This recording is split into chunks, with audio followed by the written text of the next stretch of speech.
Master Thomas told me if I would be happy, I must lay out no plans for the future. He said he would take care of me, and taught me to depend solely upon him for happiness. Frederick Douglass, Narrative of the Life of Frederick Douglass, an American Slave. Preface. On Gaining and Losing a Country. To make us love our country ought to be lovely. Edmund Burke, Reflections on the Revolution in France. A nation is so much more than its laws, its political system, even its founding documents.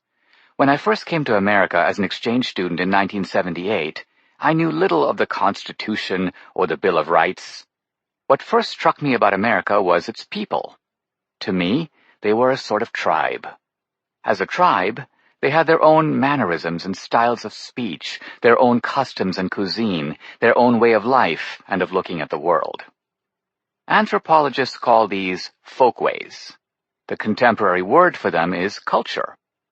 A nation, political scientist Benedict Anderson says, is an imagined community, by which he means a community of people who have never met each other, but are linked through their common mores and mutual acceptance of each other as fellow citizens.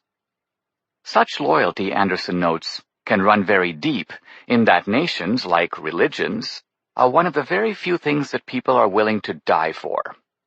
People will die for America, but they won't die for the Democratic Party or the Los Angeles Raiders or the United Way. Yet in constituting a tribe and having shared traditions and loyalties, Americans are no different from any other people in the world. I suppose if I went to Japan or France, I would, in a similar manner, encounter the Japanese tribe, the French tribe. I myself hailed from a tribe at the other end of the world, the East Indian tribe. We too have our folkways and culture, which I experienced in my childhood years through watching Bollywood movies, listening to radio broadcasts of cricket games, hanging out of the overcrowded trains on my way to school, eating street bhel puri and jabbering with my friends in that hybrid of Hindustani and English that can be called Hinglish, and protesting, while submitting to, the corruption that defines the ordinary transactions of Indian life. So we too were a tribe of our own. Yet from my first experience with Americans, I knew they were a unique sort of tribe, a tribe like no other. In a single year of living with 4 different families in Arizona, a preacher and his wife, the local postmaster and his wife, a wealthy rancher, his second wife and daughter, and 2 young school teachers with toddlers, I experienced America through a series of distinctive rituals. These included my first Rotary dinner, during which I stared wide-eyed at my plate, bearing ingredients, namely an absurdly large sirloin steak covered with mushrooms, I had neither tasted nor seen before. A raucous tailgate party preceding the Patagonia Union High School homecoming game, the abundance of American grocery stores, which had more types of cheese and more types of ice cream than I knew existed, the Sadie Hawkins dance, which included some of my early life's most memorable embarrassments, and several church potlucks, including one in which a fellow showed me the odd sight of "In God We Trust" imprinted on his $20 bill. I remember cheering with my host family at a Little League baseball game, going to malls and restaurants and noticing the funny habit that people have of calling each other sir, seeing the Grand Canyon on an exchange student trip that included several strange signs that said "Adopt a Highway," sampling Girl Scout cookies, attending what was at the time described as a shotgun wedding, featuring, incredibly, 2 students from my senior class. The Sphinx-like college application process, which involved me taking something called a standardized test and asking bewildered friends and family in India to write over-the-top recommendations comparing me to the greatest figures who ever lived, and waving the flag at the 4th of July fireworks and cookout. This, for me, was America, America as I first discovered and experienced it. And this America was fascinating in and of itself. But through these experiences, and by looking underneath them, I knew there was a deeper side to America. Who, for example, adopts highways? My mom, visiting years later from Mumbai, could scarcely grasp the concept. It implied a notion of civic engagement, of taking responsibility for something unconnected to one's private sphere that she found incomprehensibly strange.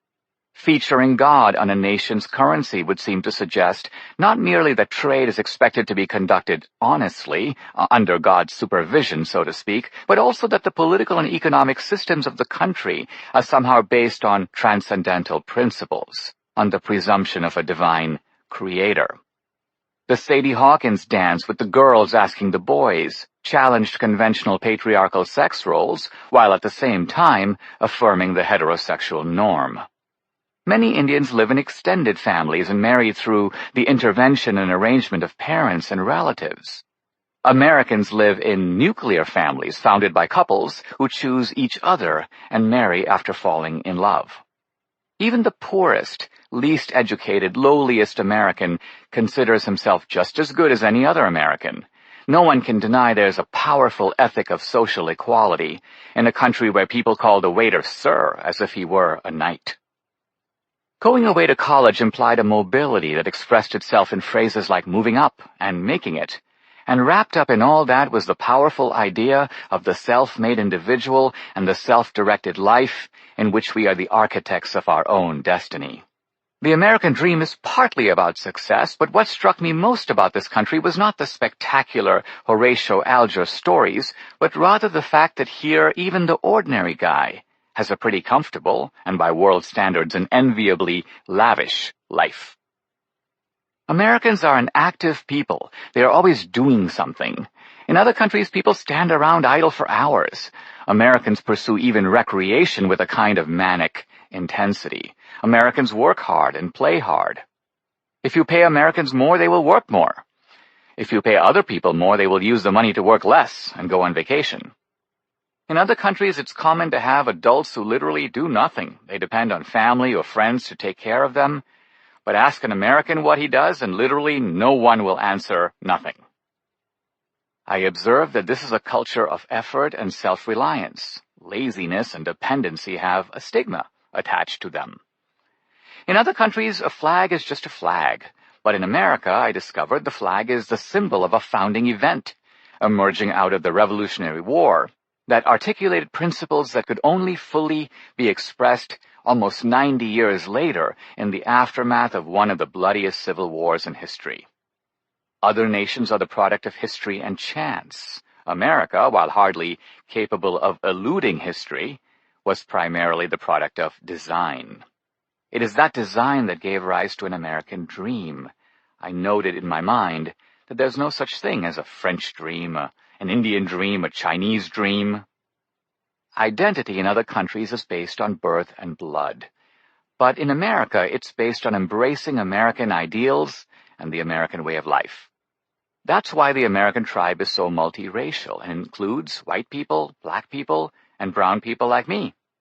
Somehow I could come from another place like India and become American, while it would be reciprocally unthinkable for an American to come to Mumbai and, no matter how long he lived or worked there, become Indian. This is the America I fell in love with 3 decades ago. The American dream became my dream. That's why I made the choice to live here, to work here, to make my life here, and go through the naturalization process and become an American citizen, which I did in 1991. How nations die. Nations come and nations go, and it's relevant to our purpose to ask how nations die. The Carthaginians, for instance, were one of the most powerful nations in the world. Where are they now? Nations are sometimes wiped out through foreign conquest, as the Carthaginians were in the Punic Wars.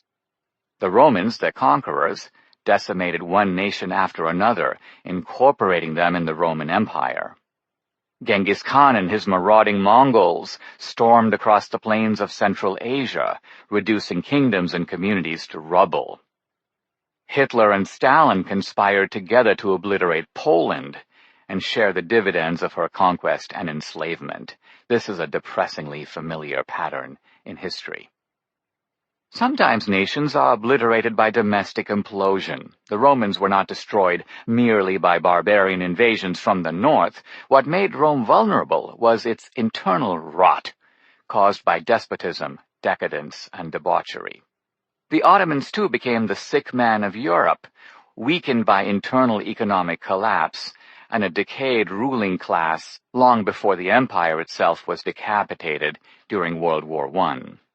In Europe, the fascists and the communists sought to forcibly uproot their ancestral cultures in order to create new societies and, in their view, new types of human beings.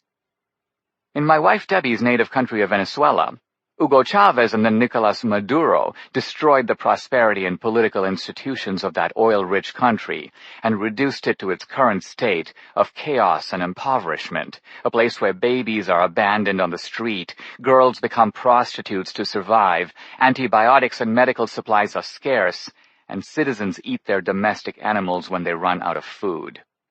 The country I was born in is dying, Debbie says, and the desperate look in her face tells me she's speaking quite literally. Abraham Lincoln predicted in his Lyceum address that if America ever perished, it would be through internal ruin. Shall we expect some transatlantic military giant to step the ocean and crush us at a blow? Never.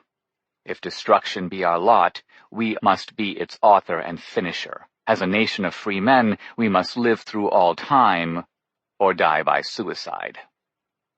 I have for a long time now wondered about that word, we. Who in America would want to kill America? Why would a country that has drawn immigrants for most of its history, and that continues to be a magnet for the world, want to take itself off the map? And what would the death of America look like? A few years ago, I witnessed a determined, ruthless effort to kill my American dream. Shortly after I released a highly successful film criticizing Barack Obama, the FBI came banging on my door. Soon I discovered that Preet Bharara, the prosecuting attorney for the Southern District of New York, had charged me with violating campaign finance laws. My offense was to give $20,000 of my own money to a longtime college friend running a quixotic campaign for U.S. Senate in New York. I knew, of course, that all kinds of people and groups give millions of dollars to candidates and to the Republican and Democratic parties. Never having donated before, I gave in the wrong way. Had I given through a political action committee, I could have given much more. This is not the place to discuss the legitimacy of campaign finance laws. The relevant point is that such laws are never prosecuted absent evidence of corruption. The only Americans who have been indicted are those who deployed campaign contributions for the purpose of getting an appointment, or a tax subsidy, or in some respect benefiting themselves. In these cases, of course, the contribution was not really a contribution, but rather the purchase of a political favor, or quid pro quo. But in my case, no corruption or quid pro quo was involved. The prosecution conceded I was doing this out of what my attorney termed misguided loyalty toward a friend. The friend, I should mention, was one of a small clan of Dartmouth students whom I befriended just a year after coming to America. With my family thousands of miles away, this little platoon of pals constituted my surrogate family. More than anyone else, they taught me about America and showed me what it means to be an American. I still remember the time they took me to buy my first navy blue blazer and showed me how to dress appropriately. An Ivy League education, one of them solemnly informed me, is incomplete without learning how to make a proper dimple in your tie. Essentially, they were showing me how to assimilate, not just to America, but also to the preppy subculture of the Northeastern elite campus. My affection for this group was deep and reciprocated. My loyalty to them was not misguided in itself. It had been earned through years of devoted friendship. Still, I found myself standing frightened and vulnerable in the U.S. courtroom and hearing the ominous phrase, United States of America versus Dinesh D'Souza. Those are words that no immigrant wants to hear. I knew there was a whole team of FBI agents assigned to my case. One to go through my bank records, another to review my tax returns, a third to read through all my books. Their objective was clear: find something on this guy so we can nail him. And the Obama administration sought to lock me away in federal prison for a period between 10 and 16 months. A plot to kill a dream. A Clinton appointee judge didn't go along with this, but he did sentence me to 8 months of overnight confinement in a halfway house, where I slept on a bunk bed in a dormitory with 60 hardened federal felons. In addition, I paid a fine and got 5 years of probation and community service, which I am still doing, so that my penance is not complete until October 2019. And absent a presidential pardon, I will remain a lifetime felon. From the first tap on my door, I knew that they were bent on destroying my life, on uprooting my American dream. But as the process got underway, I realized that this was not about me. Sure, I had been reckless in giving the Obama administration a pretext to go after me. Didn't I know there was a target on my back? I had just made a movie, the second highest-grossing political documentary of all time, exposing the leader of the United States as a hypocrite and a fraud. I knew better than most what a thin-skinned narcissist he was. Shouldn't I have expected him to use his full power to retaliate? If you strike at the empire, won't the empire strike back? I was obviously the dumbest criminal in America. Then I saw that this wasn't just personal. Obama didn't just despise me, he despised people like me. I was a non-white immigrant born in the same year as Obama, an Ivy League graduate as he was, an American success story just like him, and yet I saw America very differently than he did, and fought for a vision of America that he was assiduously trying to obliterate. People like me represented a threat to Obama's project to remake America, as he put it. And in the name of that project, he had to defeat us, to discredit us, even to put us out of commission, if possible. In trying to kill my American dream, Obama and his minions were going after the America that I love and represent. So I came to see my travails as reflecting a larger enterprise, not the demise of my American dream, but the project for the demise of the American dream itself. I realized that the most likely death of America would not involve the disappearance of its people or the erasure of its national boundaries. Rather, it would involve the destruction and dissolution of all the things that make America distinctive. The death of America is the death of American exceptionalism.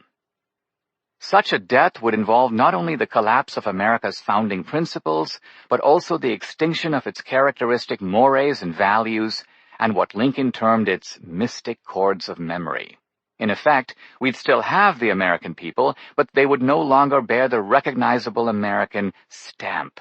We, would no longer dream American dreams. The America that I and so many of my fellow Americans have come to love would no longer exist. If that happens, there will have been little point in my emigrating to this country. My life's path would, to a large degree, have been a mistake. I might still love America, but that America would be gone. I would simply not feel the same way about the America that remained, for how can one love a country that has ceased to be lovely? I am tempted to compare this catastrophe to a death in the family, but it would more accurately be termed a death of the family. What makes this crisis especially acute is who is perpetrating the murder. It is none other than some of our fellow citizens. One may say that there is a revolt in the family by a faction that seeks to destroy the family, to wreck what the family has always stood for, and to replace it with something else entirely, a new family in which many members feel like strangers. Some of them may have to be driven out or locked up because they no longer fit in and are perceived as a threat to the new ideological regime. I realize with horror that there are many people in America who seek this sort of transformation, or, as I've been putting it, demise. In this sense, the existential threat to America is genuine. The death of America is a real possibility. There are very powerful people in America who are working overtime to kill America. Chapter 1. Introduction. Who is killing America? Dependence begets subservience and venality, suffocates the germ of virtue, and prepares fit tools for the designs of ambition. Thomas Jefferson, Notes on the State of Virginia. On July 6, 2017, President Donald Trump addressed the issue of the death of America in an address to the Polish people in Warsaw's Krasinski Square. There he spoke not of America, but of Western civilization, a civilization arising out of bonds of history, culture, and memory, now facing dire threats to our security and to our way of life. At first it seemed Trump was speaking only about the terrorist threat from radical Islamists. But it soon became clear to Poles and to the world that Trump was addressing a much larger issue. The West, Trump said, is a particular type of civilization. We write symphonies, we pursue innovation, we strive for excellence and cherish inspiring works of art that honor God. We treasure the rule of law and protect the right to free speech and free expression. We empower women as pillars of our society and of our success. We put faith and family, not government and bureaucracy, at the center of our lives. And above all, we value the dignity of every human life, protect the rights of every person, and share the hope of every soul to live in freedom. That is who we are. Those are the priceless ties that bind us together. These values, Trump said, do not uphold themselves. We must uphold them. The fundamental question of our time, he said, is whether the West has the will to survive. Specifically, do we have the desire and the courage to preserve our civilization in the face of those who would subvert and destroy it? Even while suggesting that larger forces posed an existential threat to America and the West, Trump did not clearly enumerate what those forces were. Instead, he issued a call to resistance, resoundingly concluding that our own fight for the West does not begin in the battlefield. It begins with our minds, our wills, and our souls. Trump expressed confidence that in the end, our people will thrive and our civilization will triumph. This speech, encapsulating characteristic Trump themes, brought the Polish crowd to its feet in enthusiastic applause. But in America, it evoked a reaction that has defined the mainstream media response to Trump since he first declared his candidacy. Vox insisted that Trump's remarks sounded like an alt-right manifesto, a reference to an allegedly racist faction that Trump had imported into the political right and the Republican Party. The progressive website Common Dreams detected an ominous current running beneath Trump's words that evoked the infamous 1935 Nazi propaganda film, Triumph of the Will. The Atlantic, in an article by Peter Beinart, deplored Trump for his racial and religious paranoia. Let's stay with Beinart's logic on this. According to Beinart, when Trump uses the term our civilization, he's speaking a kind of code. His white nationalist supporters will understand exactly what he means. Beinart begins with a disarmingly simple question. What is the West? He argues that it cannot be merely a geographic term, since Poland is further east than Morocco, France is further east than Haiti, Australia is further east than Egypt, yet Poland, France, and Australia are all considered part of the West. Morocco, Haiti, and Egypt are not. Nor can the West be an ideological term referring to democracy or industrialization in Beinart's view. After all, India is the world's largest democracy. Japan is fully industrialized. Yet obviously Trump does not include these nations in his definition of the West. Beinart concludes that for Trump, the West is a racial and religious term. To be considered Western, a country must be largely Christian and largely white. That's what Beinart sees Trump as defending, racial and religious exclusivity. From Beinart's perspective, Trump's main target is not an Islamic threat from abroad, but a perceived threat coming from non-white, non-Christian immigrants to the United States. In Beinart's words, the South and East only threaten the West's survival if you see non-white, non-Christian immigrants as invaders. They only threaten the West's survival if by West you mean white, Christian hegemony.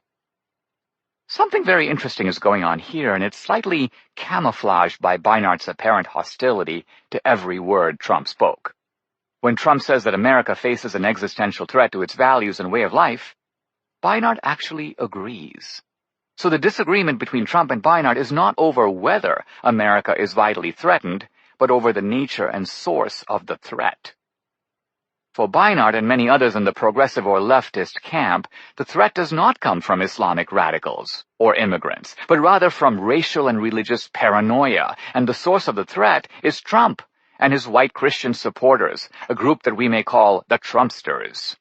In other words, from Beinart and the left's point of view, it is Trump and the Trumpsters' dangerous crusade on behalf of whiteness and Christianity that is killing America.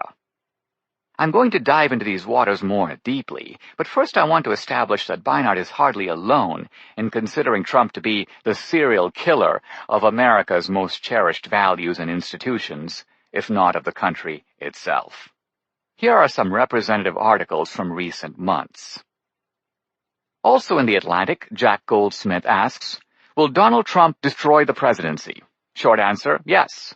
From Salon, Donald Trump is destroying America's standing in the world and may end up destroying the world.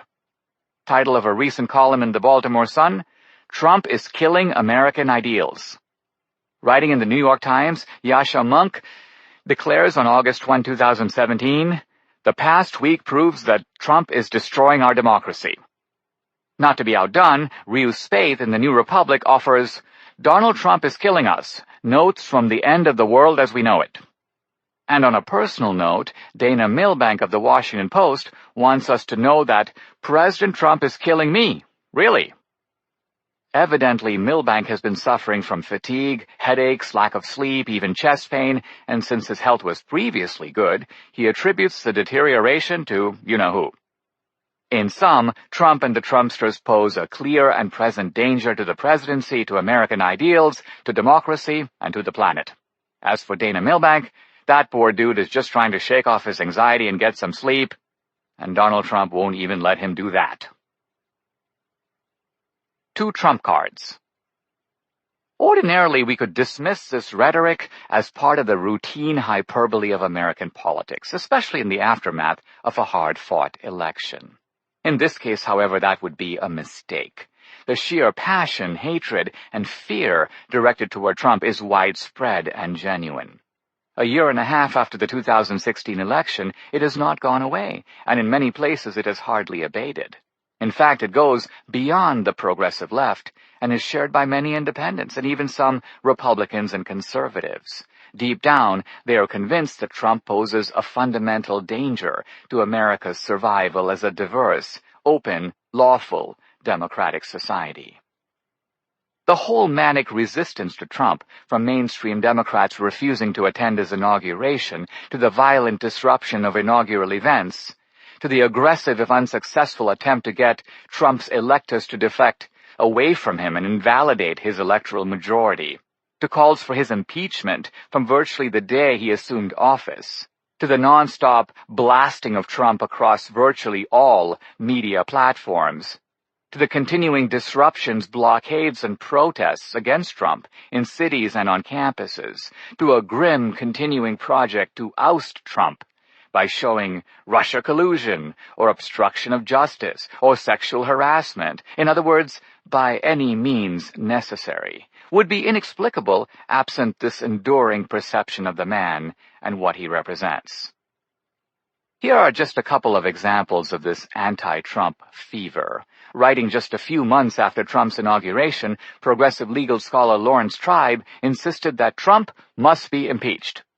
Despite numerous ongoing investigations, Tribe argued that to wait for the results of the multiple investigations underway is to risk tying our nation's fate to the whims of an authoritarian leader. Trump must be removed immediately because he poses a danger to our system of government. Around the same time, Noah Millman published an article in The Week raising the prospect of a military coup. Millman's real objective was to prod the Republican leadership into ousting Trump. He warned them to consider what steps might be necessary to take before the military generals take whatever steps they deem necessary in defense of their country. Such steps, Millman predicted, would involve cordoning off the president from the chain of command and ensuring that the President of the United States is, in effect, no longer the president. In early 2018, psychiatrist Bandy Lee called for Trump to be removed from office and subjected to forcible commitment on account of mental instability. Lee hadn't examined Trump. Yet this did not prevent her from diagnosing from his tweets and actions a psychological condition that could lead to Trump initiating nuclear war and threatening the extinction of the human species. Several Democratic lawmakers met with Lee for briefings on her findings. What then does Trump represent that legitimizes even the contemplation of such extreme responses? The first and most incendiary charge is that Trump is a racist and a white supremacist. Democratic Senator Elizabeth Warren calls him a racist bully. Joy Reid of MSNBC calls him blatantly bigoted and an unabashed white nationalist. Invoking what he considers Trump's unrelenting hostility to non-white immigrants, especially Muslims and Mexicans, Jay Pearson in the Los Angeles Times describes him as a textbook racist. Writing in New York Magazine, Frank Rich scorns Trump as a bigot who displays empathy for neo-Nazis. Rolling Stone offers a catalog of Trump's misdeeds. He built a presidential campaign on racial resentment and fear, and has sustained that theme ever since in an article titled Trump's Long History of Racism. It isn't just Trump. The indictment even includes the people who voted for Trump.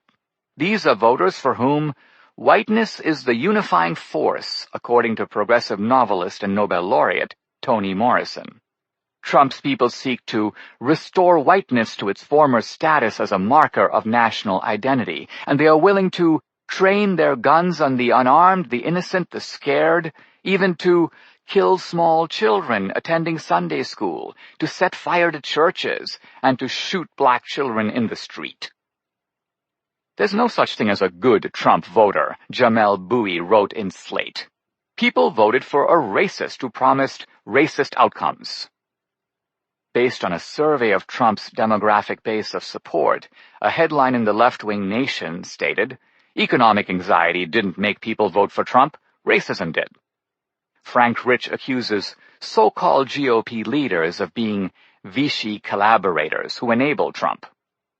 According to Chauncey DeVega of Salon, far from being anomalous, Donald Trump is a normal Republican, and the Republican Party is the country's largest white identity organization. It mobilizes anti-black and anti-brown animus for political gain. A columnist for The Hill, Michael Starr Hopkins, insists that as a consequence of representing and promoting white nationalism, Republicans and their identity politics are destroying America. The clear proof of Trump's bigotry as progressives see it is those indelible images from Charlottesville of Ku Klux Klansmen and neo-Nazis carrying Trump signs and wearing hats that bear Trump's slogan, "Make America Great Again." On MSNBC, Rachel Maddow highlighted white nationalists like Richard Spencer, David Duke, and the organizers of Charlottesville, and noted that Trump is the champion of this so-called alt-right. Trump is rebuilding something that was a long-standing force for political power and terror in this country for generations, and he is now doing what he can to help them come back. During the campaign, Hillary made commercials seeking to link Trump to the most extreme figures on the so-called alt-right. Asked after his election whether Trump was a racist, Hillary Clinton responded that she didn't know what was in his heart, but as Trump's acceptance of David Duke's endorsement and his behavior following the white supremacist rally in Charlottesville indicated, "I believe that he has given a lot of encouragement and rhetorical support to the Ku Klux Klan." Calling up the ghosts of racists and Nazis and white supremacists of all stripes, Rolling Stone insists that Trump supports them in the deepest, darkest, most wizened recesses of his heart. So Trump doesn't just support racists, he also supports Nazis. This brings us to the second related charge against Trump, one no less explosive than the first, that Trump is also a fascist, perhaps even a Nazi. This charge is related to the racism one in that the Nazis were anti-Semites and white supremacists. But Nazism goes beyond racism in that it suggests authoritarianism, lawlessness, a willingness to suspend liberty and override the Constitution and the democratic process, extreme violence, including state-sponsored terrorism against minorities, the possibility of death camps, and extermination. Progressives insist that even if Trump hasn't gotten there yet, he is moving in Hitler's direction. Fascism, American Style is the title of columnist Paul Krugman's August 28, 2017 column in the New York Times. Following Trump's pardon of Joe Arpaio, an Arizona sheriff who sought to round up and deport illegal immigrants, Krugman invokes the memory of Auschwitz. There's a word for political regimes that round up members of minority groups and send them to concentration camps.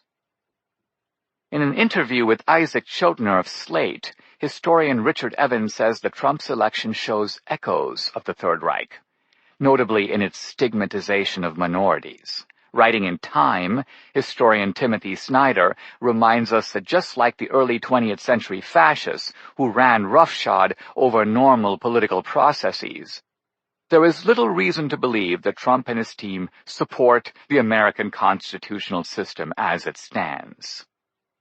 Even those on the progressive left who concede that Trump isn't a fascist usually end up concluding that, well, he sort of is.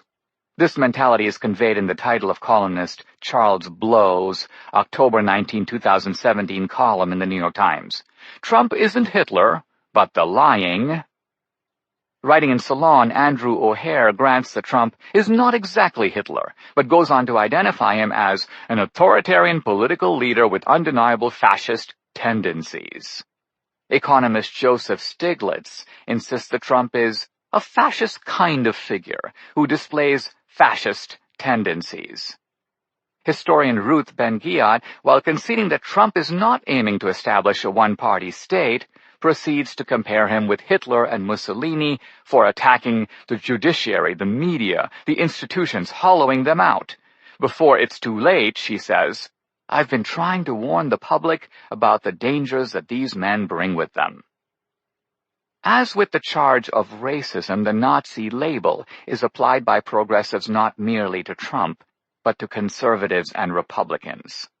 Columnist Chris Hedges rails against Trump and the Christian fascists, whom he describes as American fascists clutching Christian crosses, waving American flags, and orchestrating mass recitations of the Pledge of Allegiance, riding the horses of religious and political bigotry to political power. Matthew McWilliams writes in Politico that, as with the Germans who supported the Nazis, an affinity for authoritarianism is the statistically significant variable defining Trump voters. In another column, The Other Inconvenient Truth, Charles Blow fumes that Trump, the racists and the neo-Nazis are all a logical extension of a party that has too often refused to rebuke them. And it is the Republican Party through which Trump burst that has been courting, coddling, and accommodating these people for decades. So Trump and the right are accused of promoting the deadliest strains of both European and American bigotry. We are, according to Kurt Noden in The Nation, living through the darkest moment of America's history, one defined by fascism, misogyny, and hate. The umbrella term here is white supremacy, which represents an escalation from previous terms like religious prejudice, racism, even institutional racism. Prejudice connotes mere ignorance and can presumably be rectified through exposure and experience. Even institutional racism refers to the disparate impact that facially neutral policies have on minorities. Again, these effects may be unintentional. White supremacy, however, is an entrenched ideology of hatred and discrimination.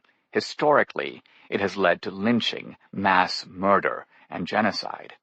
From the progressive point of view, white supremacy in all its forms is the most dangerous threat facing this country. Trump and the right have revived this deadly bacillus, and it is they, through this epidemic of hate that they have cultivated and mainstreamed, who are poisoning the body politic and killing America. The progressive narrative. As should be obvious by now, the progressive argument for how Trump and the right are killing America through fascism and white supremacy is an argument based on history. By itself, these terms are mere political labels, but through history, they acquire an ominous, talismanic significance. History integrates the present with the past, generating a storyline that helps us understand what's going on. Through history, we know not merely what terms like fascism, racism, and white supremacy mean, we also know what they do, the horrors that they are capable of. We know because of the havoc that these ideas have already wrought here in America and in the world. The iconic images of racism and fascism, of slave plantations, human auctions, brandings and whippings, a cataclysmic civil war, the night-riding Ku Klux Klan, young men strung up on trees, separate black and white water fountains, the goose-stepping brown shirts, the night of broken glass, Jews rounded up in concentration camps, the carnage of World War II, the full horror of the Holocaust, form the emotional and visual meaning of white supremacy for us. And these emotions still drive American politics. For the young, they are the legacy of history. For the old, of memory. This country does not want to go through any of that again. If we did, it would represent an undoing of all that has been accomplished, a restoration of the barbarism of the past. Now we are in a position to lay out the progressive narrative of American history, a story so familiar that it infuses virtually every textbook, every media account, every Hollywood movie, and every dinner table conversation. It is, in fact, the conventional wisdom about how America came to be what it is today. I call it the meta-story of American politics, because it is the story behind the story, the underlying white supremacy narrative that directs and shapes the innumerable retail theses, news accounts, and TV and movie plots flowing from academia, Hollywood, and the media. For many Americans, this conventional wisdom about white supremacy seems obvious, irrefutable, the sine qua non of being an educated person. To question it is to reveal either malice or supreme ignorance, indeed, to establish oneself as part of the problem. No one more clearly lays out the progressive narrative than Ta-Nehisi Coates, a young African-American writer for The Atlantic and author of the best-selling Between the World and Me. Coates's writing, elegant, passionate, and engaged, is the product of a thorough immersion in the historiographical writings of the left. Consequently, it stands out for eloquence rather than originality, and therefore it reliably reflects currents of thinking that go beyond Coates himself and mirror the expression of the progressive conventional wisdom itself.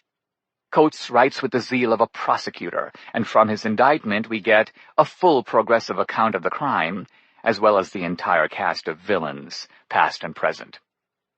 Coates goes right to the heart of the matter, diagnosing white supremacy as the ideology of torture, theft, and enslavement. White supremacy dislodges brains, blocks airways, rips muscle, extracts organs, cracks bones, breaks teeth. This type of racism, he says, ascribes bone-deep features to people in order to then humiliate, reduce, and destroy them. White supremacy, he makes clear, represents not only the ruin of blacks and other minorities, it represents the death of all that is good and decent in America. It is an existential danger to the country and the world. Coates does not hesitate to say that racism remains, as it has been since 1776, at the heart of this country's political life. To be black in America was to be plundered. To be white was to benefit from, and at times directly execute, this plunder.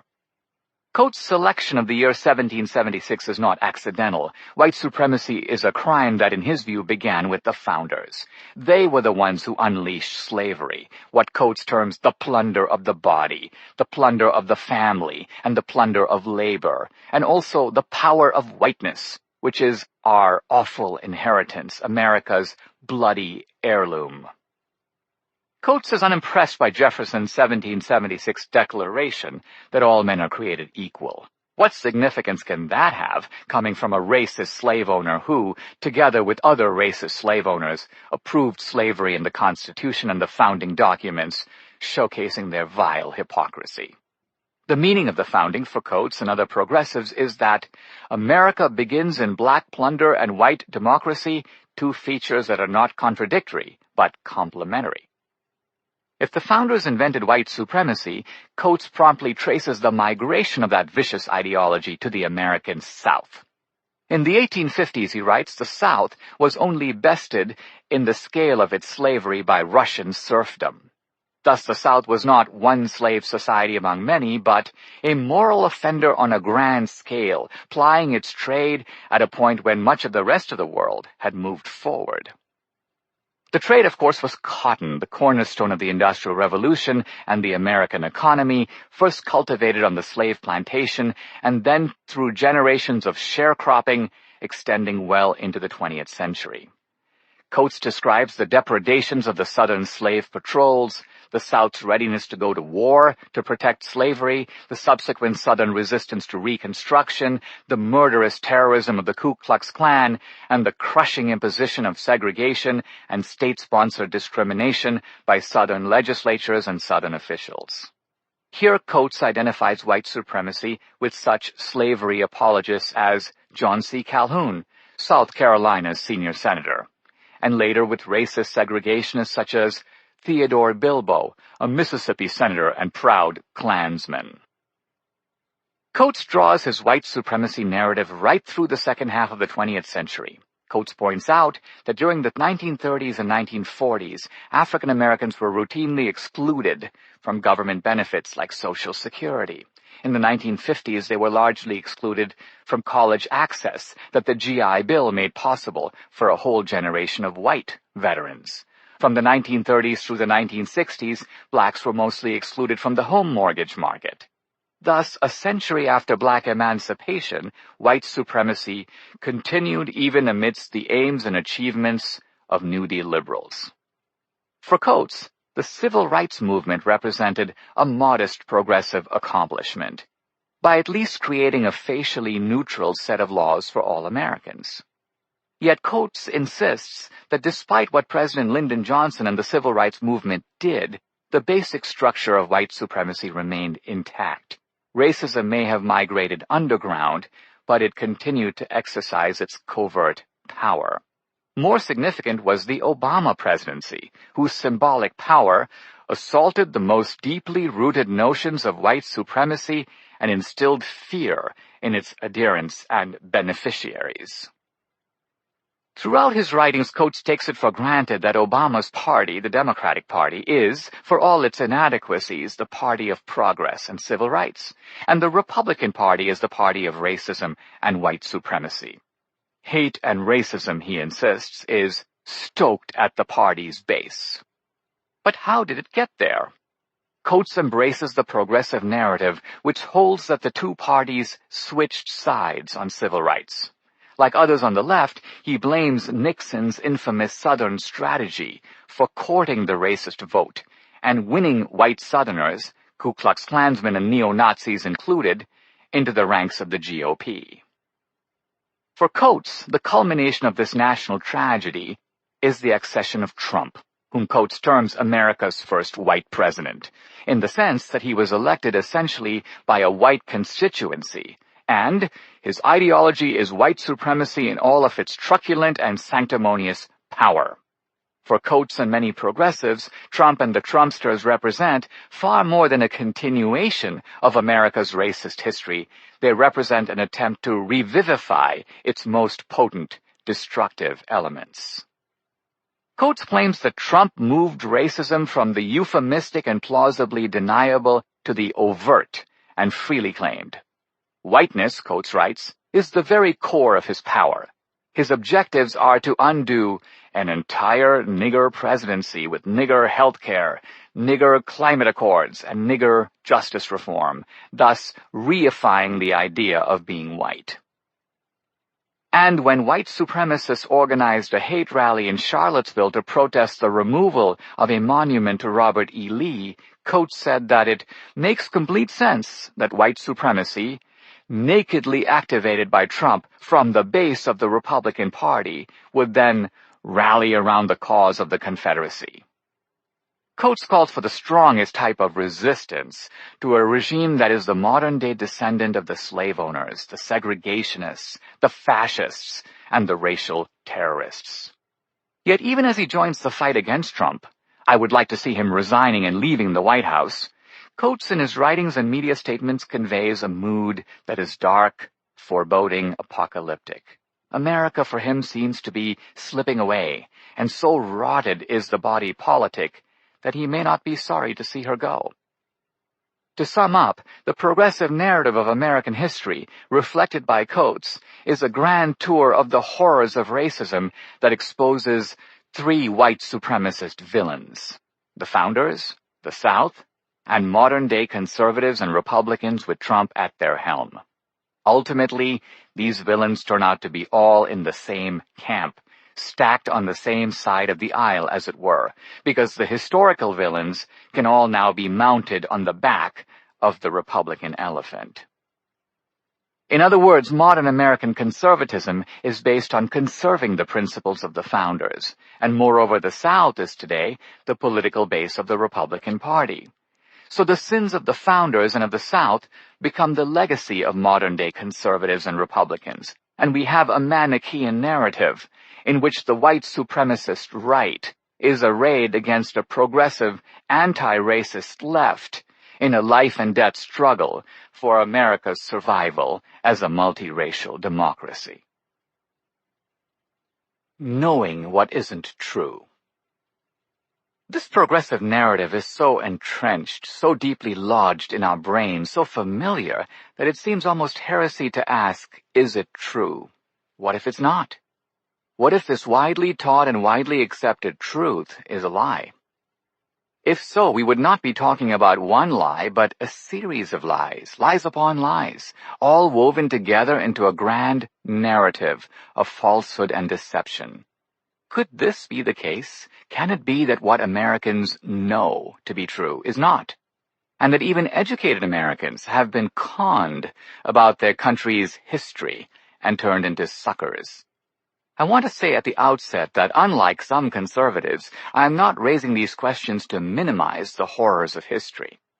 This book does not seek to vindicate Trump, Republicans, or the right through a racism minimization strategy. When progressive historians Michael Omi and Howard Winant describe U.S. history as characterized by implacable denial of political rights, dehumanization, extreme exploitation, and policies of minority extirpation, I find myself nodding my head in agreement. Racism is real enough. The crimes of history are real enough. The question is, who perpetrated them, and where can the racism be located today? My contention is that the progressive narrative is faked. Not fake news, but fake history. That the accused are not guilty, and that the perpetrators of bigotry, both past and present, can be found, incredibly enough, on the prosecution's team. America is not to blame, and the South is not exclusively to blame. Some Americans perpetrated these crimes, and other Americans stopped them. So it is essential to distinguish good Americans from bad ones. Moreover, while the secession debate was a North-South debate, I will show that the slavery debate was not. The slavery debate was between the pro-slavery Democratic Party and the anti-slavery Republican Party. Blame the South progressives must contend with all sorts of anomalies. Only 1 in 4 white Southerners owned slaves or belonged to a family that did. More than 100,000 Southern men joined the Union Army in the Civil War. As we will discover in this book, progressive Democrats are, in fact, the inventors of racism and white supremacy, and the Republican Party fought them all the way. Progressives and Democrats were also the groups that were in bed with fascism and Nazism in the 1920s and 1930s, while Republicans opposed this cozy alliance. All the villains of the civil rights movement, Birmingham Sheriff Bull Connor, Selma Sheriff Jim Clark, Arkansas Governor Orville Faubus, Georgia Governor Lester Maddox, Mississippi Governor Ross Barnett, Alabama Governor and presidential candidate George Wallace, were Democrats. So we have the remarkable spectacle today of the party of racism, fascism, and white supremacy, blaming the party of anti-racism and resistance to fascism and white supremacy for being racist, fascist, and white supremacist. In my 2 previous books, Hillary's America and The Big Lie, I explored how big lies about racism and fascism are effectively promulgated. I noted the dominance of the progressive left in academia, the media, and Hollywood, the 3 biggest megaphones of our culture.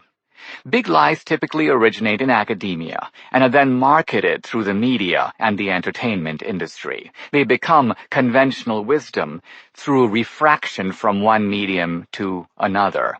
So the various retellings confirm the narrative and make it seem true and even obvious. So this is how one gets away with big lies. But here I want to raise a deeper question: what are the lies for? By this I do not mean what is the psychological disposition of the people who tell such lies, but rather what do they gain by telling them? What is the ultimate game plan of the liars? What ugly truths are they trying to camouflage through the lies that they tell? My main objective is not merely to expose lies about white supremacy, but to tell a new story of the making of the Democratic Party. We all know about the Democratic Party as it is. Very few people know how it became this way.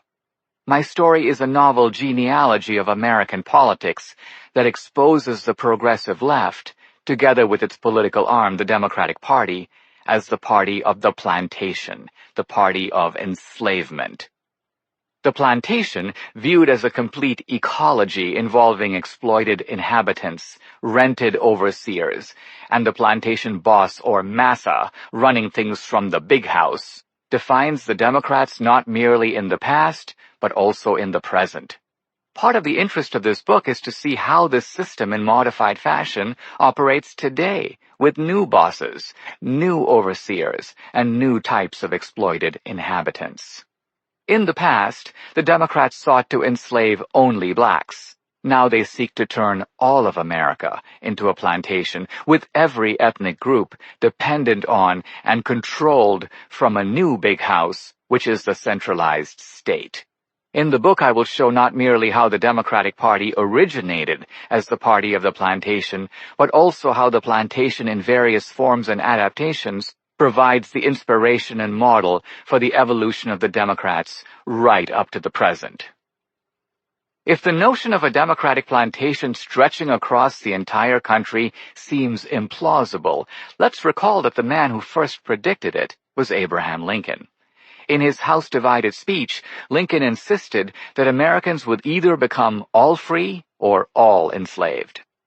Either the opponents of slavery will arrest the further spread of it and place it where the public mind shall rest in the belief that it is in the course of ultimate extinction, or its advocates will push it forward till it shall become alike lawful in all the states, old as well as new, north as well as south. Lincoln explicitly included whites in his prophecy, arguing that to embrace slavery in principle is to condone the captivity of whites, no less than blacks. Long before me, Lincoln accused the Democrats of his day, or the Democracy as they were then called, of seeking to turn all of America into a plantation. Lincoln's stark dichotomy, a nation entirely free or completely enslaved, was in part inspired by the Democratic champion of slavery as a positive good, George Fitzhugh.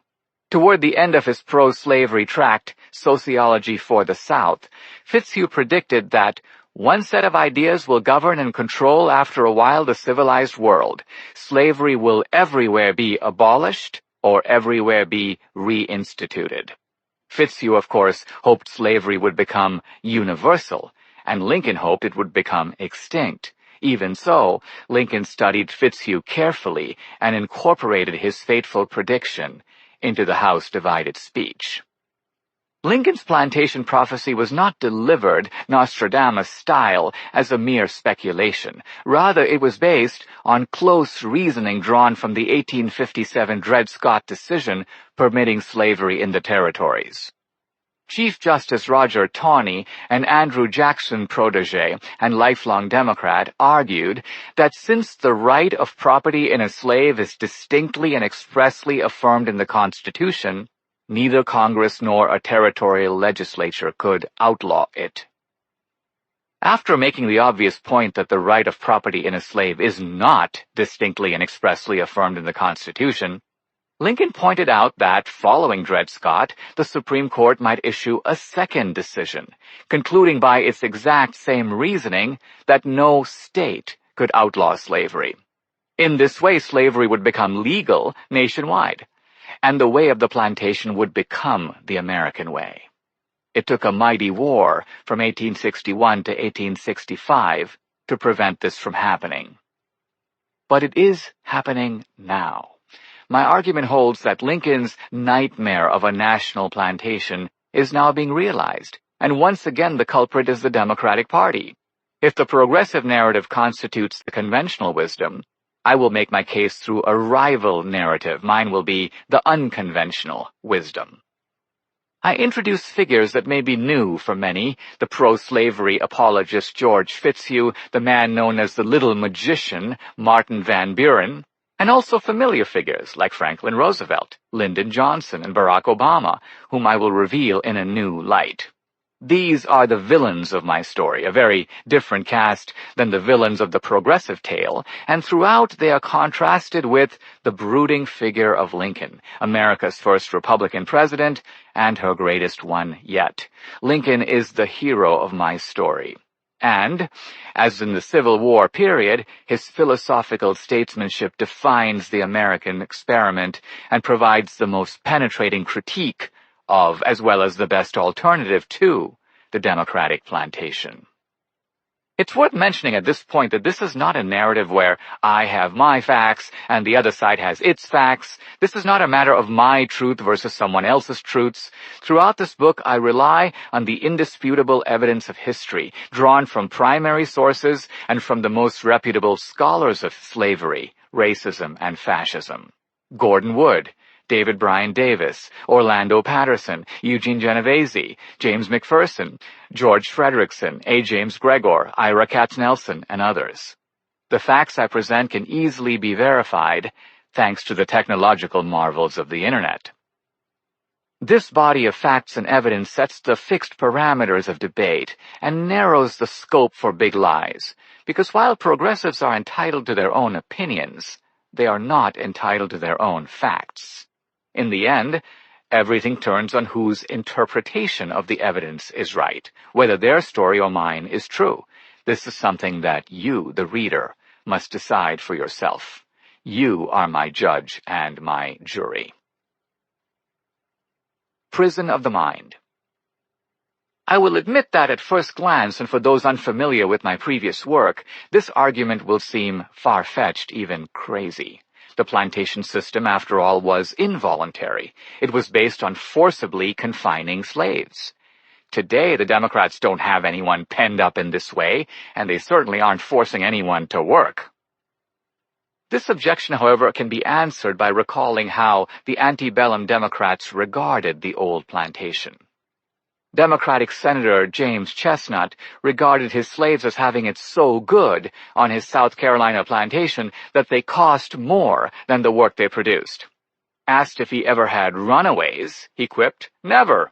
It's pretty hard to keep me from running away from them." Chestnut's wife, the spirited Mary Boykin Chestnut, wrote in her diary in 1861, shortly after the outbreak of the Civil War, "Now, if slavery is as disagreeable to Negroes as we think it, why don't they all march over the border where they would be received with open arms?" Her point was that the slaves who wanted to leave could have left. The white men were all at the front, and there was no one except women and children to stop them. Her deeper implication was that in reality many slaves preferred the security of the plantation to the shock and responsibilities of freedom. The plantation, she suggested, had become not merely a prison of the body, but also a prison of the mind. It held its population in debased psychological confinement, even when there was the opportunity to get up and go. I believe this insight is what drives the modern Democratic Party. The Democrats realized that long after slavery was ended, they could create new types of plantations that would so degrade and imprison the minds of their inhabitants that very few would want to leave. Still, there are massive differences between the old slave plantation and the political life of today's Democrats. The old plantation was rural. Today's Democrats are largely urban. Slavery was largely, though not entirely, a Southern institution. Today's Democrats have their base in the North and on the coasts. The plantation was sustained through an ideology of states' rights. Today's Democrats are the party of centralized government that opposes states' rights. If we must draw on analogies from the past, today's Democrats seem closer to Tammany Hall and the urban machines of the North than to the old rural slave plantation. Didn't Franklin D. Roosevelt nationalize those urban machines to create the model of governance for the modern Democratic Party? Yes, but the urban machines were themselves based on the slave plantation. Historians rightly credit Martin Van Buren as the man who invented the Northern Democratic machine. Yet he was the close ally of and immediate successor to Democratic Party founder and Tennessee slave owner Andrew Jackson. Based on his observations of the rural plantation and the similarities he noted between slaves in the South and newly arriving impoverished immigrants in the North, Van Buren adapted the Democrats' plantation model to urban conditions. Thus he helped to create new ethnic plantations based in the cities, populated by immigrants who were dependent on and exploited by the Democratic Party in the North in somewhat the same manner as the slaves were by the Democrats in the South. These urban machines ripped off the taxpayer, not only to enrich corrupt machine bosses, but also to buy votes in exchange for promises of employment and basic provisions. In sum, the urban machines symbolized by New York's Tammany Hall were themselves mini welfare states, precursors to the Leviathan welfare state Democrats would later establish in the 20th century. As Van Buren's adaptation of the slave system to create the urban machines suggests, this is a story of how the old plantation was creatively modified to produce the modern progressive plantation. I'm not saying the Democrats are the same as they were 2 centuries ago. This is a story of change as well as continuity. Democrats like Van Buren didn't just extend the rural plantation model from the early 19th century to the present. Rather, they transformed it to changing conditions in response to new demographic realities created by immigrant waves, and also in response to the singular catastrophe that left the old plantation model in ruins. The old plantation was destroyed by the Civil War. Prior to that, the plantation was the model of democratic governance and democratic political domination. Democrats had concocted a whole ideology, the positive good school of slavery, to uphold and defend the plantation. As I will show in the next chapter, this democratic apologia for slavery as an institution to be cherished and expanded was radically different from the founders' shared understanding of slavery as a necessary evil that should be curbed until it could be eliminated. The founders hoped slavery would disappear, and they expected it to. In 1782, Jefferson wrote of a change already perceptible. The spirit of the master is abating, that of the slave rising from the dust, the way I hope preparing, under the auspices of heaven, for a total emancipation. Nothing could be further from the vision of the Democratic Party, whose most moderate faction saw slavery as a matter of moral indifference, and an institution that should be continued indefinitely.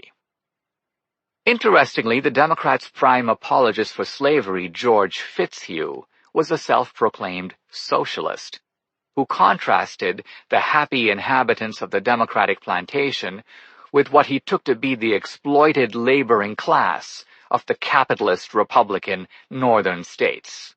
Fitzhugh's arguments seem chillingly familiar because his beloved plantation still shapes the ideology of his 21st century Democratic successors. So does the pro-slavery ideology of Democratic presidential candidate Stephen Douglas, Abraham Lincoln's supreme antagonist.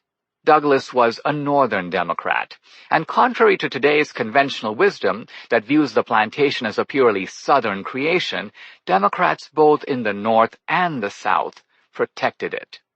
Douglas and Fitzhugh were also full-blown white supremacists who railed against blacks in a manner unthinkable of the founders. When Lincoln in his House Divided speech alleged a four-man conspiracy to nationalize slavery, he named just one Southern Democrat, Roger Taney of Maryland, and three Northern Democrats, Stephen Douglas of Illinois, former President Franklin Pierce of New Hampshire, and the current President James Buchanan of Pennsylvania.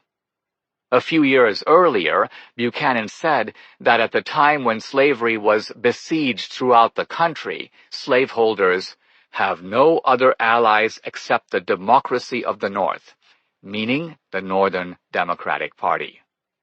The great support of slavery in the South, said Whig Senator and later Lincoln Secretary of State William Seward, has been its alliance with the Democratic Party of the North. These are the same Northern Democrats that tried to thwart Lincoln during the war. Their goal was to force him to reconcile with the Confederacy and to restore slavery. Lincoln termed them the fire in the rear, more dangerous to the nation than even the Confederate Army.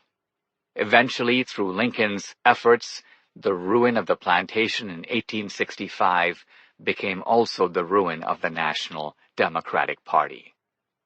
So the Democrats had to reconstruct themselves after the war. This reconstruction, very different from the reconstruction attempted by Republicans to integrate blacks into the economic and political life of the country, involved not an abandonment of the plantation scheme, but its reinvention, both in the North and in the South. The Democratic urban machine, of course, outlasted the war and continued to hold immigrants in its iron clasp. But for the postbellum Democratic Party of the late 19th and early 20th centuries, sharecropping replaced slavery, and segregation and racial terrorism enforced democratic control in the South, not just of blacks, but also poor whites. Essentially, the Democrats reinvented the plantation using a new tool of enslavement, white supremacy. Rebuilding the plantation. Progressive Democrats led by Woodrow Wilson sought to rebuild a new type of plantation for the 20th century. They were quite familiar with the old plantation, being just a single generation removed from it. Contrary to the history books, which assiduously camouflage this fact, progressives are the ones who invented white nationalism and white supremacy in their modern and most virulent form for the purpose of keeping poor whites in thrall to the Democratic Party. Progressives, in other words, were America's original hate group. And their opponents, the conservative Republicans, were the original champions of the notion that Black Lives Matter. The other signal contribution of progressivism was to introduce the idea of the centralized state as the big house, with racial terrorism and eugenics as the macabre mechanisms for controlling the population of their new plantation and maintaining quality control for its labor. Through progressivism, Wilson inaugurated, one might say, the birth of a nation that departed radically from the American founding, a new birth represented by the ominous symbol of the night-riding Ku Klux Klan, which served as the domestic terrorist arm of the Democratic Party. Yet it was not Wilson but his progressive successor, Franklin D. Roosevelt, who in the 1930s and 1940s institutionalized progressivism in the operations of government, and thus created the foundation of the modern Democratic Party. FDR began by replacing the Democratic urban machines with the labor union movement and local Democratic Party bosses with a national boss, namely himself. He introduced the idea of a national plantation, Tammany on the Potomac, with a progressive brain trust and progressive administrators as its overseers. FDR also introduced a concept that seems to secretly inspire Democrats to this day, the 100% marginal tax rate. In 1941, FDR proposed a 99.5% tax rate on anyone earning over $100,000 a year. In 1942, he went even further, signing an executive order taxing all personal income over $25,000, which is $300,000 in today's money, at 100%. Even his Democratic Congress balked and lowered the top rate to 90%, even though it crept up to a high of 94% during World War II. FDR insisted that Americans who earned enough to live comfortably should not be allowed to keep any more income beyond that point. Why not take everything they earned above this limit? Although presented as an ideal rather than a policy proposal, FDR's vision, gather up everything you've earned above a certain point and turn it into the government, amounts to nothing less than American serfdom. FDR was the first to seek to implement the democratic vision of a national plantation. Thus, he laid the foundation for what successive generations of Democrats have to this day pursued. FDR and his team also gave the plantation a fascist facelift, deliberately introducing elements of Mussolini's Italian fascism into the New Deal, while at the same time drawing on models of Nazi conformity, what the Nazis termed Gleichschaltung. Hitler, for his part, created his own plantation, drawing on schemes that he self-consciously lifted from the Democratic Party and from American progressives. Some of the fascist elements first introduced by FDR, both in policy and in strategy, are also evident in today's Democratic Party.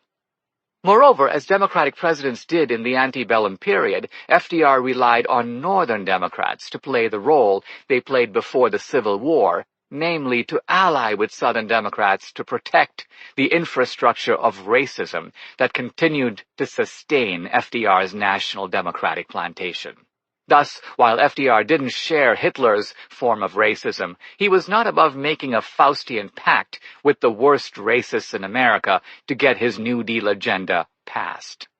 FDR and the Democrats' shameful complicity with fascism and white supremacy are ignored by progressive historians, and virtually no textbook even mentions them. By the 1930s, we can see in FDR's vision of the plantation the familiar outlines that define the Democratic Party today. Today's Democrats have the same attachment to the centralized state, the new big house. And they display the same fascist streak when, for example, they use the instruments of the state against their political opponents. But we cannot stop with FDR. Our story would be incomplete without showing how Lyndon Johnson again modified the plantation in the 1960s, and how Bill Clinton and Barack Obama further expanded it in recent decades. Conversion stories. LBJ was a lifelong bigot who has somehow in progressive historiography been transformed into a convert to the cause of civil rights. From the recently released JFK files, we have good reason to suppose LBJ was once a Ku Klux Klan member. An internal FBI memo refers to documented proof that LBJ was in the Texas Klan during his early political career.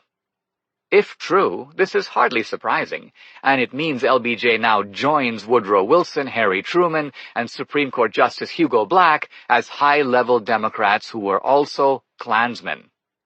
Yet we are asked to believe that this leopard magically changed his spots.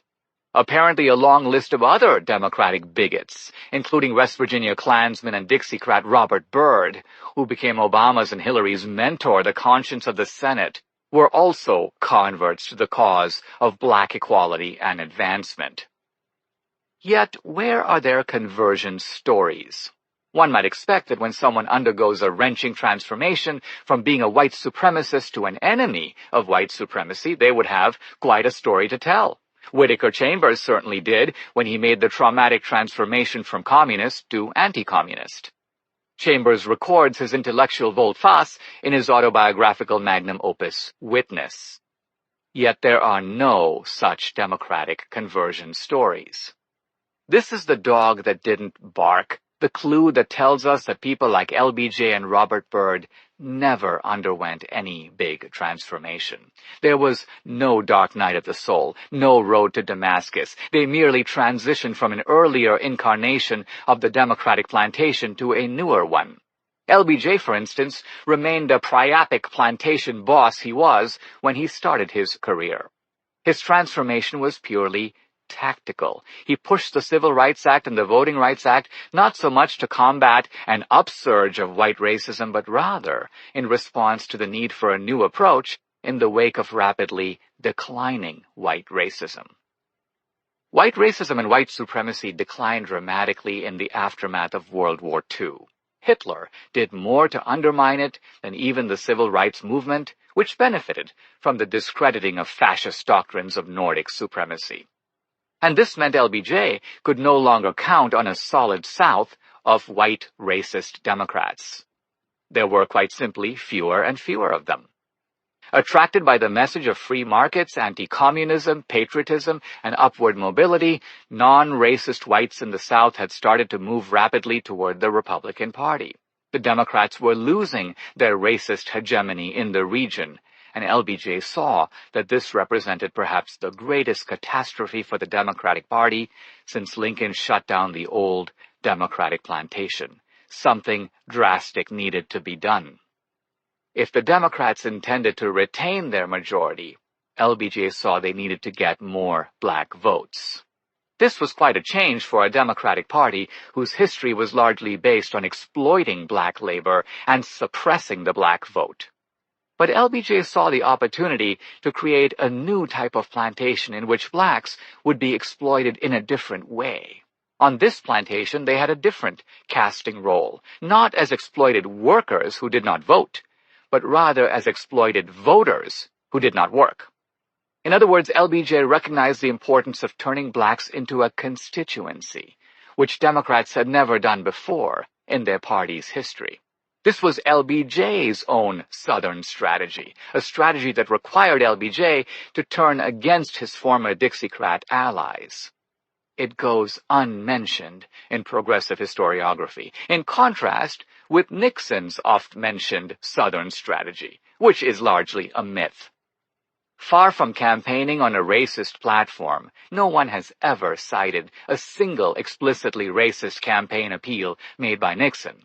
Nixon campaigned for the non-racist vote of the rapidly urbanizing peripheral South, leaving the racist vote of the Deep South to George Wallace, the Democratic segregationist who won it. The Republican slogan from the Nixon era, which tagged the Democrats with being the party of acid, amnesty, and abortion, was clearly not about race, but referred instead to the hippie drug lifestyle, to the Vietnam War, and to the permissive 1973 Roe v. Wade abortion decision. Nixon voters were, as in Merle Haggard's famous 1969 song, Okies from Muskogee, who refused to take drugs or dodge the draft and like living right and being free. Whatever this so-called redneck anthem is about, it isn't about racism or white supremacy. True, blacks went from being Republican voters to Democratic voters, and the South went from being solidly Democratic to now mostly Republican, but I prove these transformations had little to do with race. Rather, blacks switched during the 1930s for the economic benefits of the New Deal, and the South became Republican in the 1980s because of the Reaganite appeal of anti-communism, free markets, patriotism, and social issues like family values and opposition to abortion. Far from the party's switching platforms, as progressives contend they did, I show that the ideology of the Republican Party today is essentially the same as it was during the time of Abraham Lincoln. Lincoln defined slavery as, you work, I eat. And that is the core philosophy of today's Democratic Party, no less than the Democratic Party of Lincoln's day. By contrast, the core philosophy of today's GOP is identical with that of Lincoln. I always thought that the man who made the corn should eat the corn. The landmark immigration law of the mid-1960s, which opened the door to 25 million new immigrants, mostly from Asia, Africa, and South America, created the foundation for the Obama plantation, one that encompasses not only blacks, but also Latinos and other minorities. Today's Democratic plantation has come a long way from its roots in the rural antebellum South. It's much bigger now and includes African Americans, Hispanics, Native Americans, and to some extent even Asian Americans. Today's Democratic plantation is grimly visible in the urban black ghettos, the Latino barrios, the Native American reservations. Obama presided over the Democrats' move toward a multicultural plantation, complete with a sustaining ideology of identity politics that reconciles each ethnic group to its political captivity, seeking to create the modern equivalent of the contented slave. Of course, today's enslaved, while free in principle to leave the plantation, in practice rarely do so. Drawing on the work of psychologist Martin Seligman, I explain this through the concept of learned helplessness. The Democrats have created learned helplessness among their captive constituencies, and this keeps them bound by invisible cords to the plantation lifestyle. There is one important difference between the old Democratic plantation and the new one. The old one was based on forced black labor. The new one is based on the dependent black, Latino, or Native American voter. This voter ideally does not work, but rather lives off welfare and government provision, which becomes, of course, his motive to sustain the providing party in power. Democrats use coalitions of dependent ethnic minorities in order to generate an electoral majority, thus placing progressive Democrats in charge of the big house. From there, they loot the national treasury in the shameless fashion that the old Tammany bosses looted City Hall. Progressive Democrats benefit themselves and live high on the hog, like the Clintons and Obamas, who went from nothing to multi-millionaires, from minor overseers to plantation big bosses, all the while declaring as their motive the tireless pursuit of social justice. These Democrats proclaim themselves the benevolent supervisors of needy, impoverished minorities, whom in fact they keep needy and impoverished. These minorities, deprived of education and the skills for advancement, rely on the Democrats to provide for them, thus reducing themselves to dependent subordination and sustaining the progressives in power.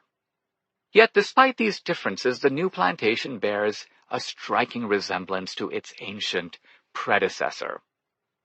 In his classic work, The Peculiar Institution, historian Kenneth Stamp identified the 5 distinctive features of the old slave plantation: dilapidated housing, which the slave owners termed slave quarters; broken families, the product of slave rules that abolished the institution of marriage and permitted the sale of family members at the master's whim; a high degree of violence to police the plantation, necessary, of course, because slavery was based on captive labor; no opportunity for decent education or advancement, notwithstanding the Democrats' insistence on slavery as a school of civilization; and finally, the plantation's pervasive atmosphere of hopelessness, despair, and nihilism.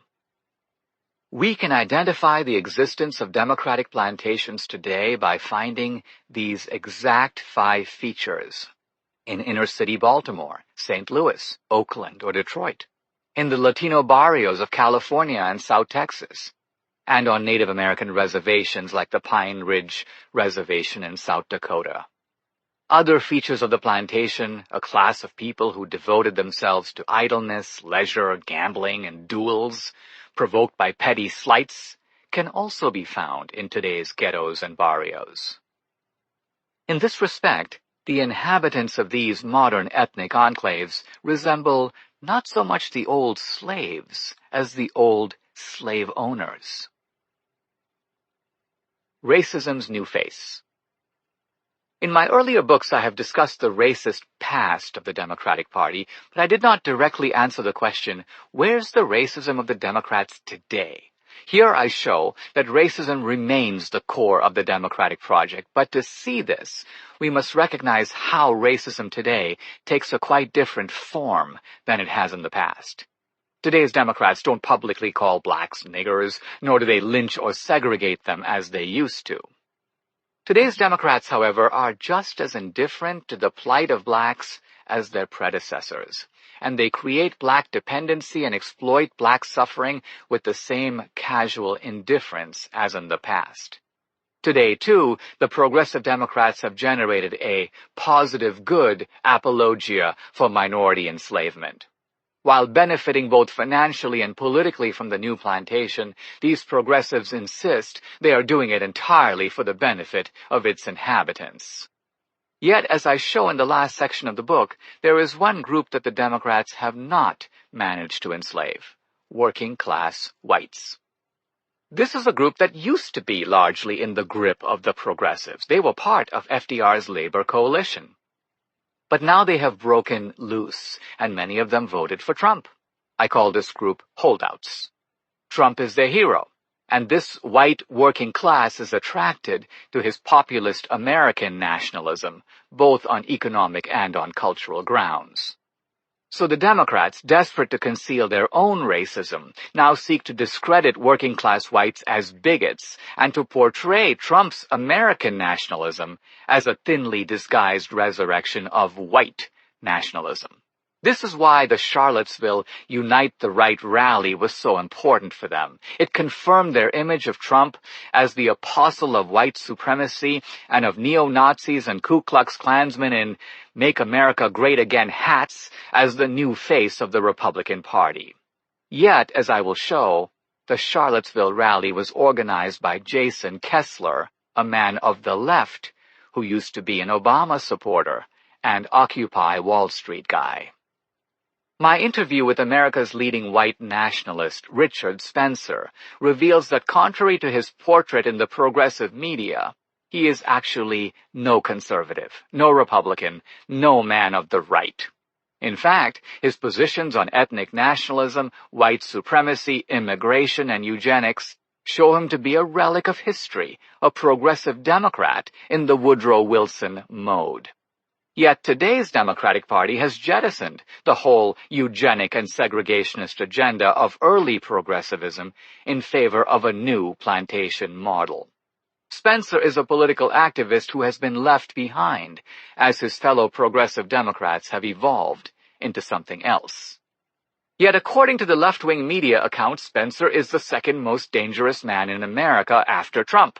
And his ideas could not be more relevant. The entire portrait of white nationalists as conservatives, with Trump and the GOP as their exemplar, is a progressive lie and a deflection. White nationalists like Spencer are decoys of the left, valuable in that they corroborate the big lie of racism and fascism being on the right and draw attention away from the left's own racist exploitation of every ethnic minority group.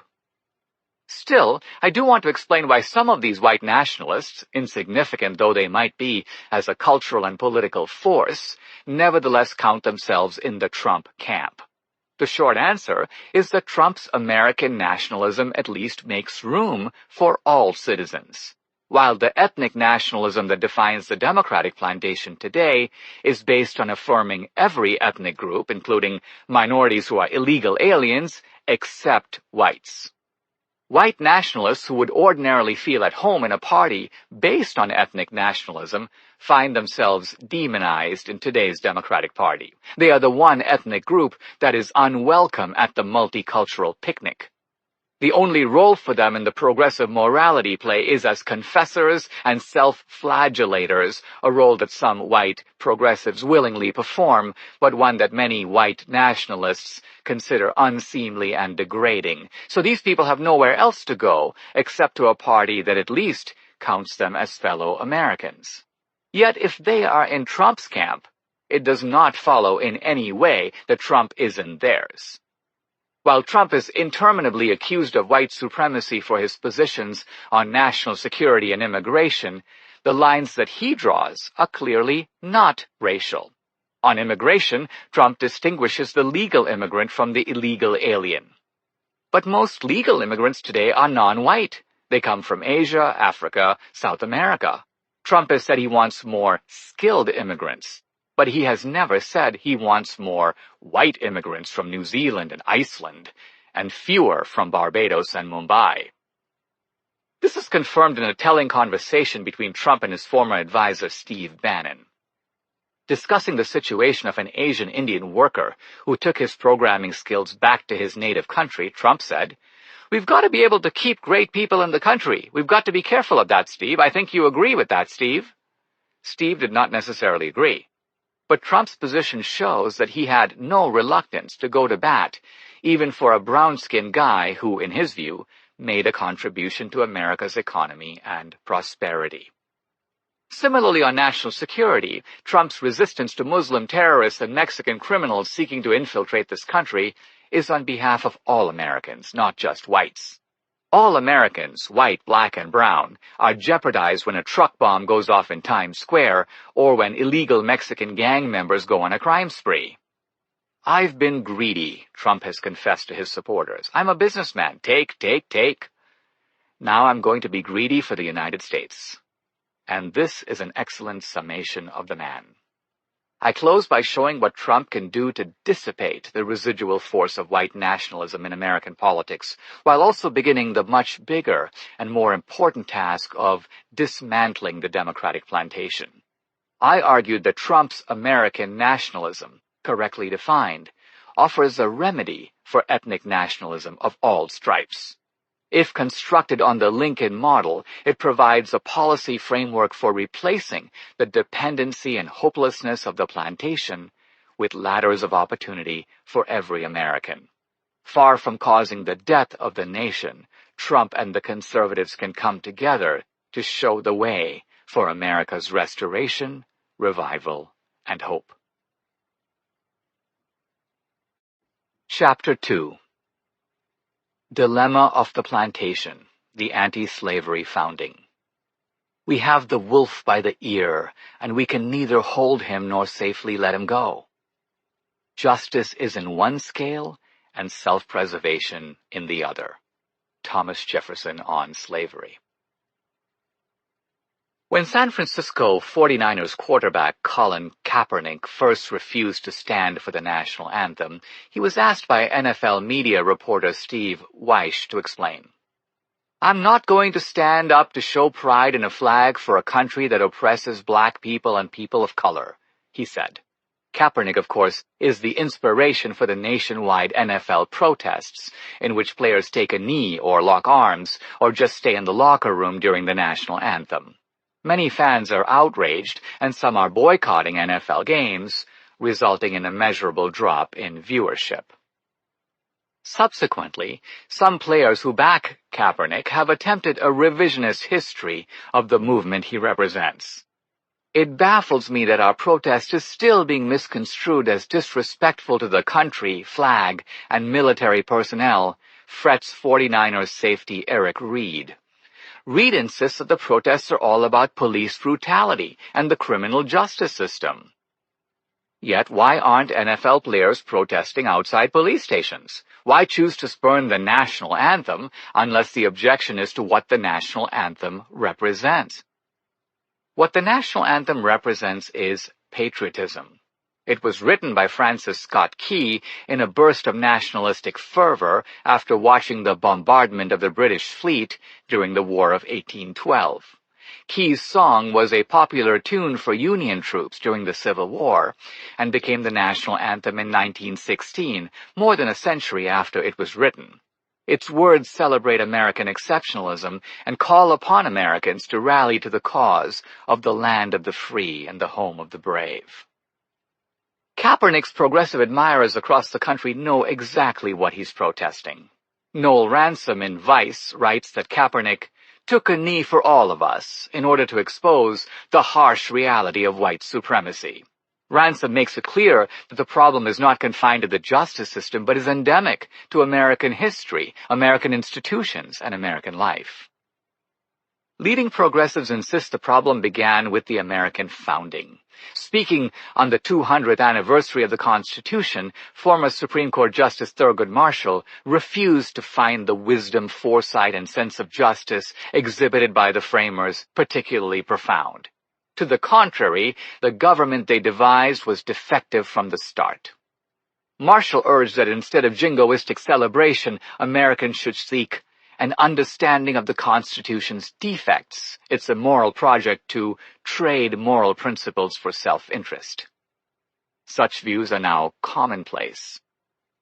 Jefferson didn't mean it when he wrote that all men are created equal, fumed historian John Hope Franklin. We've never meant it. The truth is that we are a bigoted people and always have been. We think every other country is trying to copy us now, and if they are, God help the world. Franklin argued that by betraying the ideals of freedom, the Founding Fathers set the stage for every succeeding generation of Americans to apologize, compromise, and temporize on those principles. A recent article in Rolling Stone, written in the wake of the Charlottesville controversy, sought to document the history of white supremacy in America. In line with the progressive zeitgeist, the article located the roots of the problem in the American founding, noting that Article 1 of the Constitution says slaves are 3/5 of a person, proving that the United States was founded on white supremacy. To examine whether this progressive critique is correct, we have to resolve the seeming inconsistency, not to say hypocrisy, of slaveholders devoting themselves to freedom, which historian Edmund Morgan terms the central paradox of American history. Morgan is not the first to notice the paradox. It was the premise of the British Tory writer Samuel Johnson's sarcastic jibe at the American founding. How is it that we hear the loudest yelps for liberty among the drivers of Negroes? The best way to answer this question is to turn to a debate on this very topic between Abraham Lincoln and the leading Democrats of his day. They debated it with a seriousness and rigor that surpasses anything written on the subject today. We can hardly do better than to begin with them.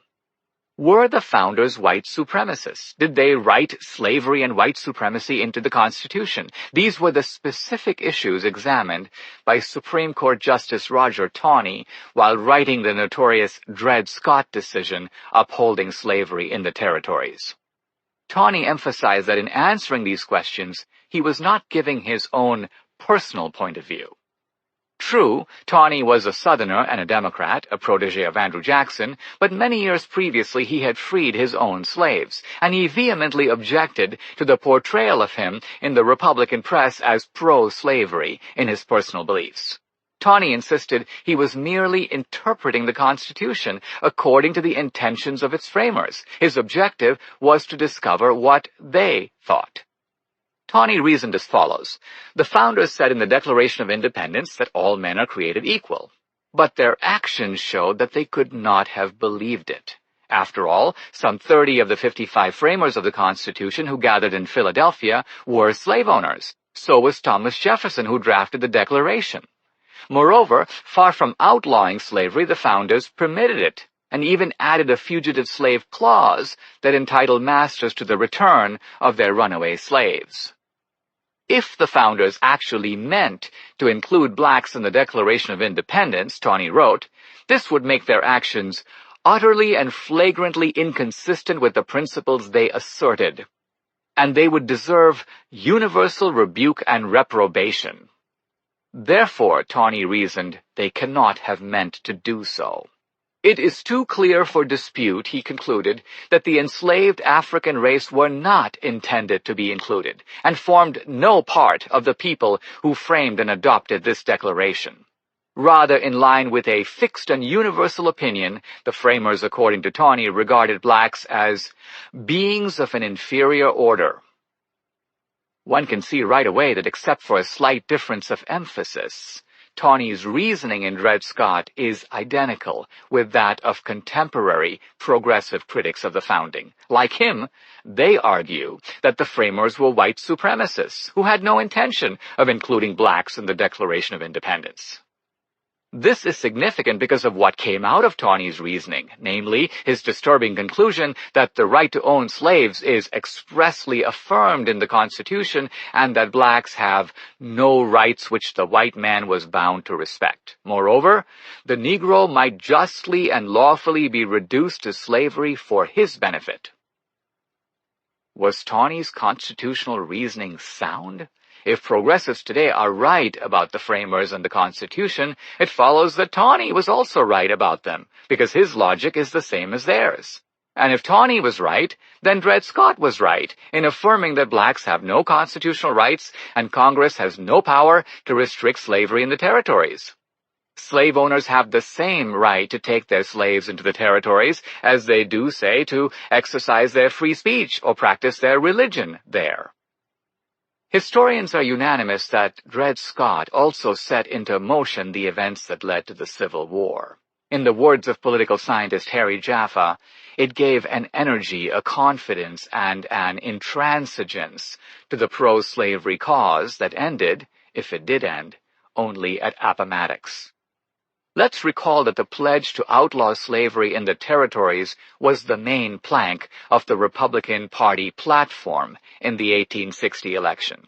Dred Scott essentially invalidated the winning party's platform by declaring it unconstitutional.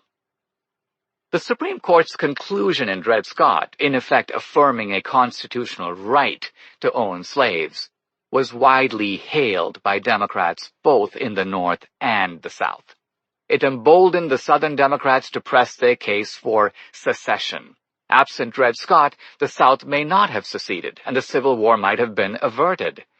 So if the ruling was legitimate, it seems to follow that the secessionists were right to break away from the Union because of their reasonable fear that Lincoln and the Republicans would overturn their basic constitutional rights. So we are in a remarkable situation today where progressive Democrats agree with Tawney that the founders excluded blacks from the Declaration of Independence. They embrace Tawney's reasoning for adopting that view. Yet they reject the pro-slavery conclusion Tawney drew from that premise. Thus, while they pull down Confederate statues, including at least one Tawney statue removed in his native Maryland, they find themselves intellectually in bed with Tawney and the Confederacy. This is not entirely surprising, however, because Tawney was a Democrat. So were Jefferson Davis, Alexander Stephens, and the leading men of the Confederacy. It seems, then, that modern Democrats are on board with the constitutional reasoning employed by their pro-slavery secessionist counterparts more than a century and a half ago. Catchword of a party. Responding to Tawney and Democrats who embraced the Dred Scott decision, among them Stephen Douglas, his famous rival in Illinois, Abraham Lincoln issued one of the most startling challenges in American political history. Addressing Tawney's claim that the founders did not regard blacks as included in the Declaration of Independence, Lincoln said, "I believe the entire records of the world from the date of the Declaration of Independence up to within 3 years ago may be searched in vain for one single affirmation from one single man that the Negro was not included in the Declaration of Independence." Naming South Carolina Democratic Senator John C. Calhoun, Lincoln concedes right away that in the recent past there were prominent Democrats who, finding the Declaration's insistence that all men are created equal constantly in the way of their schemes to bring about the ascendancy and perpetuation of slavery, denied the truth of it. Still, he says, even they did not pretend to believe and then assert it did not include the Negro. But now, for the first time, Lincoln says, the Democratic Party has produced men like Tawney and Douglas who claim that the founders shared an understanding about the Declaration that no living person in their time actually believed. Even more, Lincoln said, their lies about the founders have become the catchword of an entire party. Lincoln's claim is just as much a surprise to the modern reader as it must have been to his contemporaries, because modern Democrats, no less than Tawney and Douglas, claim the founders were pro-slavery men who had no genuine intent to include blacks in the Declaration of Independence. Yet Lincoln accused Tawney of doing obvious violence to the plain, unmistakable language of the founding documents. So how can Lincoln make such a claim about the founding era? What was he getting at? Lincoln deepens the mystery by repeatedly insisting that as far as slavery is concerned, the entire objective and platform of the Republican Party is merely to restore to America the principled statesmanship of the founders. Lincoln refuses to put any moral distance between him and the founders, between himself, say, and slave owner and Virginia planter Thomas Jefferson.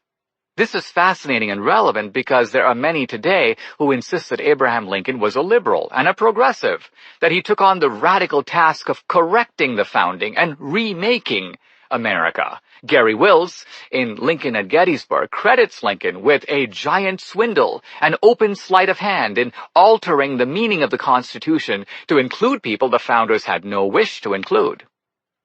Yet Lincoln would undoubtedly decline this praise from a left-wing scholar seeking to appropriate him to the progressive cause. Lincoln viewed himself as a conservative.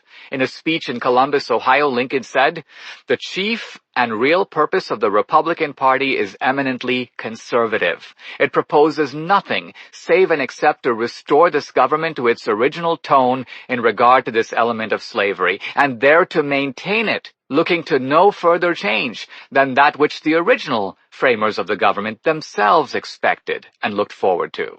Again, in an 1854 speech on the Kansas-Nebraska Act, Lincoln said of slavery, "Let us return it to the position our fathers gave it, and there let it rest in peace." He added in his Cooper Union speech, "This is all Republicans ask, all Republicans desire in relation to slavery. For this Republicans contend, and with this, so far as I know or believe, they will be content." In Lincoln's time, some Democrats tried to portray themselves as conservative and Lincoln as the radical. At Cooper Union, he challenged them. "You say you are conservative, eminently conservative, while we are revolutionary, destructive, or something of the sort.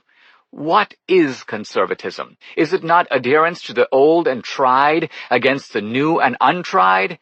We stick to, contend for, the identical old policy on the point in controversy which was adopted by our fathers who framed the government. But you are unanimous in rejecting and denouncing the old policy of the fathers." These assertions by Lincoln should be sufficient to refute the progressive propaganda about the great emancipator being one of them. But it still raises the question of what Lincoln meant when he insisted that the founders were anti-slavery men. Lincoln took up this question directly in his Cooper Union address, the speech that, according to historian Harold Holzer, won Lincoln the presidency by convincing the influential Republicans of the Northeast that he was their man. Let us consider some key items of evidence that Lincoln adduces to show how the framers of the Constitution actually thought and acted with regard to slavery.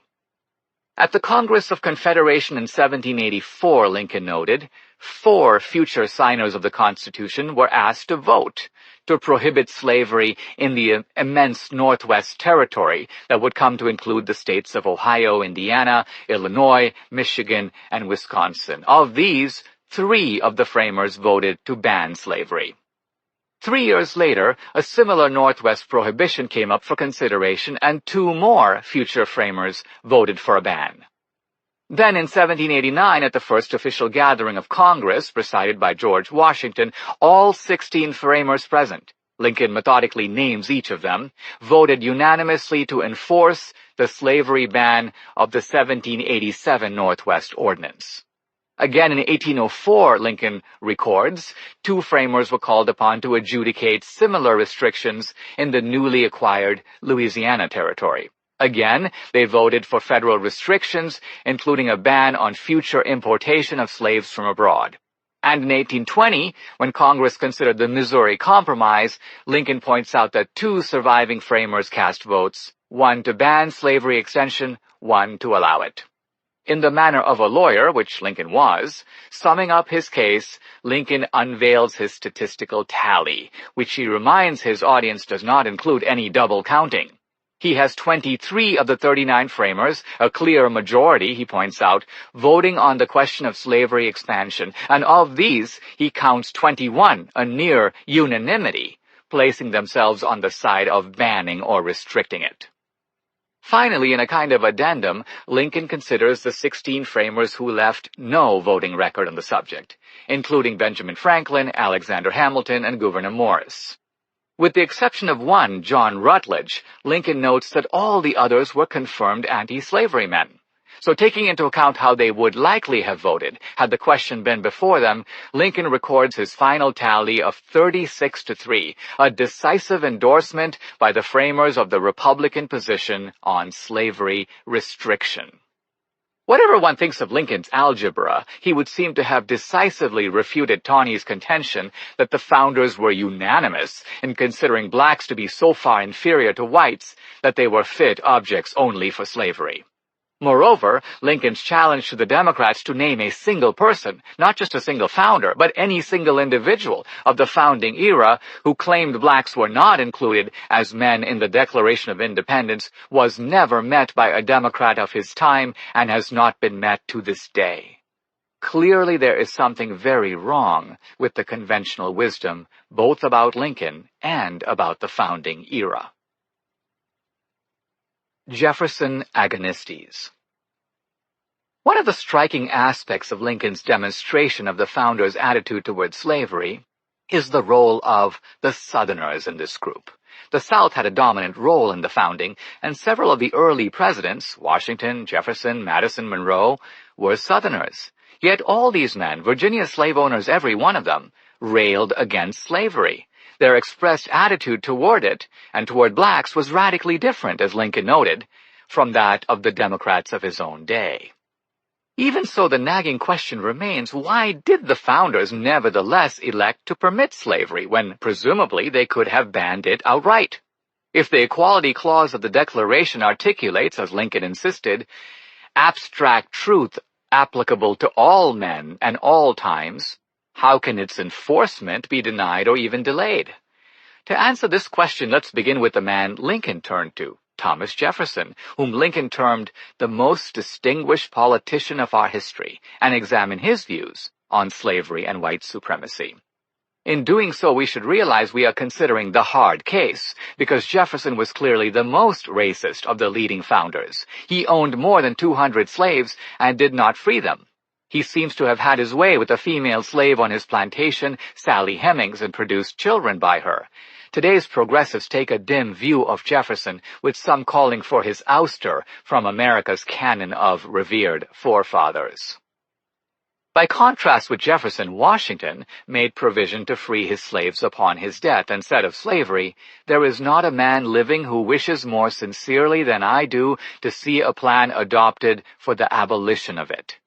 Madison owned slaves, but devised numerous emancipation schemes, terming slavery the most oppressive dominion ever exercised by man over man. Another slave owner, Hamilton, was nevertheless one of the founders of the New York Society for promoting the manumission of slaves. John Jay, America's first Chief Justice, was elected president of that society.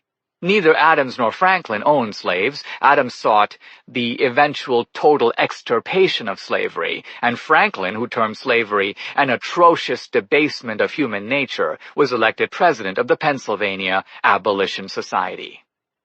What then made Jefferson different from these men? Probably the single greatest difference was that Jefferson was a man of the Enlightenment, and in tune with the latest ideas in science and anthropology. Jefferson was probably the only one among the founders who avidly read ethnological travel accounts of Europeans who penetrated the heart of Africa. In Notes on the State of Virginia, Jefferson writes that when it comes to intellectual ability, "I advance it therefore as a suspicion only that the blacks, whether originally a distinct race or made distinct by time and circumstances, are inferior to the whites." Jefferson recognizes, of course, that the condition of blacks in America is largely determined by their enslavement. Still, he says, in ancient societies, slaves, upon becoming free, rose to become eminent figures in philosophy, literature, and mathematics. Yet he does not observe this to be true among America's free blacks, not one of whom, in Jefferson's experience, has uttered a thought above the level of plain narration. Jefferson never went beyond this suspicion, and the suspicion itself was challenged when the black naturalist and mathematician Benjamin Banneker sent Jefferson his writings. Jefferson responded, "Nobody wishes more than I do to see such proofs as you exhibit, that nature has given to our black brethren talents equal to those of the other colors of men, and that the appearance of a want of them is owing merely to the degraded condition of their existence, both in Africa and America." Jefferson's writings about blacks and Native Americans are suffused with anthropological speculation that, in one notable case, seems deeply offensive. Jefferson speaks of black women in Africa having sex with chimpanzees, making reference to the preference of the orangutan for the black women over those of his own species. Here Jefferson seems to echo the most vicious strains of bigotry that degrade blacks to the level of animals. Where did Jefferson get this? Historian Winthrop Jordan writes, "There was in Africa a beast which was likened to men. It was a strange and eventually tragic happenstance of nature that Africa was the habitat of the animal which in appearance most resembles man. The animal called orangutan by contemporaries, actually the chimpanzee, was native to those parts of Western Africa where the early slave trade was heavily concentrated. The startlingly human appearance and movements of the orangutan arouse some curious speculations." Jordan proceeds to cite travel accounts that speculated about the sexual association of apes with Negroes. Despite Jefferson's indulgence in some of the most ridiculous conjectures of Enlightenment naturalism, he flatly refuses to use the supposed primitivism and intellectual inadequacies of blacks to justify their enslavement. "Whatever be their degree of talent," he writes of blacks in a letter to Henry Gregoire, "it is no measure of their rights." Jefferson goes on to argue that just because Sir Isaac Newton was superior to others in understanding, he was not, therefore, lord of the person or property of others. Jefferson was, again on account of his Enlightenment sympathies, one of the least religious of the founders. Even so, he thundered against slavery in biblical cadences and with the fury of a biblical prophet. "And can the liberties of a nation be thought secure when we have removed their only firm basis, a conviction in the minds of the people that these liberties are the gift of God, that they are not to be violated but with his wrath? Indeed, I tremble for my country when I reflect that God is just, that his justice cannot sleep forever." And if the slaves should ever rise up against the masters, Jefferson confesses that the Almighty has no attribute which can take side with us in such a contest. No abolitionist was ever so eloquent. And then, in making the case against British rule in a draft of the Declaration of Independence that Congress amended, Jefferson blames the Crown for introducing and sustaining slavery in America.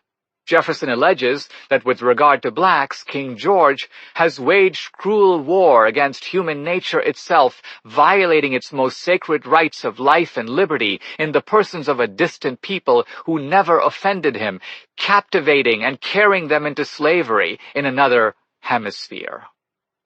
Jefferson holds the king responsible for this execrable commerce, since the crown was determined to keep open a market where men should be bought and sold. At first, this foisting of the blame for slavery on the British seems incredible, yet we forget that by the 1770s, slavery had already existed in America for 150 years, the first slaves having arrived around 1619 in Virginia. Historian David Bryan Davis reminds us that almost 2/3 of the history of North American slavery occurred before the American Revolution. The founders are often portrayed as instituting slavery in America, whereas in reality they were contending with an institution long established before they contemplated what to do with it. A few years before the Declaration, Jefferson, in A Summary View of the Rights of British America, makes this astounding statement against the Crown. "The abolition of domestic slavery is the great object of desire in those colonies where it was unhappily introduced in their infant state." Abraham Lincoln regarded this statement as of the highest importance. Here is Jefferson basically asserting that most Americans, Southerners no less than Northerners, wish to have slavery ended, even while the British Crown insists upon sustaining it against their will. Note that Jefferson does not speak merely of emancipation, rather he uses the term abolition. What, one wonders, would Tawney have made of this? In 1779, Jefferson proposed a law that would provide for gradual emancipation of slaves in Virginia, a law that he knew would apply also to him. In 1784, he proposed a law in Congress that would ban slavery from the entire western territory of the United States. The proposal failed by a single vote. And in 1807, President Jefferson publicly supported the abolition of the slave trade, urging Congress to close it down, which it did. Why then did Jefferson and other founders, who in general had even stronger anti-slavery credentials than he did, not act once and for all to end this nefarious institution? Jefferson's answer cannot be better given than in the quotation at the beginning of this chapter. "We have a wolf by the ear, and we can neither hold him nor safely let him go. Justice is in one scale, and self-preservation in the other." Jefferson elaborates on why he considers the emancipation of blacks and their integration into American society not just problematic, but impossible. Deep-rooted prejudices entertained by the whites, 10,000 recollections by the blacks of the injuries they have sustained, new provocations, the real distinctions which nature has made, and many other circumstances will divide us into parties and produce convulsions which will probably never end but in the extermination of the one or the other race. That this is not an affirmation of white supremacy can be seen in Jefferson's fear that either the whites will exterminate the blacks, or the blacks will exterminate the whites. Jefferson must have considered blacks as a group pretty formidable if he thought they might become the oppressive class. Even so, Jefferson's tone here is a bit hysterical. To a progressive, I'm sure he sounds like a modern-day Trumpster, inveighing against illegal immigrants. They will overrun us. They will wipe us out. We can agree with the progressive that such fears may be overblown. We can rejoice in hindsight that Jefferson's ghoulish vision has not come true. But they cannot be dismissed, even if they are irrational. A universal feeling, Abraham Lincoln said in precisely this context, whether well or ill-founded, cannot be safely disregarded. The reason for this has to do with why people join together in a social compact in the first place. According to John Locke and the theorists of classical liberalism, they do so primarily for security, or what Jefferson calls self-preservation. And this security is not merely an actual condition, it is also a perception. In other words, people must not just be secure, they must also feel secure. Their security is in part in the minds of the people themselves, which is why liberal society is based on the consent of the governed. The consent of the governed is that other, often overlooked, phrase in the Declaration. Yet it is no less fundamental, of no less importance than all men are created equal. The two would seem to be the twin foundational principles of democracy. Yet, as the founders and Lincoln all recognized, they are not always compatible. Sometimes they can even become rivals. What if a majority of Americans believe that to free 1 million or several million slaves and release them into the general population would endanger the safety and welfare of that population? The progressive answer is, well, that's just ridiculous. Too bad for them. Let them learn to deal with it. But in a democratic society, the deference of rulers to people's opinions and even to their fears is no mere technicality. The case for democracy, no less than the case against slavery, relies on the consent of the governed. Consider Alexander Hamilton's definition of freedom. The only distinction between freedom and slavery is this. In the former state, a man is governed by the laws to which he has given his consent. In the latter, he is governed by the will of another. This applies no less to democracy than to slavery. The freedom principle in both cases is the same. If it is wrong to govern a man without his consent, the essential definition of slavery, it is equally wrong to govern a people without their consent. To outlaw slavery without popular consent would be to destroy democracy, and thus to outlaw the very basis for outlawing slavery. Lincoln understood this, as did the American founders. All statesmen must deal with the gap between principle and practice. But the founders also had to deal with a tension between two principles that had become rivals, created equal and the consent of the governed. It is this tension that produced the founders' plantation dilemma, or what political scientist Harry Jaffa calls the crisis of the house divided. Let's see how the founders attempted to solve it. Lesser evil. It is tempting when considering the problems of the past to ascribe to the people involved a freedom they did not have. It's tempting to ask them to choose things that were not on the table to choose. This may be termed the utopian temptation, which in this case has become a progressive strategy deployed against the founders. The key to the strategy is to blame the founders for not securing ideals of perfection that they affirmed in principle, but were not in a position to secure in practice. Let's put ourselves in the place of the founders gathered in that small, dusty room in Philadelphia and ask, what were the actual choices available to them with regard to slavery? The question before them was not slavery but union, the challenge of forming a durable union. This was a hugely controversial issue, with powerful opponents, the so-called anti-federalists, contending against the new constitutional union being proposed in Philadelphia. So the choice before the founders was not, should we have a union based on slavery or one based on anti-slavery? Rather, the choice was to have a union that permitted slavery to continue, at least for a time, or to have no union at all. Slavery was less prevalent in the North, but nevertheless legal in all the 13 states represented in Philadelphia, and it was obvious to all that many states, and certainly the southern states, would never join a union that forbade slavery at the outset.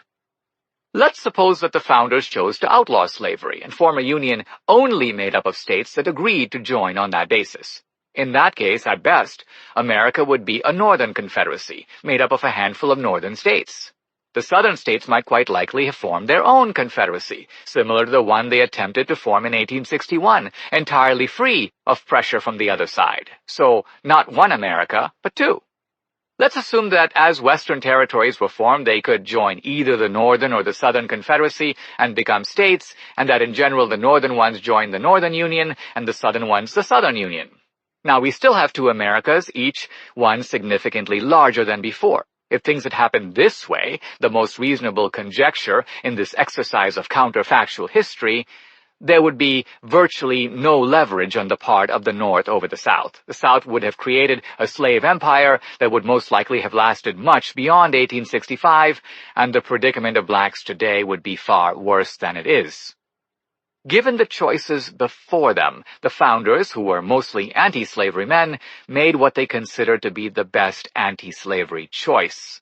They founded a union on anti-slavery principles anchored in the Declaration. Their hope and expectation was that the people of this union would recognize, as Lincoln repeatedly stressed, that if they wanted freedom for themselves, they could not tyrannize over others. Consequently, the founders believed, in their Novus Ordo Seclorum, or New Order for the Ages, slavery would be placed, as Lincoln put it, in a course of ultimate extinction. According to Michelle Alexander in her influential book, The New Jim Crow, under the terms of our country's founding document, slaves were defined as 3/5 of a man, not a real whole human being. We can't fault Alexander alone. We've heard this before, and Alexander is simply echoing progressive orthodoxy. Yet the implication of her statement, that the 3/5 clause represents the founders' dehumanization of blacks, is completely wrong. The 3/5 clause of the Constitution emerged as a consequence of the founders' balancing act to secure a union. The issue between the northern and southern states involved political representation. The South, of course, wanted more representation, which meant more power, and thus southern states wanted blacks to count as full persons. Northern states wanted blacks to count as 0, to reduce the power of the slave-owning faction. The 3/5 clause was the compromise that enabled the North and South to come to terms on this issue. While historians debate its impact, this was a compromise that seems to have favored the South. Historian David Bryan Davis points out that the Democratic Party's national domination, beginning with Andrew Jackson in the late 1820s and continuing through 1860, was made possible largely by the added voting power supplied to southern states by the 3/5 clause. It should be obvious from this context that the clause had nothing to do with the intrinsic worth of black people, and that progressive efforts to invoke it to prove the white supremacy of the founders is both unfair and ridiculous. The bottom line is that the founders chose the lesser of two evils. It was a difficult choice, yet both Lincoln and the abolitionist leader Frederick Douglass, himself a runaway slave, considered it the right choice. Douglas noted that by keeping the slave-owning South within the Union, the founders enabled Northern political pressure to work against slavery. I am therefore for drawing the bond of union more closely and bringing the slave states more completely under the power of the free states. Lincoln compared slavery to a cancerous growth on the body and argued that just as an afflicted man hides away a wen or cancer which he dares not cut out at once lest he bleed to death, with the promise nevertheless that the cutting may begin at the end of a given time, in the same manner the founders treated slavery as an evil they must tolerate with a view to its future removal. Lincoln's argument was that lesser evils are always preferable to greater ones, and that it is the task of the statesman to achieve as much good as is practical under the circumstances. If the framers had sought to guarantee all the rights of all men, they would most likely have ended up securing no rights for anyone. The statesman must not merely know what is good, but also how much good is achievable, and to achieve it without foolishly striving for more. Much as I hate slavery, Lincoln said in Peoria in 1854, I would consent to the extension of it, rather than see the Union dissolved, just as I would consent to any great evil to avoid a greater one. For Lincoln, the Union is the mechanism, the only mechanism, for permanently ending slavery, which is why saving the Union becomes his paramount goal. Lincoln implies that it is in the slave's interest, too, to sustain the Union, even if the cost involves continuing or prolonging their servitude. Of the Declaration's assertion of equality, Lincoln said of the founders, they did not mean to assert the obvious untruth that all were then enjoying that equality, nor yet that they were about to confer it immediately upon them. In fact, they had no power to confer such a boon. They meant simply to declare the right, so that the enforcement of it might follow, as fast as circumstances should permit. In other words, the founders declared the timeless rights that apply to all men at all times, while also creating a political union in their time that would eventually elect an anti-slavery government in Lincoln's time, one that could finally make good on the rights that could not be secured for blacks until then. This is how the founders, not in their lifetime but 2 generations later, finally reconciled human equality with democratic consent. Laying the foundation. In the end, we may ask, was it worth it? The founders may be exonerated of the charge of being white supremacists or being pro-slavery, but did their project succeed, not just in the end, but also in their own time? Here we must recall that up through the American founding, slavery was a universal institution. If slavery be wrong, one of the founders, Charles Pinckney, said, it is justified by the example of all the world.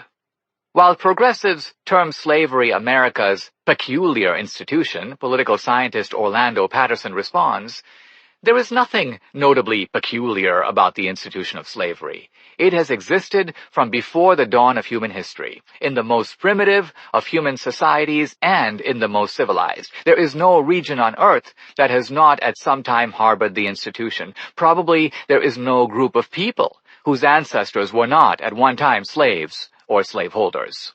American Indians had slaves on the American continent before the white man arrived here. The British, as we have seen, supervised slavery in the American colonies for a century and a half prior to American independence. Before 1776, slavery was legal in every part of America. In northern states like New York and New Jersey, slaves didn't work on plantations, but built roads, cleared land, cut timber, and herded cattle. They also worked in skilled trades like carpentry, stonemasonry, and blacksmithing, and also as domestic labor.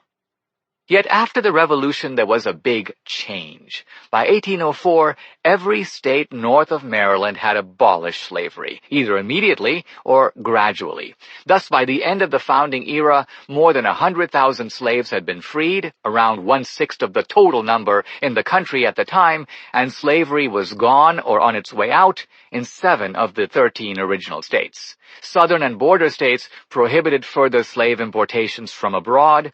Congress was committed committed to outlawing the slave trade in 1808, which it did, slavery was no longer a national, but a sectional institution, and one under moral and political siege. How did this happen? The simple answer, the only answer, is what historian David Bryan Davis terms the effects of revolutionary ideology. Historian Gordon Wood, the preeminent scholar of the founding, concurs. It is no coincidence, he points out, that Americans in Philadelphia in 1775 started the first anti-slavery society existing anywhere. It was the revolution that made American slavery peculiar, in that it was out of place in a nation dedicated to the proposition that all men are created equal. In this sense, as Wood writes, the revolution in effect set in motion ideological and social forces that doomed the institution of slavery in the North and led inexorably to the Civil War. The founders are not to blame for killing America or giving America a false start. Far from introducing slavery or white supremacy, they laid the moral and political foundation for a new country that became a model for freedom in the world. Based on the principles they enunciated, this country would, in the measure of time, overthrow slavery and establish equality of rights under the law. Lincoln recognized this. The progressive attack on the founding is a decoy, an attempt to shift the blame for other, far greater sins perpetrated by other, far greater sinners. We, especially those of us who are non-white, owe the founders a debt of gratitude, and if we ever take a knee for the flag or the national anthem, it should be to say a prayer and thank God for the United States of America. Chapter 3. Party of Enslavement: The Psychology of the Democratic Masterclass. Socialism proposes to do away with free competition, to afford protection and support at all times to the laboring class. These purposes slavery fully and perfectly attains. George Fitzhugh, Sociology for the South. The early 19th century saw the emergence of a new, expanded slave plantation, with a new ideology to sustain and promote it. For the first time in world history, slave owners had an elaborate philosophy, actually 2 elaborate philosophies, to protect slavery from moral and political attack. This ideology was formulated by the leading thinkers of a new political party, the Democratic Party, which became, from the 1820s to 1860, the Party of the Plantation. This chapter explores the mind of this democratic masterclass, because it has shaped democratic thinking and strategy right down to the present. The Democratic Party's deep involvement in administering the slave plantation and vigorously defending slavery is an historical truth that progressives and Democrats have desperately sought to camouflage. This is the significance of the left-wing rampage through the South in the wake of the infamous Charlottesville rally, which resulted in the pulling down of Confederate monuments. The Charlottesville rally itself was called to block the proposed removal of Confederate General Robert E. Lee's monument from Emancipation Park. In the heated aftermath of Charlottesville, Black Lives Matter and Antifa groups forced the dismantling of dozens of other monuments, with still others under consideration for relocation or removal. In Austin, Texas, the statues of Lee and another Confederate general, Albert Sidney Johnston, were taken down. Maryland authorities removed the statue of native son Roger Taney from in front of the State House. On social media, I watched a video of angry protesters yanking down a statue to an unnamed Confederate soldier, shouting obscenities at him and kicking him. Seeing the sheer venom of the protesters, I thought to myself, oh wow, they're acting like this lifeless statue can actually hear them and feel pain. I tried to imagine this soldier, most likely a dirt-poor farm worker who didn't own any slaves. One of these soldiers was asked after the war what his reason was for fighting in the war, and he replied, "Because the Yankees are down here." In Chicago, strangest of all, someone even tried to burn a bust of Abraham Lincoln, the president who won the war and freed the slaves.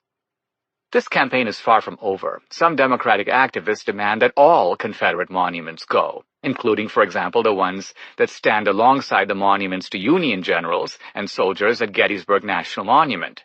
So far, the Gettysburg authorities have said no, which is why leftists are keeping up the pressure with articles in Politico like, "Why There Are No Nazi Statues in Germany." The author, Joshua Zeitz, remarks, "In Germany you won't see neo-Nazis converging on a monument to Reinhard Heydrich or Adolf Hitler because no such statues exist." In this view, the Confederacy is Nazi Germany, and America needs its own thorough denazification. What can we make of this? At first glance, we see Democratic activists pulling down the statues of other Democrats.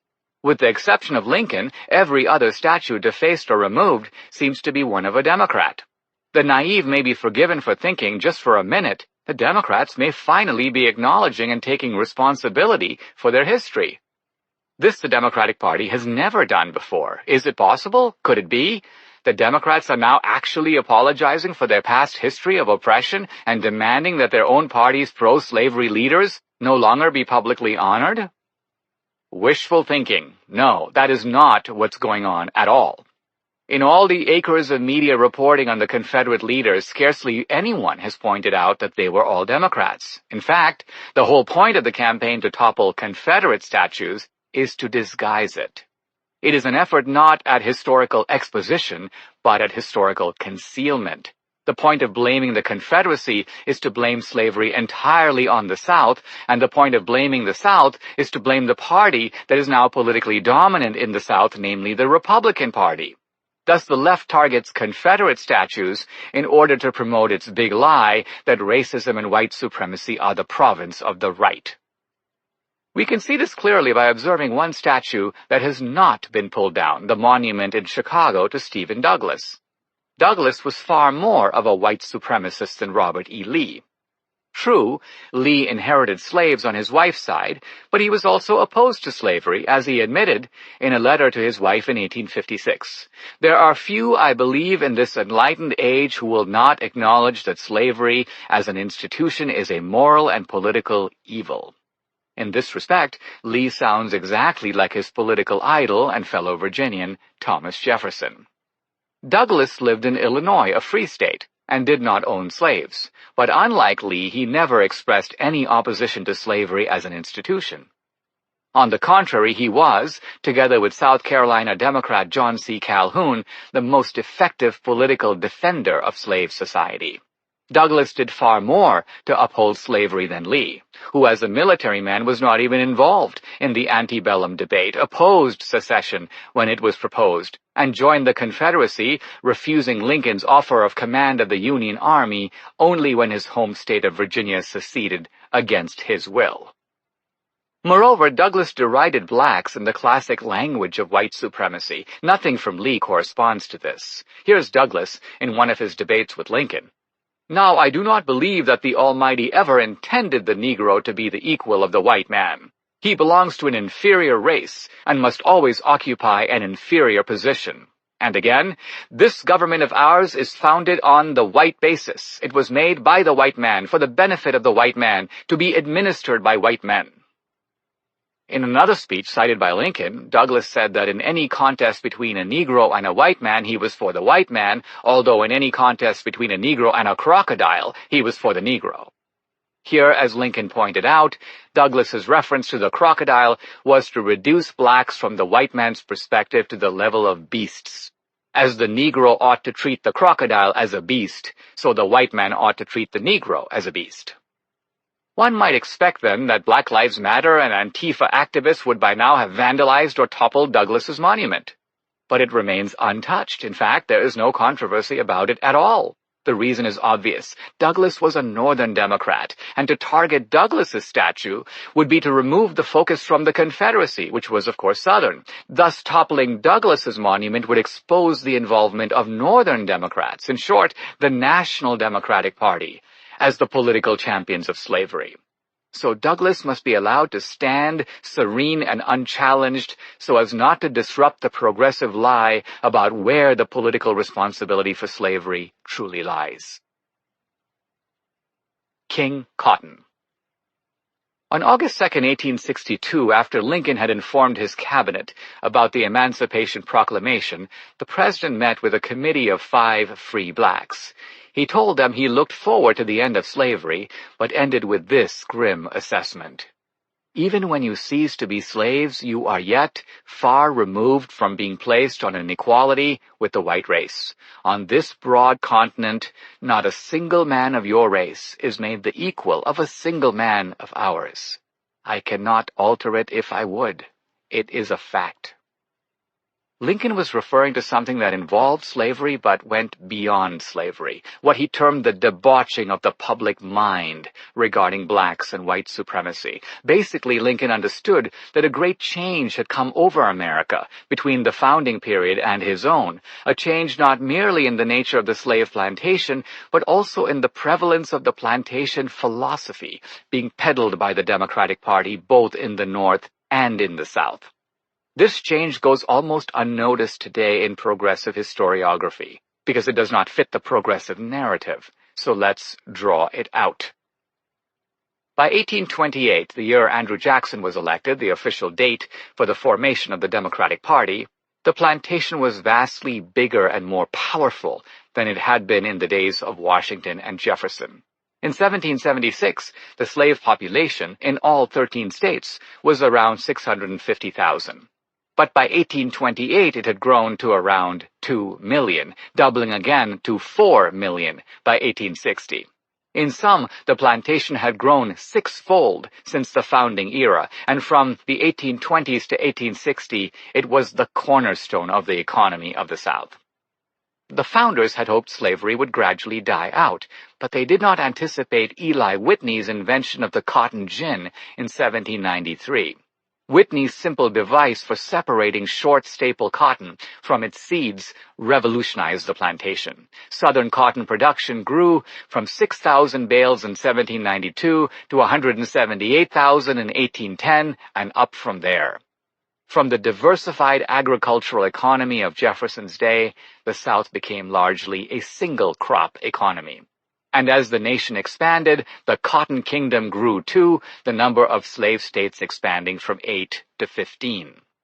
Since King Cotton was the basic raw material of the Industrial Revolution, it made the planters rich. By the 1830s, cotton accounted for more than half of all U.S. exports. Cotton planters were the wealthiest people in America, and there were more millionaires in the South living off the big plantations than there were in any other region of the country. The significance of this is that the plantation economy generated a powerful political lobby, and a new political party was ready at hand to take up the cause of the slave owners. Most Americans don't realize that around the time of the Revolution, there were powerful anti-slavery currents in the South, no less than in the North. Historians Eugene Genovese and Elizabeth Fox Genovese inform us that anti-slavery expressions reverberated in the South during and after the American Revolution. Winthrop Jordan notes that in Virginia, which had 40% of the slaves in the entire nation at the time, denunciations of slavery, though not universal, were acceptable and widespread. Speaking in July 1773 at the Virginia Constitutional Convention, George Mason described slavery as that slow poison which is daily contaminating the minds and morals of our people. 2 years later, Patrick Henry urged his fellow Southerners to look for a time when an opportunity will be offered to abolish this lamentable evil. This was the tone, and Southern states joined Northern states in excluding slavery from the Northwest Territory and in abolishing the slave trade. The tone persisted through the early 19th century.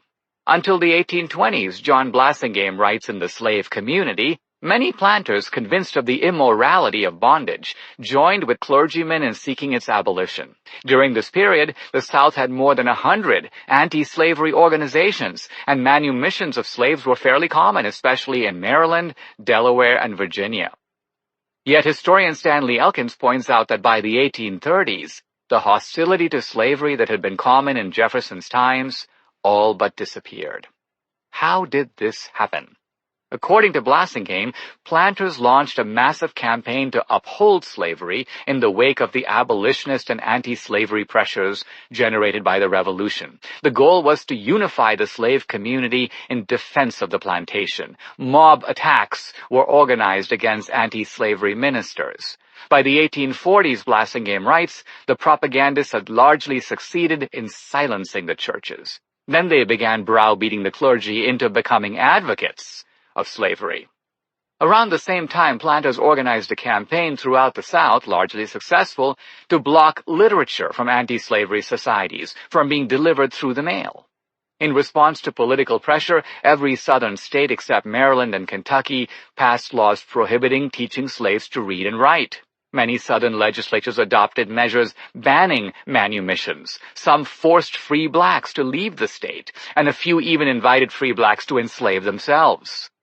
By the 1850s, some slavery apologists like William Yancey and Robert Barnwell Rhett were calling for the reopening of the African slave trade. This was a new and different South, and to the incredible good fortune of the planter aristocracy, there was a political party, the Democratic Party, to represent their interests and press their claims, both at the local and the national level. Working with and through this party, the planter class found itself equipped with a full-blown moral, legal, and political philosophy of the plantation, one that historians say no previous class of slave owners ever developed.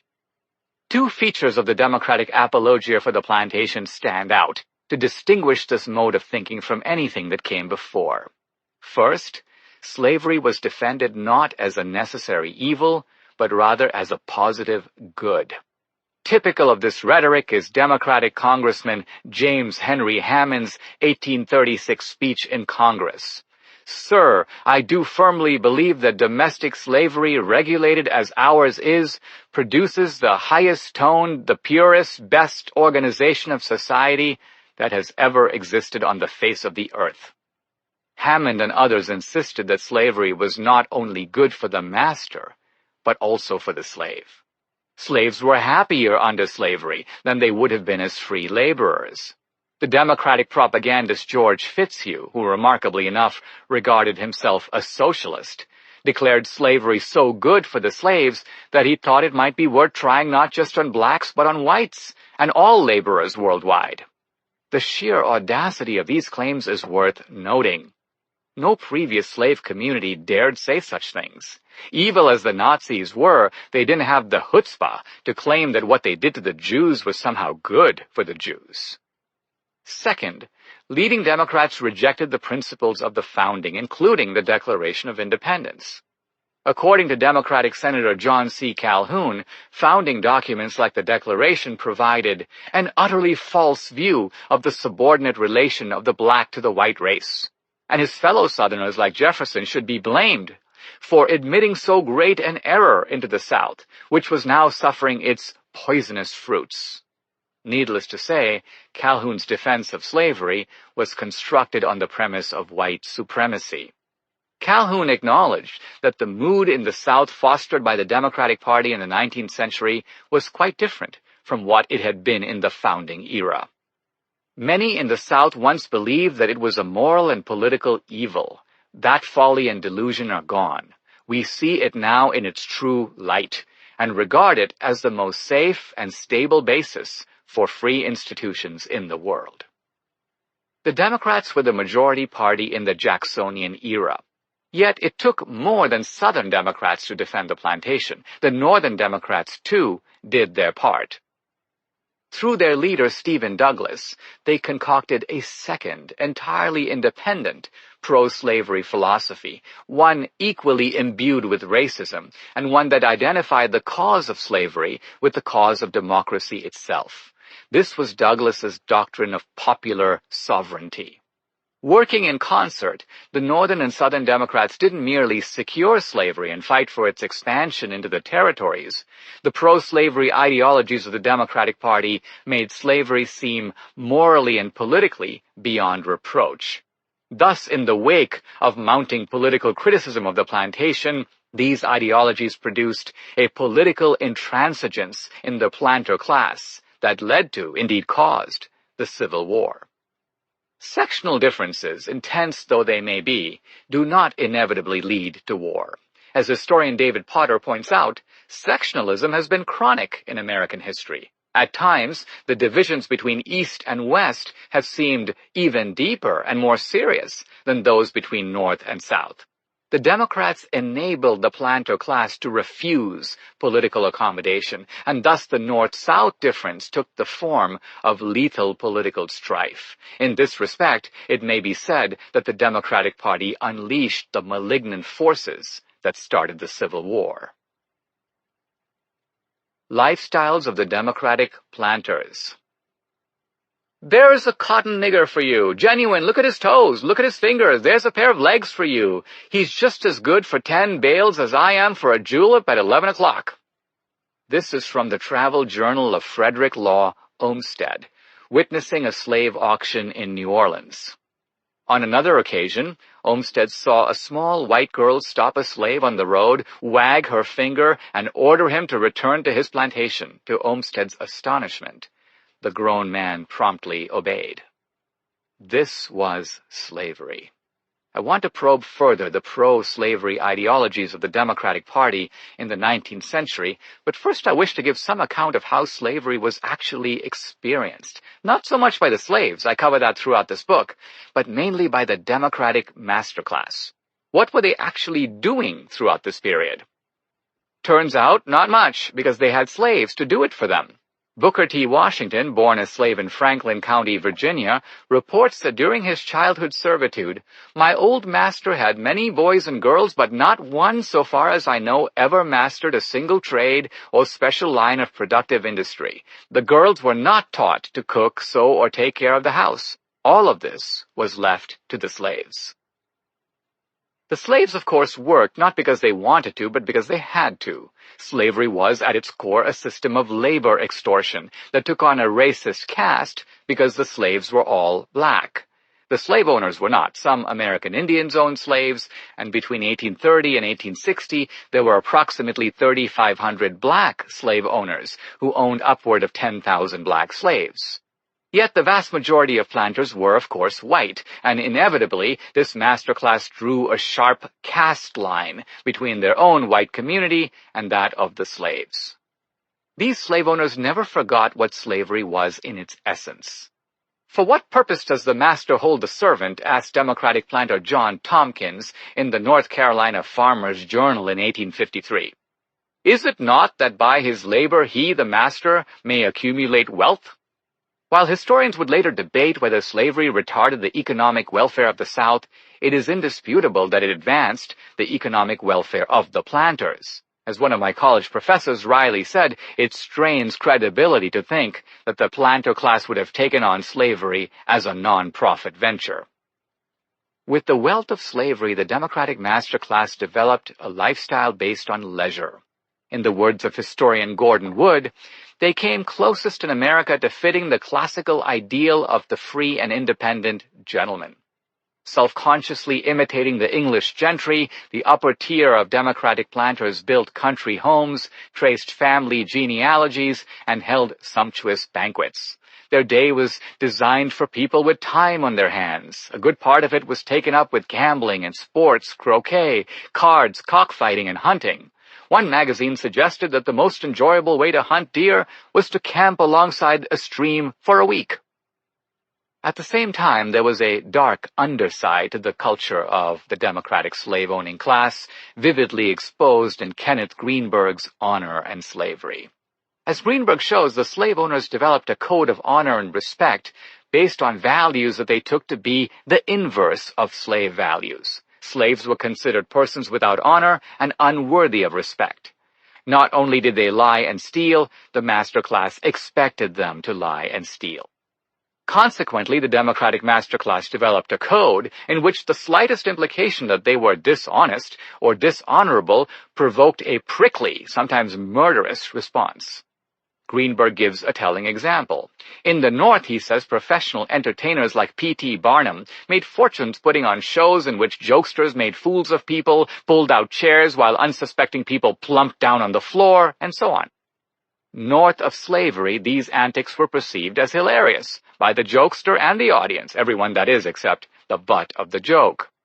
But when a young gentleman, Marion Sims, tried that at a South Carolina college, sending his classmate Boykin Witherspoon crashing to the ground, no one thought this was funny. A deadly silence filled the room of onlookers.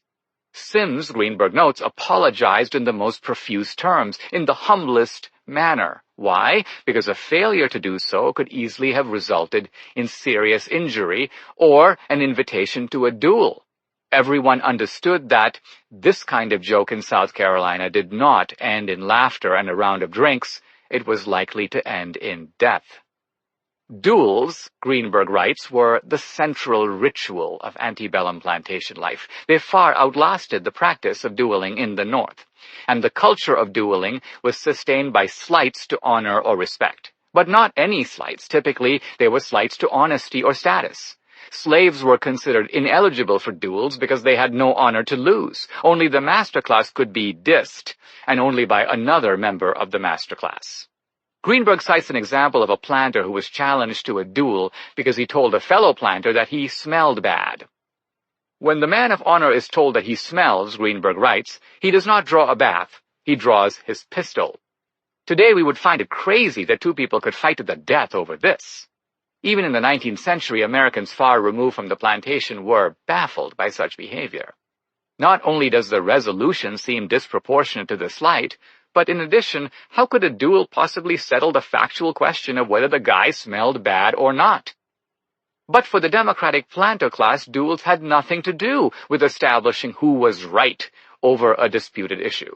The issue was not whether the fellow smelled bad or not, rather the issue was the questioning of a man's honor and reputation, which was to him as important as life itself. As Greenberg puts it, the man of honor does not care if he stinks, but he does care that someone has accused him of stinking.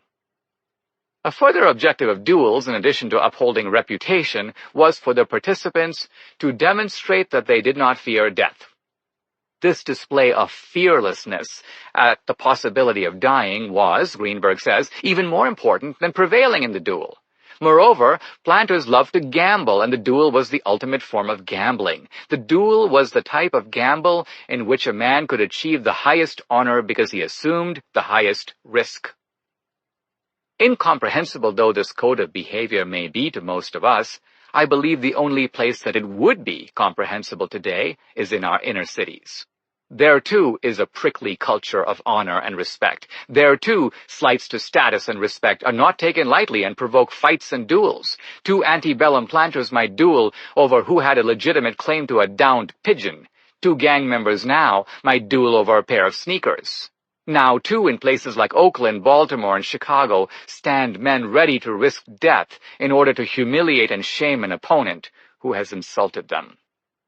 And on the plantation, as in the inner city today, duels were public rituals. Greenberg calls them theatrical displays for public consumption, aimed at saving face and shaming others.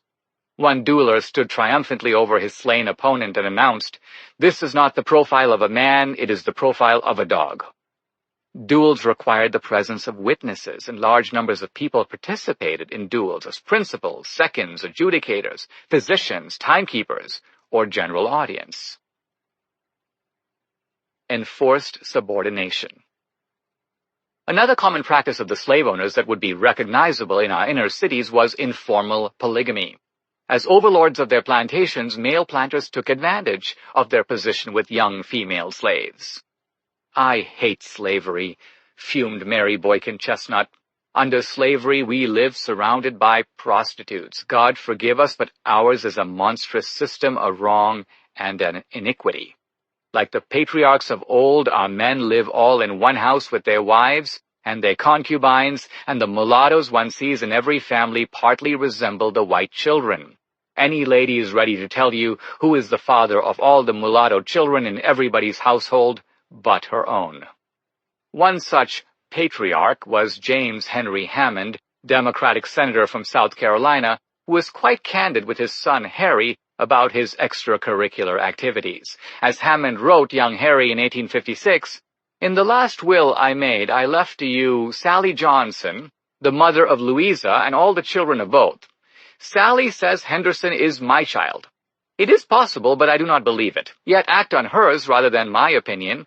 Louisa's first child may be mine. I think not. Her second, I believe, is mine. Do not let Louisa or any of my children or possible children be the slaves of strangers. Slavery in the family will be their happiest earthly condition. Hammond drapes his sexual predation in the language of philanthropy. He speaks, some may say, as a true Democrat. And I agree. I see in Hammond a forerunner to Bill Clinton. Hammond displays the same sanctimony, the same quivering upper lip, even as his behavior reveals a ruthless selfishness. While Hammond is partial to slave women that he has bedded, and to slave children who might have resulted from those liaisons, he does not for a minute consider freeing any of them. Rather, he wants them to continue as slaves, although slaves in the family. Democrats in those days liked to affectionately refer to their slave households as our family, black and white. A favorite discussion theme within the Democratic masterclass was the laziness and worthlessness of the slaves. It was a running joke among overseers that it takes 2 white men to make a black man work, and that it takes 2 to help 1 to do nothing. Even clear-eyed Mary Boykin Chestnut frets, a hired man would be a good deal cheaper than a man whose father and mother, wife, and 12 children have to be fed, clothed, housed, and nursed, their taxes paid, and their doctor's bills, all for his half-done, slovenly, lazy work. Yet, in reality, it was the slaves who did most of the work, and the planter class that was lazy and slovenly.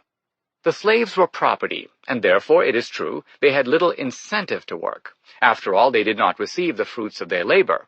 With a straight face, the Democratic masterclass investigated the supposed maladies that led to slaves feigning illness or shirking work responsibilities. A Louisiana doctor active in the Democratic Party, Samuel Cartwright, diagnosed slaves as suffering from dysphasia ethiopica, a supposedly tropical ailment that caused malingering, irresponsibility, and rascality in slaves. Cartwright also identified drapetomania as the disease causing Negroes to run away. Recognizing that they would have to make the slaves work, masters introduced the whip as the main management solution of plantation society. The whip was sometimes used sparingly, but it was used nevertheless by severe and kind masters alike, and the whip left enduring scars, emotional no less than physical.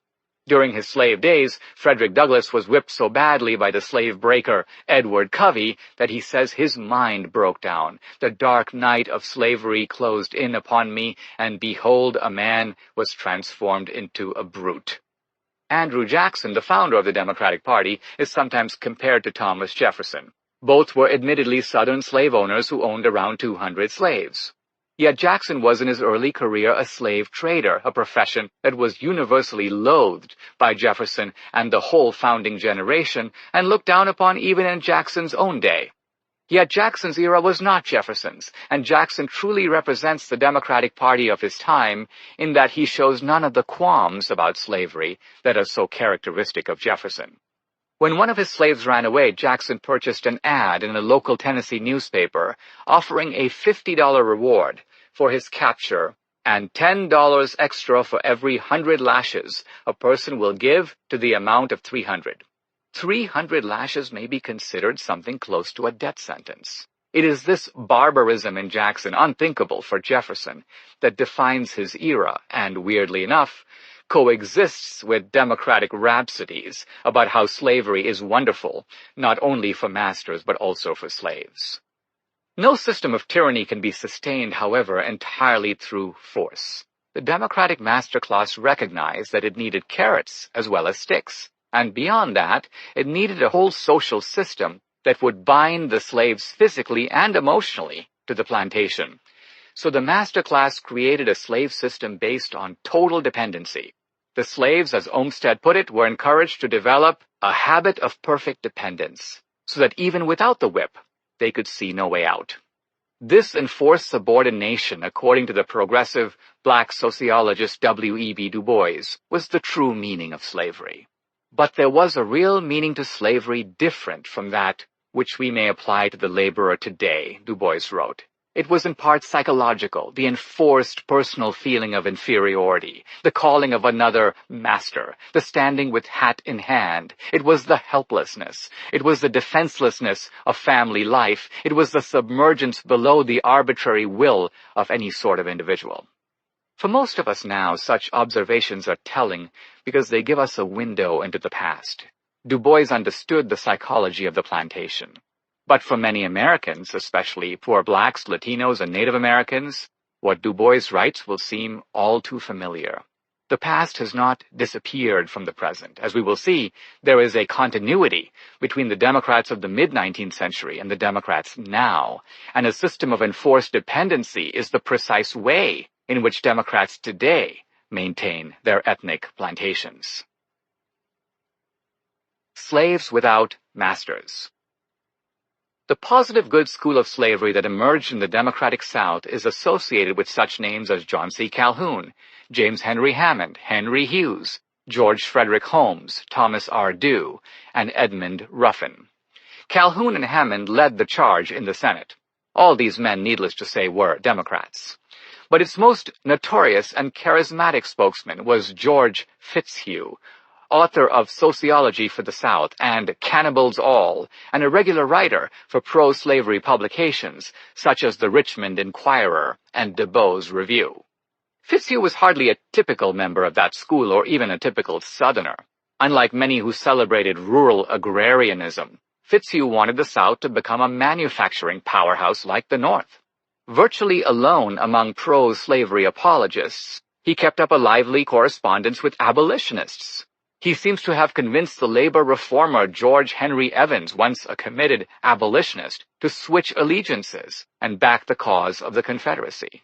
For all his uniqueness and eccentricity, Fitzhugh was also widely influential. We hear his arguments echoed by other pro-slavery writers. Lincoln, too, was familiar with Fitzhugh and found his arguments repulsive but also interesting. The reason, as scholars like Eugene Genovese have recognized, is that Fitzhugh spelled out the logical outcome of the slave owner's philosophy and laid bare its essence. Fitzhugh was also a self-professed leftist and socialist, and progressive scholars, while seeking to keep their distance from him today, cannot resist praising this aspect of his thought. Writing as a Marxist, Genovese confessed his delight in Fitzhugh's attacks on free market capitalism. Many passages of Fitzhugh's work, writes Junius Rodriguez in Slavery in the United States, seem lifted directly from Marx, and others foreshadow 20th century leftist thought. Here, then, is Fitzhugh in a nutshell. He begins by noting that in every labor system there are basically two kinds of labor, free labor and slave labor. Fitzhugh concedes that at the first glance free labor seems preferable to slave labor because the farm or factory laborer can leave his employer and go work for someone else or not work at all. By contrast, slaves cannot quit, cannot work for themselves, and cannot refuse to work. But Fitzhugh is unimpressed by this distinction, which he regards as meaningless in practice. He goes on to make an outrageous point. Free labor is actually enslaved labor, and slave labor is actually free. Free labor, Fitzhugh says, is dog eat dog. The maxim every man for himself, he writes, embraces the whole moral code of a free society. The harsh competition of capitalism, Fitzhugh says, benefits the few and the strong while crushing the many and the weak. As a consequence of freedom, the rich are continually growing richer and the poor, poorer. Drawing on a term frequently used by Engels and subsequently used in Marxist theory, Fitzhugh terms laborers in a free market wage slaves. Of course, he's referring here to white slaves. They are slaves because they are no less dependent on their masters than legal slaves. They, too, must work in order to eat and to live. And yet, they have no protection, no provision, no security in the manner that legal slaves do. In a free market, Fitzhugh notes, the interest of masters is opposed to that of the wage slaves. When the slaves lose, the masters gain. The masters are always contriving to pay their workers less, playing them off against each other, even though the workers are the ones who produce all the products. Free society is a war of the rich with the poor, and the poor with one another. In such a society, Fitzhugh memorably observes, virtue loses all her loveliness because of her selfish aims. Fitzhugh takes note of northern travelers who unfavorably contrast the prosperity of the North with the backwardness of the South. Free labor, they argue, is more efficient and profitable than slave labor. Fitzhugh agrees but turns the argument against them, contending that precisely to the degree that capitalism is profitable, that is the measure of capitalist exploitation of the working class. Capitalists earn more, he says, by paying their workers less. They pay the worker only for time spent actually working, even though workers and their families also require support when the worker is disabled or old or sick. Capitalist entrepreneurs, Fitzhugh says, are basically slave masters without the obligations of a master. That's how they generate so much efficiency and profits. The beauty of slavery, according to Fitzhugh, is that it establishes an organic relationship between master and slave. Not a relationship of contract, but something more like a family. To those who say that slaves receive no compensation, Fitzhugh thunders that the considerable cost of maintaining a slave is the compensation. Moreover, the slave is provided for from cradle to grave. He is compensated, and his family is compensated, with food, shelter, and care, even when he is injured or sick or too old to work. In a manner that echoes Marx's famous doctrine from each according to his ability to each according to his need, Fitzhugh contends that a farm or plantation is a sort of commune, in which the master furnishes the capital and skill and the slaves the labor and divide the profits not according to each one's input, but according to each one's wants and necessities. The problem with the socialist theory coming into vogue in Europe and the northeastern states, Fitzhugh writes, is that it is an ever-receding and illusory utopia. Socialists, he says, are attempting the impossible task of changing human nature. Slavery, he declares, is an actually existing form of socialism that happens to be its only workable form because it is based on human nature as it is. Slavery achieves the ends all communists and socialists desire. Fitzhugh concedes that there are masters who mistreat or abuse slaves, but even here, he writes, such abuse is qualified by the master's recognition that the slaves are expensive. Labor in slave society is property, he writes, and men will take care of their property. When slaves are worth near $1,000 a head, they will be carefully and well provided for. So paradoxically, the slave's status as chattel provides him a sort of protection. By contrast, Fitzhugh triumphantly notes, free laborers are not property, and this makes them disposable to their employers. If a capitalist entrepreneur has a dangerous job that may cost a worker his health or his life, Fitzhugh says he won't risk having a slave do it. Rather, he would be sure to get an immigrant laborer who, if he falls and kills himself, does so at his own risk. Free laborers, Fitzhugh says, are basically slaves without masters, the worst possible situation for them to be in. Unlike other pro-slavery writers who wrote paeans to slavery but could not answer the objection, if slavery is so great, why not try it on white people? Fitzhugh argues that a national or even worldwide slave system would benefit all workers, white as well as black. In this respect, he was consistent, and he did not flinch when some of his fellow Democrats balked as he pursued the rationale of the pro-slavery philosophy to its logical conclusion. Ultimately, Fitzhugh says, the world will either adopt the slave system or the free labor system, and his own preference was clear. Yet in America, in his own day, Fitzhugh made the case to whites that they could escape being slaves because there were blacks to fill the task at hand.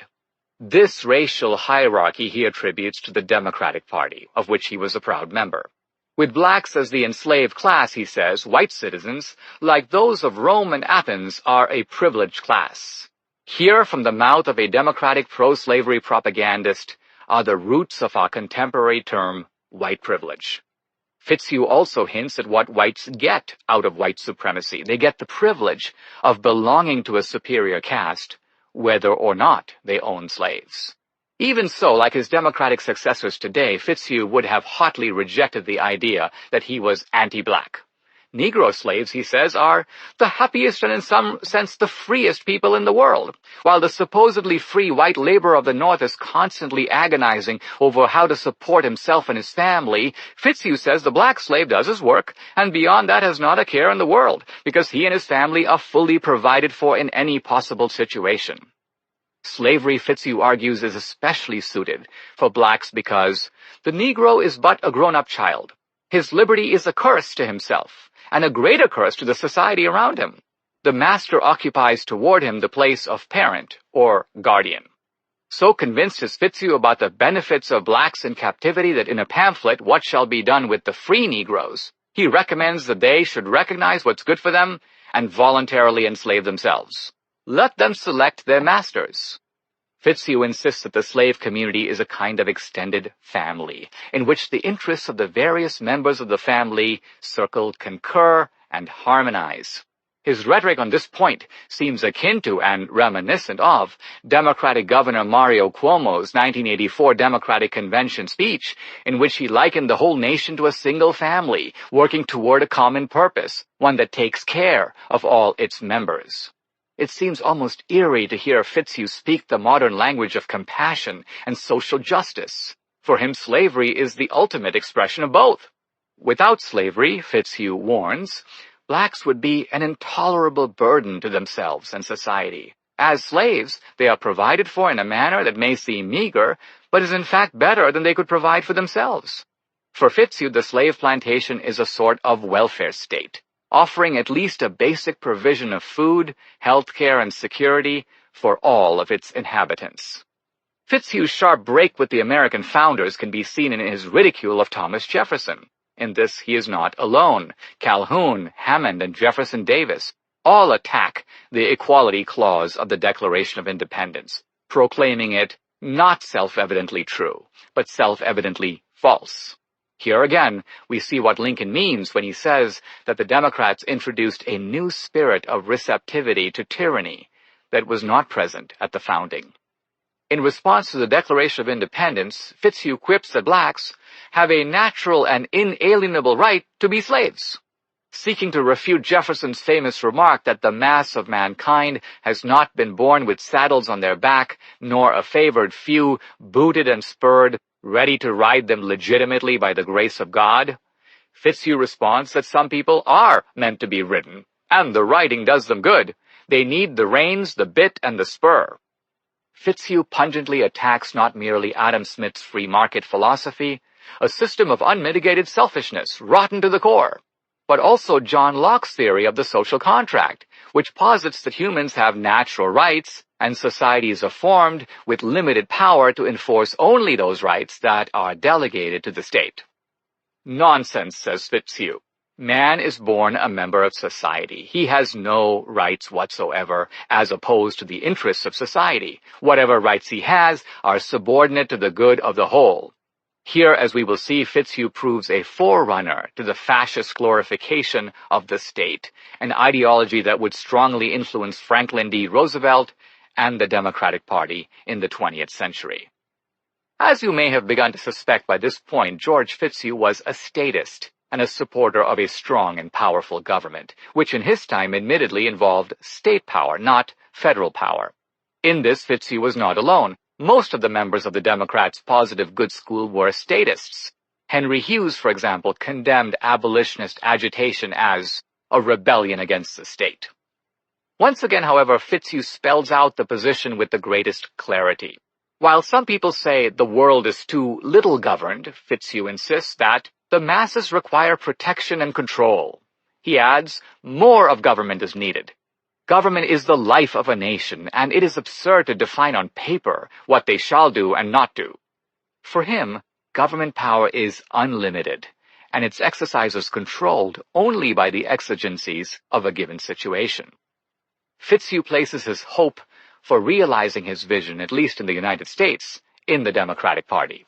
A political commitment to the common interests of master and slave on the plantation is the true and honorable distinction of the Democratic Party.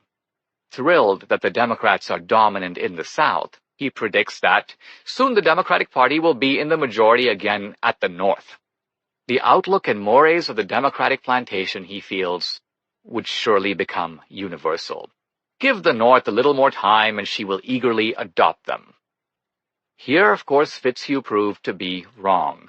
Despite resolute attempts by the Northern Democrats to sell the plantation, the Northern states did not adopt the plantation way of seeing things. Rather, they adopted the way of a new and, from Fitzhugh's perspective, most dangerous party, the Republicans. under a man Fitzhugh found surpassingly strange, Abraham Lincoln. Yet Lincoln agreed with Fitzhugh that the House would not stay permanently divided. Either his way or Fitzhugh's way, the free system or the slave system, would eventually prevail. Fitzhugh's run was of course ended by the Civil War. His home in Port Royal, Virginia was leveled by Union troops, and he fled to Richmond. After the war, he was employed, strangely enough, by the Freedmen's Bureau. Refusing to retract his theories, Fitzhugh, as a judge of the Freedmen's Court, lectured emancipated blacks about how they were better off under slavery. In 1857, he even told a group of snickering abolitionists, "Is our house tumbling about our heads? No, no. Our edifice is one that never did fail, and never will fail." In a sense, he was right. Certainly the plantation that Fitzhugh knew and loved, populated with what he took to be happy, contented slaves, was no more. But Fitzhugh's paternalistic philosophy of the plantation, as a kind of infant welfare state, did not completely die with it. Fitzhugh's arguments, we cannot expect people to compete in the market, self-reliance is a chimera, people are happiest when they are looked after in the big house, have a startling contemporary relevance. In fact, we see recognizable elements of his thinking among our own progressive Democrats, confirming my point that the pro-slavery Democrats of the South, for all their distance in time, are not so distant in ideology from the Democrats of today. Lincoln's refutation. Before I get to Lincoln's refutation of these pro-slavery schools of thought, it's important to emphasize that Lincoln was not merely refuting Southerners. He was refuting Democrats. Lincoln was not a hater of the South. "I have no prejudice against the Southern people," he said in his first debate with Stephen Douglas at Ottawa in 1858.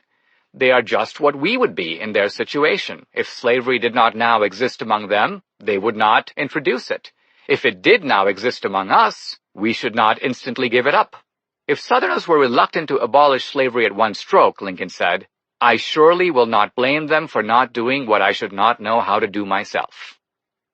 Yet Lincoln showed no comparable gentleness in taking on the Democratic apologias for slavery, whether coming from the North or the South. "Whenever I hear anyone arguing for slavery, I feel a strong impulse to see it tried on him personally." That's what Lincoln told the 140th Indiana Regiment toward the end of the Civil War. It echoed what Lincoln had said earlier. "Slavery is good for some people," he wrote in an undated fragment around 1858, mimicking the Democratic positive good argument. Then he commented on it.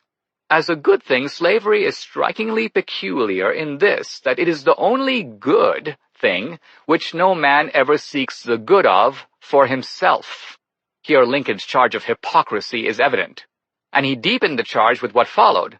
Nonsense. Wolves devouring lambs, not because it is good for their own greedy maws, but because it is good for the lambs. Here, with deadly accuracy, Lincoln struck at the Democratic pose of taking advantage of the slave while pretending to be his best friend. Yet while Lincoln was sarcastically dismissive of the Southern Democrats, he took a more serious, though ultimately not less indignant, stance against the Northern Democrats, led by Stephen Douglas. Douglas was a follower of Andrew Jackson. A fiery, diminutive man, Douglas was called the Little Giant because of his formidable intellect and debating prowess. Lincoln regarded him as his supreme antagonist. On slavery, Douglas took what may be called the pro-choice position. Like Tawney, he insisted he was not, in his personal views, pro-slavery. But neither, he acknowledged, was he anti-slavery. Rather, his was a stance of public indifference. "It is none of my business which way the slavery clause is decided. I care not whether it is voted down or voted up." This was something for each particular state or community to decide for itself. The issue for him was not one of principle. The issue was one of free choice. Douglas noted that we live in a big country. Naturally, people will have differing views on a subject as contentious as slavery. In some places, slavery seems to make sense, in others it doesn't. In Illinois, Douglas said, "We tried slavery, kept it up for 12 years, and finding that it was not profitable, we abolished it for that reason, and became a free state." Illinois' approach illustrated Douglas's national model. Let's agree to disagree. Diversity, he said, is the great safeguard of our liberties. Why impose a uniform position, whether it be pro-slavery or anti-slavery, on the whole country? This was a recipe for confrontation and strife. To prevent that, Douglas took a stance that he regarded as disinterested and statesmanlike. Essentially, his stance was not to take a position, but to step aside and let each community or territory or state make its own decision and live with it. What, Douglas asked, could be a more democratic remedy than that? Douglas called his stance popular sovereignty. In a famous article in Harper's, Douglas affirmed the right of every distinct political community to make their own local laws, form their own domestic institutions, and manage their own internal affairs in their own way. Applying popular sovereignty to Kansas, he said, if the people of Kansas want a slaveholding state, let them have it. And if they want a free state, they have a right to it. And this approach, Douglas insisted, was congruent with the intentions of the founders. Douglas may have been indifferent regarding slavery, but he was not indifferent regarding blacks. In one of his debates with Lincoln, Douglas said, "I do not question Mr. Lincoln's conscientious belief that the Negro was made his equal, and hence his brother. But for my own part, I do not regard the Negro as my equal, and positively deny that he is my brother or any kin to me whatever." As I mentioned earlier in this chapter, Douglas was a white supremacist. So were virtually all Democrats in the antebellum era. From Douglas's abstemious rhetoric, it might seem that his position on slavery was quite modest, seeking for it a limited reach and legitimacy. But in fact, Douglas envisioned a massive slave empire south of the Mason-Dixon line, one that stretched from the Atlantic to the Pacific and incorporated Mexico, Central America, and the islands of the Caribbean. Expansion was the keynote of Douglas's foreign policy, Harry Jaffa writes, popular sovereignty of his domestic policy. Let us now zoom in on Douglas's reasoning about slavery. If we pay attention to it, we can see how close Douglas's position is to the progressive Democratic stance today on abortion. Obviously, Douglas referred to a choice made by communities, not individuals, but that is the sole difference. Otherwise, the reasoning is the same. Who is to say when life begins? Let's agree to disagree. The right to choose is paramount. This pro-choice logic was directly challenged by Lincoln. First, Lincoln showed the radicalism behind Douglas's supposedly modest stance. He pointed out that not only did Douglas seek to create a transcontinental slave empire, but he has no desire that there shall ever be an end of it. Douglas emphatically rejected the founders' wish that slavery be placed on a path to ultimate extinction. If Douglas had his way, states and communities in America now would be deciding for themselves whether or not to enslave blacks.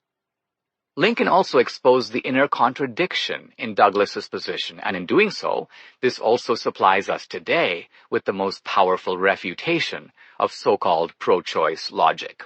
Lincoln argued that for individuals no less than communities, choice is, in general, the correct approach. No one would dream, Lincoln said, of interfering with the cranberry laws of Indiana or the oyster laws of Virginia. But slavery laws, Lincoln emphasized, are not in the same category. In other words, choice is not an absolute principle. Choice, Lincoln suggested, in response to Douglas, can never be unequivocally affirmed without regard to the content of the choice. Lincoln's argument applies equally to slavery and abortion. Let us consider what is being chosen. In these cases, we are talking about enslaving other people, forcibly taking away their lives and liberties, or in the abortion case, killing them in the womb. In both instances, choice is invoked in order to cancel out the choices of others. In both cases, self-government is a pretext for the denial of self-government. In both cases, persons who have the same rights as everyone else are being sacrificed to the convenience and welfare of others. The problem with Douglas, as Lincoln put it, is that he has no very vivid impression that the Negro is a human. Lincoln took Douglas to be arguing that, inasmuch as you do not object to my taking my hog to Nebraska, therefore I must not object to you taking your slave. Now, I admit this is perfectly logical if there is no difference between hogs and Negroes. Lincoln summarized Douglas's position this way: if one man choose to enslave another, no third man shall have the right to object. In the end, Lincoln regarded the position of Douglas and the Northern Democrats to be no less pro-slavery than that of the Southern Democrats. It would do as much to nationalize slavery as the doctrine of Jeff Davis himself. In some ways, Douglas's view was more dangerous than that of Davis, Fitzhugh, or Calhoun, because Douglas's professed neutrality could seduce well-meaning people into believing that popular sovereignty was the solution for slavery. Yet Lincoln saw that popular sovereignty was merely a cover for the protection and even extension of slavery, in a manner that echoes contemporary pro-lifers who contend that pro-choice really means pro-abortion. Lincoln contends that pro-choice really means pro-slavery. Of Douglas's popular sovereignty, he said, "This declared indifference, but as I must think, covert real zeal for the spread of slavery, I cannot but hate." In the end, he warned, it will blow out the moral lights around us. Here in the muck and meanness of slavery lie the roots of the Democratic Party. The plantation was its original stomping ground. The Democrats fought tenaciously for the plantation, and when they were defeated, they fought just as tenaciously for the revival of the plantation. But the first step for the party, taken even before the Civil War, was to figure out how to apply the plantation model to the North, where immigrants by the millions and ultimately tens of millions were pouring into this country. The party of enslavement had big plans for them. Chapter 4. Urban Plantation. Martin Van Buren and the Creation of the Northern Political Machine. Everybody is talking these days about Tammany men growing rich on graft, but nobody thinks of drawing the distinction between honest graft and dishonest graft. George Washington Plunkett, Plunkett of Tammany Hall. To hear the Democrats tell it, their love of the Mexican people has simply grown and grown and grown. This is now reflected in the unabashed loyalty that leading Democrats and the Democratic Party platform show toward illegal aliens. In the past, Democrats at least paid lip service to the necessity for immigration laws to be enforced and for all people to obey the law. No more. The Democratic platform of 2016 didn't even use the term illegal or any variation of it. It described America's immigration system as a problem, but not illegal immigration. A decade or two ago, remarked Jason Furman, chairman of Obama's Council of Economic Advisors, Democrats were divided on immigration. Now everyone agrees and is passionate and thinks very little about any potential downsides. The Democrats as a party are on the side of the illegals. Under the Obama administration, illegals became a sort of privileged law-breaking class. Initially, Obama did not hesitate to deport illegals, essentially carrying out the law and continuing the policies of the preceding Bush administration.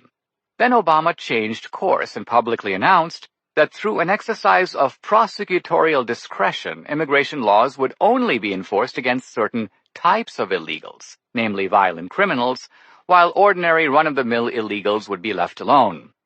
Now, under Trump, Democrats in blue states are fighting hard to protect illegals from being sent back to their home countries. We all know about the sanctuary cities that now dot blue states across the country.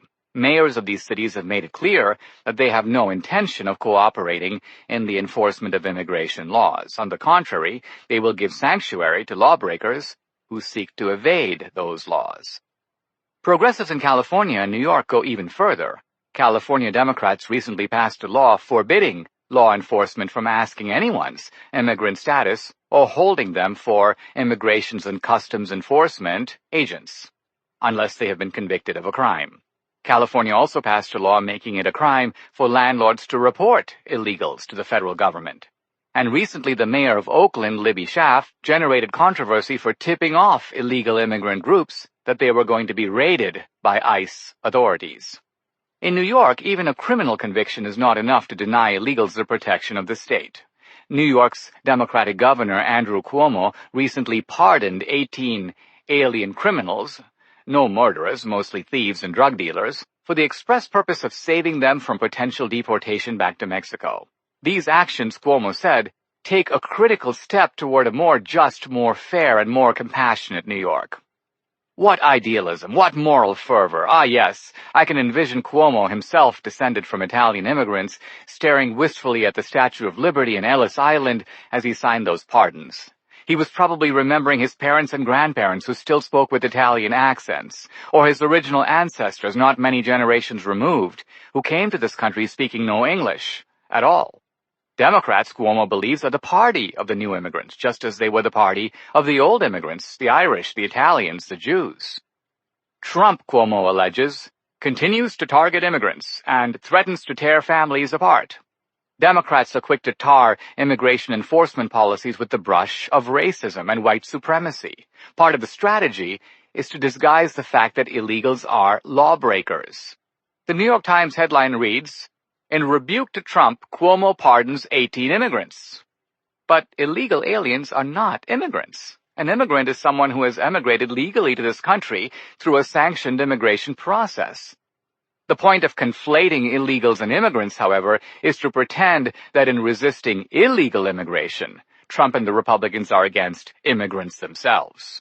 So the media is complicit with the Democrats in making the case that progressives are the partisans of the poor, wretched masses that have poured into this country for nearly 2 centuries and have inevitably faced intolerance, bigotry, and exclusion. Look, say the Democrats, with media outlets like the New York Times cheering wildly in the background, the Latinos are voting for us over the Republicans 2-1, and this by itself proves that we are their friends and protectors. Yet imagine if the Latinos voted 2-1 for the Republican Party. Imagine if illegals, upon securing citizenship, started wearing Make America Great Again hats. How enthusiastic would Democrats be about fighting for illegal aliens and giving them a path to citizenship? It seems safe to say, not very. Progressive affinity for illegals seems contingent upon a kind of implicit bargain, one in which Democrats secure benefits for illegals and in exchange, illegals agree to become Democrats. Remove this condition and Democratic support for illegals evaporates. My wife Debbie, a native of Venezuela, is sympathetic to the plight of so-called DACA children of illegals who have grown up in this country. She cannot see sending them all back to their parents' nations. Many of them, she points out, don't even speak Spanish. They could not survive there. So why not, she suggests, give them a way to live and work legally in this country. Give them all rights except one, the right to vote. This is not unfair because they are, after all, lawbreakers. As a convicted felon, I can't vote either. In the Rio Grande Valley of South Texas, where Debbie grew up, virtually everyone is a Democrat. Yet not a single Democratic official to whom Debbie has mentioned this idea has expressed any interest in pushing forward with it. Very telling. In 2010, speaking to a group of Hispanics, Obama emphasized Democratic fealty to Latinos as a group and invoked border security and strict immigration enforcement as proof that Republicans aren't the kind of folks who represent our core values. Obama warned that if Hispanics stayed home on Election Day, Republicans would be elected, and then I think it's going to be harder. He urged Hispanics to coalesce as a group and say to themselves, we're going to punish our enemies and we're going to reward our friends. While he later denied it, recasting his argument in the anodyne language of Democrats fighting for the little guy, Obama knew he was appealing to ethnic resentment as a form of political motivation. This is a core part of Democratic political strategy in the 21st century. The rest is largely humbug to camouflage this fact, so progressive enthusiasm for the masses clamoring to get into this country seems rather more self-interested than progressives are generally willing to admit. Some of them, however, do admit it. As progressive political scientist Adam Bonica told the New York Times, the immigration issue offers a strategic advantage for the Democrats. What he means is that the politics of ethnic mobilization work as long as the ethnics keep their end of the bargain. Democrats are happy to bring more Latino illegals here as long as Latinos deliver the vote for Democrats. Politics is a two-way street, and as long as the Latinos appreciate this, there is a place reserved for them on the Democratic urban plantation. A novel theft scheme. This chapter is about the formation of the Democrats' urban plantation, otherwise known as the urban political machine. Of course, there were some Republican machines, too, in cities like Philadelphia in the second half of the 19th century. But the urban machine was a creation of Northern Democrats in the Jacksonian era, and it reflected Democratic power in the cities of the North. So far, to my knowledge, no one has examined the relationship between the rural and the urban plantations, even though this was the basis for the unification of the Democratic Party and for its political domination from the 1820s through the Civil War. The urban plantation was characterized by the fact that it produced nothing. In this respect, it was very different from the rural slave plantations, which produced cotton, sugarcane, rice, tobacco, and so on. Rural slave plantations were designed to be productive. Urban plantations were not. They were both designed as mechanisms for stealing. In this respect, one may say that the urban plantation had the same basic purpose as its rural counterpart. Both were systems of larceny on a grand scale. Yet the thefts in the two cases were different. On the rural slave plantation, the theft was fairly straightforward. One man, let's call him A, steals from another man, B, by making him a slave. A is white and B is black, and the product stolen is B's labor. A benefits by appropriating the fruits of B's work and making them his own. In this case, the larceny is effectuated by force. A purchases B and reduces him to a possession, holds him in captivity, and makes him work through whips and intimidation, providing him with just enough to keep him healthy and useful to A's bottom line. In the urban plantation, the theft is more sophisticated, although, in the end, no less profitable. It's worth noting that on the rural plantation, A can become wealthy through stolen labor, but for this to happen, he must have lots of Bs. A single B won't suffice because B is a poor man, and he has nothing that can be taken from him except his labor. The thieves on the urban plantation, however, have a much bigger prey. Here they steal from a much larger group, one made up of the entire body of productive citizens. The target of the urban plantation is taxpayers of all income levels, and also corporations, anyone who contributes to the public treasury. Here a thief, A, makes a deal with B, or actually many Bs. B is a poor, recently arrived immigrant, typically Irish, German, Scandinavian, Italian, or Jewish. These Bs are recruited into a theft scheme, but they have no idea how it operates. They are merely poor fellows trying to survive in a new country. A promises B, these nameless immigrants, whom we'll collectively call B, some meager favors, a job reference, a place to stay for a few days, a turkey dinner, or a flask of whiskey, in exchange for something that doesn't cost B anything, his vote. There's no compulsion here except that of necessity. B is in dire straits, and he agrees to the deal. He might have agreed to do it for even less. A then uses B's votes to accumulate sufficient political power to get his hands on the public treasury. This for A is Fort Knox, and the immigrant vote has now supplied him with the key. Since no one is minding Fort Knox, the taxpayers who have paid into the system have no idea what is being done with their money, A is in a position to loot the treasury. So A uses B's vote to steal from another man, let's call him C. Then he uses the proceeds to pay for the pittance he provides to B, ensuring not merely his election, but now his re-election. Does all of this sound familiar? It should. It is, at least in rough outline, the modus operandi of the contemporary Democratic Party. Yet all of this started in the mid-19th century through the model of the urban plantation, the urban political machine, which was also an ethnic machine. Yet the full scoop on the formation of the urban ethnic machine is an untold story in American politics. We do have, of course, the progressive version of the tale, and we should note that this version has itself undergone a change in recent years. For most of the 20th century, progressive historians portrayed urban ethnic plantations like New York's Tammany Hall as hotbeds of corruption, bravely challenged by progressives and eventually dispatched by progressive icon Franklin Roosevelt in the 1930s. Of late, however, Tammany and the machines are getting a much better press. Here's a recent headline in the New York Times: "The Forgotten Virtues of Tammany Hall." The author, Terry Golway, concedes that Tammany became the very face of political corruption. The bosses stole elections, intimidated political antagonists, and shook down contractors and vendors. But even so, he insists, elaborating his argument in his book, Machine Made, Tammany illustrated how the Democrats extended the hand of friendship to new immigrants. In an interview on NPR, Golway credited the Democratic bosses with creating, in essence, an informal welfare system when, of course, none existed. In this respect, Tammany foreshadowed and ultimately enabled the reform politics of the New Deal and the modern Democratic Party. The urban ethnic machine, historian Ted Widmer writes, allowed democracy to grow beyond the founding documents into something tangible for millions of disenfranchised Americans.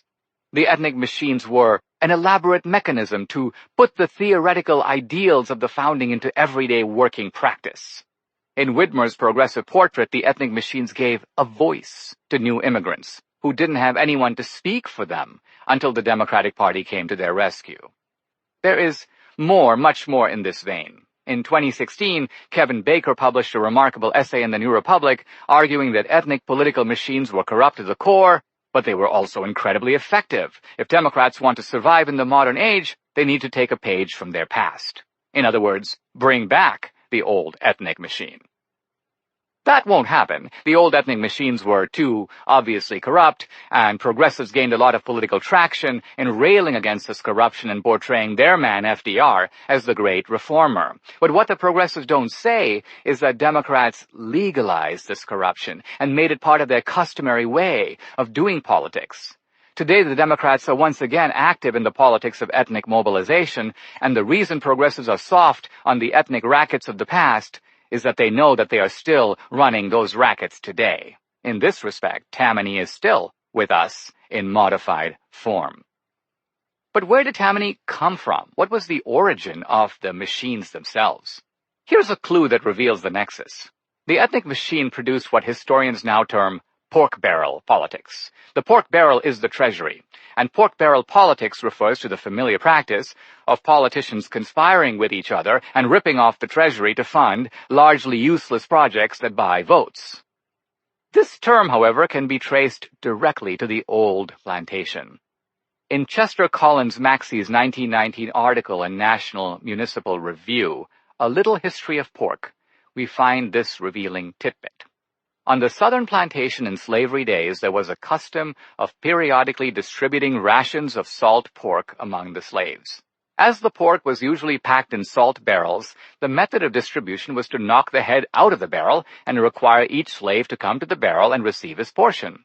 Oftentimes, the eagerness of the slaves would result in a rush upon the pork barrel to grab as much as possible for himself.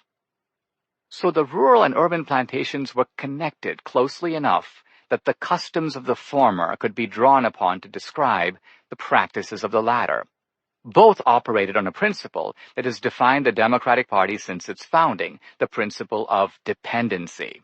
While the slave plantation was based on the dependency of helpless black slaves, the urban plantation was based upon the dependency of helpless white immigrants. Both became fodder for the exploitative machinations of the Democratic Party. The man who figured this out was Martin Van Buren. The Little Magician. Van Buren has proven to be an enigma, both in his own time and in ours. Today, the enigma may be partly due to the man's contemporary obscurity. If we remember what he looks like, his distinguishing feature is his absurdly large sideburns. Some will recall his unsuccessful presidency from 1836 to 1840, when he was defeated for re-election by William Henry Harrison. Van Buren played a bit role as a villain in Steven Spielberg's film Amistad, in which he was accurately shown as spurning the African's plea for freedom. His obscurity was the butt of a running joke on Seinfeld about a secret group that called itself the Van Buren Boys. In his own time, however, Van Buren was a colossus. This seems like an odd term to use for a short guy like Van Buren, barely 5 feet 6 inches tall, whom his contemporaries nicknamed Little Van. Yet there was no diminishing the importance of the dapper New Yorker who had risen from the obscure origins of a tavern keeper's son to become the most powerful politician in the state. In the country, his influence was second only to Andrew Jackson's. And by all accounts, Van Buren made Jackson, securing his election in 1828 and assuring his re-election in 1832. In the process, here contemporary and modern accounts agree, Van Buren virtually single-handedly created the urban political machine. And he also created the winning alliance that not only propelled Jackson and then Van Buren himself to the presidency, but also sustained the Democratic Party as the majority party for 40 years. Incredibly, Van Buren did all this before he became president. His was a life in which his unsuccessful presidency was merely an appendage and footnote to an amazingly successful career. Yet his contemporaries, friend and foe alike, also considered Van Buren to be a mystery. Biographer Ted Widmer writes of Van Buren's peers, confessing that no one knows exactly what he is up to, and then adds that he himself cannot trace 1,000 cat steps that brought him invisibly to his destination. Biographer Robert Remini lists several of the names his peers used to describe him: Little Magician, Red Fox of Kinderhook, the Enchanter, and Master Spirit. Remini cites the example of Davy Crockett, the fiery, whimsical frontiersman who was no fan of Van Buren. Crockett dismissed Van Buren as an artful, cunning, selfish, speculating lawyer who can lay no claim to preeminent service as a statesman, nor has he ever given any evidences of superior talent. Asked to account for his success, however, Crockett could do no better than to term Van Buren a riddle that must puzzle the devil. Modern scholars like Remini and Widmer, two progressive biographers of Van Buren, portray the man in glowing colors, a very different portrait than Crockett's. Yet they too profess to be mystified by him. Widmer confesses that Van Buren eludes us today, and has been escaping pursuers since they began chasing him. While admitting that Van Buren's creation of the Democratic Party was the achievement of a lifetime, Widmer nevertheless adds, even with all the hindsight that history can confer, it is unclear how exactly Van Buren wrought this great change.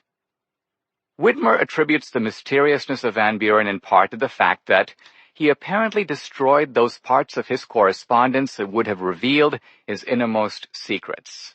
Moreover, in his own life, Van Buren was famously evasive. He was known never to commit himself fully to a position. Acting on a bet that he could force Van Buren to take a stance, a senator once asked him if it was true that the sun rose in the east. Van Buren dryly replied, "I sleep until after sunrise." The puzzle is not over what Van Buren did, it is over how he did it.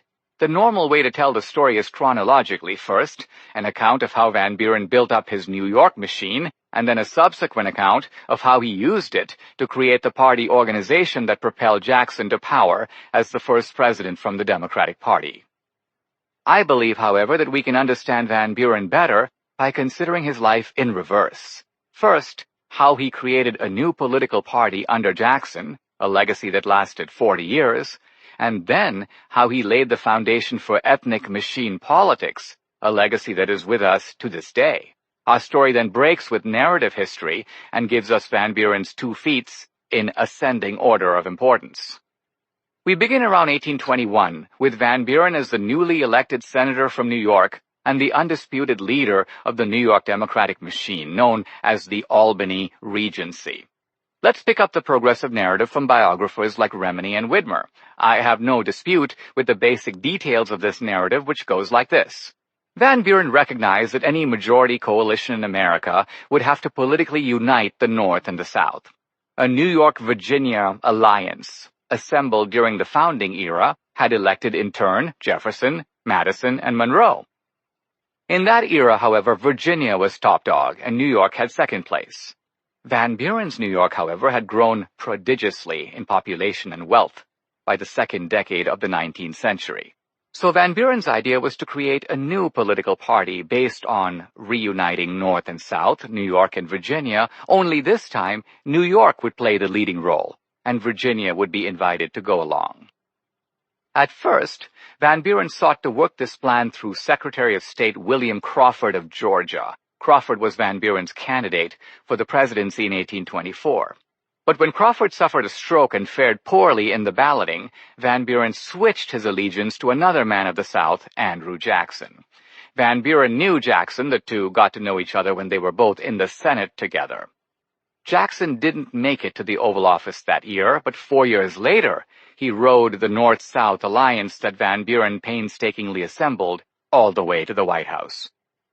This is the official story. The one little thing, which turns out to be the most important thing, that the progressive narrative leaves out is, on what basis did Van Buren convince Virginia to go along with New York? How did he woo the South to join his Northern alliance? Here the progressives resort to mumbo-jumbo, invoking Van Buren's political perspicuity, his patient courting of Calhoun and other Southerners, his assiduous vote-counting abilities. and his indisputable personal charm and savoir-faire. His magic trick explained. Without discounting Van Buren's abilities, however, we have to read between the lines of these progressive narratives to figure out how Van Buren really sold the South on his grand unification plan. He did so by making several trips to the South in the period from 1822 to 1828. In 1822, Van Buren announced he was making a visit to Jefferson's Monticello in Virginia. He went to Virginia, but he didn't go to Monticello. Van Buren was actually on other business. He seems instead to have secretly visited Thomas Ritchie, the editor of the Richmond Enquirer. I say secretly because there is no formal record of the visit, yet we know it took place because Ritchie alluded to it in subsequent articles. Ritchie was the head of the Richmond Junto, which controlled politics in Virginia and undoubtedly one of the most powerful political figures in the state. His newspaper was a ferocious defender of the interests of the slaveholding class. Van Buren cultivated Ritchie, proposing to him a union between his Albany Regency machine in New York and the Richmond Junto. In this way, Van Buren sought to create the beginnings of a powerful North-South coalition that could vanquish any political rival. Ritchie was interested but non-committal. He was sold on Van Buren, whom he praised as a friend and a statesman, but not sold on the bargain. In particular, Ritchie was unconvinced about what benefits such a bargain would bring to the planter interests that the Richmond Enquirer so aggressively promoted. Van Buren failed the first time, but he didn't give up. In 1826, as Andrew Jackson prepared to run a second time, he was thwarted in 1824 by what he termed a corrupt bargain between Henry Clay and John Quincy Adams that put Adams in the White House. Van Buren announced that he was making an extensive tour through the South, visiting Virginia, North Carolina, South Carolina, and Georgia. He didn't get to all those places because, as it turns out, he didn't need to. Van Buren spent the Christmas holidays of 1826 making a deal with Calhoun at the home of their mutual friend William Fitzhugh of Virginia. The details of the bargain are not known, but it is known that Calhoun was satisfied and agreed to back Van Buren's candidate, Andrew Jackson, for the presidency in 1828. Van Buren then drafted a letter to Thomas Ritchie proposing a formal alliance between his New York Regency and the Richmond Junto. Van Buren's progressive admirers focus on their man's blueprint for a new party united behind General Jackson's personal popularity as a war hero, who had supposedly been cheated of the presidency the last time around. Van Buren also called for a new political organization that would substitute party principle for personal preference. We can see in this 1827 letter to Ritchie the first traces of the new Democratic Party that existed in Van Buren's head before it existed in reality. Yet Van Buren did not hesitate this time to spell out for Ritchie what this new party would deliver for the planter class. It would recruit the political power of the North to the protection of slave interests in the South. This is the bombshell, only partially concealed in Van Buren's letter by his antiquated and somewhat overbearing rhetoric. Van Buren argued that party attachment, by producing counteracting feelings, was an antidote to Northern sectional prejudice against the South. Absent party attachments, the clamor against the Southern influence in African slavery was bound to gain momentum in the North. Van Buren proposed that his new intersectional alliance take on the role of defeating that momentum through its shared ideological commitment to the planter interests of the South. Imagine Van Buren set an attack by anti-slavery men on Southerners who were also members of this new party. Naturally, he promised, Northerners belonging to that party would rush to the Southerners' defense regarding the attack as assaults upon their political brethren and resented accordingly. The planters sought to uphold their peculiar institution, and the creation of a new party alliance along the lines proposed by Van Buren would be eminently serviceable in effecting that object. This is incriminating stuff, very inconvenient to report in a laudatory biography, so Remini rushes to assure us that it would be a mistake to interpret Van Buren's words as a defense of the slave system of the South. Strictly speaking, this is true. Van Buren was not himself pro-slavery. His family had owned a handful of slaves, and Van Buren himself owned a slave named Tom before he ran away. We may say of Van Buren what we might say of the younger Democrat Stephen Douglas, who would rise to prominence in the 1850s. Neither of them cared whether slavery was voted up or down. What Lincoln said later of Douglas, that he had no very vivid impression that the Negro is a human, would also apply to Van Buren. He was an unscrupulous man in the process of creating an unscrupulous party. Van Buren's interest in the planter class of the South was merely political. He needed a national coalition, and they were the ones who supplied the Southern power that Van Buren needed to fuse with the power of his New York Regency. Yes, it could be called the Coalition to Protect Slavery, but had the Southern powers been cannibals instead, Van Buren would willingly have created the Coalition to Protect Cannibalism. Ritchie was sold on the deal, so it seems was Calhoun. No doubt Van Buren pitched his scheme to others, and they shook hands on it. The planter class was in. Van Buren was elated. He had pulled it off. By making them an offer they could not refuse, Van Buren had united the planter class of the South with his own, as we will see, equally grasping and opportunistic political establishment in the North. The political realignment that Van Buren sought was now underway. Progressives seek to portray Van Buren's achievement differently. His remodeling of Jefferson's party, writes Robert Remini, constituted a major step in transferring the government from the control of the few to the many. This is the usual left-wing balderdash, aimed at camouflaging a sordid deal between elites, specifically the sordid pact that Van Buren actually made with the forces of slavery and exploitation. So this was Van Buren's achievement, yes, I speak sarcastically, in creating the Democratic Party, or the democracy, as Van Buren and others called it. This party then carried Andrew Jackson to the presidency in 1828 and 1832.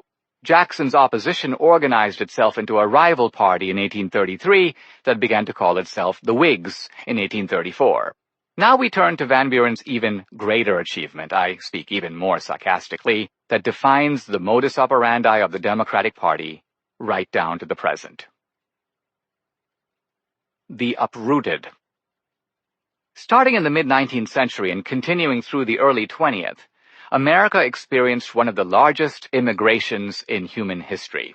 Some 35 million people left their homelands in Europe and moved to the United States.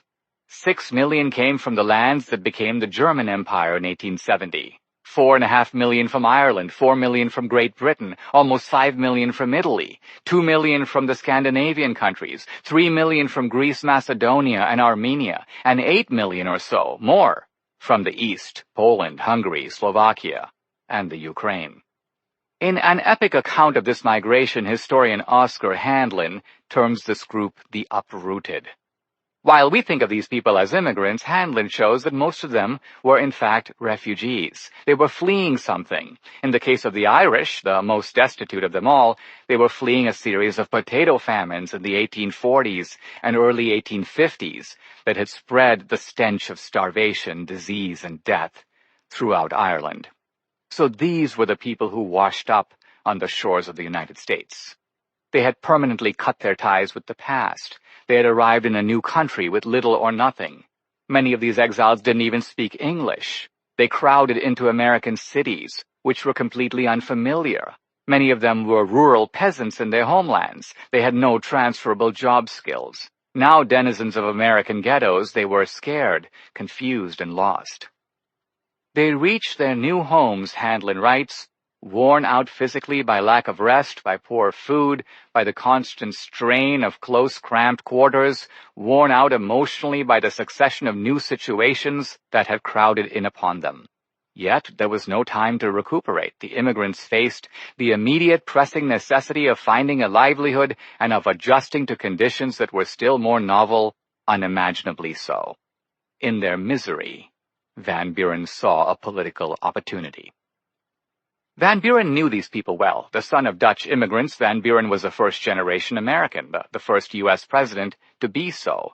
He was also the first ethnic president, not descended from Anglo-Saxon roots. Thus Van Buren saw America, as I do, both from the outside and from the inside. And seeing the starving hordes, lost souls if there ever were such, wandering aimlessly in cities like New York, Van Buren noticed that they resembled a group that he had become quite familiar with in his travels through the South, American slaves. Van Buren had an idea, one that could only have come from a complex, conniving brain such as his. We have to tread carefully here because nowhere did Van Buren write this idea down. If he did, it must have been in the manuscripts that he, ever the circumspect strategist, subsequently destroyed. Yet the idea can be seen in its implementation. We know, for example, that Lincoln had the idea for the Emancipation Proclamation because of the Emancipation Proclamation he issued. So, too, with Van Buren, we can see his idea in the thing he built. The blueprint can be inferred from the building itself. So here is Van Buren's idea, which, for all its subtle ingenuity, in its essence was quite simple. Why not recreate the democratic model of the rural plantation in the northern cities? Why not make the new immigrants just as dependent on the Democratic Party in the North as the slaves were dependent on the Democratic planters of the South? Then the two plantation systems would together form the political backbone of the Democratic Party. Such an idea, Van Buren knew, was not a matter of rote application. It would require some creative improvisation, which, fortunately for the little magician, happened to be his forte. Obviously, the immigrants and refugees were not slaves. They could not be held by force. Also, the new immigrants were white. But the deeper point is that both groups, the immigrants and the slaves, were wretched, impoverished, helpless. Both had experienced the shock of displacement. Family separation was a common experience for these refugees, just as it was for the slaves. The challenges the new immigrants faced were the same. Their great need was to learn how to survive, the first challenge, and then to restore a modicum of security to their lives. As for the immigrants, their whiteness didn't matter. They saw themselves in ethnic terms as Irish, Italians, Jews. Their distinguishing features, Van Buren saw, was a clannish solidarity that was based on their origins. The people in each group huddled together and looked for solace and assistance from fellow countrymen. For many, their countrymen were the only people they could talk to, since they were the only ones that spoke their native language. By necessity, the immigrants sought to meet their challenges not individually, but rather through the communal existence of their ethnic groups. Van Buren saw that the slaves, in a parallel, if not similar situation, had created precisely this sort of communal solidarity to survive on the plantation. From the immigrant yearning for survival and security that he well understood, and from their collective ethnic identity that he carefully observed, Van Buren realized the possibility for creating the same type of enduring dependency he had witnessed on the slave plantation, but this time in the northern cities. How to do this? Here Van Buren was in a unique position because in New York, he had already created the first political machine in American history. Leading a group called the Bucktails, so named because they wore deer tails on their hats, Van Buren in 1821 displaced New York's most powerful politician, DeWitt Clinton, and created a powerful machine called the Albany Regency. He did it, biographer Ted Widmer admits in a telling comparison, like a 19th century Vito Corleone. While politicians like DeWitt Clinton based their success on their popularity or on personal political accomplishments, Clinton was a noted abolitionist and the acclaimed champion of the Erie Canal, Van Buren's machine functioned in a different way. Basically, the machine demanded the complete allegiance of organizers and constituents from the state right down to the local level. The machine's agenda became their agenda. The machine told them how to vote and required them to campaign for its entire slate during election periods. Its currency wasn't patriotism, it was party loyalty. Such loyalty required a certain toleration for corruption and even criminal behavior. Machine operatives had to learn to look the other way. No deviation, no backsliding, no independence of mind was permitted. As one Regency man, Silas Wright, Jr. vowed, "The first man we see step to the rear, we cut down." In exchange for this devotion, the machine rewarded its members with political and financial patronage.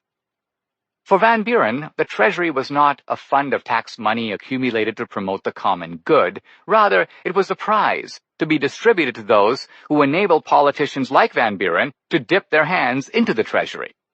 Asked to defend Van Buren's patronage policies, William Marcy, a prominent member of the Regency, famously responded, "To the victor belong the spoils."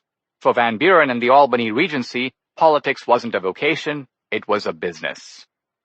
Thus, long before the immigrants themselves arrived, Van Buren had already created the basic formula for organizing democratic power in the northern cities, which were filling up with immigrants and, over subsequent decades, the children of immigrants. The immigrants could be organized into clans based on their already existing ethnic identification.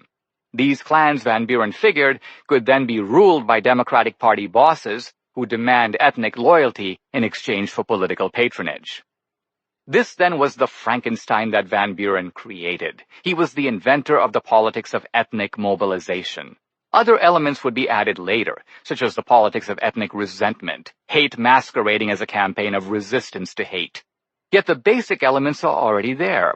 So Van Buren's democratic urban machine proves to be his most enduring legacy.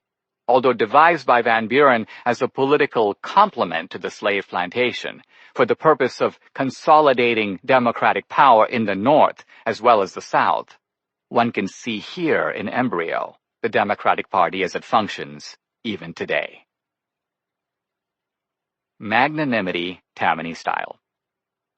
One can draw a straight line from Van Buren's Albany Regency to the full-fledged democratic machine as epitomized by Tammany Hall. The Regency and Tammany were both in New York, the former based in the city, the latter at the upstate capital in Albany. And eventually there were Tammany-style machines in virtually all the cities: Buffalo, Philadelphia, Chicago, Detroit, and San Francisco. While most of the machines were Irish at first, eventually other ethnic groups were also incorporated or started their own machines.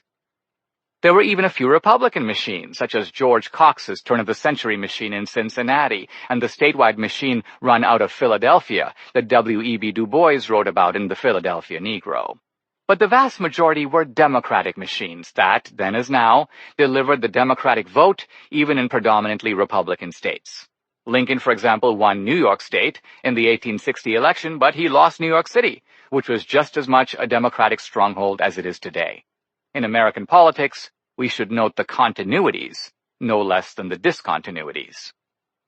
The machines, as we know, were founts of political corruption. Tammany bosses like William Boss Tweed, Richard Croker, and Charles F. Murray ran Democratic fiefdoms, dispensing favors and accumulating wealth culled not only from the public sector, but also by coercing private sector corporations to pay under-the-table fees to secure public contracts and project approvals. In Brooklyn, Uncle John McCooey ruled the roost. In Jersey City, Frank I Am the Law Haig. In Kansas City, Tom Pendergast. In Boston, the duo of James Michael Curley and John Fitzgerald. All of them were Democrats. In his book Machine Made, progressive Terry Galway gives us a window into Boss Tweed's operation in the late 1860s. The great raid on the public treasury was underway. Tweed and his friends raked in millions as they took their cuts from inflated bills for public works projects, including construction of a grand new courthouse and the continued construction of Central Park. Journalists knew about some of this but didn't report on it because many of them had been bought off by Tweed. Only in mid-1871 did the New York Times run an exposé showing how Tweed had billed nearly $3 million for furniture and $500,000 for carpets to outfit the new courthouse, hundreds of thousands of dollars for repairs and alterations paid to a firm with ties to Tweed. A carpenter named George Miller received more than $350,000 for a month's work.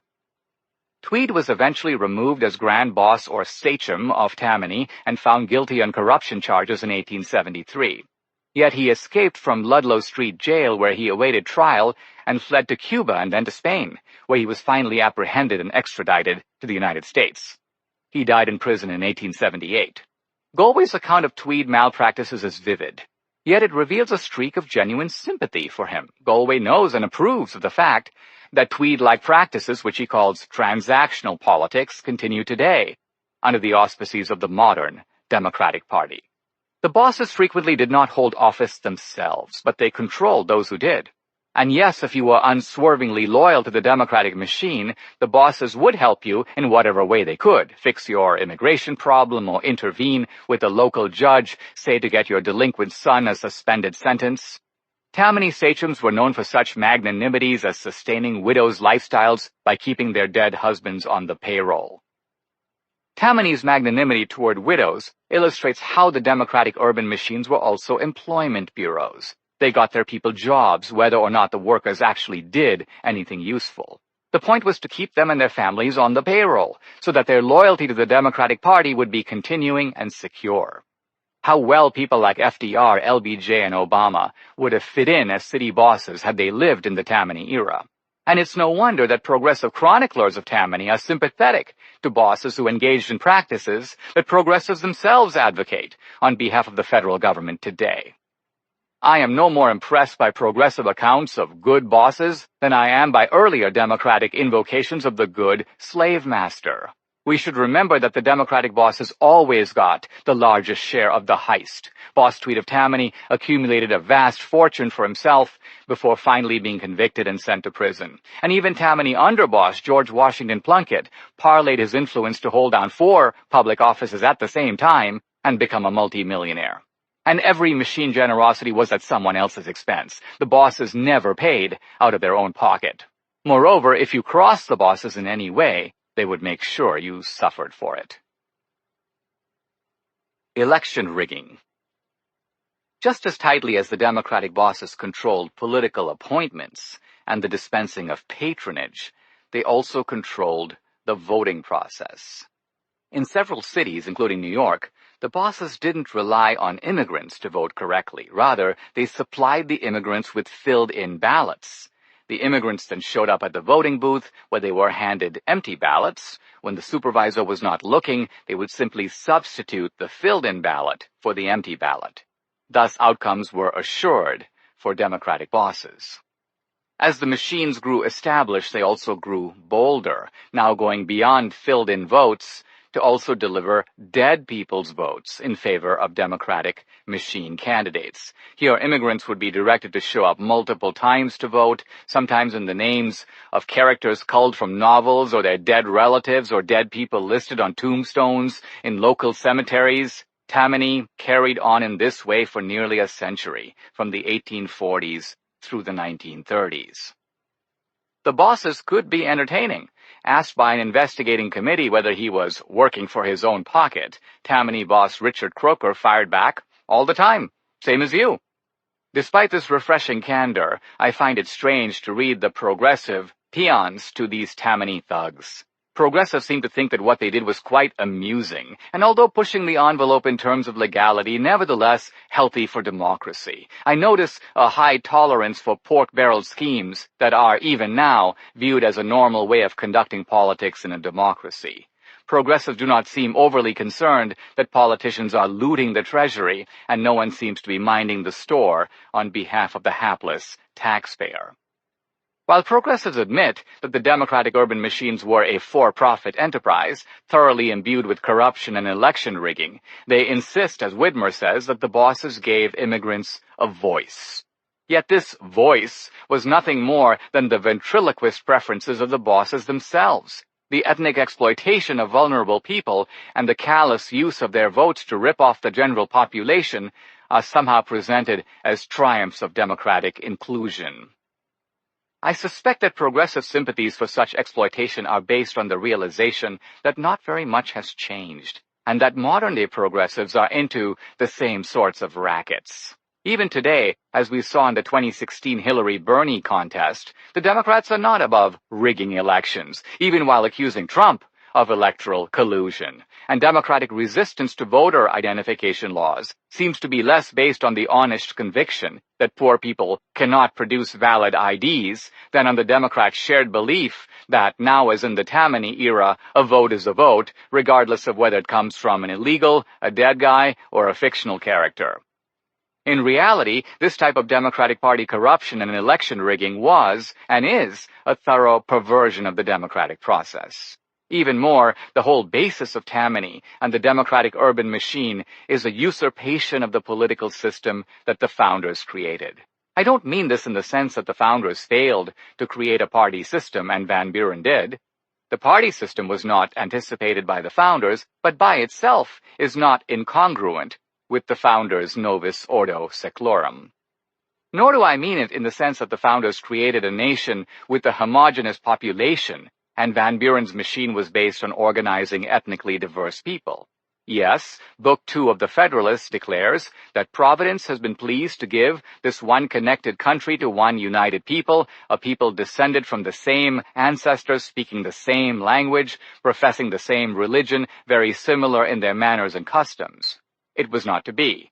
Yet ethnic diversity by itself can be accommodated in the founding scheme.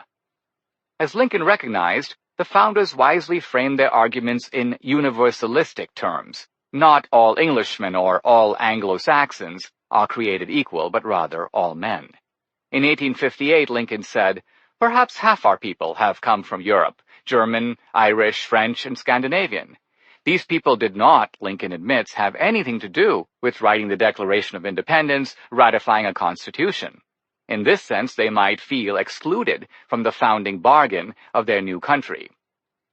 Yet when they read the Declaration, Lincoln said, they see that it applies also to them.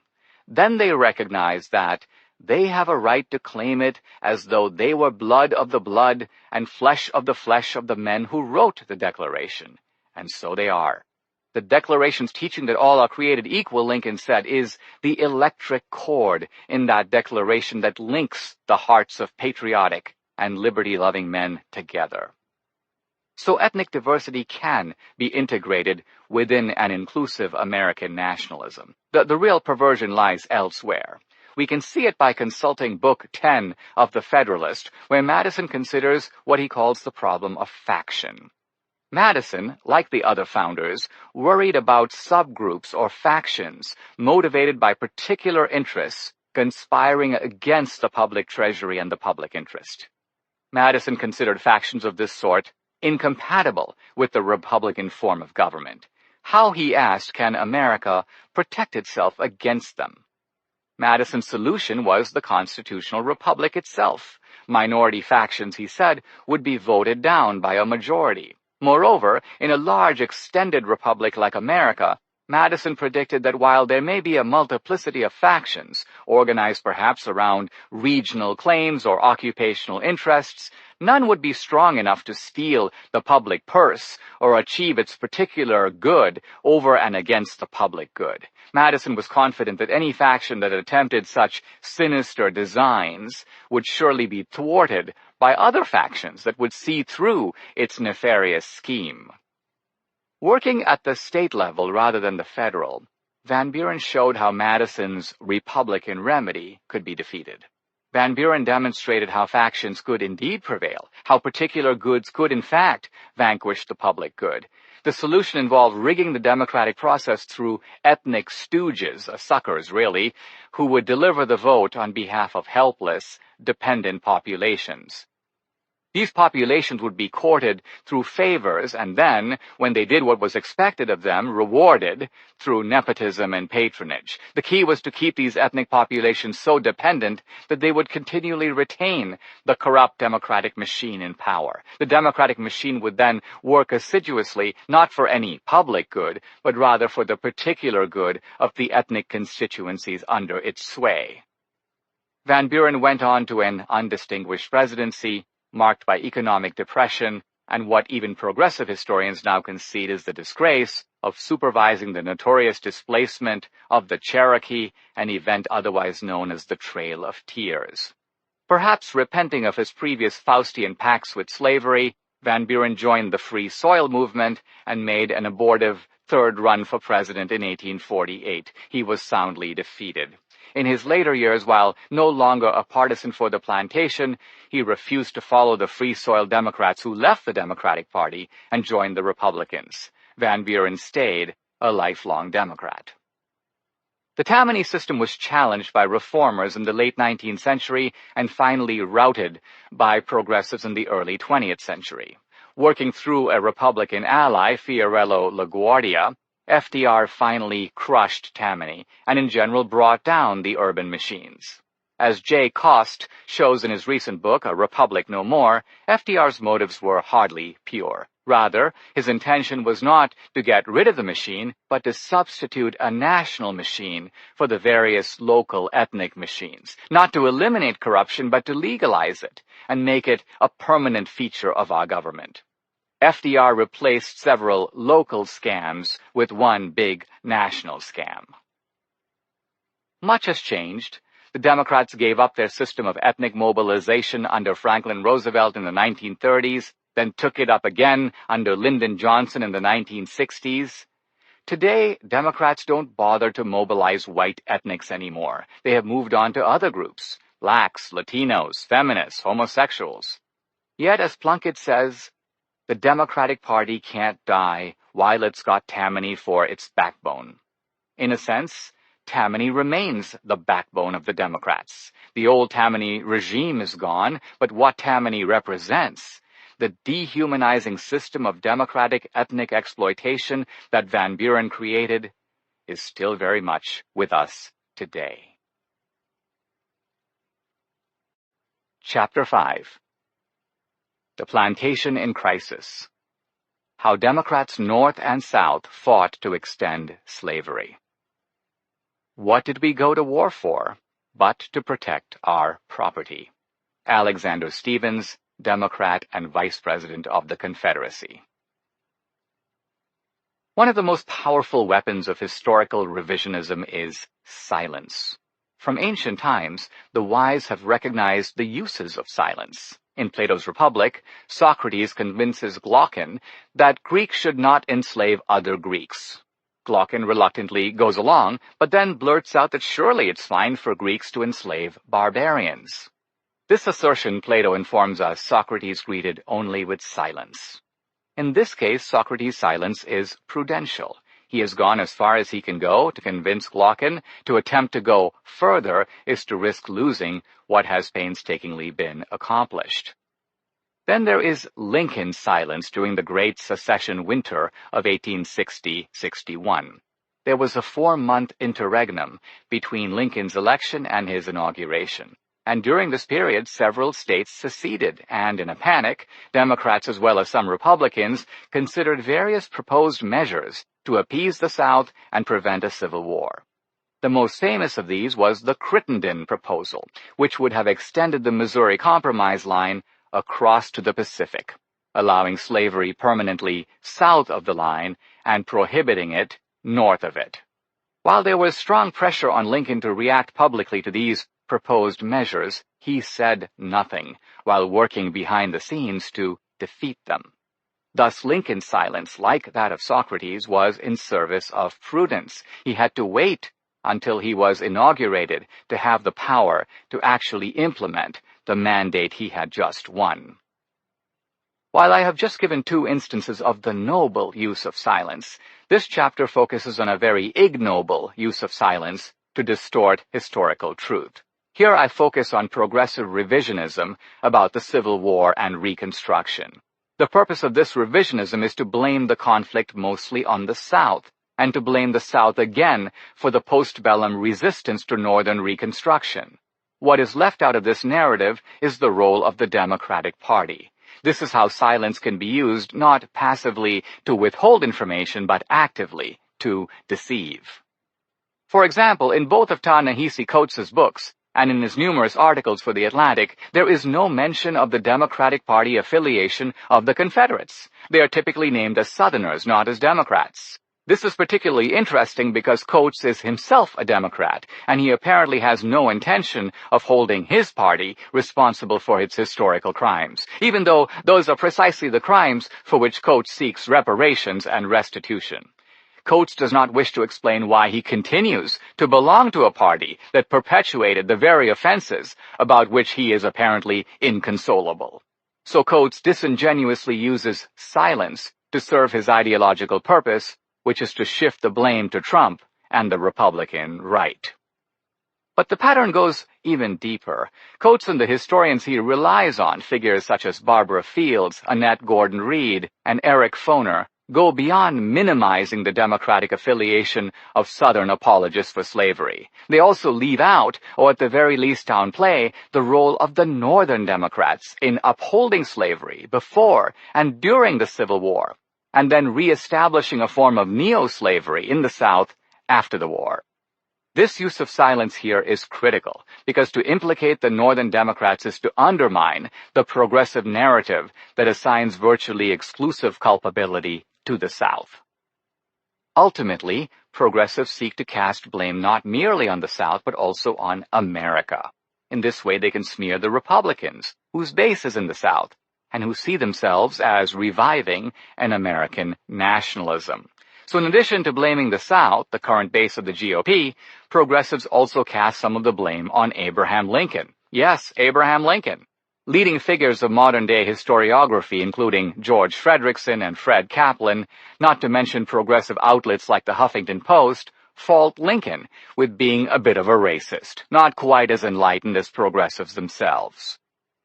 A sample work in this genre is Lerone Bennett's Forced into Glory, Abraham Lincoln's White Dream, which presses the case for Lincoln being a racist by raising all the familiar issues. Didn't Lincoln say that if he could save the Union without freeing a single slave, he would do it? Didn't Lincoln emphasize in his debates with Douglas that he did not support social equality or intermarriage between the races? Didn't Lincoln specifically come out against giving blacks voting rights or letting them serve on juries? And didn't Lincoln's celebrated Emancipation Proclamation free the slaves only in the Confederacy, where Lincoln had no power to free them, while not freeing any of the 500,000 slaves in Union states like Maryland, Delaware, Kentucky, and Missouri? Lincoln's words and actions seem the incriminating hallmarks of a racist, if not a full-blown white supremacist. And this progressive indictment of Lincoln may be responsible for the vandals who defaced the Lincoln statue as part of their campaign to take down or destroy racist monuments. They might well have been the acolytes of Coates or of Reconstruction historian Eric Foner, who emphasizes that not only is Lincoln guilty, the whole nation is guilty, even though the main effort is in the South. Foner is one of the most subtle, cunning revisionists of the left. Here from his magnum opus, Reconstruction, are a few telling sentences. Conservatives, however, were not the only delegates to raise questions of social equality.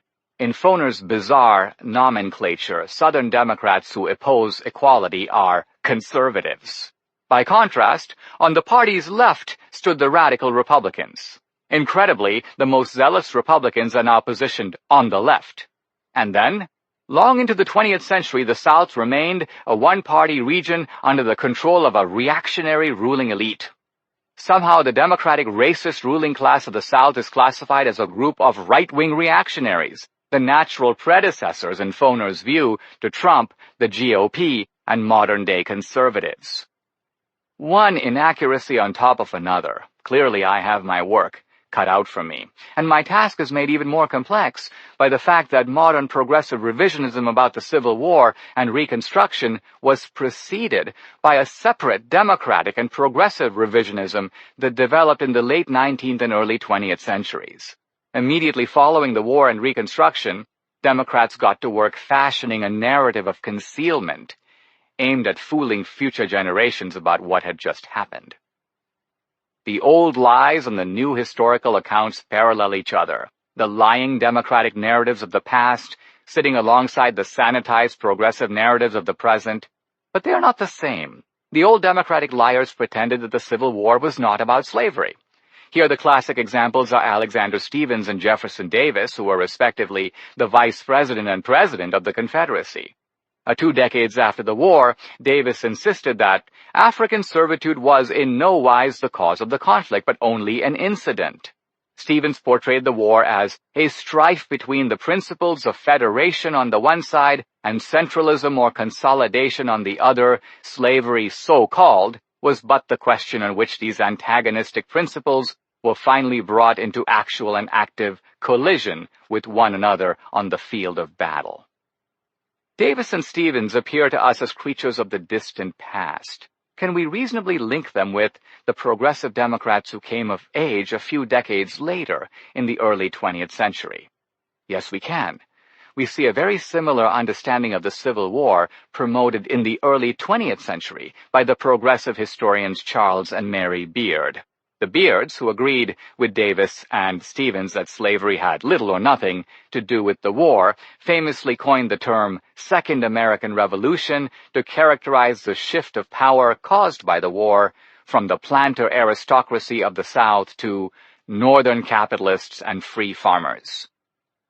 The same period saw the rise of the so-called Dunning School, named after William Dunning and his colleagues at Columbia University, which portrayed Reconstruction as a vicious, intrusive, Republican effort to impose Negro rule on the South, happily thwarted by independence-loving Southern Democrats who brought the uppity blacks under heel and sent the no-good Republican carpetbaggers packing.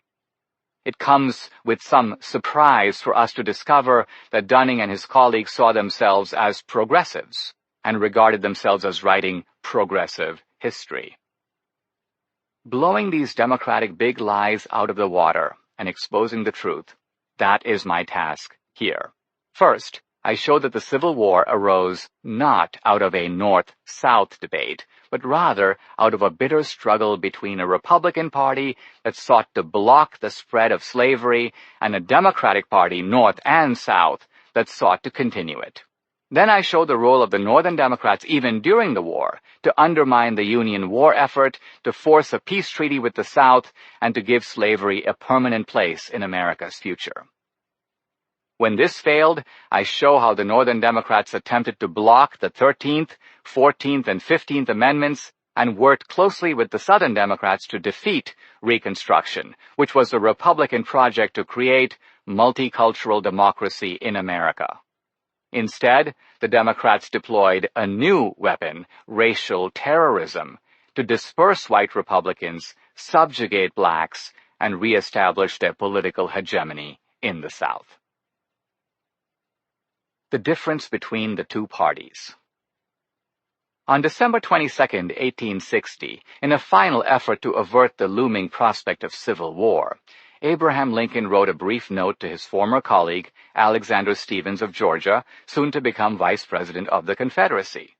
Both Lincoln and Stephens had been Whigs, and they had worked together in opposition to the Mexican War and other issues. They respected each other. Moreover, Stephens had in his native Georgia given an impassioned speech opposing secession, arguing that despite the election of a Republican president, slavery would be much more secure in the Union than out of it. Lincoln admired the speech so much that he had requested an official copy of the transcript. If there was ever a chance that two men, one a Northerner, the other a Southerner, could work things out, this was it. Lincoln reassured Stephens that, as his campaign statements repeatedly stressed, and as the Republican platform made absolutely clear, the new government had no intention of interfering with slavery in the states where it already existed. The South would be in no more danger in this respect, Lincoln wrote, than it was in the days of Washington. Then Lincoln added tellingly, "I suppose, however, that this does not meet the case. You think slavery is right and ought to be extended, while we think it is wrong and ought to be restricted. That, I suppose, is the rub. It certainly is the only substantial difference between us." And upon this difference, as Lincoln dolefully predicted, America went to war with itself in the following year. As Stephens undoubtedly knew at the time, but which has been subsequently muddied by progressive scholarship, Lincoln was not actually distinguishing the positions of the North versus the South. The North certainly did not unanimously share the view that slavery was wrong. Only Republicans in the North held that position. Democrats in the North, Stephen Douglas notably among them, emphatically rejected that view. Northern Democrats led by Douglas contested the 1860 election against Lincoln on the basis of that disagreement. That the slavery debate was not a North-South debate, but rather a partisan debate, can be verified by the startling truth I first reported in Hillary's America that has gone unchallenged since. In 1860, at the time Lincoln wrote this letter, no Republican owned a slave. I don't mean merely that no Republican leader owned a slave. No Republican in the country owned a slave. All the slaves in the United States at the time, all 4 million of them, were owned by Democrats. Stephens himself crossed over from the Whigs to the Democratic Party in 1855. 5 years prior to the Civil War. In the years leading up to the war, in multiple addresses, and in the Lincoln-Douglas debates, Lincoln himself stressed the main issue that separated the two parties. The difference between the Republican and the Democratic parties, Lincoln said in a September 11, 1858 speech at Edwardsville, Illinois, is that the former consider slavery a moral, social, and political wrong, while the latter do not consider it either a moral, social, or political wrong. Keeping Douglas's popular sovereignty in mind, Lincoln added, "I will not allege that the Democratic Party considers slavery morally, socially, and politically right, although their tendency to that view has, in my opinion, been constant and unmistakable. Up to the Dred Scott decision, where, it seems to me, the idea is boldly suggested that slavery is better than freedom." The Republican Party, Lincoln continued, hold that this government was instituted to secure the blessings of freedom, and that slavery is an unqualified evil to the Negro, to the white man, to the soil, and to the state. They will use every constitutional method to prevent the evil from becoming larger, and will oppose in all its length and breadth the modern democratic idea that slavery is as good as freedom and ought to have room for expansion all over the continent. This is the difference, Lincoln concluded, as I understand it, between the Republican and Democratic parties. And Lincoln repeated his same description of the Democrats in the sixth debate with Douglas at Quincy and in the following debate at Alton.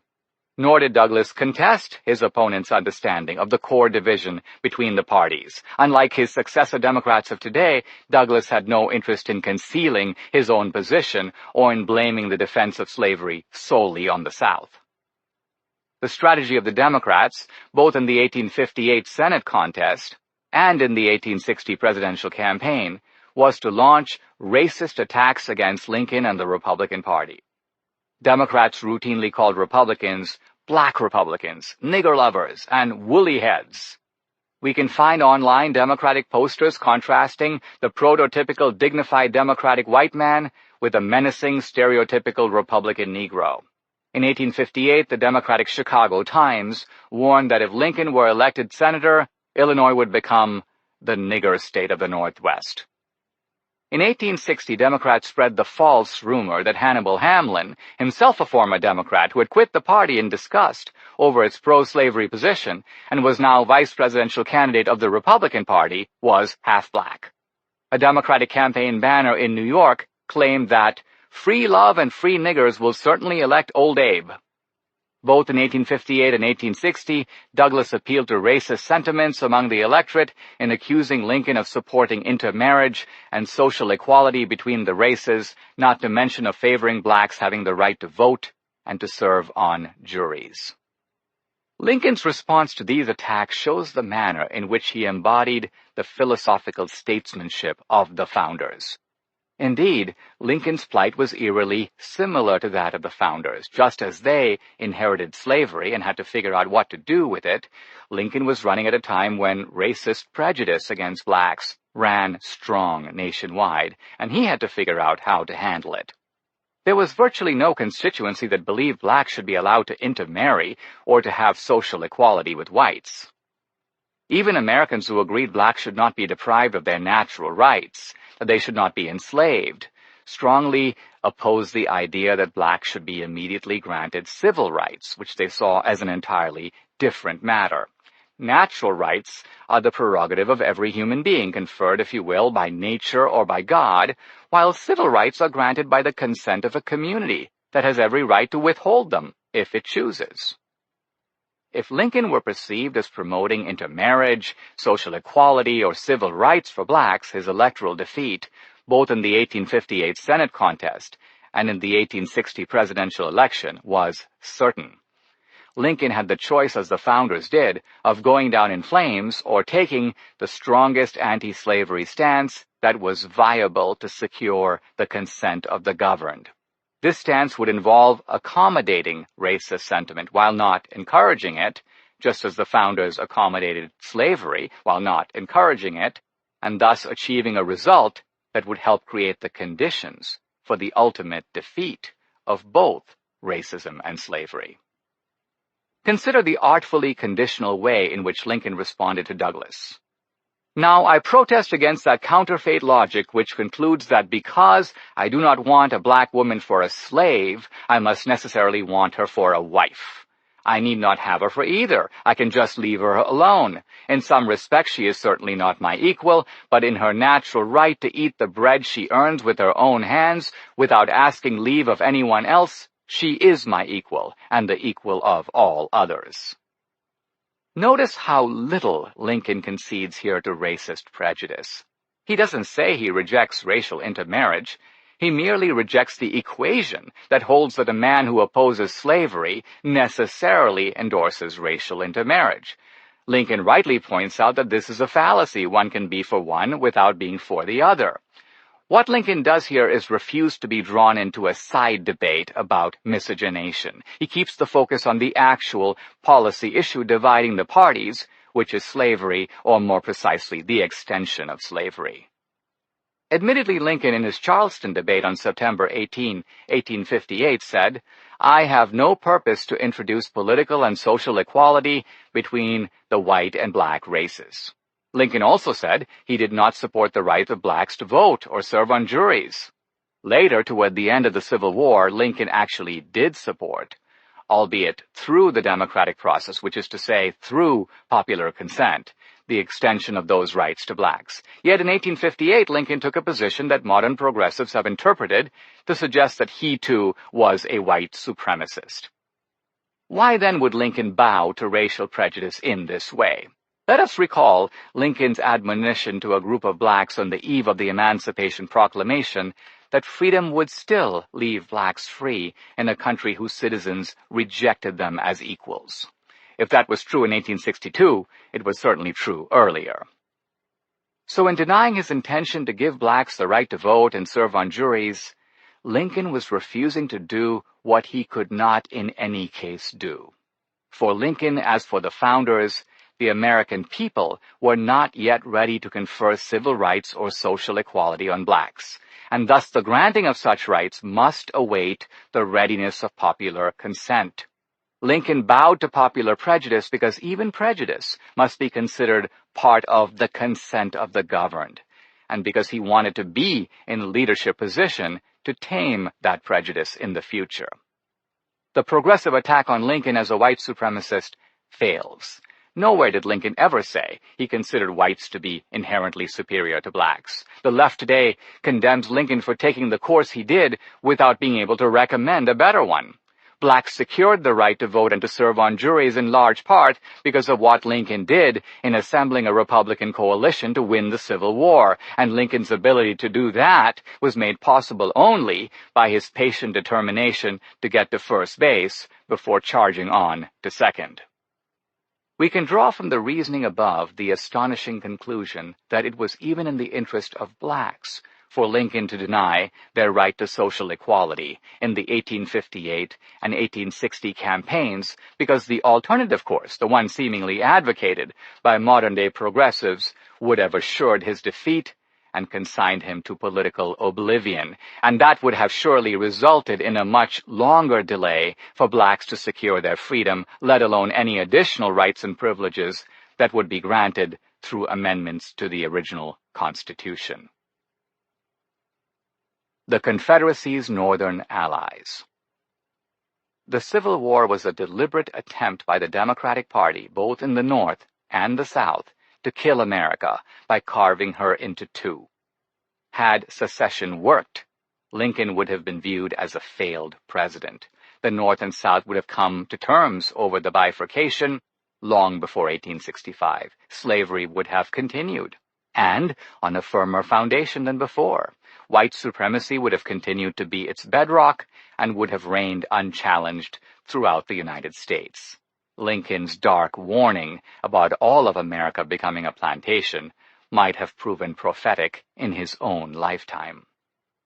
The Democrats' attempt on America's life is the simple truth about the Civil War that is left out of every historical account and textbook. Progressive historians like Eric Foner and Barbara Fields don't even go near it. Even the most reliable and objective accounts of the war, such as those of James McPherson and Harry Jaffa at most allude to it. So powerful is the influence of progressive historiography that virtually all accounts of the Civil War succumb to the North-South dichotomy that is at best a partial and oversimplified account of the truth. Once again, the key to the whole truth is the role played by the Northern Democrats.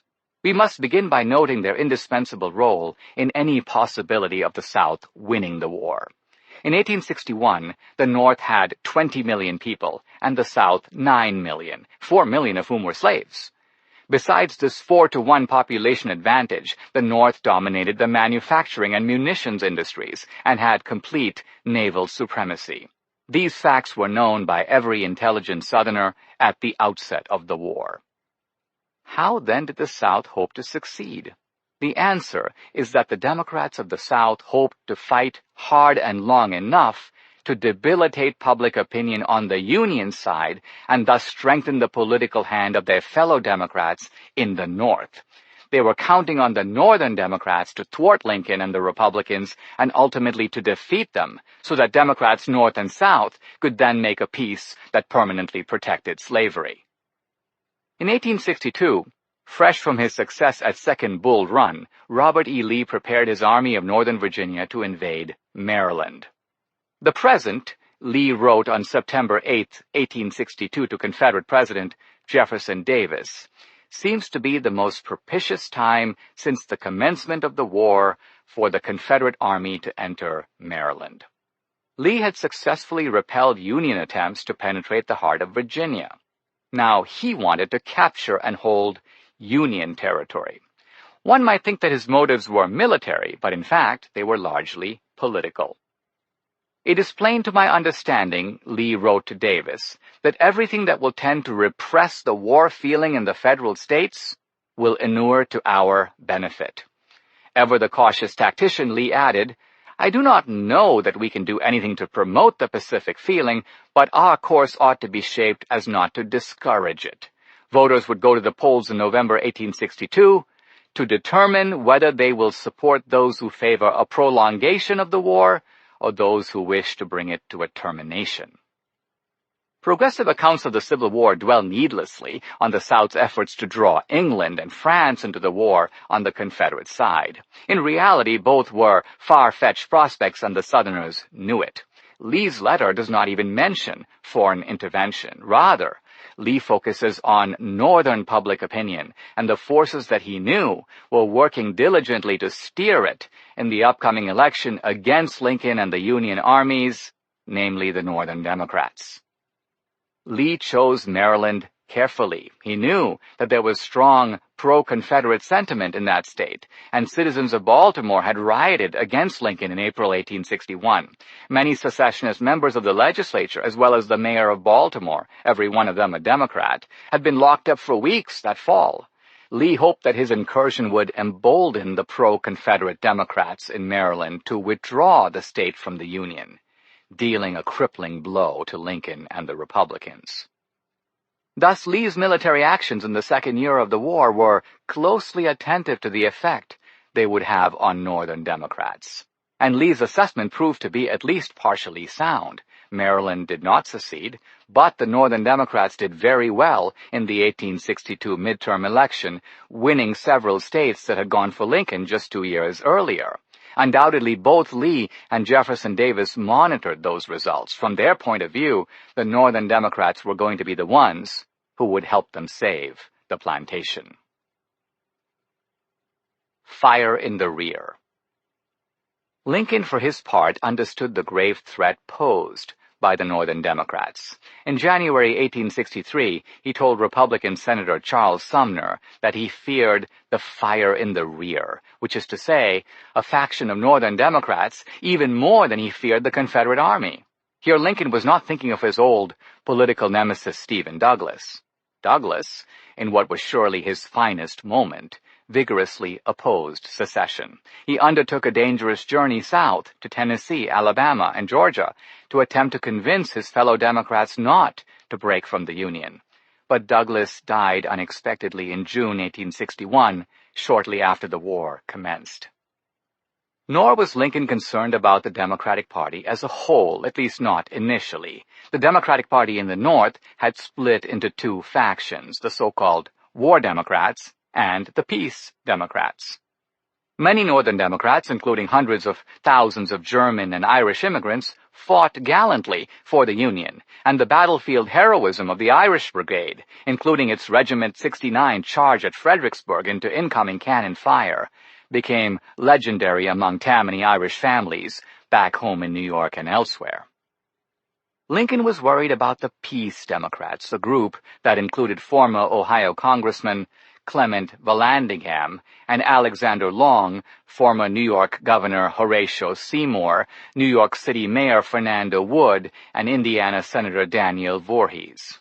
In line with Lincoln's statement about them, Republicans called the Peace Democrats copperheads, likening them to deadly snakes who seem harmless enough until they strike without warning. The Peace Democrats were strengthened by early Confederate successes in the Civil War. They sought to rally public opinion against what Vallandigham called a wicked and senseless conflict. Stop fighting, Vallandigham urged Lincoln and the Republicans. Make an armistice. Withdraw your army from the seceded states. Such a recipe in Lincoln's mind would surely spell the death of the Union, or at least of any union, worth preserving. Lincoln could take solace, at least in the early years of the war, from the support of the War Democrats. Yet this group was not without its problems, as far as Lincoln and the Republicans were concerned. War Democrats opposed secession as unconstitutional rebellion and treason. They were, in this respect, Union men. Yet, for the most part, they had no intention of fighting a war over slavery. They communicated this unambiguously to Lincoln.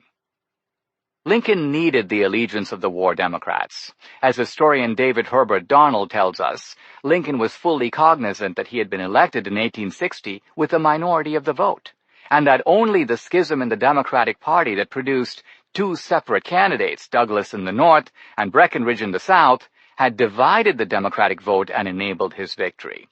Lincoln knew that notwithstanding its advantage in population and resources, the North needed a united front of Northern Democrats and Republicans to defeat an undivided South. This is why Lincoln, in his famous letter to Horace Greeley, wrote that, "My paramount object in this struggle is to save the Union, and is not either to save or destroy slavery. If I could save the Union without freeing any slave, I would do it. And if I could save it by freeing all the slaves, I would do it. And if I could save it by freeing some and leaving others alone, I would also do that." Lincoln framed the war as a war over Union rather than a war over slavery, in part to keep the allegiance of the War Democrats. Remarkably, Democrats today invoke Lincoln's words to portray him as insufficiently anti-slavery, even though he was politically constrained to speak that way to keep a majority of Democrats on the side of the Union. The second reason for Lincoln's tactical decision to define the Civil War as a war over Union was to prevent the border states from seceding. The border states, Maryland, Delaware, Kentucky, and Missouri, all had slaves. In fact, there were 450,000 slaves in those four states. Yet, they had opted not to secede, even though powerful forces in those states continued to push them to join the Confederacy. Lincoln did not believe he could afford to lose these states and still win the war. He once joked that he hoped God was on his side, but without Kentucky, he wasn't sure that was even enough. Thus, Lincoln believed he would best hold the border states and thus serve the anti-slavery cause itself by pretending that this was not a war fought over slavery. Yet, of course, Lincoln could have avoided the war and saved the Union had he embraced the Crittenden proposal or simply adopted Douglas's doctrine of popular sovereignty. The fact that he refused to do so proves that Lincoln was willing to go to war to prevent slavery from spreading into the territories. Once Lincoln was convinced he had secured the loyalty of the border states, he candidly acknowledged that the root cause of the Civil War was, in fact, slavery. "Without slavery, the rebellion could never have existed," Lincoln wrote in his annual message to Congress in 1862. Without slavery, it could not continue. In a later correspondence with a group of British working men, Lincoln said the rebellion was an effort to overthrow the principle that all men were created equal, and that the ensuing war was a test of whether a free government can be maintained against an effort to build one upon the exclusive foundation of human bondage. In saying this, of course, Lincoln was doing no more than agreeing with the Confederate leaders, Jefferson Davis and Alexander Stephens, who insisted that they were fighting on behalf of racism and slavery. Davis, for instance, told the Confederate Congress on April 29, 1861, that the goal of the Republicans was one of rendering the property enslaved so insecure as to be comparatively worthless, and thus it was worth going to war to save slave property worth thousands of millions of dollars. In what has come to be known as the Cornerstone Speech, delivered on March 21, 1861, Alexander Stephens said that while the American founders considered all men created equal, our new government is founded upon exactly the opposite idea. Its foundations are laid, its cornerstone rests upon the great truth that the Negro is not equal to the white man, that slavery, subordination to the superior race, is his natural and normal condition. This, our new government, is the first in the history of the world, based upon this great physical and moral truth. What could be clearer about the defining issue that produced the cataclysm of the American Civil War? Ultimately, Lincoln revealed his hand regarding the centrality of slavery to the war with his issuance of the Emancipation Proclamation. Yet even this, the decisive measure that Lincoln emphasized, had been taken not under his normal constitutional powers, which he had previously insisted gave him no power over slavery in the states where it existed, but only under wartime necessity, is now derided by progressive pundits and historians. They scornfully point out that Lincoln freed slaves only where he had no power to free them, and kept them in captivity in states where he could actually have freed them. Once again, Lincoln carefully calibrated what he was doing. He sought to weaken the Southern slaves' attachment to the plantation. He sought to motivate free blacks in the North to offer their services to the Union cause. And he was determined to keep the slave-owning border states in the Union. Had Lincoln freed the slaves in the border states, most, if not all, of those states would have promptly defected to the Confederate side. The effect of the Emancipation Proclamation. Yet the Emancipation Proclamation gravely weakened Lincoln's support among Northern Democrats. These Northern Democrats used the pretext of its promulgation to turn irrevocably against Lincoln. As historian Jennifer Weber writes in her book Copperheads, deeply racist Democrats who had supported the war when its only purpose was maintaining the Union jumped to the opposition when the confrontation became an effort to free the slaves. Emancipation, in other words, was the alchemy that turned war Democrats into peace Democrats. The tone of Democratic opposition can be seen in resolutions passed by Democratic majorities in Indiana and Illinois, demanding that Lincoln retract his wicked, inhuman, and unholy Emancipation Proclamation. The Chicago Times, a Democratic paper, denounced emancipation as a monstrous usurpation, a criminal wrong, and an act of national suicide. By 1864, the Peace Democrats dominated the Democratic Party. The party nominated a war Democrat, George McClellan, to challenge Lincoln's re-election bid, but the platform was completely controlled by the Peace Democrats. The Democrats' very slogan, "The Constitution as it is, and the Union as it was," reflected the Peace Democrats' insistence that they wanted America to go back to the Union as it was prior to the Emancipation Proclamation and the Civil War itself. In sum, they demanded a restoration of slavery. The Democrats had a good chance to win. The war had dragged on, seemingly interminably, with even Republican stalwart Horace Greeley grieving for our bleeding, bankrupt, almost dying country, eager nearly above all else to halt the prospect of fresh conscriptions, of further wholesale devastations, and of new rivers of human blood. Once again, in their customary style, the Democrats launched racist attacks against Lincoln, nicknaming him Abraham Africanus I and announcing his 10 Commandments, the first of which was, "Thou shalt have no other God but the Negro." Lincoln dourly remarked in 1864 that there is no proposal offered by any wing of the Democratic Party but that must result in the permanent destruction of the Union. And here he was referring to the Northern Democrats as a whole, the war Democrats no less than the peace Democrats. By this point, historian David Herbert Darnall tells us he gave up on winning the support of the war Democrats, most of whom quietly returned to their allegiance to the Democratic Party. For Lincoln, the Northern Democrats, no less than the Southern Democrats, were dedicated to the dissolution of the nation as a novus ordo seclorum, which is to say, as the founders envisioned it. It is hardly an exaggeration to say that the Democrats nationwide were intent on murdering that America. The murder attempt failed. Lincoln was re-elected, and the Union armies finally prevailed in the Civil War. This convinced a man from Maryland who thought of himself as a Northern Democrat with Southern sympathies that our cause is almost lost, and something decisive and great must be done. The man was John Wilkes Booth. Booth finally fulfilled the numerous calls for Lincoln's assassination that had been ringing in Democratic newspapers, pamphlets, and public rhetoric. In the heat of the 1864 campaign, for instance, the La Crosse, Wisconsin Democrat, edited by Copperhead Marcus Pomeroy, urged that if Lincoln were re-elected, we trust some bold hand will pierce his heart with dagger point for the public good. Today, progressives portray Booth as a deranged lone wolf, but his view that America would be better off with Lincoln dead was shared by other Democrats, both in the North and in the South. Booth merely put their thoughts into action by actually killing the president. The incident that seems to have activated Booth's conspiracy was a speech by Lincoln endorsing the idea of black suffrage.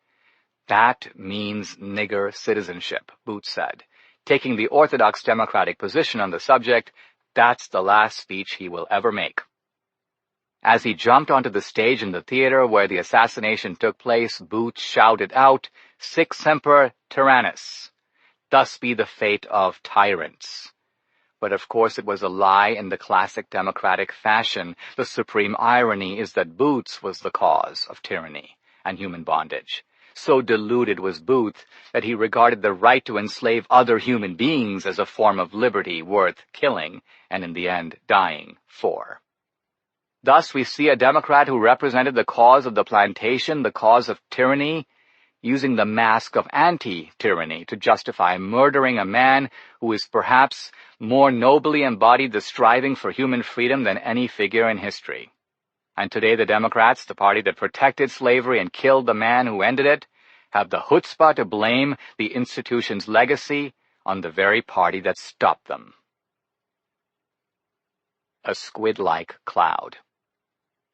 Now we turn to Reconstruction, a period whose storytelling is dominated by the towering figure of Eric Foner. Foner is a capable historian who, nevertheless, as a progressive leftist, does his best to hide Democratic responsibility for resisting Republican Reconstruction. He also attempts to flip the blame for slavery and racism onto the Republican right. Foner wants his readers to think that the plantation was somehow a right-wing institution that was bravely overthrown by an early generation of American progressives. Earlier, we saw how Foner disingenuously portrays the South as conservative, even though its leaders were Democrats who advanced a pro-slavery ideology that, far from being conservative, was unique in world history and represented a radical break with the founding. Foner also counts Lincoln as a progressive, even though, as we have seen, Lincoln was a self-described conservative who insisted he was merely implementing the shared principles of the founders. Foner is shameless in the way he distorts ideological labels, relying on his peers to recognize his service to the progressive cause and to uphold his distortions, as most indeed do. Even so, as we will see, Foner's squid-like cloud of ideology sometimes dissipates, and a ray of truth breaks through. Reconstruction wasn't just about extending rights to blacks, nor was it just about settling the terms for the readmission of rebel states into the Union. While he lived, Lincoln considered this an administrative rather than a constitutional problem, because as far as he was concerned, secession was unconstitutional, and therefore the rebel states had never actually left the Union. Reconstruction in its broadest sense was about rebuilding the nation in a manner that realized the full vision of the founders. It was about achieving Lincoln's goal of reconciling the Declaration's twin propositions, created equal and consent of the governed. The Republicans in Congress who drove Reconstruction realized that perhaps for the first time in history, there was an elected government that supported not merely emancipation from slavery, but also full equality of rights and full enfranchisement for blacks. Admittedly, this majority would not have existed had Southern Democrats also been represented, but by their own choice, they had resigned their positions in Congress and thus forfeited their right to have their votes counted. Reconstruction represented a mortal threat to a Democratic Party whose national prospects depended upon an alliance to save the slave plantation. Some Democrats during this period wondered whether the Democrats would now go the way of the Whigs and become extinct. Perhaps the Republican Party would now, in the 1860s, become the sole party in America in the same manner that Jefferson's Democratic-Republican Party had been the sole party when the Federalist Party dissolved. Democrats during the Reconstruction period vowed they would not let this happen. One way or another, they would fight Reconstruction and make a last-ditch effort to save the plantation. The magnificent scope of Republican Reconstruction can be seen in three landmark constitutional amendments: the 13th Amendment abolishing slavery, the 14th Amendment extending equal rights under the law to all citizens, and the 15th Amendment granting blacks the right to vote. These amendments went beyond unbinding the slave and making him a freeman. They also made him a U.S. citizen with the right to cast his ballot and to the full and equal protection of the laws. These amendments represented the most important moment for American constitutionalism since the Constitution was first drafted and ratified. The entire civil rights movement of the 1960s would be impossible without them. The Civil Rights Act of 1964 relied heavily on the Equal Protection Clause of the 14th Amendment, and the Voting Rights Act of 1965 on the 15th Amendment. Yet progressive historical accounts, as well as progressive textbooks, say very little about the debate over the 13th, 14th, and 15th Amendments. The reason becomes obvious when we break down the partisan vote on those amendments. One might have thought that after the Civil War, the 13th Amendment would be a fait accompli. One might expect that every Democrat, at least every Northern Democrat represented in Congress, would now vote for it. In fact, only 16 of 80 Democrats did.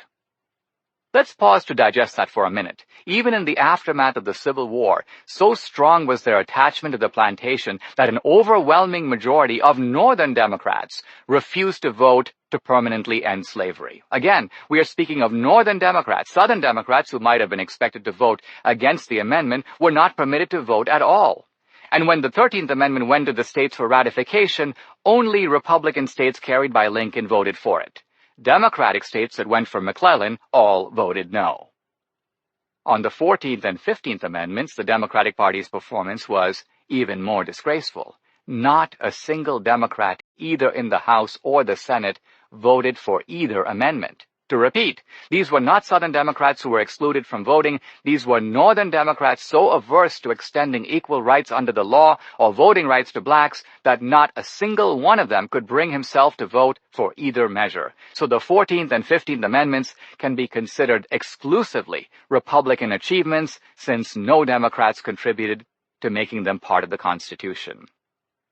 Now we can see why progressives don't want people to know about these amendments, despite their obvious importance. They belie the progressive narrative that the Northerners were the good guys and the Southerners the bad guys. They show the Republican Party to be the only friend of blacks in the critical period following the Civil War, and they expose the Democratic Party as the true party of white supremacy, still fighting to hold on to the slave plantation.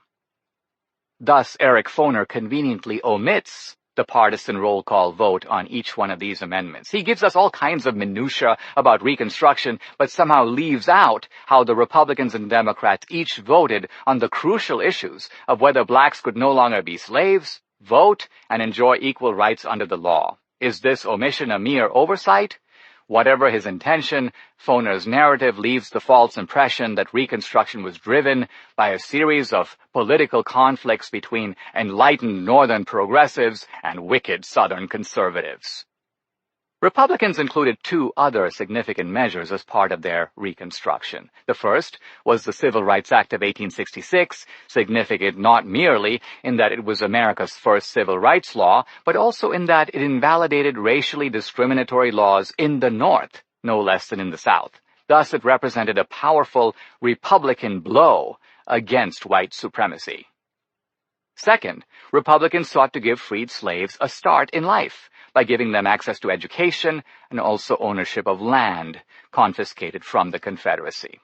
The Civil War itself supplied a precedent for this. Toward the end of the war, Union General William Sherman issued Special Field Order No. 15, which reserved coastal land in Georgia and South Carolina for liberated slaves.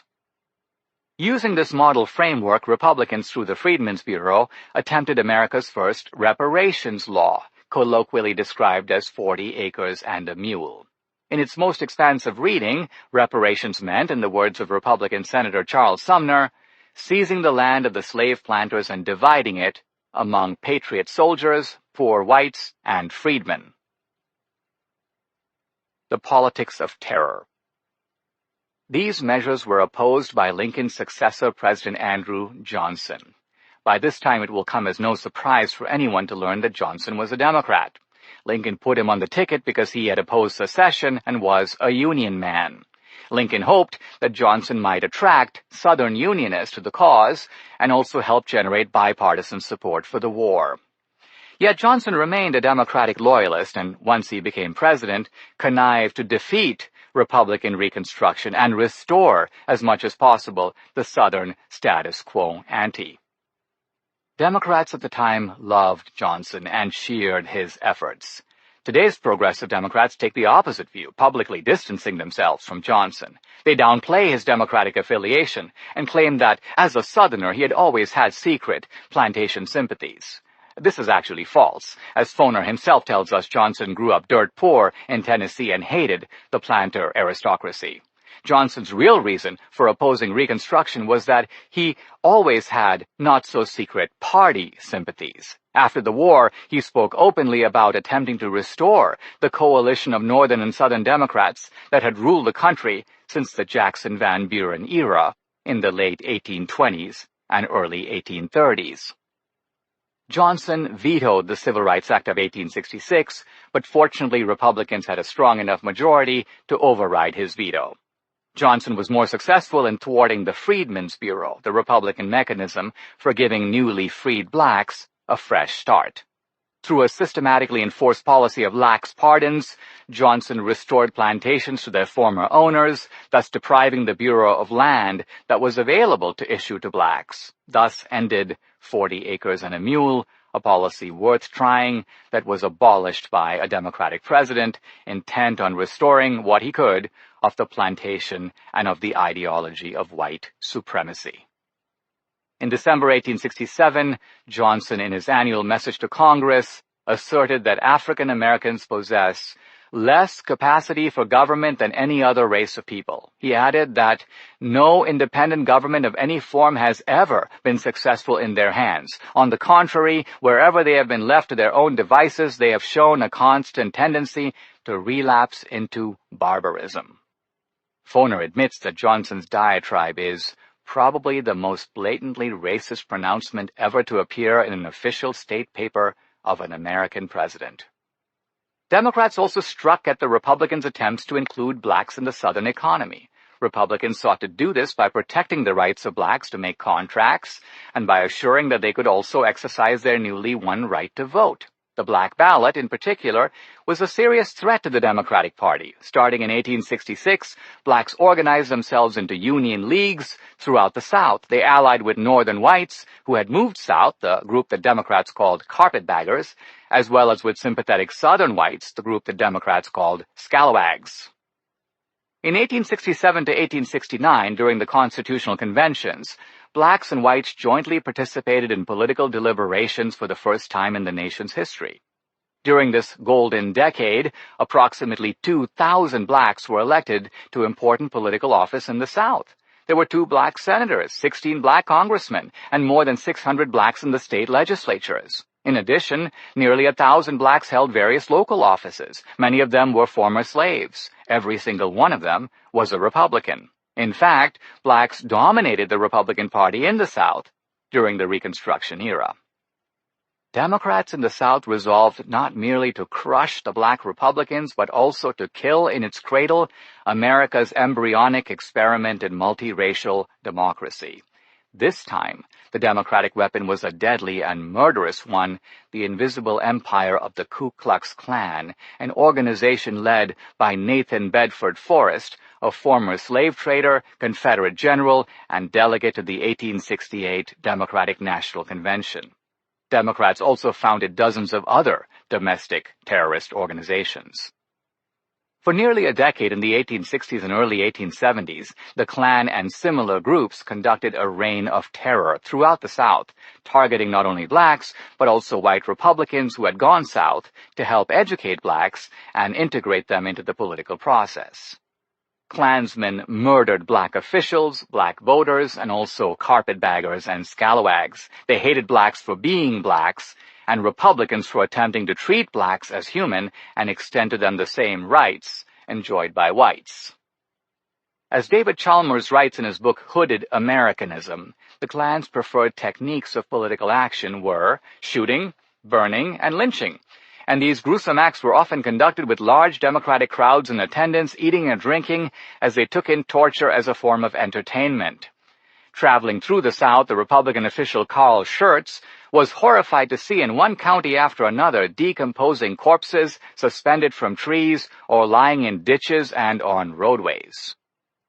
The Republican Congress held hearings on Klan atrocities and passed laws, collectively called the Force Bill, authorizing the prosecution of these terrorist lawbreakers.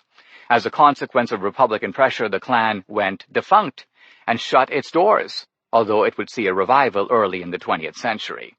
During this period when the KKK ceased to exist, other terrorist groups, like the Knights of the White Camellia, took up the Democratic cause. Moreover, the Klan had in its short but extremely violent tenure largely accomplished its purpose to intimidate black voters and drive Republican reformers out of the South. In a remarkable admission, Eric Foner writes that in the postbellum era, the Klan was a military force serving the interest of the Democratic Party. Foner's admission is remarkable because it is so rare. Foner, for once, actually makes an incriminating generalization about the Democratic Party, and what a damaging admission it is. Foner makes it clear that, as a domestic terrorist group serving at the behest of a political party, the Klan resembles the Nazi brown shirts of the 1920s and 1930s. They were the domestic terrorist arm of the Nazi Party. There is that glimpse of ideological truth in Foner, and then he is back to his old ways. Foner concludes his book with the glum observation that Reconstruction came to a rude halt in the late 1870s, but he never gives the root cause for this. The root cause is that partly through political obstructionism, but mostly through domestic terrorism carried out by organizations like the Klan, the Democrats defeated the Republican attempt to protect blacks, enfranchise them, and give them a chance to make their own American dream. Weary Republicans, reeling from what historian Joel Williamson terms battle fatigue, finally retreated from the South, leaving it in the dirty hands of the Democratic Party. The Democrats lost the Civil War, but they denied the Republicans the chance to build a decent peace. This is the whole meaning of what Foner writes, and yet it is the conclusion that he peremptorily resists. So do Barbara Fields, Ta-Nehisi Coates, and the whole procession of progressive scholars and pundits. I guess I shouldn't be shocked that these intellectual partisans aren't particularly eager to tell us that their own party destroyed the postbellum hopes of the African American community. Still, for all their limitations, we should not lose sight of what the Republicans did accomplish. They saved the country and vanquished the old Democratic plantation, which lay in ruins after the Civil War. Even though progressives keep telling us about the lost cause, supposedly the cause of the Confederacy, the death of the Democratic plantation was the real lost cause. The Confederacy was merely the means to save the Democratic plantation. It was the plantation that gave rise to the Democratic Party, and it was for the plantation that Democrats fought so viciously and so bitterly. Now that it was gone, the Democrats found themselves in a miserable position. They were like the rebel angels in Milton's Paradise Lost, hurled headlong flaming from the ethereal sky, and now confused and dazed in a hell of their own making. For the first time before they gathered their wits, it was dark despair and pure pandemonium. Yet just like Lucifer and his horrid crew, as Milton describes them, the Democrats were not about to submit. Rather, in the manner of Belial, Beelzebub, and the rest, they drew resolution from despair and shook their fists in rage at the Republicans, seeking not merely to undermine Republican projects like Reconstruction, but to make a full comeback themselves. They vowed not, as progressives would have us believe, that the South will rise again, but rather, what progressives like to conceal from us, that the Democratic Party will rise again. They were determined to reinvent the plantation. Chapter 6. Progressive Plantation. White Supremacy as a Weapon of Re-enslavement. It was a menace to society itself that the Negroes should thus of a sudden be set free and left without tutelage or restraint.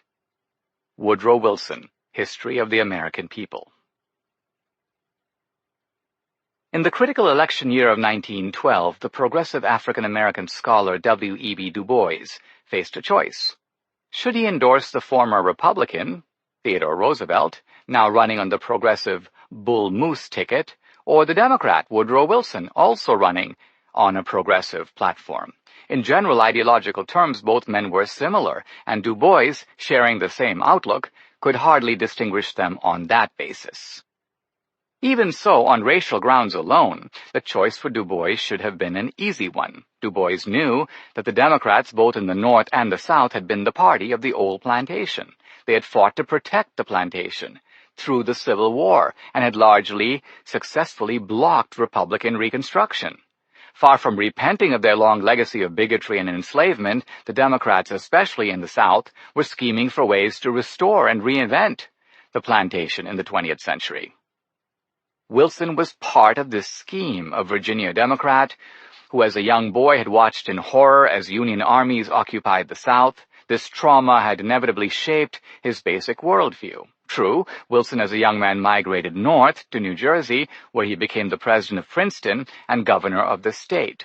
This northern experience changed Wilson, but not in the way we might think. Instead of moving away from his old bigotries, Wilson acquired new fortification for them in the so-called scientific racism of the fin de siècle. In short, he became even more racist than he had been before. We see this in Wilson's scholarly output, which we can assume that Du Bois, himself an historian and sociologist, knew well. In 1889, Wilson published The State, a survey on the origins of government and civilization.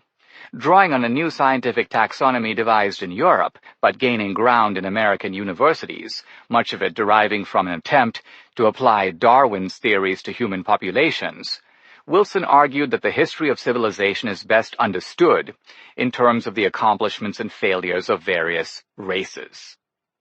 American democracy, in Wilson's view, was not an American creation. Rather, it was a racial legacy dating back to the ancient German Teutonic tribes, whom Wilson dubbed the Aryans. Wilson credited most achievements in the areas of government and social development to these Aryan people. Other races, Wilson insisted, lack the capacity for democratic self-government, which was essentially an Anglo-Saxon product. Wilson, in short, was an early apostle of the 19th century movement to invoke science on behalf of white supremacy.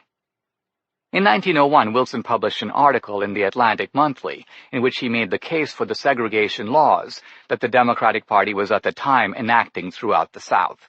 Free blacks, Wilson argued, were unpracticed in liberty, unschooled in self-control, never sobered by the discipline of self-support, never established in any habit of prudence, insolent and aggressive, sick of work, covetous of pleasure.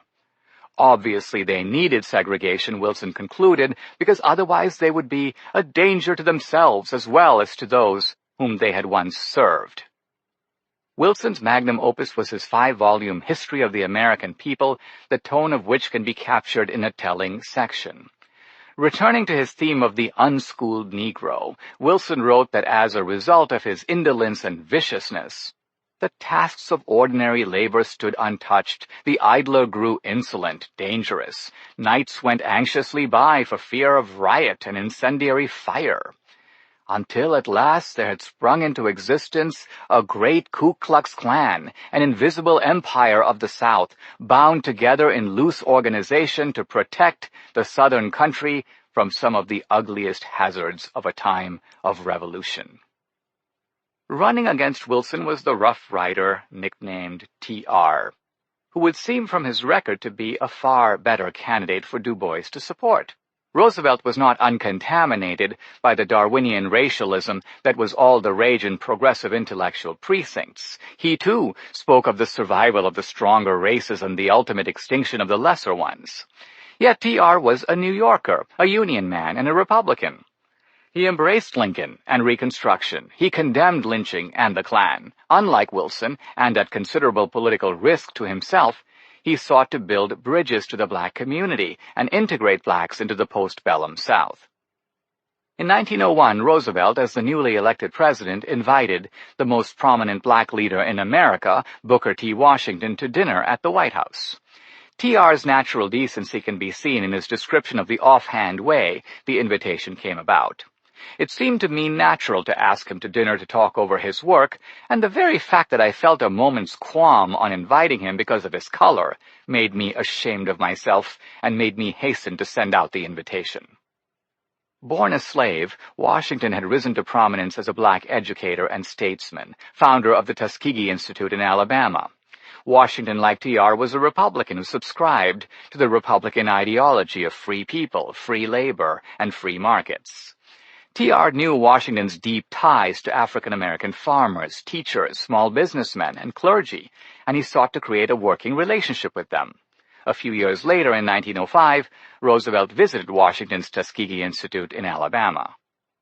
The significance of these actions, especially the 1901 dinner at the White House, can hardly be grasped today. America just had a 2-term black president, Barack Obama, and it's commonplace now to have blacks at state functions and at the White House. Blacks and other minorities, from Ben Carson to Nikki Haley, are a visible presence in the Trump administration. The atmosphere could not have been more different a century ago, in the early 1900s. Roosevelt's dinner invitation provoked the tempestuous ire of Democratic racists throughout the South. The action of President Roosevelt in entertaining that nigger, fumed Democratic Senator Benjamin Tillman of South Carolina, will necessitate our killing 1,000 niggers in the South before they will learn their place. Mississippi's James Vardaman, a former congressman who would be elected to the Senate as a Democrat that year, said, following the dinner, that the White House was now so saturated with the odor of the nigger that the rats have taken refuge in the stables. What, you might ask, was the big deal?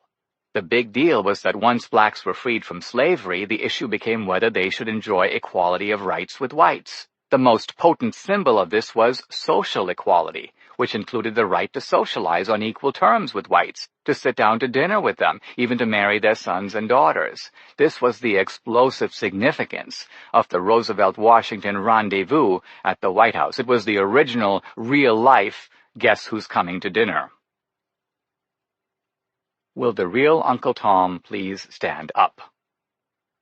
Yet it was precisely that 1901 meeting that fortified Du Bois' hatred of Roosevelt. Du Bois, you see, was the second most famous black leader in America. He was undoubtedly the country's leading African-American intellectual, and was the first black to get a Ph.D. in philosophy from Harvard. Even so, Du Bois was a prickly and pretentious figure. Since most people pronounced his name Dubois, he insisted that they should say Du Bois. He wore 3-piece suits and adorned his outfits with a hat and a cane. When challenged in academic quarters, he was known to convey a European sophistication and superiority by drawing out his monocle. He sought to inherit from Frederick Douglass the position of the leading representative of the African-American community. In dismay, he watched as this title seemed to pass seamlessly from Douglas to Washington, one Republican to another.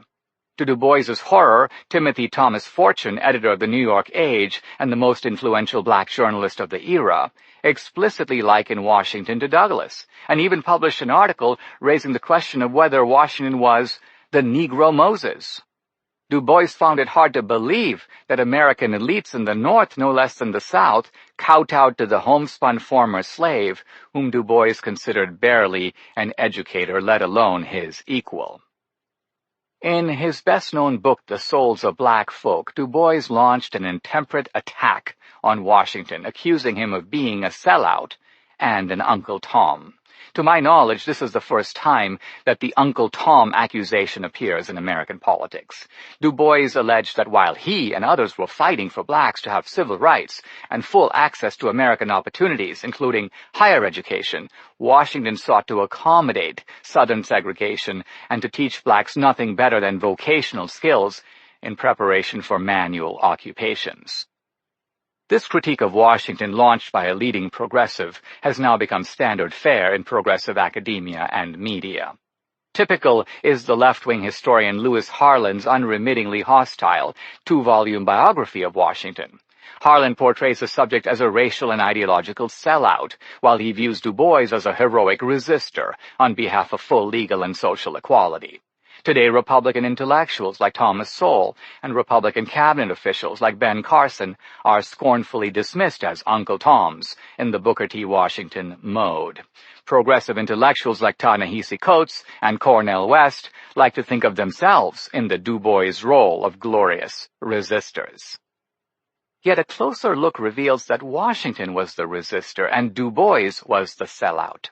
After all, it was Du Bois who, largely on grounds of personal arrogance and resentment, backed Woodrow Wilson over TR. As we will see in this chapter, Wilson was almost single-handedly responsible for the national revival of the Ku Klux Klan, an organization that had been defunct since the 1870s. Wilson also segregated the federal government and promoted vicious schemes of forced sterilization of racial minorities.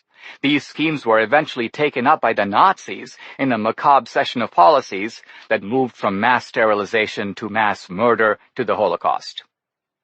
Thus, I agree with Jonah Goldberg's assessment that Wilson was the most racist president of the 20th century, and this is whom Du Bois actually supported.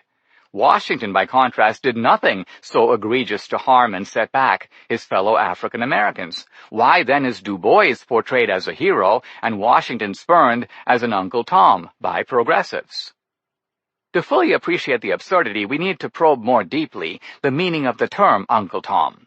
In Harriet Beecher Stowe's novel Uncle Tom's Cabin, the slave character Tom is the noble, long-suffering protagonist. He is not a sellout or a traitor to blacks. That use of the term came decades later as blacks and others looked back at slavery and sought to distinguish those who resisted the institution and those who sustained it. Somehow poor Tom's name became a symbol of shameful collaboration. In this context, it's helpful to consider how Malcolm X in the 1960s used the term Uncle Tom. He used it to designate the house slave as compared with the field slave. As Malcolm X saw it, the field slave was the true resistor of slavery. He was the bad nigger. By contrast, the house slave made his peace with slavery. In the Malcolm X narrative, when the big house on the plantation was burning, the field slave rejoiced, while the house slave rushed to the owner and said, "Massa, our house is burning. Our house." The house slave identified with the master and accommodated himself to the oppression of slavery.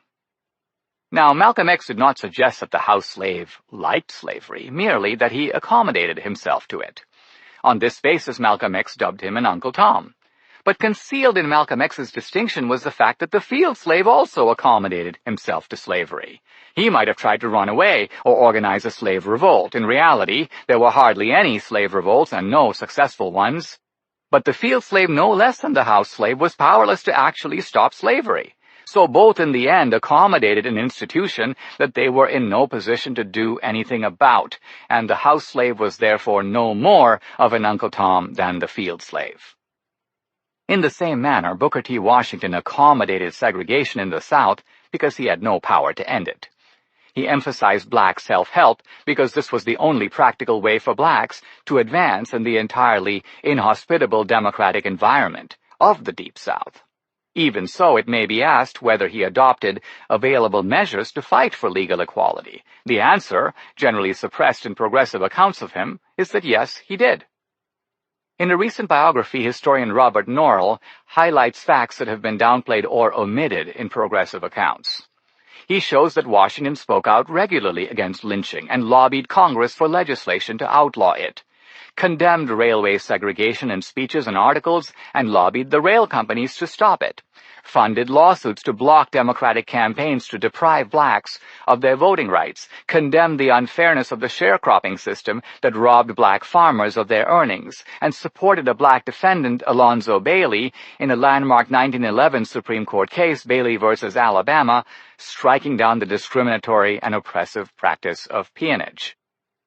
Taken as a whole, Washington did more in practical terms than Du Bois to combat segregation in particular and white supremacy in general. Note that while Du Bois railed against segregation throughout the early part of the 20th century, he accomplished nothing in terms of curtailing it. Washington's accommodation is reminiscent of how the founders, and even Lincoln, accommodated slavery. These men did what they could within their power to restrict what was beyond their power to instantly eliminate. No one can be reasonably criticized for that. An appreciation for Hitler. While we can understand Du Bois's attack on Washington as the bitter recriminations of a lesser man, this still doesn't fully explain Du Bois' bizarre endorsement of Wilson. Du Bois insisted in 1912 that Wilson will treat black men and their interests with far-sighted fairness. He will not seek further means of Jim Crow insult. He will not dismiss black men wholesale from office, and he will remember that the Negro in the United States has a right to be heard and considered. These absurd predictions sound like those of a man insisting that a scorpion that has already shown its sting is not going to sting anyone. Why then would an intelligent man like Du Bois say such nonsense? In other words, notwithstanding his personal desire to settle scores with Washington and Roosevelt, why didn't Du Bois go with the higher cause of stopping Wilson and his party's known racism? We can answer this question by looking at Du Bois's subsequent career. In the years following Wilson's 2 terms, in which Du Bois's predictions proved to be the very opposite of the truth, Du Bois moved on from Wilson and proceeded to become enamored with both Stalin and Hitler. In 1936-37, Du Bois made a trip to Europe that included visits to Russia and Germany. He praised Stalin for making a brave start at scientific planning by investing the ownership of all land and materials in the public, and then using natural wealth and resources for the ultimate good of the mass of inhabitants. Du Bois refused to criticize Stalin's purge trials and actually defended his forced relocation of small land-owning peasants, apparently regarding such repressive measures as necessary to establish a state-run egalitarian paradise. What attracted Du Bois to Stalin was his socialism, which Du Bois came to understand as the most uncompromising form of progressivism. On Stalin's death, Du Bois proclaimed him a great man who pursued real socialism. And this is also what Du Bois appreciated about Hitler. Traveling through Nazi Germany, Du Bois praised Hitler's dictatorship as absolutely necessary to put the state in order, and praised Hitler's social programs such as national health, living wage, new public housing projects, and new public works of all kinds. Du Bois found the Nazi state to be a content and prosperous whole. While Du Bois deplored Hitler's racism toward blacks, he attributed Hitler's vilification of Jews to reason prejudice or an economic fear. Du Bois's blind appreciation for Hitler mirrors his blind appreciation for Stalin, and indeed the 2 dictators, notwithstanding their subsequent clash on the battlefield, were close ideological cousins. They were, in fact, both National Socialists. While Marx and Lenin both viewed communism as international socialism, Stalin had emphasized socialism in one country, socialism for Mother Russia, in short, National Socialism. Hitler, too, was a National Socialist who headed the German National Socialist Workers' Party. Historian Stanley Payne, in A History of Fascism, remarks on the parallel between Stalinist socialism and German National Socialism. Much earlier, the Russian socialist Trotsky recognized the similarity, contending that Stalinism and fascism were symmetrical phenomena. Both Hitler and Stalin were champions of the all-powerful state, and they sought a remaking of society and even of human nature in subordination to the centralized state.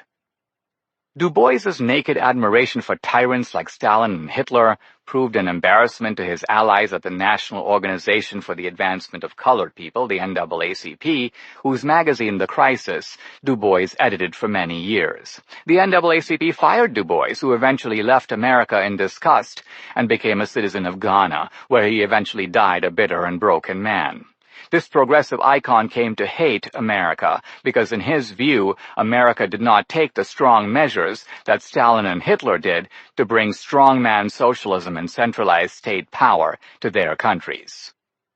This, then, is the tragedy of America's leading African-American progressive. He backed Wilson against TR, identified with the Democratic Party at the time when most blacks were Republicans, and then later became a devotee of Stalin and Hitler, all because he embraced the progressive vision of the centralized state. In 1912, Du Bois saw Wilson as a more reliable champion of centralized state power than TR. Ultimately that, and Du Bois' personal grudge, counted more for Du Bois than even Wilson's blatant, documented commitment to white supremacy. Du Bois' betrayal of the black cause was not just about Wilson. It was also about the two political parties. Even though Republicans were the party of emancipation and civil rights, they were also the party of individualism and self-reliance. Du Bois didn't believe in self-reliance, he believed in reliance upon the centralized state. And he detected a subtle but unmistakable movement in the Democratic Party from the party of states' rights to the party of centralized state power. Du Bois realized that the Democrats under Wilson were creating a new plantation, to be run by a new elite, progressive class that would replace the old planter class. Du Bois was not entirely against such an arrangement. Indeed, he had argued that the black community should be led by a talented tenth of its smartest men. One might reasonably suspect that Du Bois envisioned himself at the helm of this group. Yet this was not Wilson's idea at all. His progressive plantation had no room for blacks at the top, and consequently Du Bois grew disenchanted with Wilson. Du Bois's disenchantment with Wilson is today shared by most progressives. Wilson's racist progressivism is an embarrassment to their current political strategy. But progressives still revere Du Bois. So they ignore Du Bois's role in putting Wilson in the White House, pretending that it never happened. But in fact, Du Bois didn't just give Wilson his personal endorsement, he also drew other influential blacks, including Boston activist William Monroe Trotter, to the Democratic Party, helping Wilson and the Democrats win a very close election. This is part of a bigger story that tells us as much about progressives as it does about Du Bois. They continue to lionize Du Bois because they, too, are aficionados of centralized state power. They, too, as Du Bois did, envision a role for black progressives as overseers on their new plantation. They, too, as we will see, were complicit in the great schemes of 20th century tyranny, not merely Stalinism, but also Nazism. Thus, for the Democrats and the progressives who led them, the tyranny of the old slave plantation was replaced by the tyranny of the state. The state, in fact, became the new plantation, run not by an elite class of Democratic planters, but by a single Democratic big boss, initially Wilson, and later Franklin Roosevelt, Harry Truman, Lyndon Johnson, Bill Clinton, and Barack Obama, operating from a big house that we know as the White House. Wilson began this reinvention of the Democratic plantation from a rural network specializing in black exploitation to a national network of ethnic exploitation involving multiple minority groups. But Wilson could only take the new progressive plantation so far. It took FDR to actually build it, and other Democratic presidents to give it its current shape and form. In this and the following two chapters, we see how the progressive Democrats creatively reinvented the plantation. They did this by deploying new weapons, white supremacy and ethnic mobilization, that had existed under slavery, but were developed by progressives into a comprehensive system of exploitation. At the same time, we should be cognizant that a subsequent generation of progressives has rewritten history to pin the blame for ethnic mobilization and white supremacy onto their adversaries, the very party that fought against Democrats' vicious and bigoted schemes from the outset. Why Wilson admired Lincoln. Here we move from the progressive intellectual Du Bois to the progressive president Wilson. Wilson, FDR, and LBJ are acknowledged to be the three leading progressives of the 20th century. Consequently, they are all celebrated in the historiography of the left. In a recent article, The Do-Gooder, the New Republic ranks Wilson among America's greatest presidents. Wilson is praised by progressive biographers for his supposed dedication to global self-determination and for his progressive reforms, including the introduction of the income tax, the Federal Reserve, and greater federal regulation of industry. But Wilson's blatant record of racism is too much for today's progressives to ignore. I find it comical how Democrats today are in the awkward position of having to repudiate the embarrassing bigotry of virtually all their early presidents from Jackson through Wilson. In fact, it is crucial for their narrative to distance themselves from the deep racism not only in the Democratic Party's history, but also in early progressive history. So progressive activists assail Wilson, always careful to identify him as a Southerner rather than a Democrat, and demand that the Woodrow Wilson School at Princeton change its name, while of course keeping its progressive intellectual thrust. But if Wilson was a progressive racist, shouldn't Princeton get rid of the progressivism and not just Wilson's contaminated name? No one on the left is pressing for this because no one on the left admits that progressivism has anything to do with racism. Wilson's biographers like Arthur Link and John Milton Cooper insist his racism was a regrettable leftover from his Southern roots. So Wilson did these wonderful progressive things, but occasionally we hear his Southern background reasserted itself, and he did some bad stuff like show the Ku Klux Klan propaganda movie in the White House and segregate the federal government and so forth.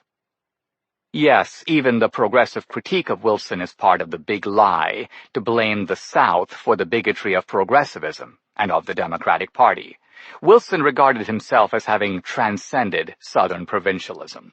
Having absconded for Princeton at a young age, he believed he embodied the most enlightened progressivism of the early 20th century, a progressivism far more associated with the North than the South. That Wilson was in no way representative of Democratic thinking in the South can be seen in a single fact: his almost over-the-top admiration for Abraham Lincoln. This is a surprise. America's first progressive Democratic president modeled himself upon America's first Republican president?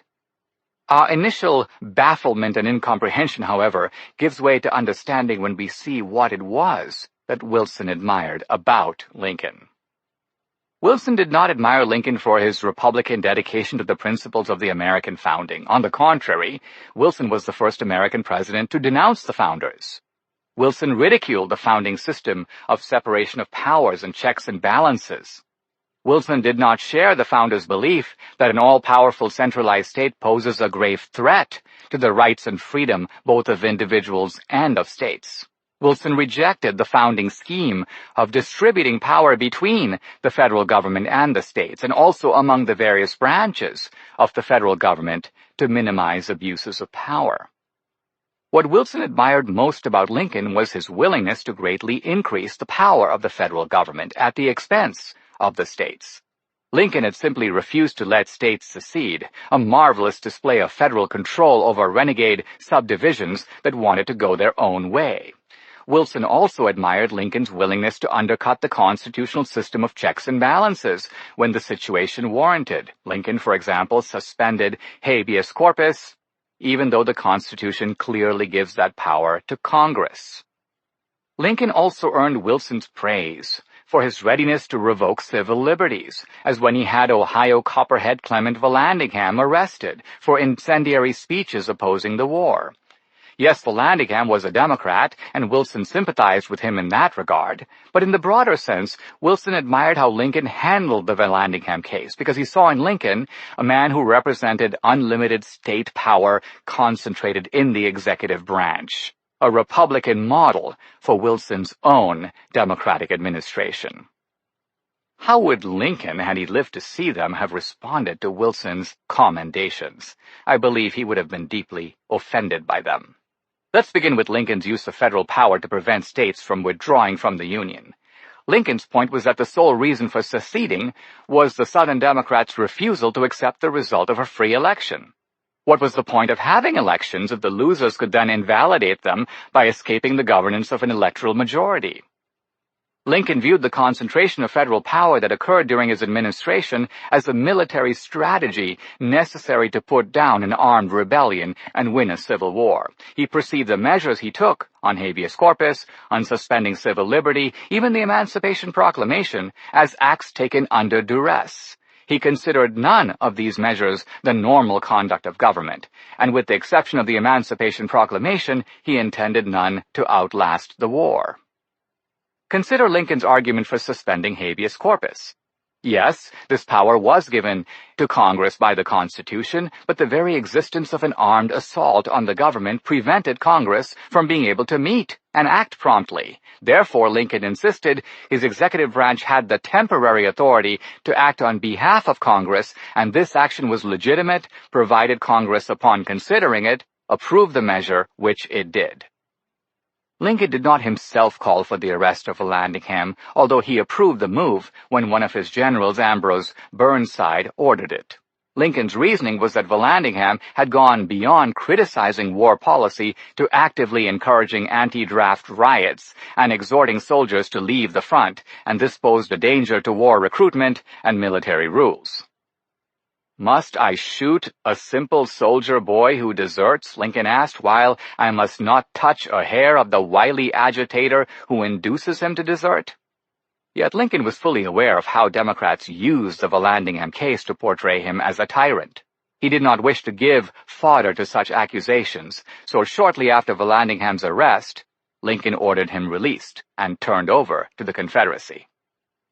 Lincoln's commitment to the founders' scheme can probably be seen most vividly in his insistence that the 1864 election go ahead, even though it took place in the desperate and decisive stage of the war. Lincoln could have argued for postponing the election until the war was over, but such a thought seems not even to have entered his mind. Moreover, for several months while the conflict dragged on, Lincoln himself believed it possible, even probable, that he would lose the election. For a time, it was not even clear he would be the Republican nominee. Ultimately, the victories of the Union armies led by Grant and Sherman revived Lincoln's popular support and ensured his re-election. Even so, his willingness to risk defeat, to risk what in his mind represented the continuation of the plantation, this time in the North, as well as in the South, confirms his determination to respect the founding formula of government by popular consent, even under conditions of extreme duress. In sum, Lincoln was an American nationalist, while Wilson was a statist.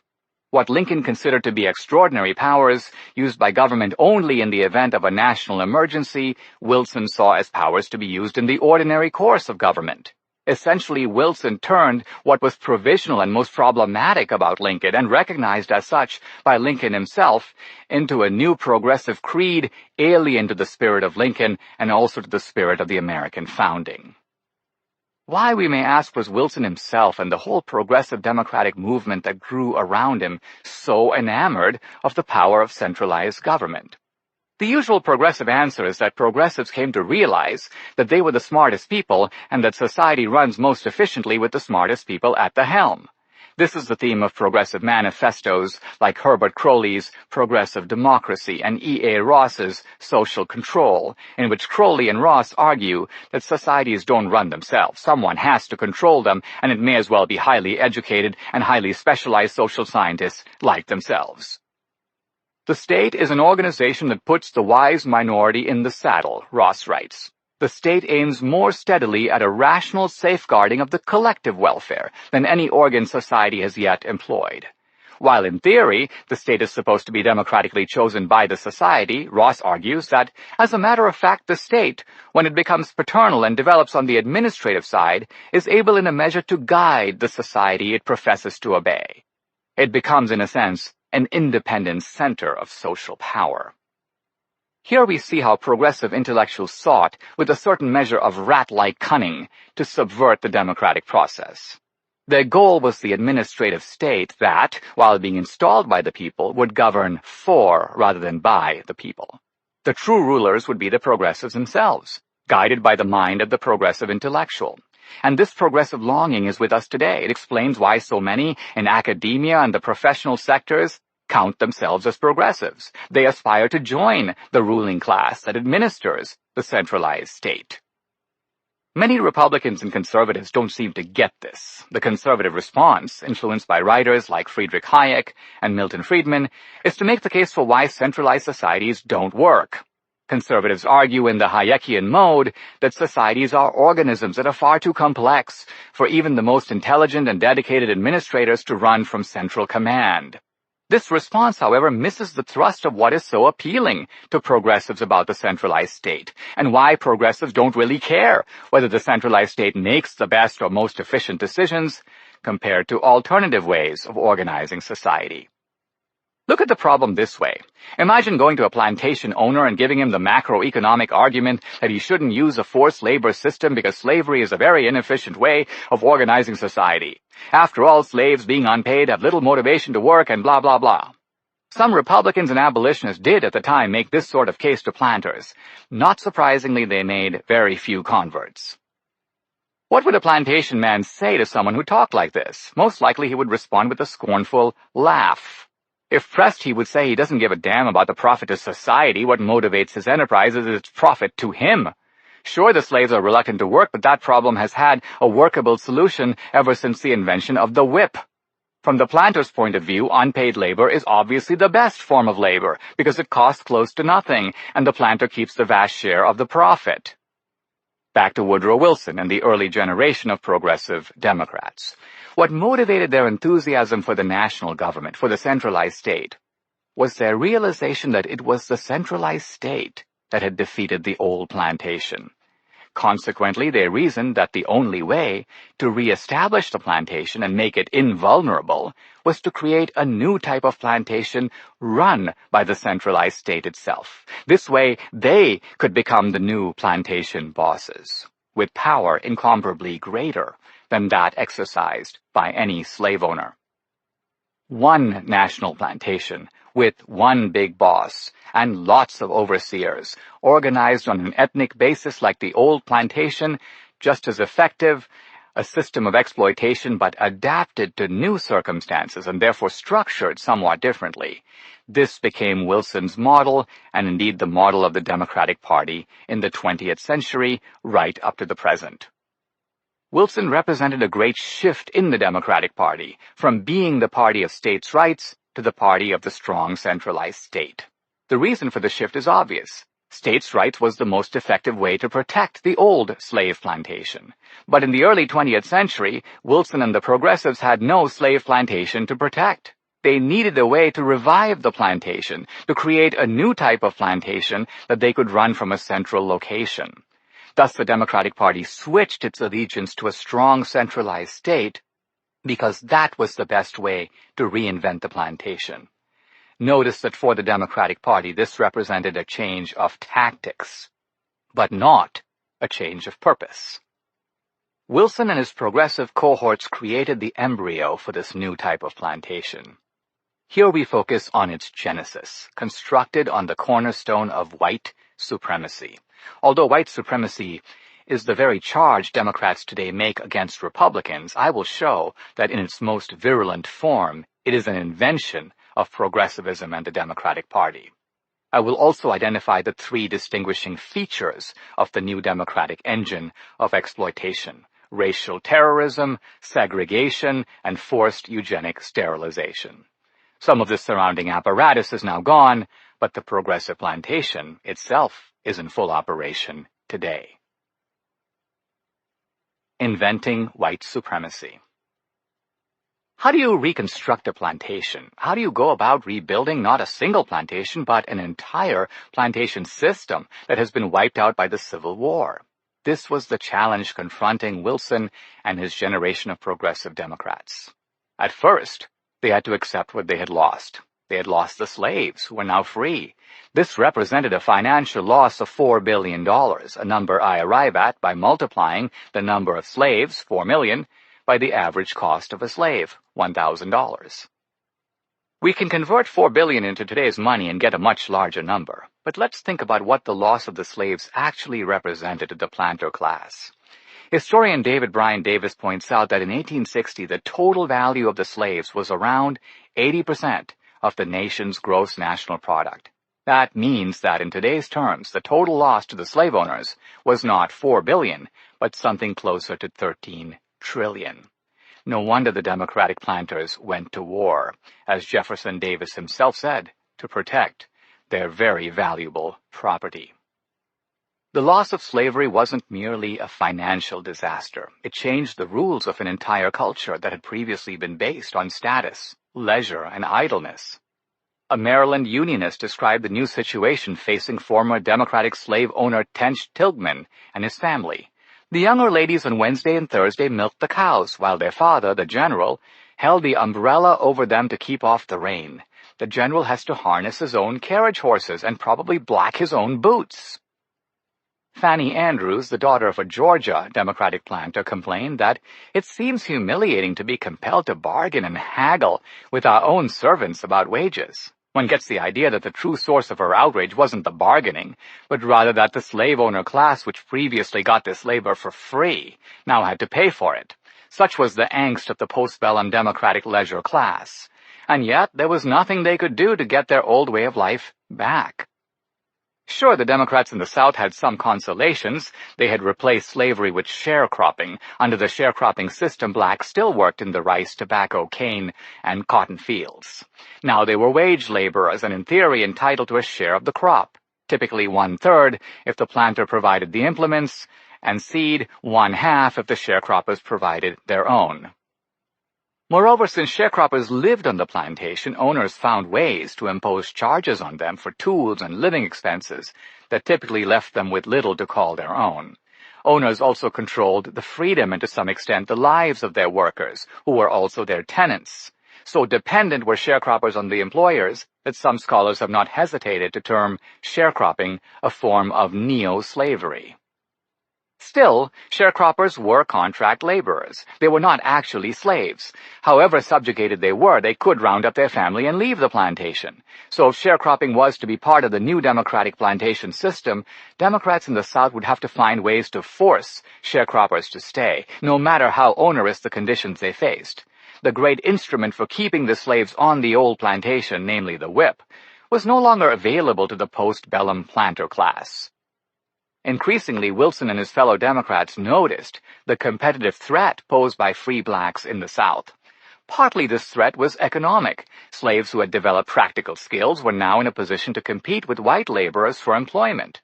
Part of it was cultural. Free blacks could in theory intermingle socially with whites and even intermarry with them, while this had been unthinkable for slaves. Moreover, blacks posed a serious political threat to Democratic hegemony, because, overjoyed at being freed by the Republicans, they were now overwhelmingly Republican in their loyalties. The Democrats no longer had slavery to sustain the plantation, but they did have something else. They did have racism.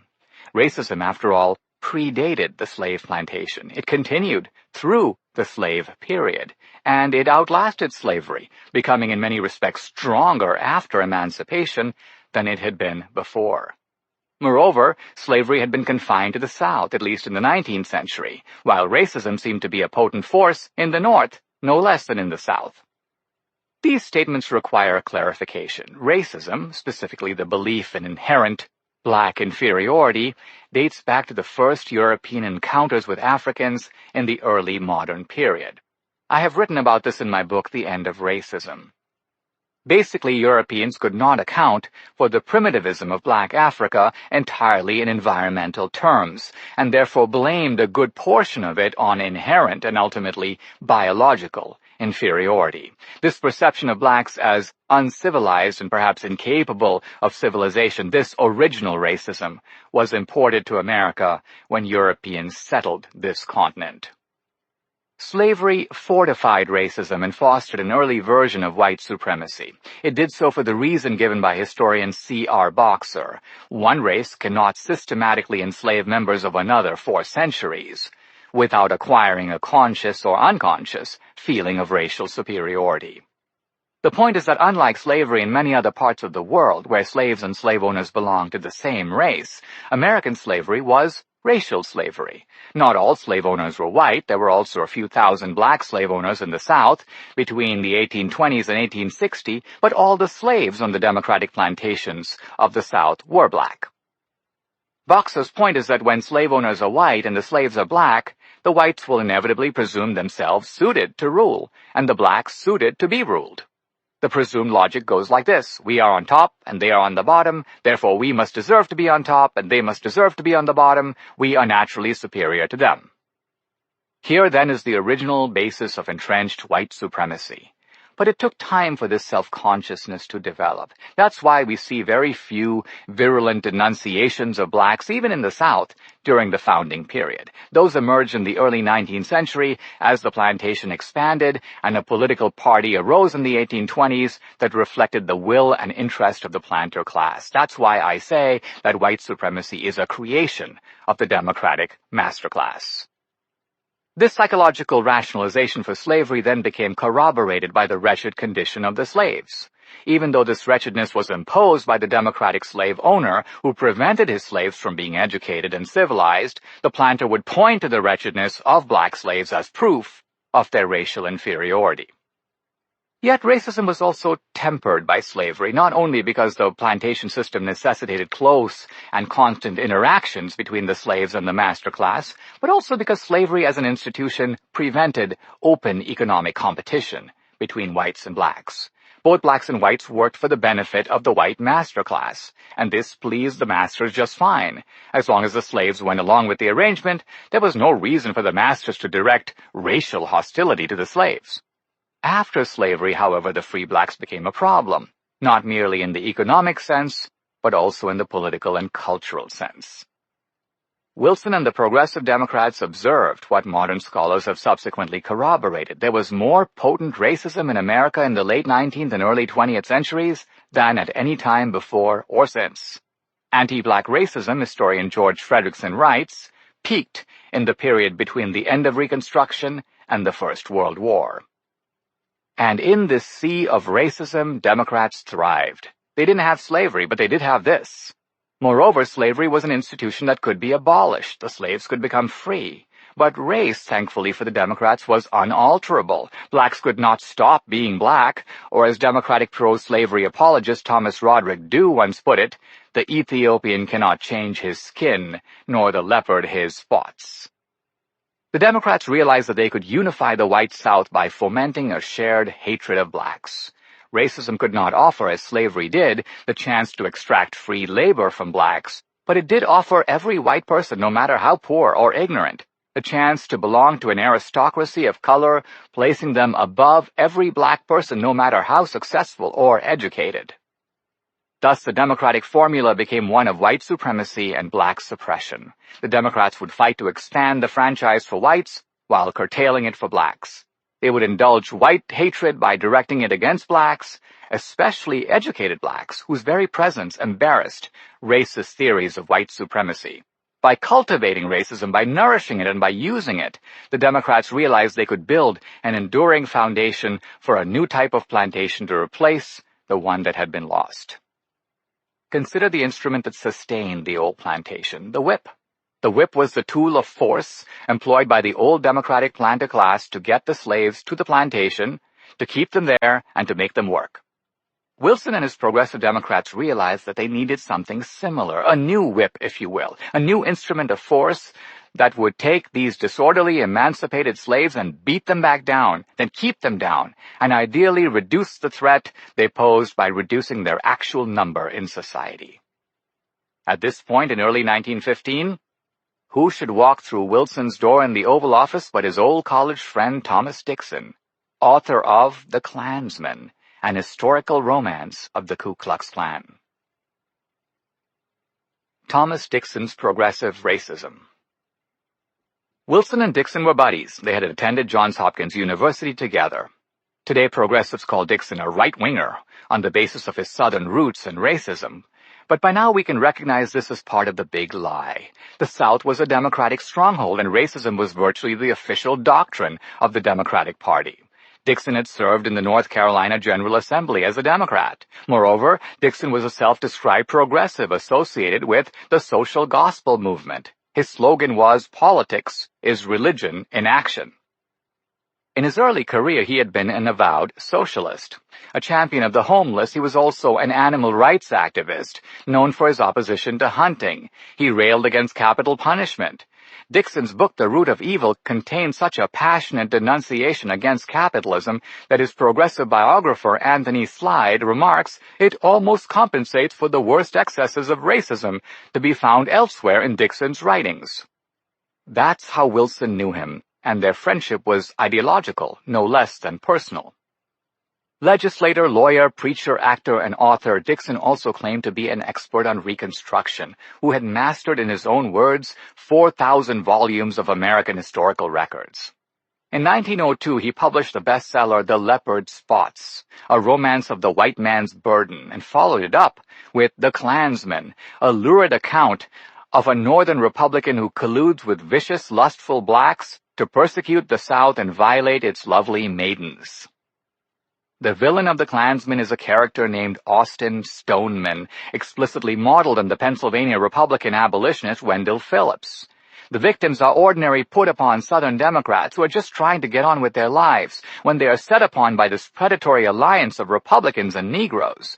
And the heroes of the book are the Night Riders of the Ku Klux Klan, who swoop down gallantly and overthrow the bad Republicans and Negroes, re-establishing a reign of virtue in the South. Here's a sample passage by Dixon. "At night, the hoofbeat of squadrons of pale horsemen and the crack of their revolvers struck terror into the heart of every Negro, carpetbagger, and scalawag."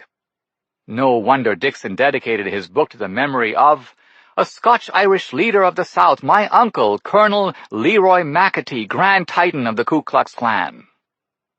The Klansman was another publishing success, and Dixon even wrote a stage play based on it. But now, he told Wilson, the acclaimed Hollywood producer D.W. Griffith had turned the story into a powerful movie, Birth of a Nation.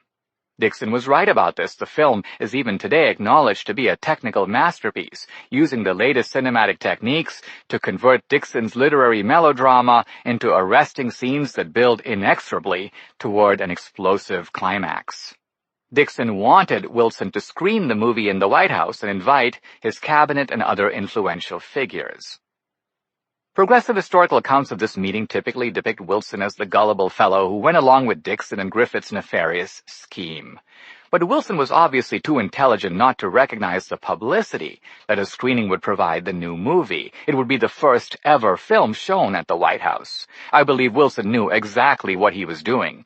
Dixon promised that the film would transform every man in my audience into a good Democrat. And this was exactly what Wilson had in mind. What Wilson may not have realized, I suspect he did realize it, but he may not have, is that the White House screening of Birth of a Nation would help inspire a Klan rejuvenation. If Wilson didn't know it immediately, he surely knew it soon. That's because when the film opened in theaters, the nearby streets in several cities were filled with whites on horseback, wearing full Ku Klux Klan regalia. More than 3 million people saw it in its first year. Many of them undoubtedly constituted the original membership of a revived Ku Klux Klan. Wilson's comment on seeing the film, according to Griffith, was simply, "It is like writing history with lightning," and that the events portrayed in the film were all true. Wilson's progressive biographers attempt to distance Wilson from this quotation, since it does not appear in official records, yet there is no reason to believe Griffith made it up. Moreover, Birth of a Nation itself is laced with on-screen quotations taken directly from Wilson's writings and leave little doubt that his views were congruent with those expressed in the film. The Klan revival that Wilson inspired was a national phenomenon that went beyond the reach of the original Ku Klux Klan. It's not widely known, in part because progressive textbooks don't mention it, that the original Ku Klux Klan was a largely regional phenomenon concentrated in 9 southern states. But Wilson helped inspire a second Ku Klux Klan that stretched from Maine to the Midwest to California. The new Klan had more members outside the South than within it. This was a Klan no less murderously terrorist than its earlier predecessor, but one that now stretched from sea to shining sea. Once more, the Ku Klux Klan became the domestic terrorist arm of the Democratic Party, just as it had been in the 19th century. Again, whether Wilson foresaw this or not, this was what actually happened. And the Klan became just what Wilson and his progressive Democrats were searching for, an institutional whip used to beat blacks down and keep them from competing with whites for jobs, socializing with whites, or, most important of all, voting Republican. In her book, White Rage, Carol Anderson describes the typical Klan murder.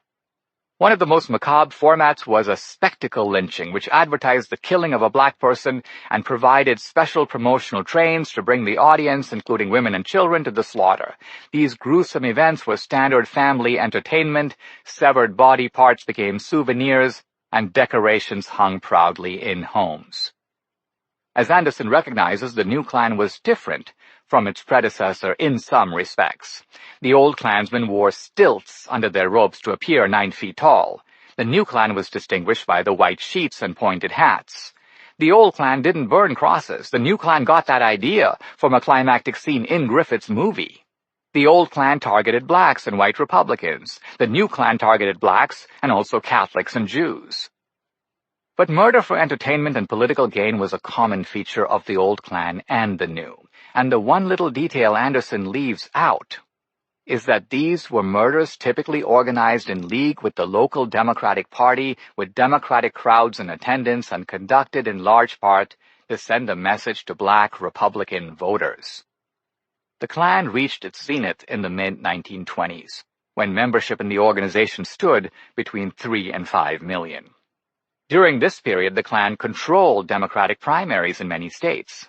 At the 1924 Democratic National Convention, informally known as the Klan Bake, Klansmen defeated a motion even to condemn KKK violence. After this, enrollment in the Klan declined, but not before it largely achieved its goal of suppressing blacks, and in particular the black vote, thus keeping the Southern vote solidly white and solidly Democratic through the first half of the 20th century. And what happened to Thomas Dixon? Progressive accounts typically leave their discussion of him around 1915, the date Birth of a Nation was released. Dixon, however, went on to a prominent career as a writer and Democratic Party activist. He was a zealous campaigner for FDR in 1932, gave numerous speeches championing FDR's National Recovery Act, the signature program of the New Deal, and was rewarded by the FDR administration with an appointment as clerk of the United States Court, Eastern District of North Carolina. Although Dixon later soured on the New Deal, he retained his judicial position from 1938 to 1946, the year of his death. Man in a Cage. Now that Wilson and the Progressive Democrats had found a way to beat blacks down through racial intimidation and murder, they needed a way to keep them down. If racial terrorism suppressed the black vote, something was needed to insulate white Democrats from economic competition with blacks. Here the Democratic solution was state-sponsored segregation, imposed throughout the South between the 1890s and 1910. Segregation laws required blacks and whites to attend separate schools and use separate sections in buses, trains, theaters, and churches, and even to drink out of separate water fountains in public places.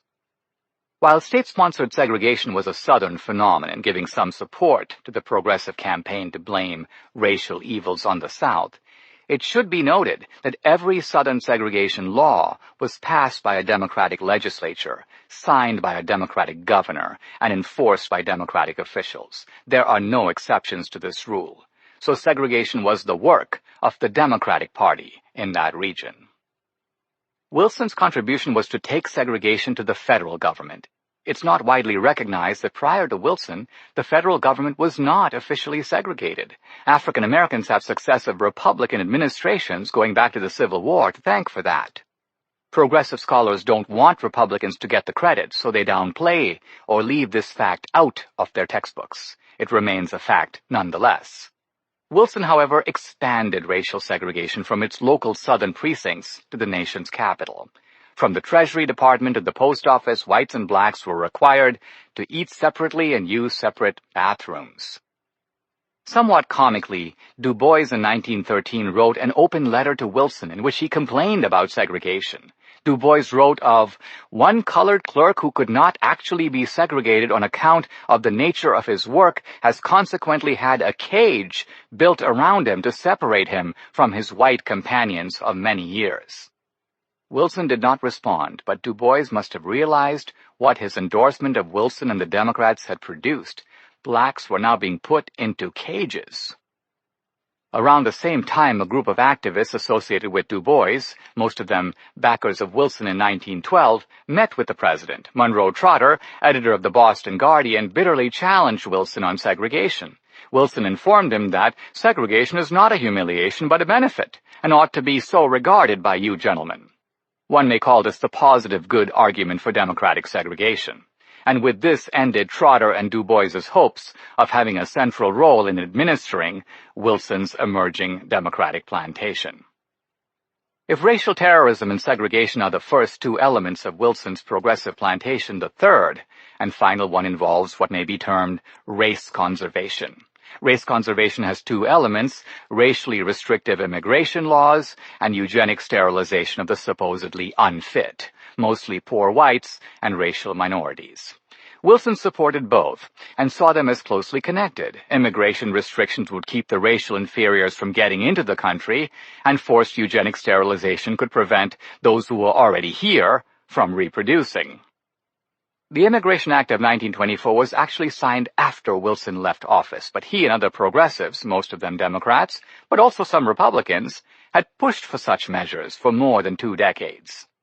It may seem odd to find Republicans in this connection making common cause with Democrats, but we see that today also. The progressive Republicans were basically half Democrats, just like their counterparts now. Thus, we would not be wrong to dub these early Republican progressives the original rhinos, which is to say, Republicans in name only. The racist rhetoric of progressive rhinos like Madison Grant and Lothrop Stoddard shows that progressivism of all stripes, even Republican progressivism, was imbued with racism. Stoddard and Grant were both close associates of Planned Parenthood founder Margaret Sanger. Stoddard served on the board of her Birth Control League. Grant was a well-known conservationist, a co-founder of the environmentalist movement, and his racism grew out of that. He believed that just as America conserved its natural resources, it should conserve its valuable racial stock by restricting both immigration and racial intermarriage. To some degree, the zeal of the progressives is not surprising. The early 20th century unleashed a second wave of mass immigration, this time not from Ireland and Germany, but largely from southern and eastern European countries. And with the arrival of these new people, the progressive doctrines of racism and white supremacy took a new and to some degree unexpected turn. Incredibly, the same racist progressives who had previously proclaimed blacks to be inferior now declared that these southern and eastern European whites were also inferior, and their number should be minimized.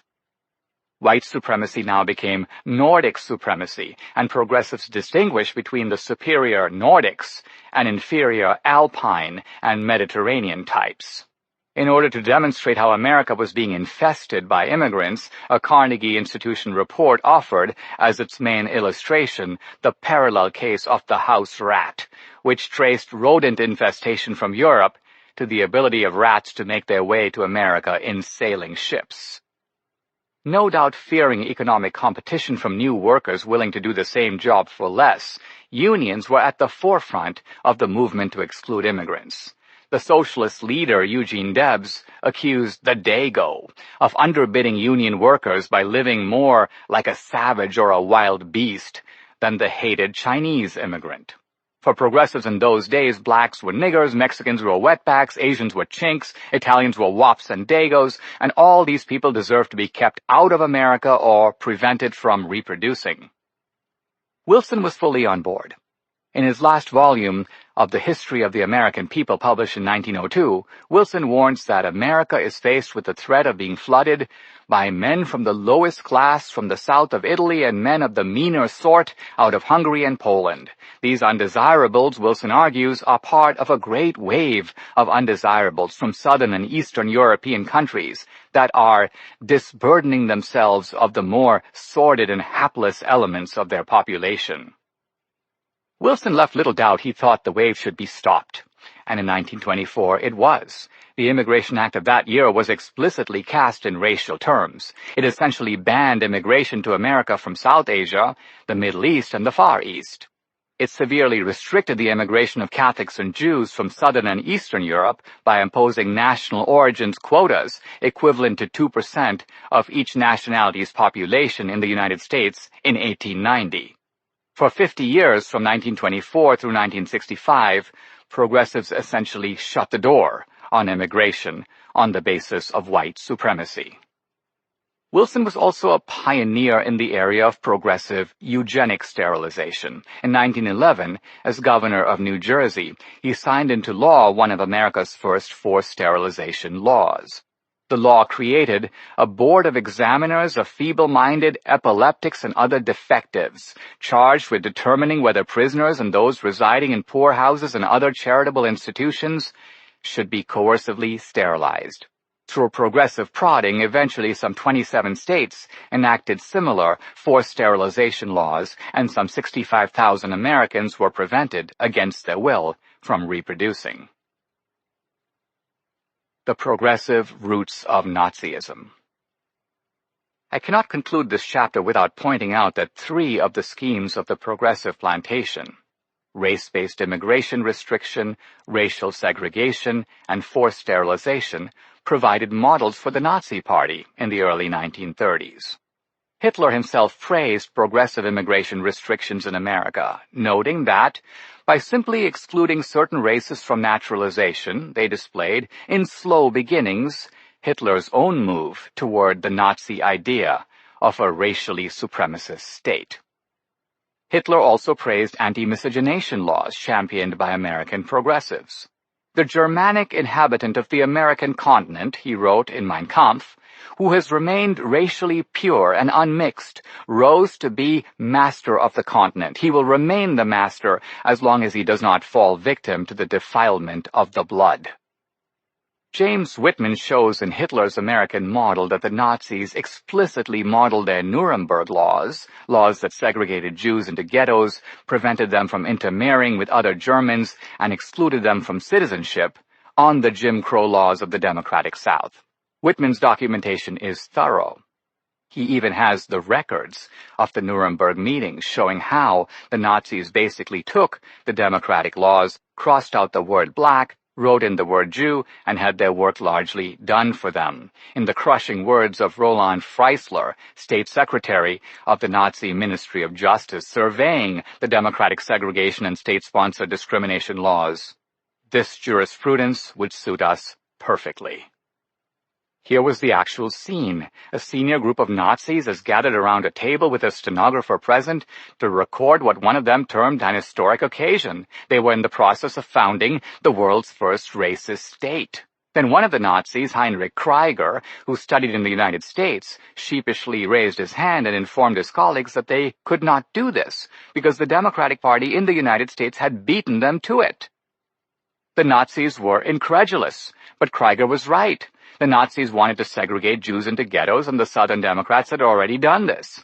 The Nazis wanted to prevent intermarriage between Jews and other Germans. This mirrored what miscegenation laws, passed mostly by Democrats, did in many American states. Finally, the Nazis wanted state-sponsored discrimination that would permit confiscation of Jewish property. Precisely this type of state-sponsored discrimination was the norm throughout the Democratic South. So the Nazis reviewed the democratic laws of the Jim Crow South and framed their Nuremberg laws specifically on them. In doing so, the Nazis knew full well they were adapting the policies of the Democrats. Yet tellingly, there is no textbook in the United States, to my knowledge, that describes this Nazi-Democratic connection. Never once has CNN or NPR or the History Channel documented the role of the Democratic Party in shaping Nazi racism. Whitman, a progressive legal scholar, is also reluctant to assign blame where it is due. He talks about American white supremacy, American racism, American law, and American influence on the Nuremberg laws. Surely he knows that the democratic laws were bitterly contested under the nation's two-party system. Yes, there were anti-miscegenation laws in a couple of Republican states, but America in general didn't do this. The Democrats did. Yet, as the very title of Whitman's book suggests, he resorts to the familiar tactic of blaming America, not the Democratic Party, for inspiring Nazi policies. Much in the same vein, the German historian Stefan Kuehl, whom I interviewed in Munich, shows in the Nazi connection that Hitler's forced sterilization policies of 1933 were lifted almost verbatim from blueprints supplied earlier in the century by American progressive eugenicists. Under the Nazis, forced sterilization gave way to compulsory euthanasia for the sick and disabled, and later those same killing facilities were expanded into the gas chambers that were used for Hitler's final solution. Did American progressives know that they had shaped Hitler's policies? Kuehl shows that they certainly did. In fact, they understood Nazi policies as the direct realization of their scientific goals and political demands. In 1934, Leon Whitney, secretary of the American Eugenics Society, confessed that American progressive eugenicists have long been working earnestly towards something very like what Hitler has now made compulsory. Kuehl reports that Clarence Campbell, another close associate of Planned Parenthood founder Margaret Sanger, attended the 1935 International Population Congress in Berlin, where he raised a toast to that great leader, Adolf Hitler. Sanger herself gave speeches in the mid-1930s praising the Nazi sterilization laws and recommending that America move faster in this direction to keep up with what Hitler had done. A progressive himself, Kuehl knows how damning it is to trace Nazi sterilization and mass murder to the inspiration of American progressives. Thus, to spread the blame around, he insists that the responsibility for these atrocities falls equally on the left and on the right. Kuehl declares it ironic that a progressive Democrat like Woodrow Wilson and an avowed socialist like Margaret Sanger inspired the right-wing Nazis. But there is no irony involved because, as I'll show in the next chapter, the Nazis were themselves left-wing socialists with an ideological agenda closely parallel to that of their American progressive counterparts. In the end, Wilson's progressive plantation, the centralized state, remained an incomplete project. The conditions weren't right, and Wilson himself was too much of a pointy-headed intellectual to get it done. The distinctive racist elements of Wilson's plantation, racial terrorism, federal segregation, and eugenic sterilization, would eventually become a progressive embarrassment. Yet they would be retained in modified and more palatable form in the Democratic plantation scheme as it evolved in the 1930s and beyond. It would require more propitious circumstances, ideally a major crisis of some sort, to make that plantation scheme a reality. It would take another Democrat with the same tyrannical impulse as Wilson, but less educated and more cunning to get the job done. Such a man would have to be a creative improviser of the Van Buren type, but even more unscrupulous, a mafia boss, unhampered by conscience. Only such a man could achieve the practical realization of the progressive plantation. In New York, there was such a man. Chapter 7. The State as Big House. What FDR Learned from Fascism and Nazism. If fascism ever comes to America, it will be in the name of liberalism. Ronald Reagan. 60 Minutes interview, 1975. In 1935, Sinclair Lewis published a novel, It Can't Happen Here, which envisioned the coming to power of a fascist regime in the United States. Little did Lewis, progressive leftist and former socialist, know that even while he was writing the book, the administration of President Franklin Delano Roosevelt was consciously importing fascist ideas to America. Lewis, of course, knew that American fascism would not be identical with Italian or German fascism. It would not feature swastikas or Deutschland über alles. It would be built on homegrown symbols and take on a uniquely American character. Even so, Lewis completely missed what was happening in front of him because he could not see the fascist elements on his own ideological side. This chapter is about FDR and the fascist plantation. In it, I will show that during the 1920s and 30s, the Italian fascists under Mussolini and the German fascists under Hitler developed a new type of plantation governed by the all-powerful centralized state. FDR then imported that fascist model to America, modifying it into a shape that was distinctively American. FDR created what we may call democratic fascism, fascism that could win popular support and sustain the president in office for 4 terms. In the process, FDR permanently transformed the Democratic Party and remade the Democratic Plantation. FDR's fascist plantation is not merely recognizable in its key elements, it also supplies the basic operational template for today's Democratic Party. I recognize that for many people, the very notion of a fascist plantation will come as a surprise. Fascism is a European ideology. What does it have to do with the plantation system of American slavery? An even bigger surprise is the notion that an American president, indeed the leading progressive figure of his time, was actually influenced by fascism, let alone that he emulated the fascist leaders that he is famous for fighting and defeating in World War II. Some progressive Democrats won't just take issue, they will take umbrage at my attempt to link FDR with the fascist and Nazi horrors of the 20th century. Hitler, however, was quite familiar with the slave plantation. The progressive historian Ira Katznelson writes, Hitler denigrated blacks, admired American racism, and regretted the South's defeat in 1865. Hitler also hated Lincoln and blamed him for how the beginnings of a great new social order based on the principle of slavery and inequality were destroyed by the war. Many scholars have noted the similarities between Nazi concentration camps and slave camps of the democratic South. I grant that it seems wrong-headed, even obscene, to compare death camps where millions died to democratic slave plantations. The former existed for the purpose of extermination, the latter for forced labor. The two are not morally equivalent. I agree, and I'm not making such a comparison. The perception that I am rests on a failure to distinguish between Nazi concentration camps and Nazi death camps. From Dachau to Mauthausen to Ravensbrück, there were hundreds of concentration camps throughout Germany and in German-occupied territories. By contrast, there were just a few death camps, Auschwitz, Belzec, Chelmo, Treblinka, Majdanek, and Sobibor, and none of them were located in Germany. The typical concentration camp was not a death camp. It had no gas chambers. The vast majority of Jews killed in the Holocaust, Timothy Snyder writes, never saw a concentration camp. Nazi concentration camps included Jews, but the majority of the captives were Russians and Eastern Europeans. These were labor camps, just like the democratic slave camps. They put between 8 and 12 million people to work to serve the Nazi state, especially the Nazi armaments industry. Studies by German scholars of this topic bear titles like Hitler's Slaves and Slave Labor in Nazi Concentration Camps.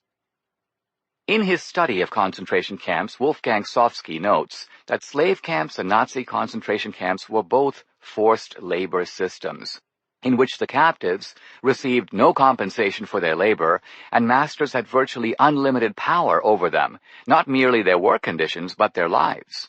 The prisoners in both cases were reduced to complete and vulnerable dependency. Masters in both cases could compel their captives to work without a break, beat them, torment them, or hound them to death. Remarkably, the captives in forced labor systems all display similar characteristics. Sofsky describes the work routine for Nazi captives. For the prisoner, putting on the brakes was the supreme dictate. Work tempo was reduced to a minimum as soon as the guards or capo were out of sight. When the superior returned, prisoners did their utmost to appear as if they were working at a brisk pace. Replace the term capo with planter or overseer, and Sofsky could be describing a democratic slave plantation in Virginia or South Carolina. What protected the slave to a certain degree, Sofsky argues, was his or her status as property. The slave has a value and a going market price. The master does not acquire slaves in order to kill them, but to put them to work for the master's benefit. As barbaric as the owners often were in dealing with their slaves, the death of a slave was a loss. By contrast, the Nazi prisoners were not the personal property of masters, but inmates of an institution. They belonged to no one. Thus, if they were killed, no one cared. Sofsky also notes that both the slave camps and the Nazi camps were systems based on racial classification. Slavery, of course, drew a sharp racial line between the typically white slave owner and black slave. In the Nazi camps, there was a variety of inferior groups, each of which wore a distinguishing badge. Criminals wore a green badge, nonconformists or asocials a black badge, political dissidents a red triangle, foreigners a red triangle with their nationality marked on it, gypsies brown triangles, and Jews the Star of David. The close connection between democratic plantations and Nazi labor camps was noted in the early 1970s by progressive historian Stanley Elkins, who pointed out that both the slave plantation and the concentration camp were closed systems, cut off from the larger society. Consequently, he argued, they generated similar types of dysfunctional personalities. Essentially, Elkins argues that the captives internalized their systems of oppression. Jewish capos served the Nazi machine, just as black overseers served the democratic planters.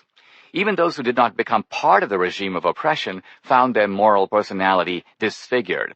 As a survival mechanism, concentration camp victims developed submissive, stereotypical patterns of behavior that were also regularly observed on the slave plantation, the so-called Sambo syndrome. Moreover, where did Hitler get his idea for reducing Russians, Poles, and Eastern Europeans to slavery? According to progressive historian Timothy Snyder, he got it from the Jacksonian Democrats of the 19th century. Hitler's initial plan had been for Germany to undertake colonial expeditions similar to those of the French and the British. Hitler realized, however, that most of the valuable real estate in Asia, Africa, and South America had already been taken. German colonial opportunities in the early 20th century were very limited. Then Hitler remembered what Andrew Jackson and his successors did to the American Indians. Jackson's Indian Removal Act had driven tens of thousands of Indians, the Chickasaw, the Choctaw, the Creek, and the Seminole, out of their ancestral homes, forcing them to relocate farther west. When the Cherokee resisted, they were forcibly removed, leading to the infamous Trail of Tears. In Hitler's own summary, Americans had gunned down the millions of redskins to a few 100,000 and now keep the modest remnant under observation in a cage. This gave Hitler a new idea. Why bother to conquer in Asia and Africa when he could conquer the natives in Europe itself? Hitler's plan was to emulate the Jacksonian Democrats in driving the Russians, the Poles, and the Eastern Europeans from their homes. They would be forced to relocate elsewhere. The ones who resisted would be killed, the ones who stayed would be enslaved, and sent to German labor camps. Hitler's scheme was called General Plan Ost. Snyder reports that the Nazis sought to deport, kill, assimilate, or enslave some 30 to 45 million people. They planned to create on their land small German farming communities. Snyder writes, colonization would make of Germany a continental empire fit to rival the United States, another hardy frontier state based on exterminatory colonialism and slave labor. As Hitler imagined the future, Germany would deal with the Slavs much as the North Americans had dealt with the Indians. The Volga River in Russia, he once proclaimed, will be Germany's Mississippi. Hitler, interestingly enough, was also a fan of the Ku Klux Klan. He seemed to think it was a political movement similar to his own, reports Ernst Hanstegel, a friend of Hitler's who served as his head of the Foreign Press Bureau. Hitler appears to have recognized, as Woodrow Wilson did before him, that if the centralized state were to serve as a new type of big house, administering a new type of state-run plantation, then it too would require an organization to serve as a kind of whip to keep the subjugated people in line. Hitler was undoubtedly aware of the close parallels between the Klan and the Nazi brown shirts because many Germans and American observers noted them at the time. At their peak, both groups had 3 to 4 million members. Both were paramilitary organizations that practiced racial terrorism. Both targeted racial minorities, in one case blacks, in the other Jews. And both were extensions of a political party, the Klan of the Democratic Party, the brown shirts of the Nazi Party. Thus, the concept of a fascist plantation is hardly far-fetched. FDR and the KKK. FDR's relationship to fascism, however, requires a little introduction. FDR was obviously not a racial nationalist like Hitler, but he did maintain a fairly close relationship with racially nationalist groups in America. Since we are discussing the Klan, it may be useful to begin with FDR's close connection with Woodrow Wilson, the progressive Democrat largely responsible for the nationwide revival of the Klan. FDR, of course, served as Navy Secretary in the Wilson administration. Not once during his tenure did he criticize Wilson's KKK affinities and racist policies or indicate the slightest discomfort with them. Yet progressives who distanced themselves from Wilson, or at least from the racist side of Wilson, never distanced themselves from FDR. FDR remains the great progressive hero, routinely invoked by Democrats today as their inspiration and ideal. FDR's progressive biographers, such as Arthur Schlesinger Jr., William Leuchtenberg, and Robert Dallek, speak of him in hagiographical terms, leaving little doubt they consider him one of America's greatest, if not the greatest, president. Except for a brief, throat-clearing reference to FDR's internment of Japanese Americans, seemingly explained by the exigencies of war, little or nothing is said about FDR's racist ties or the racist policies of the FDR administration. Yet, although his ties were obviously less direct than Wilson's, FDR had a much closer association with the Ku Klux Klan than any of his biographers are willing to admit. His successor, Harry Truman, was briefly a member of the Klan. Progressives who credit Truman with desegregating the armed forces rarely mention this. If they do, they insist that Truman wasn't a racist, he was merely anti-Catholic. This is the same Truman who wrote to his future wife, Bess, "I think one man is just as good as another, so long as he's honest and decent and not a nigger or a Chinaman." Truman added, "Uncle Will says that the Lord made a white man from dust, a nigger from mud, then he threw up what was left and it came down a Chinaman. He does hate Chinese and Japs. So do I. I'm strongly of the opinion that Negroes ought to be in Africa, yellow men in Asia, and white men in Europe and America." As late as 1963, Truman, in a newspaper interview, asked a reporter, "Would you want your daughter to marry a Negro?" One of FDR's closest political allies and most enthusiastic supporters in the Senate was Mississippi Democrat Theodore Bilbo, the state's leading progressive. Bilbo campaigned for FDR in 1932, and FDR returned the favor, helping Bilbo win a Senate seat in 1934. In 1940, when Bilbo won re-election, FDR proclaimed him a real friend of liberal government, and Bilbo routinely characterized himself as 100% for Roosevelt and the New Deal. A longtime member of the Ku Klux Klan, Bilbo championed its agenda of segregation and resistance to racial intermarriage, which he termed mongrelization. He tried, albeit unsuccessfully, to segregate the national parks, and publicly defended lynching as a necessary punishment for Negro rapists. Bilbo served 12 years in the Senate from 1935 to 1947. During that time, FDR worked closely with him, not merely on New Deal initiatives, but also to resist racial integration in the armed forces and to suppress anti-lynching legislation. In the House of Representatives, FDR relied on a whole constellation of racist Democrats to push through his agenda, notably Texas Democrat Sam Rayburn, who would become Speaker of the House. Rayburn campaigned for FDR and against Hoover, on the grounds that Hoover sought to abolish segregation and promote a deal with Negroes. What he liked about FDR, presumably, was that he was for segregation and against finding common ground with blacks. Rayburn was an avid segregationist who explained to an audience at First Baptist Church in Bonham, Texas, in 1928, why he could never be a Republican. I will never vote for the electors of a party which sent the carpetbagger and the scalawag to the prostrate South with saber and sword to crush the white civilization to the earth. This same Rayburn was a critical progressive ally not only of FDR, but also his Democratic successors Truman and later Lyndon Johnson. FDR also nominated Klan member Hugo Black, an Alabama Democrat, to the Supreme Court. Black had altered his resume to camouflage his Klan association. Yet Black's Klan ties were well known. His law partner, Crampton Harris, the Cyclops of the Birmingham Klan, had initiated Black into the organization. Black became an active member, marching in parades and addressing Klan rallies throughout Alabama. When Black ran for Senate as a Democrat in 1926, he had the Klan's endorsement, and his election was celebrated by the Klan in a ceremony attended by Imperial Wizard Hiram Evans, who presented Black with a gold-engraved lifetime passport to the invisible empire of the Klan. When all of this was exposed in the Pittsburgh Post following Black's confirmation to the court, Black protested that he had merely joined the Klan to advance his career. The Klan, he said, was in effect the underground Democratic Party in Alabama. This statement is both true and telling. Many years later, Bill Clinton would say something very similar about another Democratic Klansman, Robert Byrd, who went on to become Senate Majority Leader and mentor to Bill and Hillary Clinton. Bill Clinton undertook to explain why Americans should not be too hard on Byrd for his fleeting association with the Klan. Byrd's association was hardly fleeting, but we'll let that pass. What does that mean? Clinton thundered. I'll tell you what it means. He was a country boy from the hills and hollows of West Virginia. He was trying to get elected.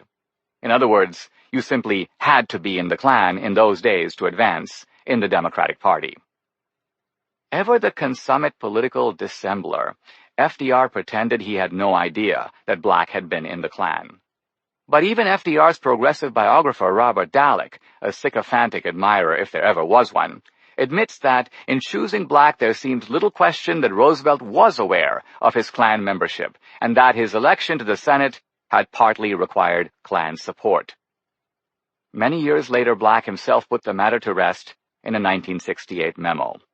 President Roosevelt told me, he said, there was no reason for my worrying about having been a member of the Ku Klux Klan. He said that some of his best friends and supporters were strong members of that organization. He never in any way, by word or attitude, indicated any doubt about my having been in the Klan, nor did he indicate any criticism of me for having been a member of that organization.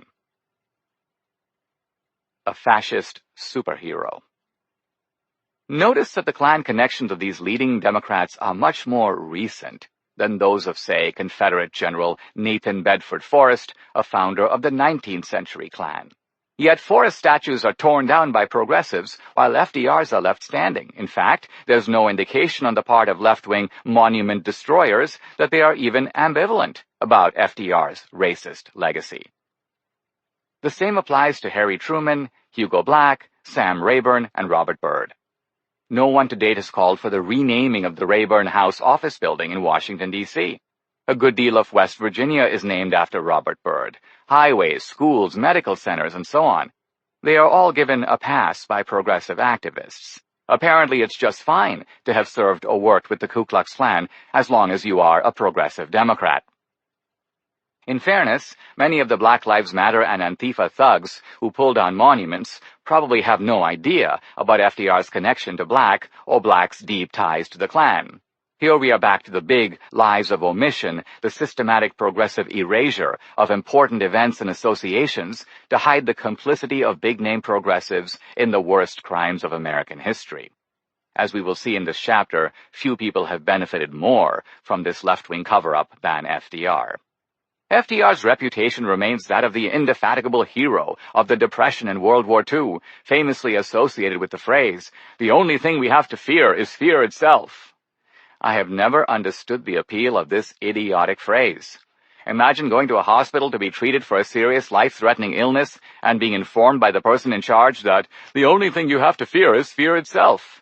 Au contraire, dummy, the only thing I have to fear is the sickness that's killing me. The fear is a natural, reasonable response to that. Fear during the Depression was fear of bankruptcy, of joblessness and starvation and total ruin. It was rational fear. the only way to remove the fear was to remove the underlying cause of the fear. This FDR did not do. The Depression continued throughout all his 4 terms in office. In the decade of the 1930s, industrial production and national income fell by almost 1/3. Historians now agree that it only ended with World War II and the manufacturing boom of the late 1940s and 1950s. Even so, just 4 years after he first used the phrase, FDR in his 1936 renomination speech recalled, "In those days we feared fear. That's why we fought fear. And today, my friends, we have conquered fear."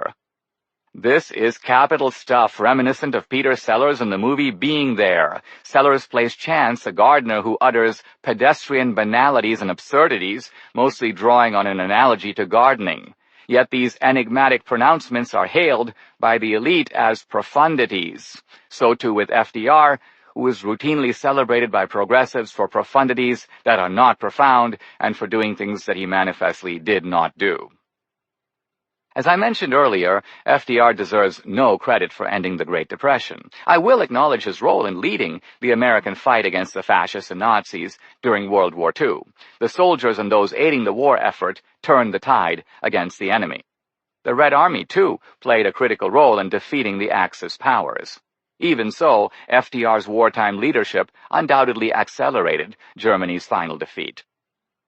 Yet it must also be admitted that these later developments of the 1940s have helped progressives to conceal FDR's much friendlier and indeed more intimate relationship to fascism and Nazism in the previous decade.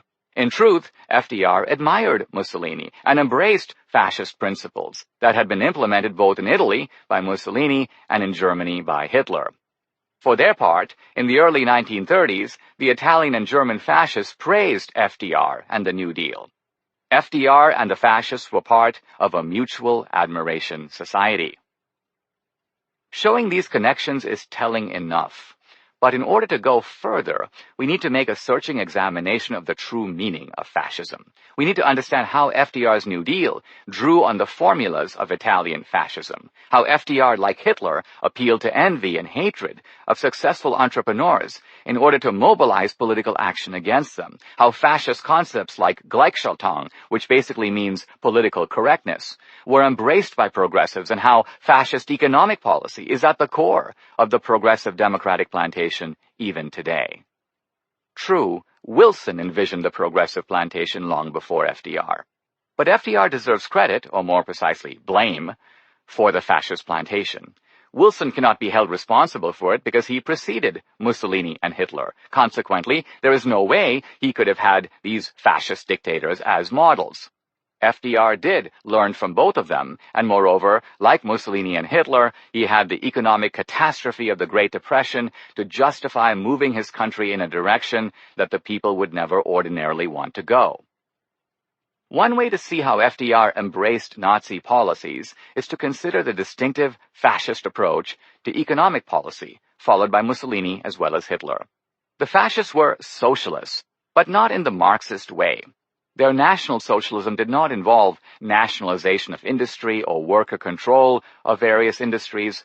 Rather, it involved government control of the major sectors of the private economy. Fascism is state-directed capitalism. This became FDR's approach, and subsequent generations of progressive Democrats have made it their own. As we will see, the New Deal's signature initiative, the National Recovery Act, was explicitly modeled on fascism and administered by an FDR man who was a devotee of Mussolini. FDR's closest advisors, like Rexford Tugwell, openly praised fascism, which they recognized as leftist and which they considered more progressive than the New Deal. Fascism's influence on the New Deal was recognized by contemporaries such as Herbert Hoover, who warned, "If we continue down this New Deal road, ours can become some sort of fascist government." Reagan, too, in the quotation that opens this chapter, knew from his youth the close nexus between fascism and American progressivism. Imagine what Hoover and Reagan would have said had they lived to see how much these fascist roots have blossomed among Democrats in our own time. Case in point, Obamacare. Already I can envision the progressive eruption. So what precisely is fascist about Obamacare? Look at the way that Obama greatly increased government control, not only over health care, every hospital, every doctor, every health insurance company, but also over the financial sector, every bank, every investment house, and increasingly over the energy, automobile, and education sectors as well. Obama didn't nationalize these industries in the typical socialist mode, nor did he give workers control over the means of production, as Marx advocated. Rather, he extended government control over these major sectors of the economy, giving him the power in 2009 to fire Rick Wagoner, the CEO of General Motors, or to direct health insurance companies on whom to cover and on what terms. Obama blithely went down this road. It never occurred to him to go down any other road, and whether he knew it or not, he used the fascist model of state-directed capitalism that has come down to him and to the Democratic Party from FDR. FDR got some other big things from the Nazis, the politics of class hatred and enforced cultural conformity, and I'll get to them. But I also want to highlight that there is one big thing FDR did not share with Hitler and Mussolini. They were dictators, and he was not. Admittedly, FDR had dictatorial instincts. Some leading progressives like Walter Lippmann, in complete seriousness, urged FDR to assume dictatorial powers. To his credit, FDR declined. But at times he moved in a dictatorial direction, as when he tried to stack the Supreme Court and thus subvert the institution of an independent judiciary. But in general, FDR remained the elected leader of a constitutional democracy. This meant that, unlike Mussolini and Hitler, FDR had to build a political coalition to get himself re-elected. He had to build democratic constituencies for his fascist agenda, which meant he had to invent a peculiarly American brand of fascism. He did this by abandoning the old Van Buren strategy of mobilizing urban plantations, each run by a big city boss, and replacing this decentralized Tammany model with a new model of a single national plantation with the White House as the big house and the president as Massa. This FDR model has proven both politically successful and extremely attractive to progressive seekers of power. Here, after all, is a chance to be Massa, not of a single plantation, as in the days of old, but of an American plantation. Who said that exploitation can't be fun? LBJ, Bill Clinton, and Obama all adopted FDR's model in enthusiastic succession. And how each of them has enjoyed being Massa, including Obama, the first African-American inhabitant of the Democratic Big House. FDR saw himself as a kind of fascist superhero, not in the Hitler mode, but in the Mussolini mode. But even before the end of World War II, even prior to U.S. troops entering the concentration camps, FDR knew how Americans had come to view fascism and Nazism, and that he had to bury his past associations with both. Fascism had become politically radioactive. So FDR himself began the project that progressives have continued ever since, one of burying and entombing their own idolization of the fascist project. At the same time, progressives began to redefine fascism and Nazism in such a way that they could project these evils onto the right, so that future generations would be bamboozled into thinking that the Republicans, not the Democrats, the conservatives, not the progressives, were in bed with Mussolini and Hitler in the critical decades leading up to global war and Holocaust. The big lie about race thus expands to incorporate a big lie about fascism and Nazism. How the Nazis viewed FDR. Very few people today, either on the left or on the right, seem to know precisely what fascism means. We can see this from the examples I cited earlier of how the progressive left routinely portrays Trump as a fascist and Republicans who support him as a kind of neo-Nazi party. Trump is said to be a fascist because he is an authoritarian, an ultra-nationalist, and a racist who derides Mexicans and Muslims and seeks to keep them out of this country. Doesn't Trump say he wants to make America great again in precisely the same tone that Hitler promised to make Germany great again? Actually, no. As I showed in The Big Lie, fascists aren't merely authoritarians. We've seen dictators around the world for more than a century, from Idi Amin to Ferdinand Marcos to Pol Pot. Obviously, these rulers were not all fascists. Moreover, Trump is not an authoritarian. If he were, would he permit himself to be flayed across all platforms in every form of media, from the daily news to the commentators to the late-night comedians? Mussolini and Hitler would have dispatched their goons and shut those people down overnight. Trump's alleged racism arises out of his views on immigration. I mentioned earlier how Trump's distinguishing line is not a racial one. Rather, it is between legal and illegal immigrants. Admittedly, Trump has said he wants to change immigration laws to restrict immigrants who come merely through chain migration via the so-called family unification provision. Trump wants to admit more productive immigrants. But he includes in this definition capable Indian engineers and software guys. In any other country, Trump's proposal would be unremarkable. Most countries that take immigrants do so on the basis of national self-interest. If Canada and Australia need more doctors and nurses, they open their door to more doctors and nurses. They understand that, even under the liberal theory of the social contract, there is no right to immigrate. Immigration is a pact between those who want to move to another country and the people of that country who want to have them. Whatever you think of Trump's view on immigration, it is not racist. Trump's nationalism is nothing more than traditional American patriotism, surrounded by the familiar symbols of the flag, the anthem, and soldiers' graves. It should be emphasized that nationalism is not a distinguishing feature of fascism or Nazism. To take a few examples, Gandhi was a nationalist, as was Mandela. Other anti-colonial leaders were, to a man, nationalists. Winston Churchill was a nationalist, as was de Gaulle. The American founders were nationalists, and so was Lincoln. It makes no sense to call all these people fascist. Moreover, Mussolini and Hitler were not nationalists in the traditional or Trumpian sense. Mussolini once reviled the Italian flag as a rag to be planted on a dunghill. Traditional patriotism, Mussolini wrote, was a scheme for the capitalist class, the bourgeoisie, to win the loyalty of the people and protect its class privileges. Mussolini resolved to remake Italy, much as Obama in 2008 resolved to remake America. Mussolini's allegiance was never to the nation in general, but only to a fascist conception of the nation. Hitler, too, emphasized that he was not a patriot, because patriotism, as he understood it, involved affirming the ideas, institutions, and rituals of an existing society. Like Mussolini, Hitler sought to overthrow that society and replace it with something entirely new.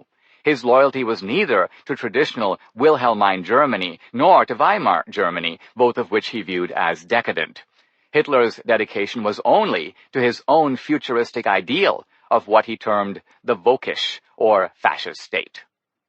Perhaps the strongest evidence for Trump's fascism and neo-Nazism is that self-styled fascists, or neo-Nazis today, have been seen shouting Trump slogans and wearing Trump hats. I examined this phenomenon in a later chapter. But here I want to focus not on the neo-Nazis, but on real Nazis. A neo-Nazi, after all, is a Nazi wannabe.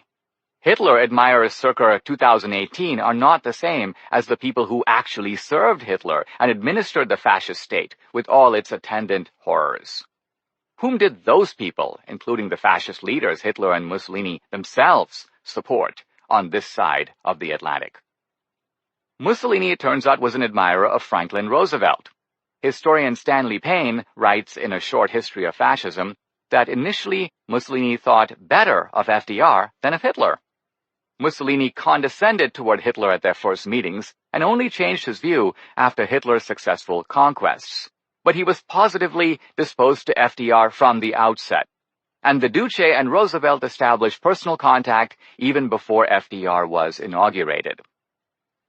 Shortly after FDR unveiled the early programs of the New Deal, Mussolini reviewed his book Looking Forward in an Italian magazine.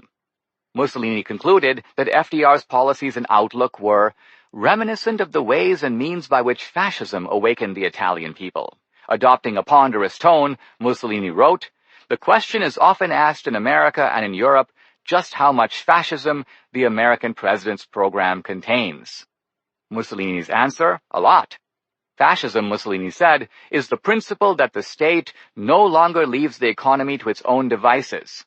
Terming the New Deal boldly interventionist, Mussolini identified as its main goal replacing America's free market economy with an economy controlled and regulated by the centralized state.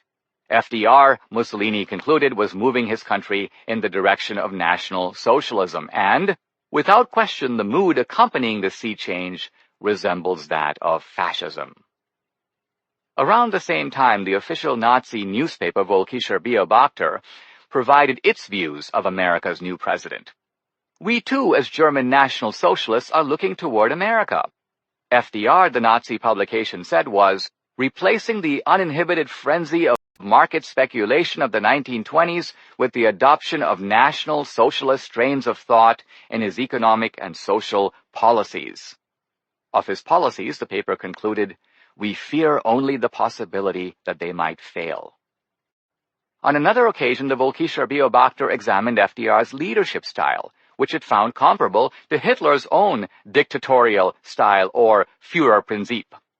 Returning to FDR's New Deal policies, the Nazi paper noted that, if not always in the same words, FDR, too, demands that the collective good be put before individual self-interest. Many passages in his book could have been written by a National Socialist. In any case, one can assume he feels considerable affinity with the National Socialist philosophy. I get these quotations from historian John Patrick Diggins' Mussolini and Fascism, published in 1972 and virtually unknown today, and also from German historian Wolfgang Scheivelbusch's equally obscure study, Three New Deals. Not a single prominent FDR biographer or progressive history of the period gives us the scoop on fascist and Nazi enthusiasm for FDR. Even Ira Katznelson's admirable recent study, Fear Itself, the most honest progressive treatment of the links between the New Deal and fascism, artfully leaves out the most incriminating quotations. So the whole subject of fascism and Nazism is surrounded today by a thick vapor of vagueness and obfuscation. Young progressives go around screaming about fascism and Nazism even though they have no idea what fascists and Nazis actually believed. We cannot fault them. They cannot find this information in their standard textbooks or in the general media. This darkness, this mirror of concealment, is a product of design, necessary to advance the progressive lie that fascism and Nazism are phenomena of the right. Let us therefore turn on the light and look behind the mirror. Fascism at its core. What is fascism? In his April 29, 1938 message to Congress, FDR warned that unhappy events abroad had taught the Americans a simple truth. The liberty of a democracy is not safe if the people tolerate the growth of private power to a point where it becomes stronger than the democratic state itself. That, in essence, is fascism, ownership of government by an individual, by a group, or by any other controlling private power. We see here how FDR himself is one of the earliest inventors of the progressive big lie about fascism. Fascism is not about the growth of private power. It is about the unchecked growth of government power. Fascism is not about the private sector taking over the government. It is about the government taking over the private sector. FDR redefines fascism to make it look like he is saving American democracy from a fascist takeover by big business. He inverts the meaning of fascism to portray his Republican opponents as fascists, while presenting himself as well the anti-fascist. FDR's lies live on in the present. In May 2017, the New York Times published an op-ed by Henry Scott Wallace, grandson of FDR's second vice president Henry Wallace, defining fascism as a merger of state and corporate power. Wallace portrayed his grandfather as a champion of the people against the rise of fascist tendencies in America, drawing a straight line from the fascist Republicans of the 1930s to Trump and the GOP today. Nowhere does Wallace point out that his grandfather was a socialist, and that Hitler was the head of the National Socialist German Workers' Party. In line with contemporary progressives, Wallace is desperate to get the socialism out of National Socialism. Leftists regularly tell me on social media, Hitler wasn't a socialist. The Nazis just said that to get elected. They didn't enact any socialist policies. Don't you know Hitler persecuted the socialists and fought against the Soviet Union in World War II? Yes, I know. I also know that fascism, in its essence, is the centralization of power in the national state. Everything in the state, nothing outside the state, and nothing against the state. That was the fascist slogan, drafted by Giovanni Gentile, the leading philosopher of fascism, and echoed by Mussolini, who created the first fascist regime in the world. Gentile adds, "The authority of the state is not subject to negotiation. It is entirely unconditioned. Morality and religion must be subordinated to the laws of the state." For fascism, the fascist theoretician Alfredo Rocco wrote, "Society is the end, individuals the means, and its whole life consists in using individuals as instruments for its social ends." As this quotation suggests, the fascists of the 1920s and 30s described the state as a living organism, with each individual being a cell within the organism. Obviously, the cell has no value or identity or rights outside the organism. Its value is solely what it contributes to the larger whole. The second distinguishing feature of fascism was its forward-looking or progressive element. Progressives routinely portray fascism as reactionary in order to make it seem right-wing. But even the progressive historian Roger Griffin rejects this as a mischaracterization. "Fascism is anti-conservative," he writes. "It had a revolutionary, forward-looking thrust. It thus represents an alternative modernism rather than a rejection of it." One of the groups that strongly supported and eventually merged with the fascists was the Italian Futurists. In Germany, too, self-described progressives and futurists embraced the revolutionary promise of fascism.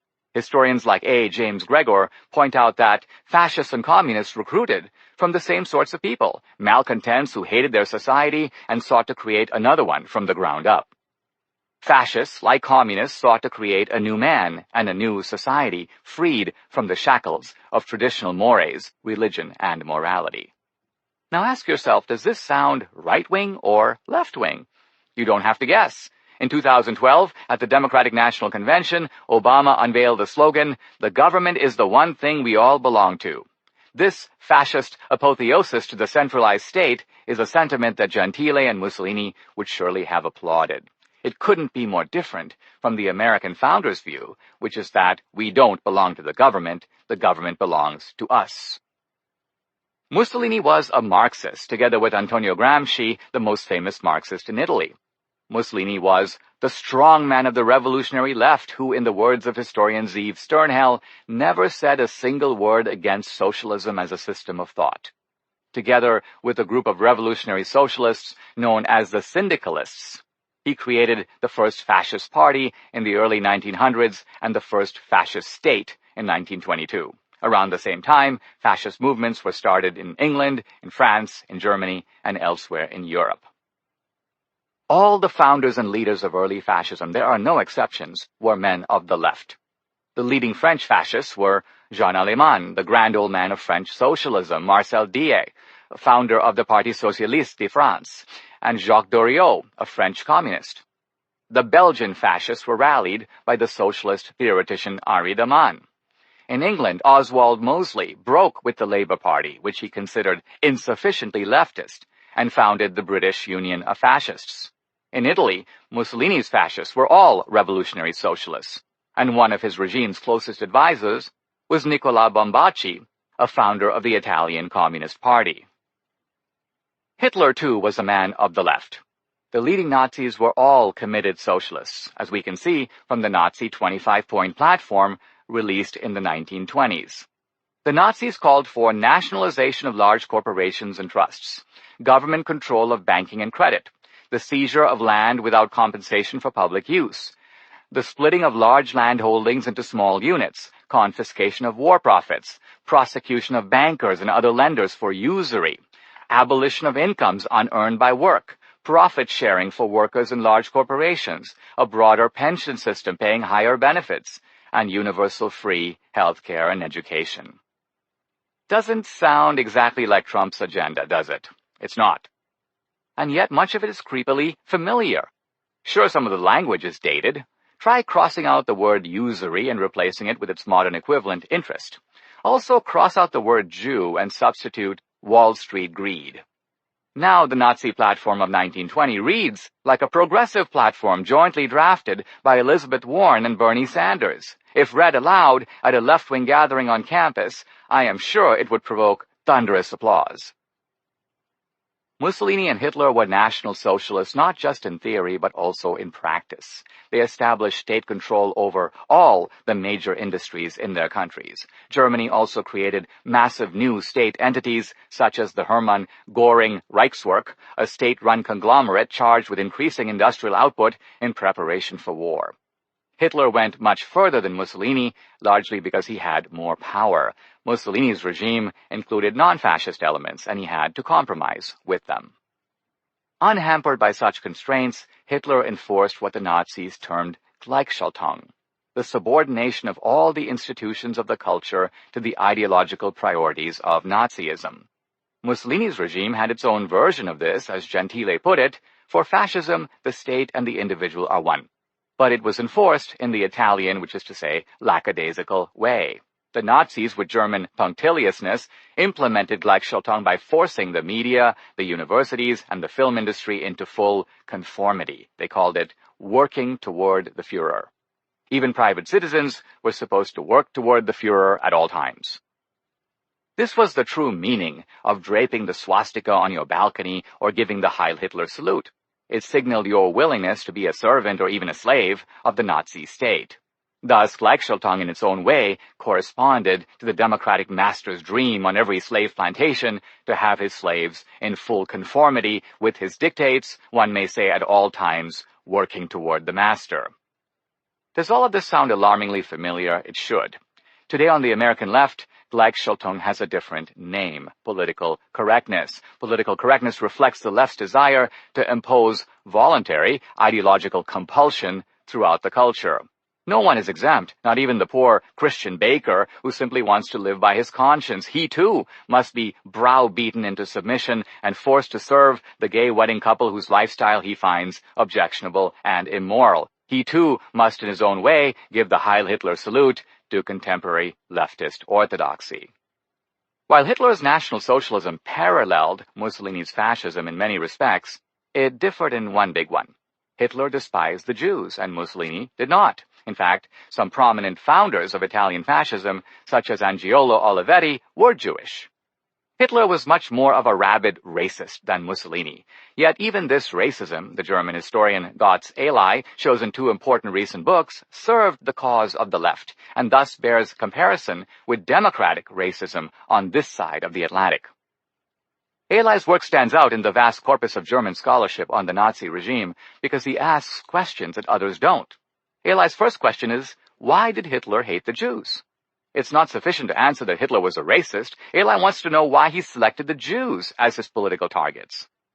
Elay's answer, Nazi anti-Semitism was rooted in envy. Hitler hated the Jews not because they were failures, but because they were successful. Hitler's own rhetoric concedes this. He fulminates against Jews for being unscrupulous, selfish, capitalists engaged in exploitation of the ordinary German citizen. Distinguishing between productive capitalism and finance capitalism, Hitler accuses Jews of engaging largely in finance capitalism. In other words, of being greedy swindlers who make obscene profits by producing nothing. FDR, as we will see, also embraced this politics of envy and bequeathed it down to progressive Democrats of our own day. Elay then poses a second question. Why did the German people remain loyal to Hitler, even through a protracted war that reduced their nation to rubble? They had barely voted Hitler into office in 1933. Did they believe in him so much that they would stick with him to the bitter end? To answer these questions, Elay writes, it is necessary to focus on the socialist aspect of National Socialism. Elay concludes that German allegiance to Hitler was not out of pure conviction. They weren't just suckers for Goebbels' propaganda. Rather, Elay shows in a recent book, Hitler's Beneficiaries, that Hitler robbed from the Jews and other nations in order to fund Nazi, socialist, and redistributionist schemes. Once the Nazis had ousted the Jews from high positions in Germany, those positions went to other Germans. The Nazis confiscated Jewish property and art treasures. At the same time, Hitler pillaged other European countries of their wealth, and these resources were used by the state treasury to fund an expansion of the Volksstaat, or welfare state. Elay reports that by using all this stolen money, the Nazi leadership gave Germans their first taste of what it might be like to own an automobile. It introduced the previously almost unknown idea of vacations. Moreover, It insured farmers against the vagaries of the weather and the world market. Nazis pioneered the beginnings of environmental conservation. The National Socialists expanded the state pension system and passed rent control laws, tenants' rights laws, and laws restricting the rights of creditors. Thanks to Nazi largesse with the booty of war, many German workers also had their first taste of French silks, Belgian lace, and Dutch cheese. No wonder Eli concludes that the Germans stuck with their man. They were Hitler's satisfied thieves. Other socialists merely made extravagant promises, but the Nazi welfare state delivered the goods. Hierarchical though Nazism may have been in its organizational structure, it was also in this respect egalitarian. One may say that any government that robs Peter to pay Paul can usually rely on Paul's support. Once again, there would be a valuable lesson for FDR in this Nazi principle of building popular loyalty by using the government for the purpose of confiscation and wealth redistribution. That admirable Italian gentleman. Now let's see how FDR viewed fascism and how he created a uniquely American brand of it, in the process permanently transforming the progressive plantation. In 1933, FDR responded to a journalist who asked him his view of Mussolini. "I don't mind telling you that I'm keeping in fairly close touch with that admirable Italian gentleman." That same year, FDR again gave his view of Mussolini to Breckinridge Long, U.S. ambassador to Rome.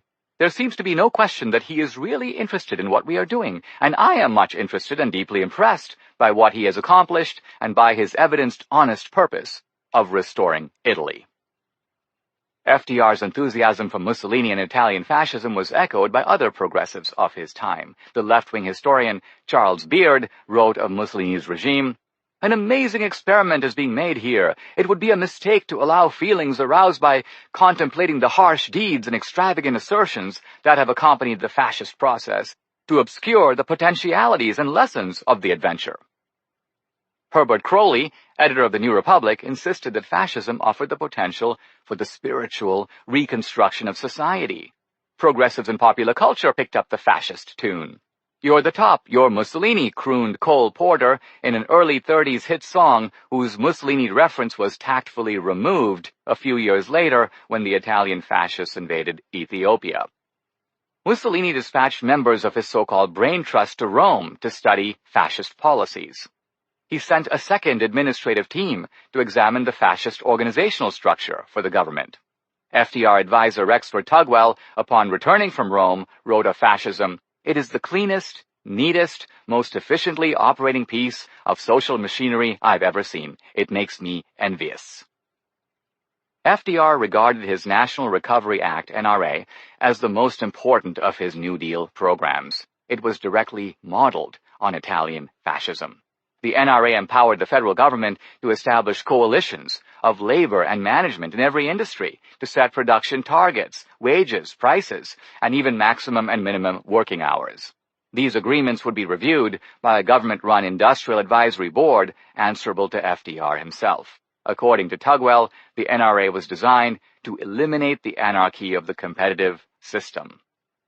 FDR's man to run the NRA, General Hugh Johnson, was an avowed admirer of fascism who loved to associate himself with what he termed the shining name of Mussolini. Johnson carried with him, and routinely quoted from, a fascist propaganda pamphlet, The Structure of the Corporate State, written by one of Mussolini's aides. Under Johnson, the NRA issued its own brochure, Capitalism and Labor under Fascism. It acknowledged that the fascist principles are very similar to those which have been evolving in America. We have seen how FDR was ideologically shaped by fascism. Now, let us explore how, like the Nazis, he made political use of racism. FDR wasn't a racist, at least not of the extreme form that Hitler was, but he was not above making a Faustian pact with his party's worst bigots in order to get his agenda passed. The conventional progressive wisdom is that FDR won political support for the New Deal by assembling an amazing coalition of big city bosses, poor white Southerners, farmers, laborers, Catholics, Jews, other ethnics, and blacks. But as progressive historian Ira Katznelson points out, these groups were not equally important for FDR. Consider blacks. Most blacks in the South did not vote, courtesy of voter suppression by the Democratic Party. True, a great migration had begun in which blacks were moving from the rural South to northern cities, but FDR already had the cities, so he didn't care about the black vote there. What FDR needed was the votes of the racist Democrats from the South who sat on powerful committees that had the power to accelerate or block his New Deal programs. These racists were also progressives, who were generally behind FDR's programs, especially New Deal initiatives like the Tennessee Valley Project that benefited their region. Yet, recognizing how indispensable they were to FDR, the Democratic racists made 3 demands. First, they demanded that most New Deal programs like Social Security be designed in a way to exclude blacks. FDR agreed.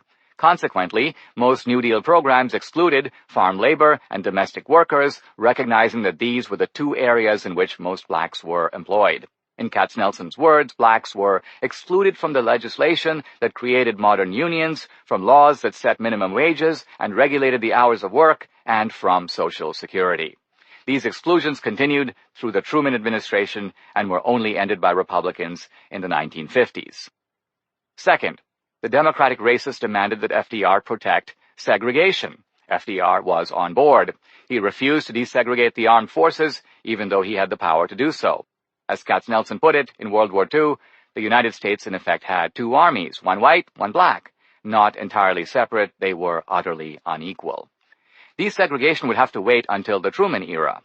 FDR and progressive Democrats also prevented congressional Republicans from attaching anti-discrimination provisions to social programs. Again, it took Republicans in the Eisenhower era to finally remove these racist restrictions. Third, and most damning, the Democratic racists insisted that FDR block anti-lynching legislation. FDR was up for it.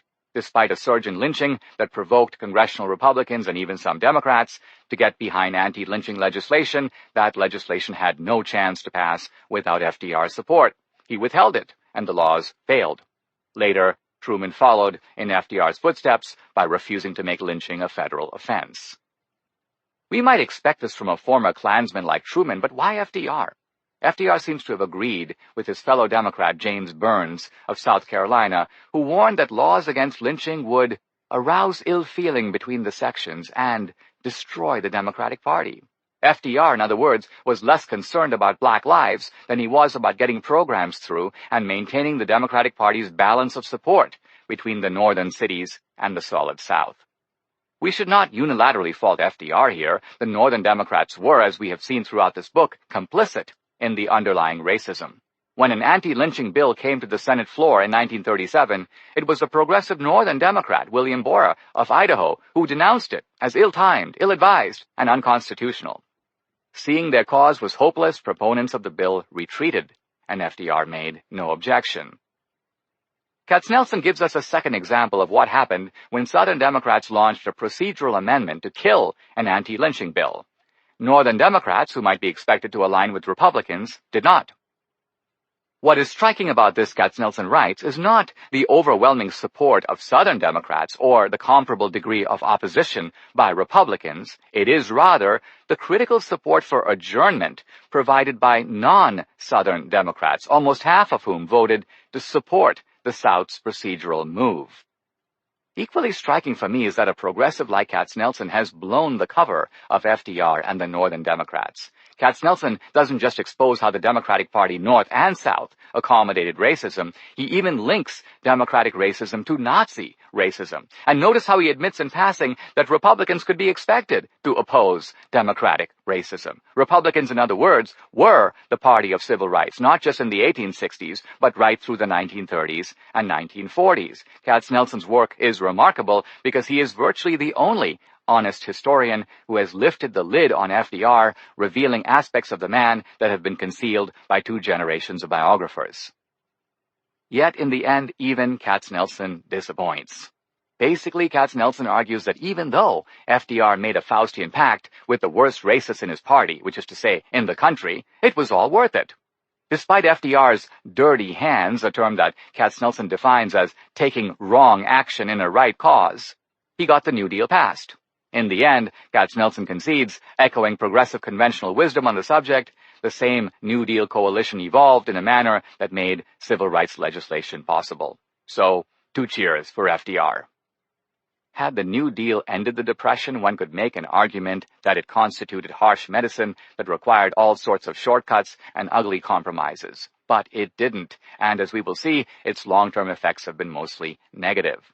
Katznelson's second point about the evolution of the Democratic Party will have to wait for the next chapter. But again, we will discover that the truth is quite different from progressive, conventional wisdom. Shifting the blame.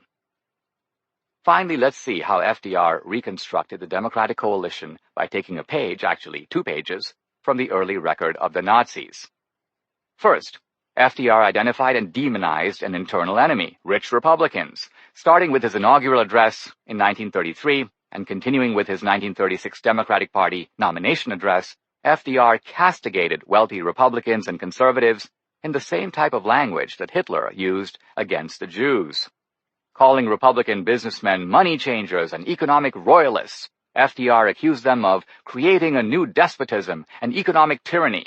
The New Deal, in FDR's view, had challenged these privileged princes who sought to oppress political freedom by imposing economic slavery on the American people. They are unanimous in their hate for me, FDR thundered, and I welcome their hatred. Only by exposing and routing these greedy swindlers, FDR concluded, could he and his valiant New Dealers create the largest progressive democracy in the world. I am tempted to say that FDR invented the language of class warfare that was then taken up by subsequent generations of Democrats and has now become a staple of progressive politics. In his election campaign of 1948, Truman railed against princes of privilege and bloodsuckers with offices in Wall Street. And today we have the same language from Pelosi, Schumer, Hillary, and Obama. But in truth, FDR didn't invent that language. Hitler did. Sure, we find the same language in Marx and in socialist rhetoric, but let's remember that Hitler, too, was a socialist. He was the first political leader to actually use such language. FDR was the second. Thus, the class warfare rhetoric of today's progressive Democrats doesn't just go back to FDR, it goes back to the Nazis. FDR recognized, as Hitler did, that envy is a very powerful human force. Its power derives not merely from its sheer wickedness, we detest others for the mere fact that they are more successful than we are, but also from its secrecy. We rarely confess envy to another. Hey, my neighbor is doing better than I am, and I can't take it. We are reluctant to admit it even to ourselves. Thus, envy is the worst of the deadly sins, even more potent for operating covertly. No politician can openly appeal to envy. Both Hitler and FDR knew they couldn't publicly say, "We cannot stand those Jews and Republicans and entrepreneurs who are smarter and more hardworking than we are. Let's go get them." Consequently, envy has to be mobilized behind the banner of social justice. Those guys have been stealing from us. It is right and proper that we seize their possessions and distribute them among ourselves. This is the strategy that Hitler and then FDR seized upon. So the point of creating an internal enemy with the Jews or Republican businessmen is to justify stealing from that group. But notice how FDR, like Hitler, laid the political groundwork for the theft by accusing his intended victims of being thieves. Hitler had accused the Jews of manipulating the German economy and leeching off the productive labor of the German people. FDR claimed that rich businessmen were tyrannizing the American people and ripping them off. How exactly? Hitler didn't say, and FDR didn't either. Presumably, FDR meant that businesses were not hiring enough people or paying them enough. This was Hitler's usury argument. The Jews are exploiting you because they are charging too much for their money. But even if this were true, it hardly constituted tyranny. If you don't like what the moneylender is charging, don't borrow from him. In a market system, businesses are not required to hire people any more than people can be forced to work for such businesses. Salaries are settled through a bargaining process involving the mutual consent of the employer and employee. Yet, having identified the group from which he extended to extract money, wealthy Republican businessmen, FDR proceeded to build the Democratic coalition to do it. Here we see his technique was very different from that of Hitler and Mussolini. They didn't need to build winning electoral coalitions. FDR did. So how did he do it? Here the progressive narrative focuses on how FDR replaced the democratic urban machine system of local bosses with a single big boss himself, administering the federal government. I have no quarrel with this narrative. It shows, for example, how FDR worked with the bosses when he needed their support and got rid of them when it was politically safe to do so. In New York, for example, FDR, as a state senator, opposed the Tammany machine. The machine, in retaliation, supported FDR's rival, Al Smith, for the Democratic nomination in 1932. But when FDR secured the nomination, he made peace with the Tammany sachems because he needed them to campaign for him in the general election. The very next year, however, FDR turned against Tammany once again. He shrewdly allied with the newly elected progressive Republican mayor of New York, Fiorello LaGuardia, and even distributed federal patronage through him, bypassing and thus rendering impotent the Tammany machine. That's how LaGuardia got one of New York's two major airports named after him. FDR could have saved the Tammany machine, J. Cost writes, but instead he took the kill shot. In the end, Tammany was doomed, not merely because of FDR's political wiles, but also because the federal government, not the local city treasury, became the source of largesse and Democratic patronage. By the 1940s, the Tammany system had collapsed, replaced with a new patronage operation from Washington, D.C. Yet FDR still needed a mechanism to rally the political support necessary to sustain this patronage system. In other words, to keep Democrats in power. Tammany on the Potomac. He found that support in the unions.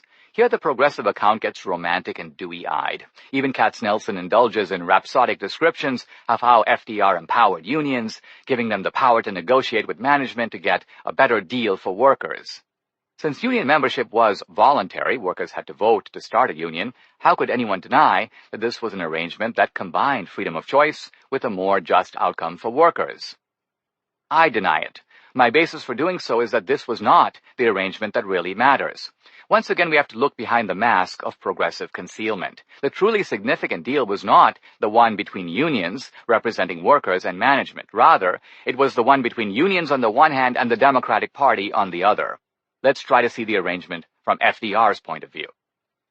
Here's the deal that FDR and the Democrats offered the unions. We will pass laws that not only enable unions to exist, but to force workers who don't want to join unions to join them, as long as a majority of workers approves the union. We will also enable unions to collect dues, again from the willing and the unwilling. We will thwart the ability of employers to fire union workers who strike and force them to hire those workers back after the strike. Even more, we will use the government to force management to give in to union demands, in effect, putting the full power of the state behind the unions. What private corporation can resist Uncle Sam? The good news from the government's point of view is we don't have to raid the treasury to fund union demands. Rather, we intervene to make the auto industry or the energy industry or the construction industry pay. The government is simply the heavy that beats the private sector into submission. And there's more. We don't want the unions to focus narrowly on worker benefits, as they historically have. Now we want them to join with other democratic groups in pressing for greater welfare benefits, the whole New Deal package. This means that union workers benefit not merely through higher wages and unemployment benefits, but also through more lavish Social Security payments to more lucrative welfare programs. Unions, in short, were given the opportunity to facilitate not merely the ripoff of the employer, but also the ripoff of the taxpayer.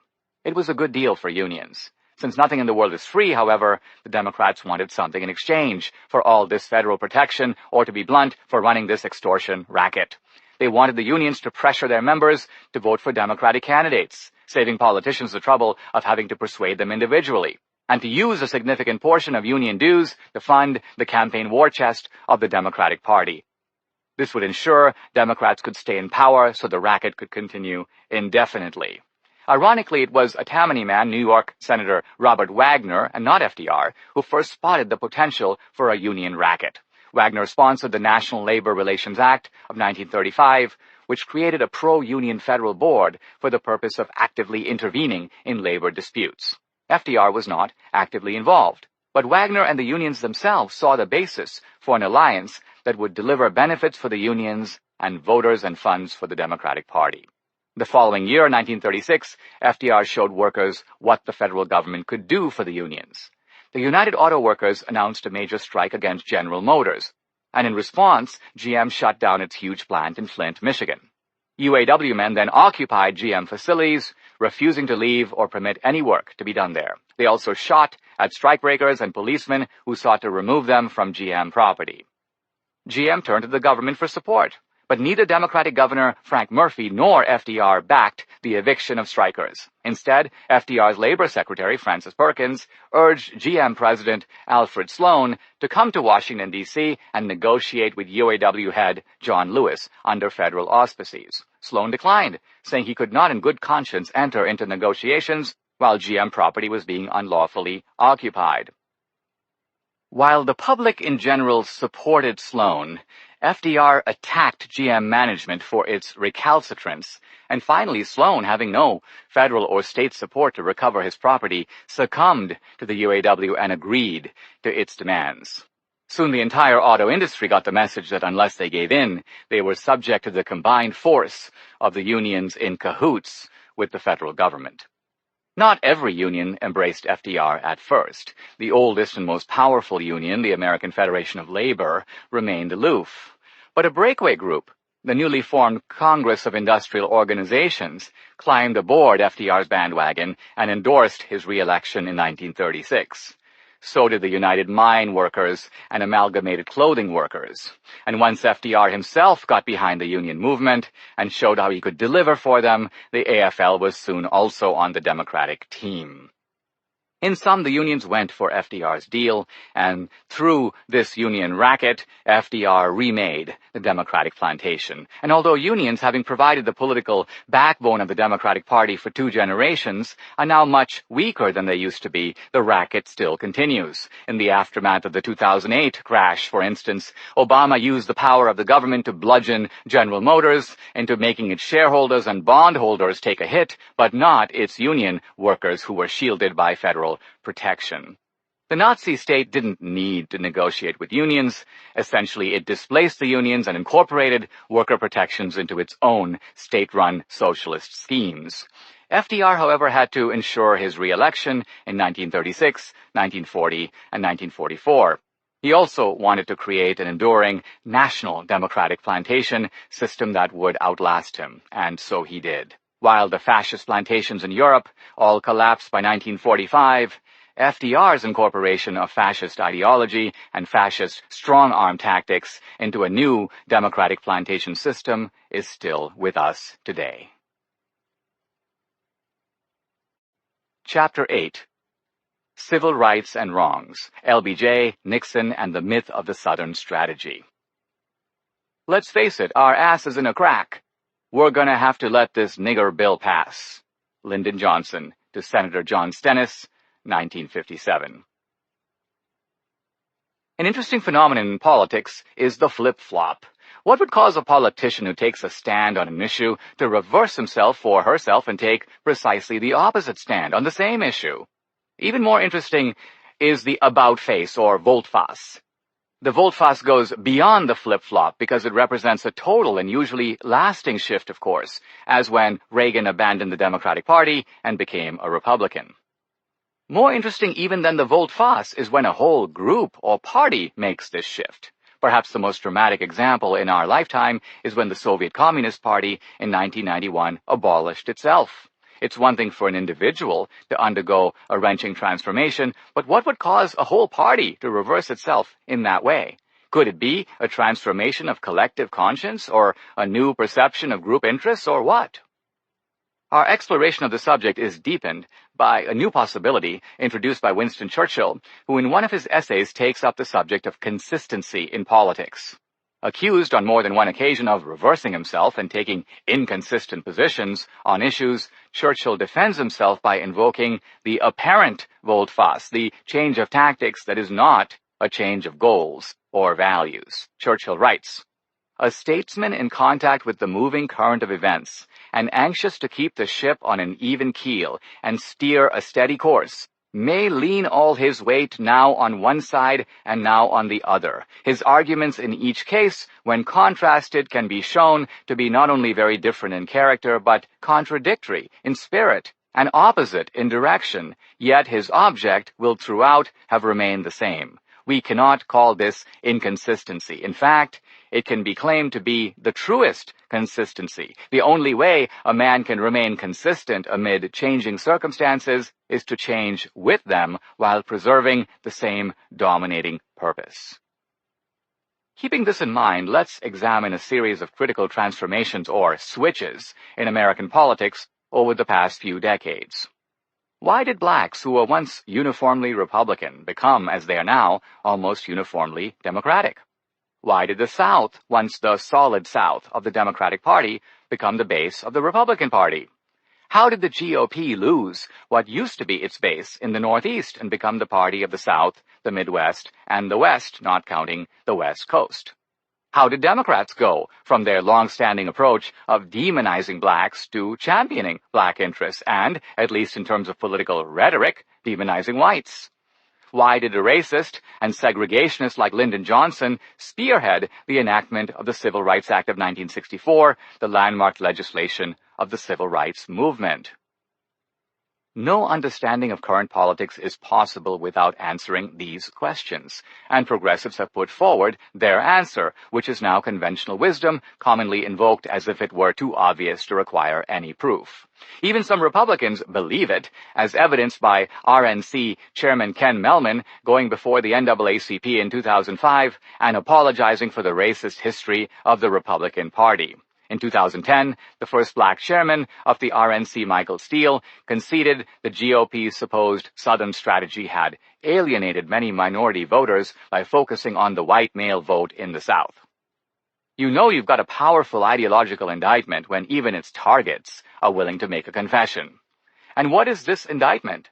Its essence can be expressed in a few key propositions. The parties switched platforms, at least on the race issue. This big switch was brought about in the late 1960s by the GOP, which under the leadership of Richard Nixon employed an infamous Southern strategy based on an appeal to racism and white supremacy.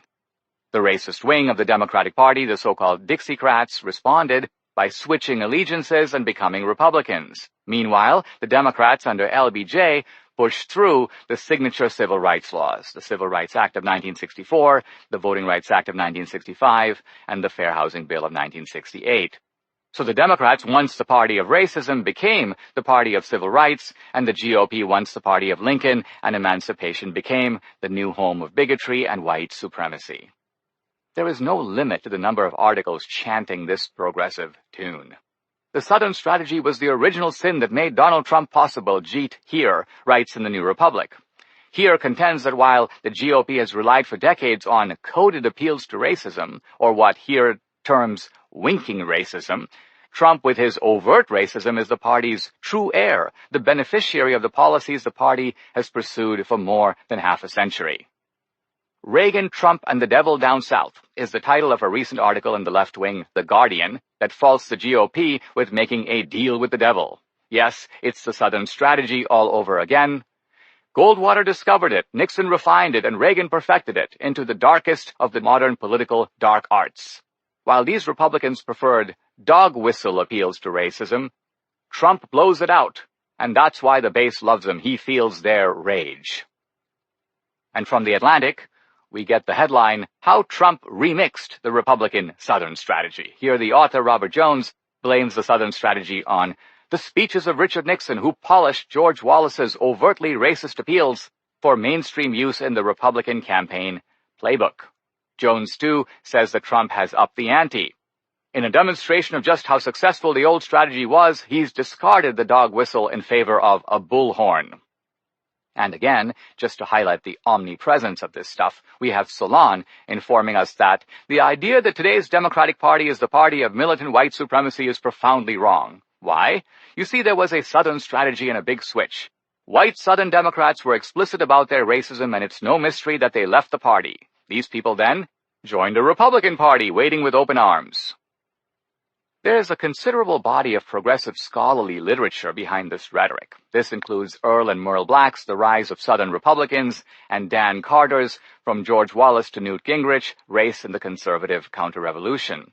These are the progressive spinmeisters of the narrative of the Southern strategy and the big switch. Most recently, historian Kevin Cruz's study White Flight, Atlanta and the Making of Modern Conservatism, invokes the Southern strategy and the big switch to make the case that white supremacy is now a core doctrine of the Republican right.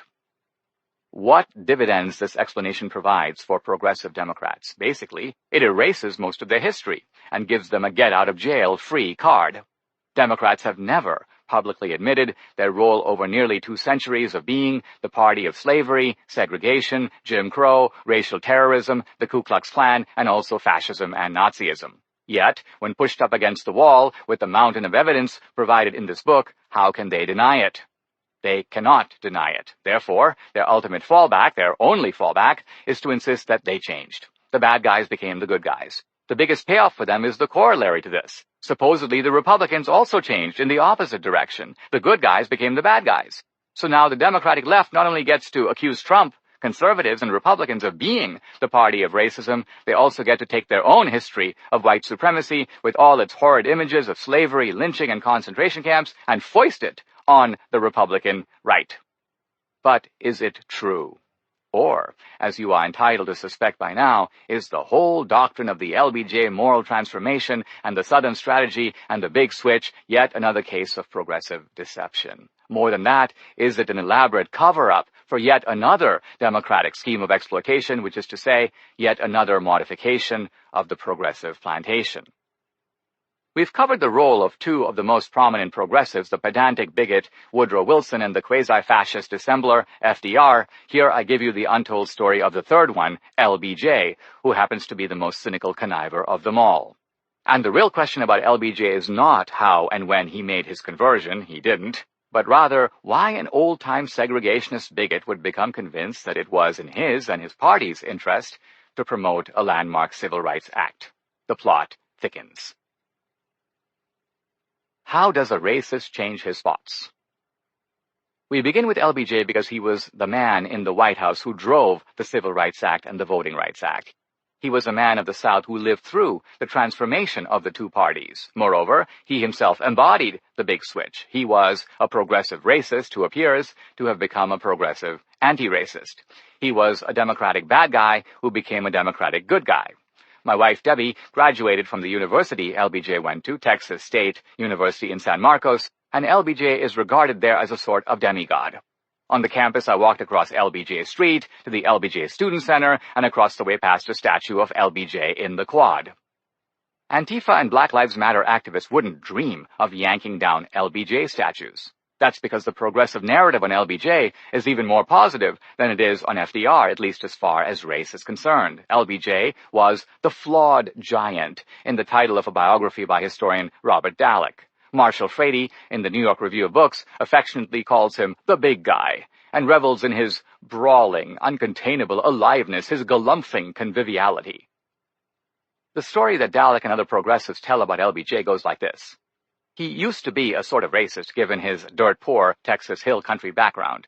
LBJ's story, however, is a triumphant account of how a redneck white country boy underwent a moral transformation.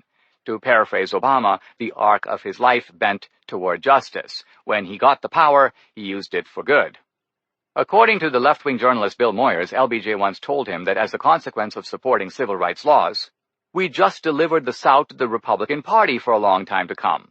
This seems so altruistic on the part of a famously cynical man as to almost inspire wonder. And as progressives tell it, the political transformation of the Democratic Party was no less altruistic and wondrous. That's because in miniature, the progressive narrative about LBJ mirrors the progressive narrative of the Democratic Party. As the narrative goes, civil rights was no less of a political risk for a party previously wedded to white supremacy than it was for LBJ. Yet the Democrats were up to the challenge and came out better for it. For LBJ as for the Democrats, an unfortunate start led to a happy ending. This account of LBJ is unbelievable and fantastic, by which I mean it cannot be believed and is the product of fantasy. Biographer Robert Caro found in LBJ a hunger for power in its most naked form, for power not to improve the lives of others but to manipulate and dominate them, to bend them to his will. Is it really plausible that this sort of man, whom historian Doris Kearns Goodwin termed the greatest political bargainer of them all, a man who once said he thought about the subject of politics for 18 hours a day, would bargain away his party's interests and get nothing in return for a long time to come? If such strange behavior was indeed the result of a wrenching transformation, there is no plausible evidence for it, not from Dallek, not from Goodwin, not even from biographer Robert Caro, who seems to have followed LBJ's life virtually day by day for decades and wrote a 4-volume biography of him. LBJ told no one of his great conversion. He never wrote about it or made a speech about it, so if it happened, he kept it entirely to himself. Here is a man who, according to a memo filed by FBI agent William Brannigan, seems to have been in the Ku Klux Klan. This memo was only revealed in recent months with the release of the JFK files. Progressive media, even progressive historians, have largely ignored it, trying to pretend it does not exist. Brannigan cites a source with direct knowledge, even though he does not name his source. As one blogger notes, no one with even a cursory knowledge of LBJ's background can regard his involvement with the KKK to be a shock or a surprise. So how does a Klansman change his spots and become a moral idealist without telling anyone? Moreover, it seems difficult to credit moral idealism to a manifestly dishonest man. Here my exhibit is LBJ's 1965 address at Howard University, which progressives celebrate because in it, LBJ makes a bold defense of affirmative action. You do not take a man who for years has been hobbled by chains, liberate him, bring him to the starting line of a race saying you are free to compete with all the others, and still believe you have been fair. We seek not just freedom but opportunity, not just legal equity but human ability, not just equality as a theory but equality as a right and result. Impressive stuff as far as it goes, but how far does it really go? The merits of LBJ's argument have been debated ever since by the left and the right, but what typically goes unnoticed is LBJ's telling silence on why blacks were so long hobbled by chains, and who it was that hobbled them. Let's recall that here we have a longtime Southern segregationist giving an account of the sins of segregation in the third person as if he were a mere observer, not a participant. Even so, Dalek's only comment about LBJ's Howard address is that in retrospect it seems excessively hopeful, as if LBJ's only problem was an excess of moral idealism. The progressive historian Ira Katznelson, one of the few to notice LBJ's sly omission of his own role in the events he was describing, nevertheless downplays its significance by noting of LBJ, his personal record and sense of pride were at odds with the quality of his history. In short, he lied. Katznelson adds that LBJ missed the chance to come to terms with the most dismal, even exploitative aspects of the New Deal. This, he frets, must have been particularly agonizing for him.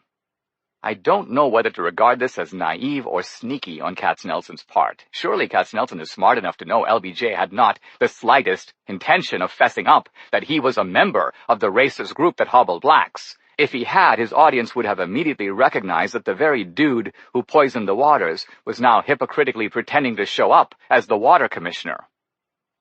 Finally, by every account, LBJ was a nasty, bullying, crude, selfish, mean-spirited, and personally and sexually abusive individual. These are not qualities that we associate with a moral exemplar undergoing a crisis of conscience. There was the time he gave dictation to a female secretary while urinating in a corner wash basin. In the account of a Senate aide on another occasion while sitting next to a woman in his car with his wife Lady Bird on his other side, Johnson made a point of placing one of his hands under the woman's skirt and was having a big time right there in front of Lady Bird. There is much, much more in this vein in Caro's biography. I don't need to go into LBJ's serial infidelities, even in the Oval Office, his chronic boasting about the women he had conquered, the name that he gave to his penis, his boasting about its size, and so on. Suffice to say that Johnson would not survive 5 minutes of scrutiny by the Me Too movement. LBJ, like JFK and Bill Clinton, reflects the priapic aggression of the prototypical plantation boss. Yet, even more than the other two, he liked to lord it over people. Not just women, but everyone. As Caro shows on page after page, LBJ derived pleasure from degrading and humiliating others. He was known to converse with aides in his office bathroom while emptying his bowels, which Marshall Frady interprets as a sign of his Rabelaisian earthiness, but which less charitably reveals an ugly demonstration of his power over subordinates. LBJ was a pervert in every sense of the word. If I can pursue the excremental theme, he was into this shit. As LBJ himself put it, he wanted the type of person working for him who will kiss my ass in Macy's window and stand up and say, "Boy, wasn't that sweet." Surely many Democratic plantation bosses of the 19th century could have said pretty much the same thing. These traits do not describe the old LBJ prior to some moral transformation. This is who LBJ was the whole time. And the same is true of LBJ's racism.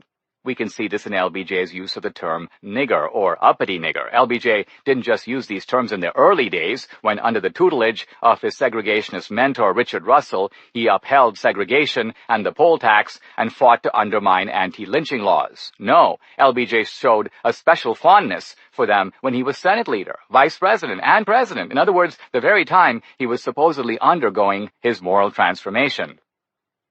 In the mid-1960s, LBJ nominated African-American lawyer Thurgood Marshall to the Supreme Court.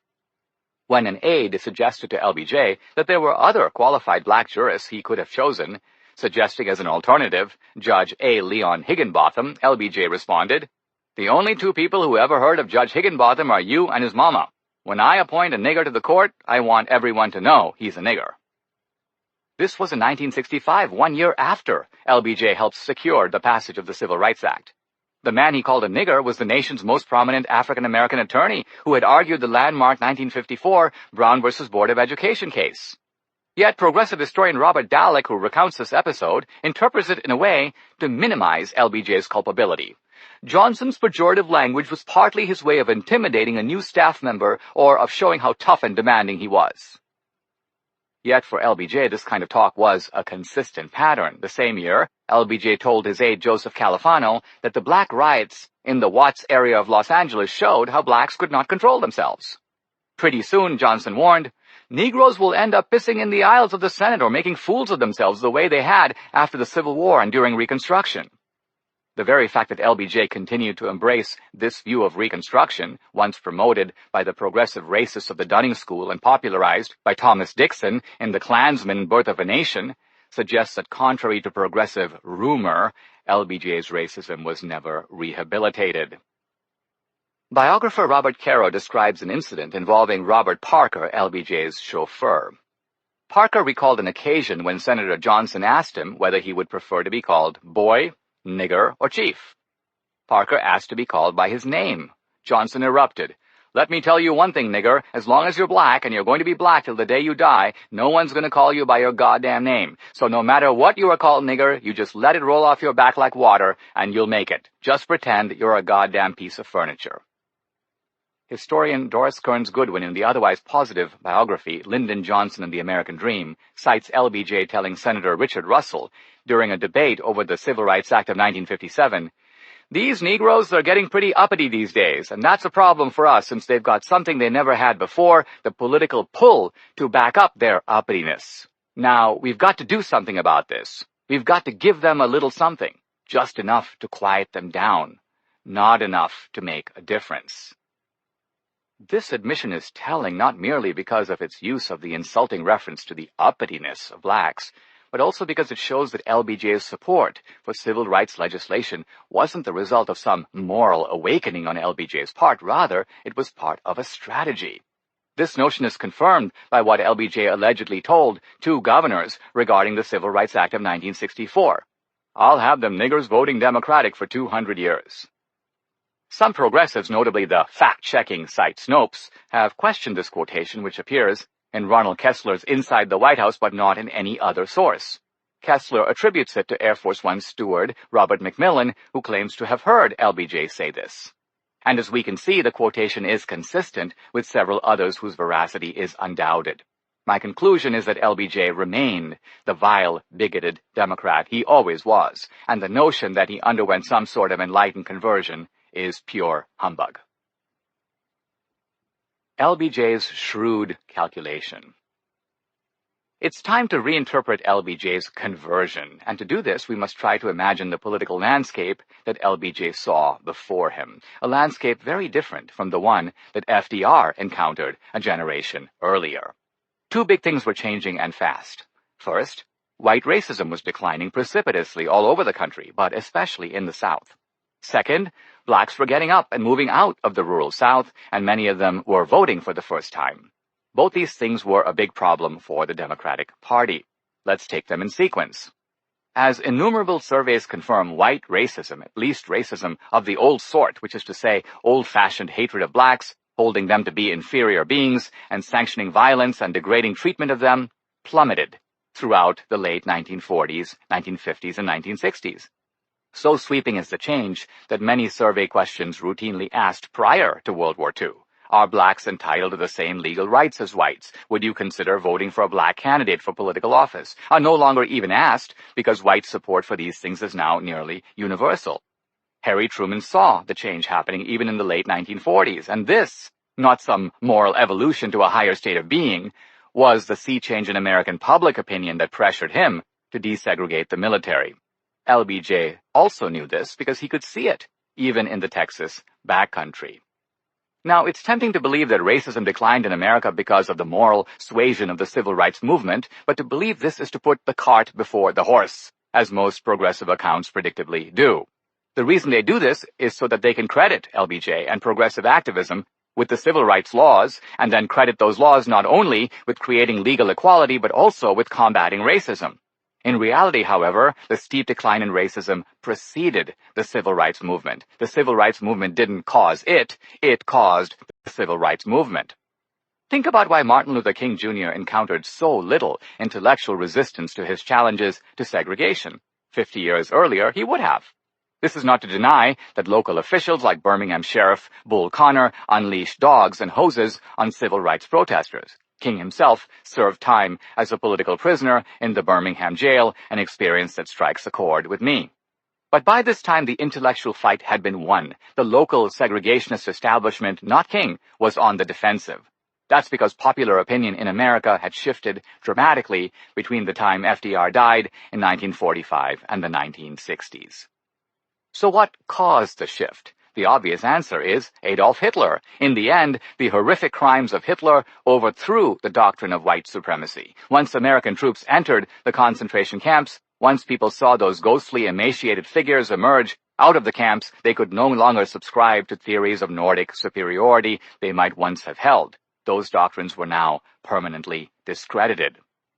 The progressive historian George Fredrickson points out in Racism: A Short History that the very word racism came into common use only in the 1930s, when a new word was required to describe the theories on which the Nazis based their persecution of the Jews. This shows how closely linked racism and Nazism were in the popular mind, and helps confirm that it was the Nazis who, against their intentions of course, finally put white supremacy into the grave. We can imagine that LBJ watched with horror the decline of racism in America, not simply because he was a nasty bigot himself and bigotry loves company, but also because white supremacy had been the central political doctrine of the Democratic Party for at least a century. Once the Republicans ended slavery, the Democrats turned swiftly to white supremacy, which became the glue, both in the North and the South, that held the party together. With racism dwindling fast, LBJ knew that his party would lose voters, whose allegiance to the Democrats had been based on the party's support for racist policies. This was a serious problem. From the Democratic point of view, it meant that if racism could not be revived, and there was no way to revive it after Nazism, then the party would need new voters, and lots of them, in order to compensate for the loss of white racist voters who are regrettably losing their prejudices. Where to look? There was only one place: black voters. And blacks in the 1950s and 60s were voting in greater numbers than ever before. For the first half of the 20th century, the Democrats had, through racial intimidation and other means, largely suppressed the black vote in the South, where the vast majority of blacks lived. But starting around World War I, a great migration occurred in which blacks over the next several decades literally got up and moved. As Isabel Wilkerson writes in The Warmth of Other Suns, some 6 million blacks, nearly half of the entire black population of the rural South, left the farms, plantations, and cotton fields of that region and moved to cities like New York, Detroit, Chicago, Los Angeles, Philadelphia. Some moved to smaller cities like Milwaukee and Oakland. The Great Migration was, as Wilkerson put it, an unrecognized immigration within this country. Here in the cities, blacks could vote and did vote, so for the first time in American politics, the black vote became significant, particularly so by the late 1940s and 1950s. The black vote was especially important in swing states like Illinois, New York, and Pennsylvania. Fully aware of this, Republicans offered the most sweeping and forceful endorsement of civil rights for blacks to appear in any party platform since the 19th century. The party of Lincoln was making a bid for these black voters. Again, this was a major problem for LBJ and the Democrats. LBJ knew that in order to make up for the racist vote, the Democrats must win not just some black votes, not just a majority of black votes, but virtually all the black votes. The Democrats needed blacks to be just as uniformly loyal to the Democratic Party as white racists had previously been. LBJ had to figure out a way for blacks to vote for the Democratic candidates automatically, habitually, regardless of the qualities or qualifications of the Democrat on the ticket. Plantation Confessions. But how to achieve this? After all, Democrats had been segregating, degrading, and abusing blacks for a long time. LBJ knew this, as well as anyone else, because he had been one of the abusers. How then to convince blacks who were now voting to vote en masse for a party that had enslaved them, segregated them, terrorized them, and was still the party of bigotry in the 1960s? LBJ realized that the Democrats could no longer whip the blacks into submission as in the past. The Democrats needed a new relationship with blacks, and on different terms than before. However reluctant LBJ may have been to admit it, we see that reluctance in his statements to fellow Democratic bigots in the Senate, he was also a realist. If he wanted virtually unanimous black support for the Democrats, he knew he couldn't just beat it out of them. He would have to woo them for the first time in the party's history. He would have to make it worthwhile for them to stay on the Democratic plantation. But how? This is a difficult topic to talk about, and I'm about to go into controversial territory. You're thinking, controversial territory? Where else have we been throughout this book? What I mean is that I'm now entering territory that is controversial, even by my standard. I have to tread carefully. I don't know a better way, however, than to illustrate the state of mind of a sizable segment of African Americans in the aftermath of slavery, a state of mind that became critical to LBJ as he attempted to solve his political conundrum. I turn to Eugene Genovese's study of slavery, Roll, Jordan, Roll, widely considered to be the best work on the subject. Genovese relays the testimonies of several slaves who were interviewed after they became free. We might expect them to vividly describe the travails of enslavement, and they did, but they also confessed to something else. I quote verbatim from these accounts. Here's Andrew Goodman, interviewed at the age of 97. I was born in slavery, and I think them days was better for the niggers than the days we see now. One thing was, I was never cold and hungry when my old master lived, and I has been plenty hungry and cold a lot of times since he is gone. But sometimes I think Marse Goodman was the bestest man God made in a long time. The slaves cried when told we were free, 'cause they don't know where to go. And there's always depend on old Marse to look after them. Here's Henry McCase of Mississippi. To tell the truth, the fact of the business is my master took care of me better than I can take care of myself now. When us was slaves, master tell us what to do. He say, Henry, do this, do that. And us done it. Then us didn't have to think where the next meal coming from or the next pair of shoes or pants. The grub and clothes give us was better than I ever gets now. Here's Ezra Adams. The slaves on our plantation didn't stop working for old master even when they was told they was free. Us didn't want no more freedom than us was getting on our plantation already. Us knowed too well that us was well took care of with plenty of victuals to eat and tight log and board houses to live in. The slaves where I lived knowed after the war that they had abundance of that something called freedom, what they could not eat, wear, and sleep in. Yes, sir, they soon found out that freedom ain't nothing less you got something to live on and a place to call home. This living on liberty is like young folks living on love after they gets married. It just don't work. As an immigrant who came to America with $500 in my pocket and no family here, no connections, nothing to fall back on, I know at least a little what it's like to be flung into freedom. I'm hardly comparing my experience to that of former slaves, but in India I did see the people known as Dalits or untouchables. These people have historically been treated worse than slaves. They are so reviled that traditional Hindus would not allow their shadow to cross over them. The untouchables, too, fell into a kind of collective stupor in which they could hardly imagine a route of escape from their degraded lot. Based on that experience, I have nothing but sympathy for these poor slaves who had been turned into complete dependence during slavery and were then hurled into freedom in a society where, to put it mildly, they were not welcome. Thus, I am not criticizing their longing for the security of the old plantation. I am merely recognizing it as a natural and powerful response to their dire situation. LBJ would have recognized it just as I do. The difference is that I get it from books, reinforced by my own admittedly quite different experience. But LBJ grew up in the Texas Hill Country. He was a redneck from the rural backwoods. He knew people like Andrew Goodman, Henry Nicase, and Ezra Adams. He understood their insecurity. He understood their fear, in part because he was helping to create it. And now, years and even decades later, LBJ saw a way to exploit that insecurity and fear to offer blacks a new arrangement. This arrangement became the essence of LBJ's Great Society. "I'm going to put $500 million in this budget for poverty," LBJ told black leader Roger Wilkins, "and a good deal of it ought to go to your people." Both LBJ and Wilkins understood that these types of handouts weren't free. They were offered as part of a bargain between LBJ and the Democrats on the one side and the black community on the other. Here's the bargain that LBJ offered African Americans. "We Democrats are going to create a new plantation for you, this time in the towns and cities. On these new plantations, unlike on the old ones, you don't have to work. In fact, we would prefer it if you didn't work. We are going to support you through an array of so-called poverty programs and race-based programs. Essentially, we will provide you with lifetime support, just as in the days of slavery. Your job is simply to keep voting us in power so that we can continue to be your caretakers and providers."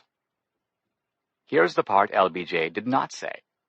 "We are offering you a living, but it's going to be a pretty meager living. Basically, you get public housing, food stamps, retirement checks every month, and medical care for the poor. If you have children, we will subsidize them, provided they are illegitimate. More than this, we cannot offer you, because we have to make sure that you stay on the plantation. This means that we need you to remain dependent on us so that you keep voting for us. Your dependency is our insurance policy to make sure that this is an exchange, not a giveaway." In sum, LBJ modified the progressive plantation so that blacks, for the first time, would be treated as constituents, much as the Irish were in the Tammany days. No longer would Democrats directly rip off blacks by stealing their labor. Now blacks would become partners with Democrats in a scheme to extract resources from other Americans. Through a variety of taxes, regulations, and mandates, those other Americans would be the ones paying for the Democratic plantation. What made the scheme irresistible from the Democrats' point of view was that through the state, the Democrats could force even Republicans to pay for their new urban plantation. In fact, the very sufferings that Democrats had historically imposed on blacks would now supply the moral capital for demanding that America make blacks whole. Future arguments for reparations and affirmative action would emphasize not what the Democrats did, but what America did. Now the American taxpayer would be on the hook for correcting the wrongs perpetrated by the Democrats. LBJ knew, of course, that not all blacks lived in inner cities.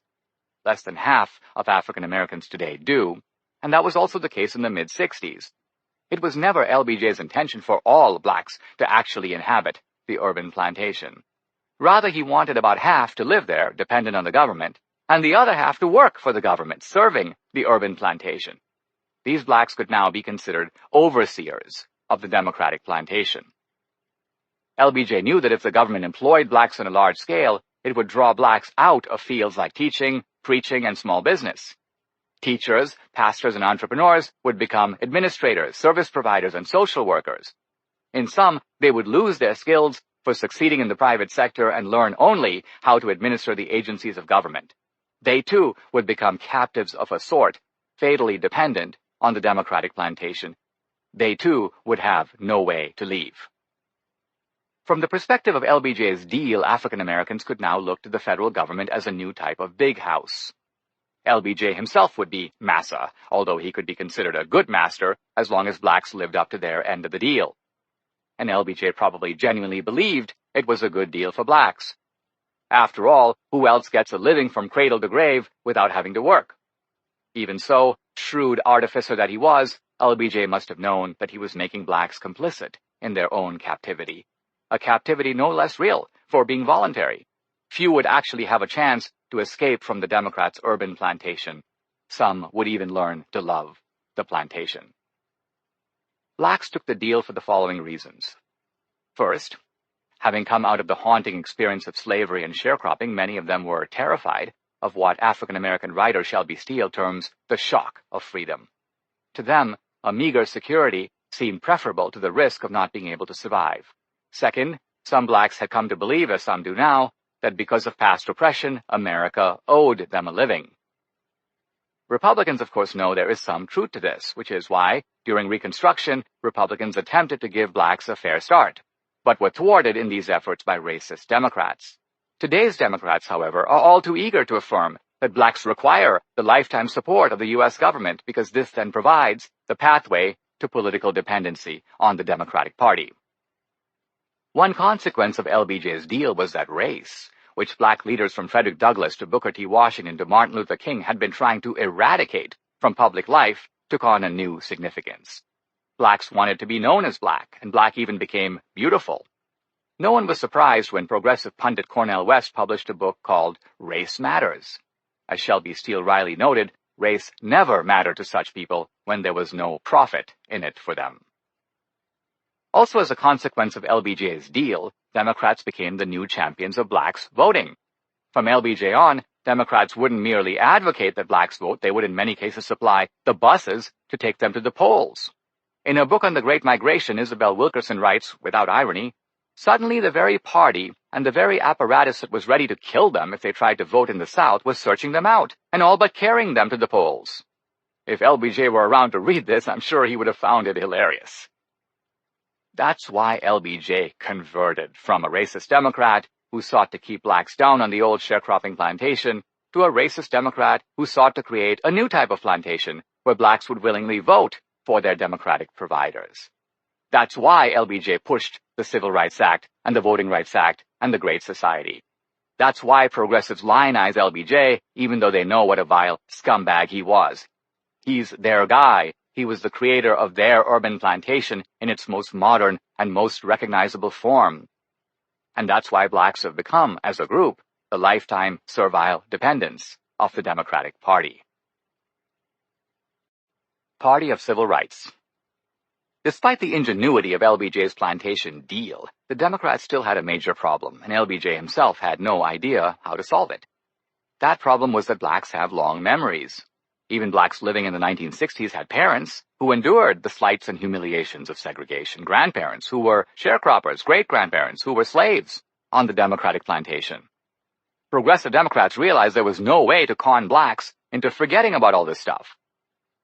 What they needed was a way to convince blacks that while Democrats may have been their enemies in the past, Democrats were their friends now. Hence, progressives needed to sanitize LBJ sufficiently to give him full credit for the Civil Rights and Voting Rights Acts.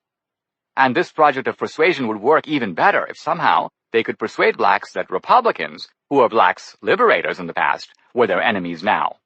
In this way, black fear, including the nightmarish memories of the past, could be channeled into political hatred directed at the Republicans. This is the significance of the Southern strategy and big switch arguments. The left needed to make the case to African Americans that the parties switched platforms and switched sides. Somehow, the cops became robbers and the robbers became cops.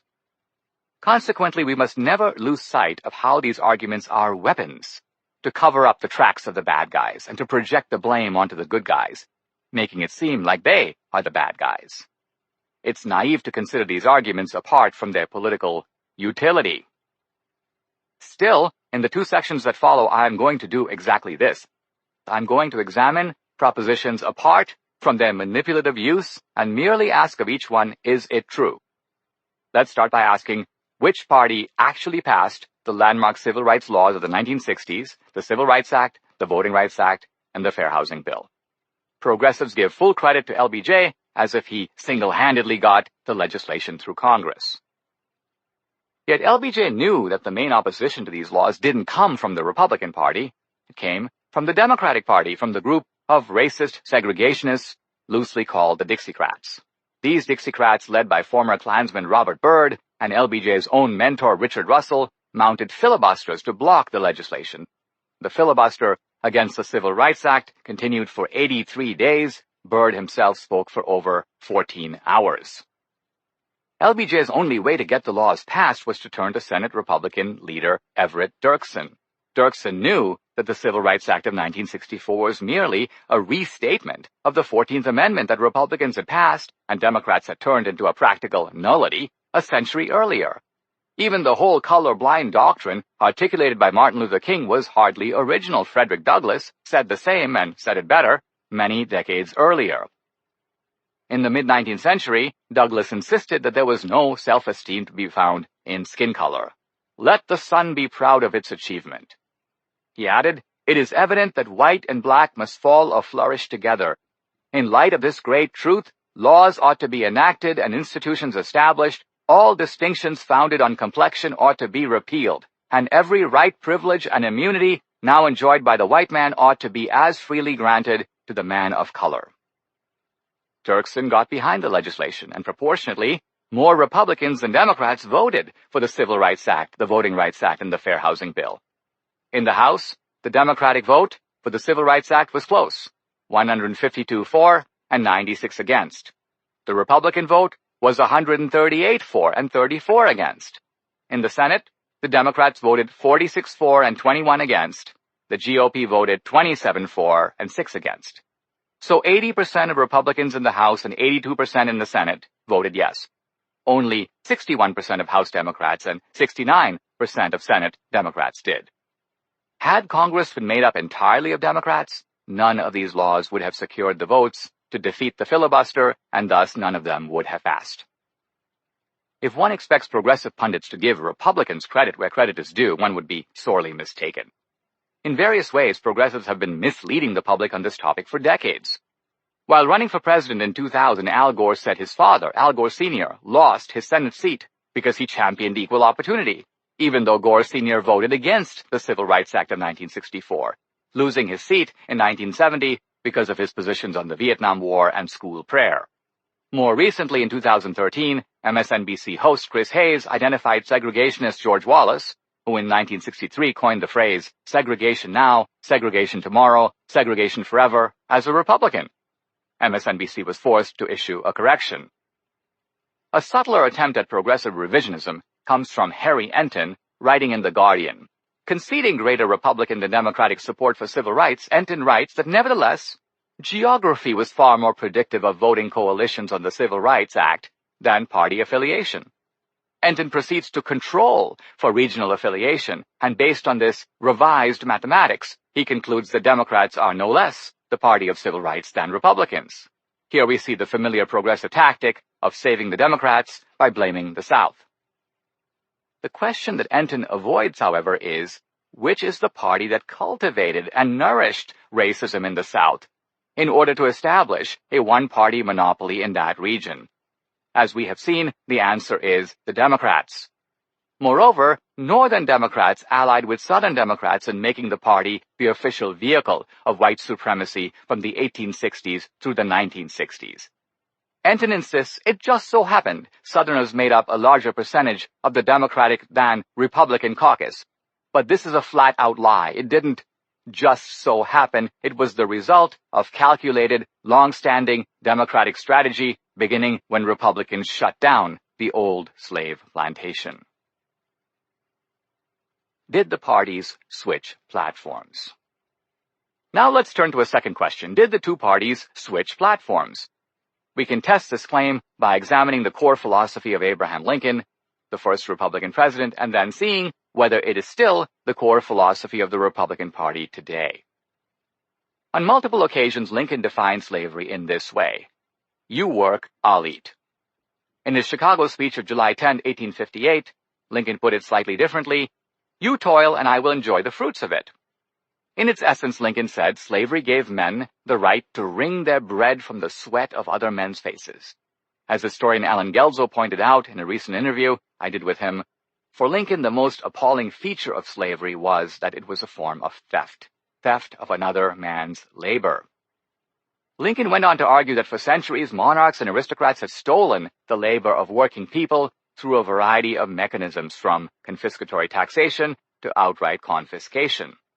Lincoln insisted that notwithstanding its lofty rationalizations, the democratic slave plantation was based on this ancient principle of thievery. No matter in what shape it comes, whether from the mouth of a king or from one race of men as an apology for enslaving another race, it is the same tyrannical principle. Lincoln contrasted slavery with the Republican principle, which is that the man that makes the corn has the right to put the corn into his own mouth. In Lincoln's words, as each man has one mouth to be fed and one pair of hands to furnish food, it was probably intended that that particular pair of hands should feed that particular mouth. The social philosophy underlying this is that every man can make himself, and the man who labored for another last year, this year labors for himself, and next year he will hire others to labor for him. Lincoln calls this the free labor system, by which he means the free market system. It operates on self-improvement, as Lincoln's own story illustrates. I am not ashamed to confess that 25 years ago I was a hired laborer, mauling rails at work on a flatboat. The free labor system, in Lincoln's words, gives hope to all and energy and progress and improvement of condition to all. Naturally, Lincoln says, people want to keep what they earn. Even the ant who has toiled and dragged a crumb to its nest, he says, will furiously defend the fruit of his labor against whatever robber assails him. And while the temptation to envious confiscation is inevitable, Lincoln told a delegation of working men during the Civil War, "Let not him who is houseless pull down the house of another, but let him labor diligently and build one for himself." Failure to succeed, Lincoln said, is not the fault of the system, but because of a dependent nature which prefers it, or improvidence, folly, or singular misfortune. As political scientist Harry Jaffa interprets Lincoln's words, the brain surgeon and the street sweeper may have very unequal rewards for their work. Yet each has the same right to put into his mouth the bread that his own hand has earned. The brain surgeon has no more right to take the street sweeper's wages than the street sweeper to take the brain surgeon's. Why not? Because for Lincoln, such schemes of confiscation are a restoration of the slavery principle, where some have labored and others have, without labor, enjoyed a large proportion of the fruits. Lincoln added, "This is wrong and should not continue. To secure to each laborer the whole product of his labor, or as nearly as possible, is a most worthy object of good government." Lincoln's philosophy can be seen in its practical implementation when his own stepbrother, aged 37, wrote him to ask for a small loan to settle a debt. Lincoln responded, "Your request for $80 I do not think best to comply with now." Lincoln reminded him that this was not the first time he was being importuned for money. They had been down that road before. The problem, as he put it, is that the man was an idler. You do not much dislike to work, but you do not work much, merely because it does not seem to you that you could get much for it. Here's what Lincoln proposed. You shall go to work, tooth and nails, for somebody who will give you money for it. Lincoln added an incentive. If you hire yourself at $10 a month, from me, you will get 10 more, making $20 a month. Now, if you will do this, you will soon be out of debt, and what is better, you will have a habit that will keep you from getting in debt again. It should be obvious from this that Lincoln's basic ideology that people have a right to the fruits of their labor, and that government, if it gets involved at all, should merely provide idlers and indigents with the means to become self-supporting, is even today the basic ideology of Republicans. And it's equally clear that the confiscatory principle, you work, I eat, is even today the basic ideology of Democrats. The entire welfare state, from the New Deal through the Great Society to contemporary democratic schemes, is rooted in the same plantation philosophy of legally sanctioned theft that Lincoln identified more than a century and a half ago. Why blacks became Democrats. Now we turn to our third question. Why did blacks become Democrats? They were once at home in the Republican Party. As Frederick Douglass put it, the Republican Party is the deck, all else is the sea. How different things are now. After the Civil War, 9 out of 10 blacks voted Republican. Now, 9 out of 10 blacks vote Democratic. So something happened to cause blacks to switch their allegiance. But what? For progressives, the huge backing of blacks for the Democratic Party proves that the Democratic Party is the party of racial enlightenment and black interests. It follows by the same reasoning that the GOP must be the party opposed to blacks. As Jamel Bowie put it in the Daily Beast, if the GOP is so supportive of African Americans, then why have black voters abandoned the party in droves? Here I give a surprising answer to that question. The data show that blacks did not switch from Republican to Democratic in the 1960s. They did not do it because of civil rights. Rather, a majority of blacks became Democrats in the 1930s. This was at a time when the Democratic Party was manifestly the party of segregation and the Ku Klux Klan. FDR, who got less than 1/3 of the black vote in 1932, got 75% of the black vote in 1936. Why would blacks leave the party of emancipation and resistance to segregation and lynching and join the party of bigotry and white supremacy? The depressing answer is that blacks did it in exchange for the pittance that they got from FDR's New Deal. We have seen earlier how FDR designed the New Deal to exclude African Americans and preserve Jim Crow. How delighted and amused FDR must have been to see blacks coming over to his camp, even as his administration worked closely with racist Democrats to screw them over. It should be noted, in mitigation of this horrible decision on the part of African Americans, and it was a horrible decision, that conditions for blacks during the Great Depression were almost inconceivably bad.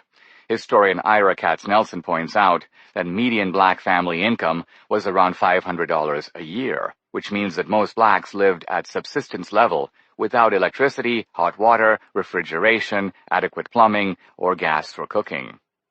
Under these circumstances, Katz-Nelson writes, New Deal benefits, limited though they were, and, however discriminatory, still offered some relief and solace to a desperate population. So FDR bought off the African American vote at a bargain basement price in the 1930s. Yet this secured the Democrats a decisive but not unanimous black vote. Democrats had around 75% of the black vote, and they remained in that range from the 1930s through the 1960s. Then, LBJ consciously directed a large portion of his Great Society benefits to blacks and bought off another big chunk of the black vote for the Democratic Party. Since LBJ, blacks have voted for Democrats in the 90% range. As we will see in the next chapter, the political decision to become part of the Democratic Plantation has proven to be disastrous for blacks, although not necessarily for the black overseer class that administers the Democratic Plantation. However this may be, the timing and motivation of the black switch is a decisive refutation of the progressive lie that blacks wisely left the Republican Party because they recognized it as the party of white supremacy and joined the Democratic Party because they knew it had become the party of civil rights. That wasn't the perception, neither was it the reality. Re-examining the Southern strategy. Now we turn to Nixon's Southern strategy and the reasons for the other switch, the switch of the South from being the political base of the Democratic Party to now being that of the GOP.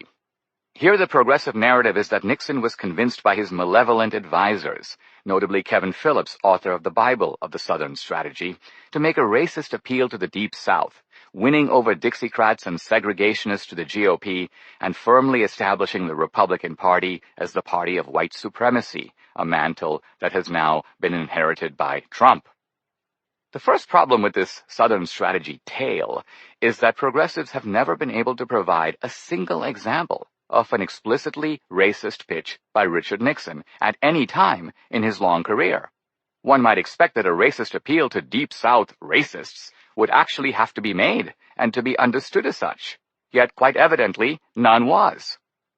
This is not to deny that privately Nixon harbored all kinds of prejudices, not only against blacks but also against Jews, the Irish, the Italians, Ivy Leaguers, and others. The private Nixon, as shown by the Watergate tapes, was a veritable cauldron of resentments. He even called the ancient Greeks fags. Yet even in private, the worst that Nixon says about blacks is that it may take them 500, not 50, years to fully integrate in America. In public, however, Nixon was quite the Machiavellian, and his public statements, including his campaign appeals, are free of these private resentments. The two biggest issues in the 1968 campaign were the war in Vietnam and, closely related, the anti-war movement in the United States. Nixon campaigned on a strong anti-communist law and order platform. While embracing the welfare state, Nixon was no conservative on domestic issues. He also railed against what he termed the excesses of bleeding heart liberalism. Some progressives contend that while not explicitly racist, Nixon's campaign themes reflected a covert or hidden racism. Nixon was supposedly sending coded messages to Deep South racists, speaking as if through a political dog whistle. Now, I have to say I consider this dog whistle argument to be somewhat strange. Is it really possible that Deep South bigots like dogs have some heightened awareness of racial messages that are somehow indecipherable to the rest of the country? Not really. Even so, let's consider the possibility. I concede, of course, that most public policy issues, from taxes to crime to welfare, are entangled with race. A tax cut, for example, will have a disproportionate impact on some groups as compared to other groups. Precisely for this reason, however, it's incumbent on progressives to have some basis of distinguishing dog whistle tactics from ordinary political appeals. Yet, never have I seen anyone make this distinction. Progressive rhetoric almost inevitably assumes that Nixon is speaking in racial code. How can this be established, however, without looking at Nixon's intention? Or, absent knowledge of his intention, the particular context in which Nixon said what he did. Context, in other words, is critical here. Consider Nixon's famous law and order platform, which is routinely treated as a racist dog whistle. Now, a call for law and order is not inherently racist, and this theme from Nixon resonated not merely in the South but throughout the country. It should be noted that Nixon's law and order argument was directed not merely at black rioters, but also at mostly white, violent, anti-war protesters. Nixon condemned the Black Panthers, but also the Weather Underground, led by a man whom I've subsequently debated, Bill Ayers, and his wife, Bernadine Dorn. In 2016, my wife Debbie and I had lunch with them in Chicago. Last time we checked, both of them were white. What of Nixon's supporters? Were they the stereotypical segregationist bigots we have encountered throughout this book? The left-wing historian Kevin Kruse thinks so. Kruse portrays as racist the phenomenon of white flight, which refers to middle-class whites moving out of the crime-ridden inner cities to the suburbs. Kruse terms this the politics of suburban secession, a deliberate invocation of the Confederacy itself, as if whites were seceding from the cities and establishing their own white nations in the suburbs. Yet Kruse conveniently omits the equivalent phenomenon of black flight, which refers to middle-class blacks doing the same thing as soon as they acquired the means to move to safer neighborhoods. Witness today the prosperous black suburbs of Washington, D.C., heavily populated with both whites and blacks who got out of the city. Does it make any sense to call all these people bigots? No. Wouldn't Kruse himself do the same thing for the safety of his family? Of course he would. Kruse's portrait of Nixon's base of white middle-class Republicans as a reincarnation of the Old South racists is contradicted by Norman Mailer, who reported on the Republican convention in Miami Beach in 1968.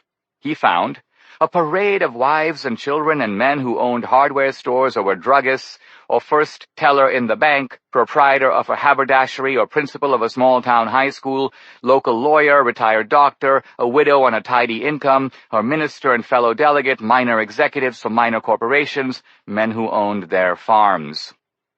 As Mailer recognized, this was not a rally of Ku Klux Klansmen of the type that attended, say, the Democratic Convention of 1924. In fact, this was not a Southern-dominated group at all. Most of the attendees were from the Northeast, the Midwest, and the West. This was Nixon's silent majority, the ordinary Americans whom Nixon said worked hard and played by the rules and didn't complain or set fire to anything, and precisely for this reason had been ignored and even reviled by the Democratic Party. Nixon had an excellent record on civil rights. Unlike Barry Goldwater, who opposed the Civil Rights Act of 1964, Nixon supported it. He also supported the Voting Rights Act the following year. When Nixon was elected in 1968, nearly 70% of African American children attended all-black schools. When he left, in 1974, that figure was down to 8%. Tom Wicker, progressive columnist for the New York Times, gave his appraisal of Nixon's desegregation efforts. There's no doubt about it. The Nixon administration accomplished more in 1970 to desegregate Southern school systems than had been done in the previous 16 years or probably since. There's no doubt either that it was Richard Nixon personally who conceived, orchestrated, and led the administration's desegregation effort. That effort resulted in probably the outstanding domestic achievement of his administration. The Nixon administration went even further, putting into effect the nation's first affirmative action program. Dubbed the Philadelphia Plan and carried out by Nixon's Labor Secretary Arthur Fletcher, it imposed racial goals and timetables on the building trade unions, first in Philadelphia and then throughout the country. Basically, Nixon moved to kick in the closed union door and to force racist Democratic unions to admit blacks. The progressive legal scholar Neil Devins admits that Nixon's Philadelphia Plan was the genesis of affirmative action in government contracting and arguably all federal affirmative action programs. Let's pause to consider, would a man who is seeking to build an electoral base of white supremacists in the Deep South promote the first program that actually discriminates in favor of blacks? Once again, progressives here go into their familiar hemming and hawing mode. Historian Howard Gillette is typical in that he insists Nixon only did this as a wedge issue to break up the New Deal coalition that included both African Americans and racist white unions. But even if Nixon's objectives were purely strategic, one would have expected him to break up this coalition by courting the white unions. Instead, he courts black workers. He could hardly have expected that forcing white unions to hire blacks would have endeared him to the supposed racist constituency that had just elected him. Nixon's resolute backing of affirmative action alone makes nonsense of the progressive view that his electoral base was made up of Deep South bigots. Learning from Goldwater's mistake. Moreover, Nixon lost the Deep South. Goldwater won 5 Deep South states in 1964, the only states he carried other than his native Arizona. Not that Goldwater was a racist, he was a founding member of the Arizona NAACP and had pushed to integrate the Arizona National Guard and the Phoenix Public Schools. He had supported the Civil Rights Act of 1957, which established a Civil Rights Division in the Justice Department, as well as another Civil Rights Bill in 1960. Goldwater objected to the Civil Rights Act of 1964 on libertarian grounds. He did not believe the federal government was constitutionally authorized to regulate discrimination in the private sector. Sadly, Goldwater's principled stance was misunderstood by many African Americans who saw Goldwater as a racist and his party, the GOP, as the party of racism. These sensitivities on the part of blacks were, of course, understandable. Unfortunately for the GOP, they cost the party dearly. Previously, Martin Luther King Jr. had maintained his independence from both parties. Now he joined the Democratic camp. And Goldwater paid not only with a disastrous election loss, but also with the loss of his reputation. The characterization of Goldwater as a racist, though false, has endured as a staple among today's progressives. Even so, Nixon learned from Goldwater's mistake.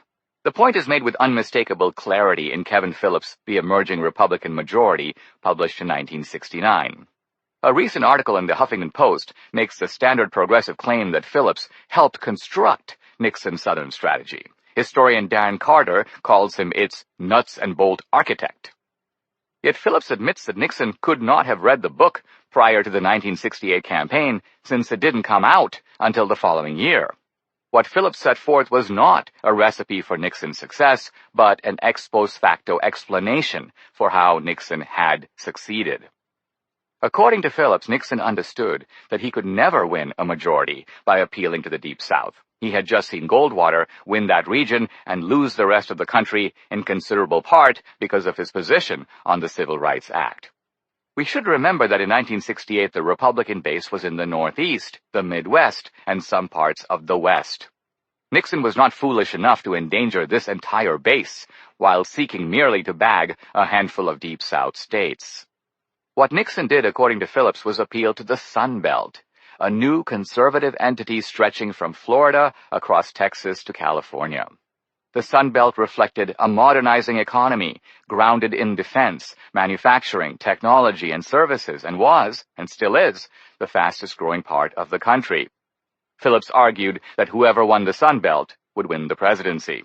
Notice that the Sun Belt encompasses much of the South, but stretches from coast to coast, and includes non-Southern states like Arizona and Nixon's home state of California. In the South itself, Nixon targeted the urban population of the outer or peripheral South. Nixon was not after Deep South states of Mississippi, Georgia, South Carolina, or Alabama. He barely campaigned in those states. Rather, he was after the peripheral South states of Florida, Texas, Arkansas, North Carolina, Tennessee, and Virginia, the latter four of which Phillips calls the four most reluctant Confederate states. And within these states, Nixon's campaign focused on cities: Tampa, Houston, Dallas, Little Rock, Norfolk, Raleigh, Nashville. Nixon recognized that these voters represented the urban and suburban face of a changing South. Many were transplants from the North who came to the South in search of jobs and opportunity. Nixon appealed to these peripheral South voters not on the basis of race, but rather on the basis of Republican policies of entrepreneurial capitalism and economic success. In other words, he went after the peripheral South's non-racist, upwardly mobile voters, leaving the Deep South racist to the Democratic Party. And sure enough, in 1968, Nixon won Virginia, Tennessee, and Florida in the peripheral South, and the entire Deep South went to the racist Dixiecrat, George Wallace.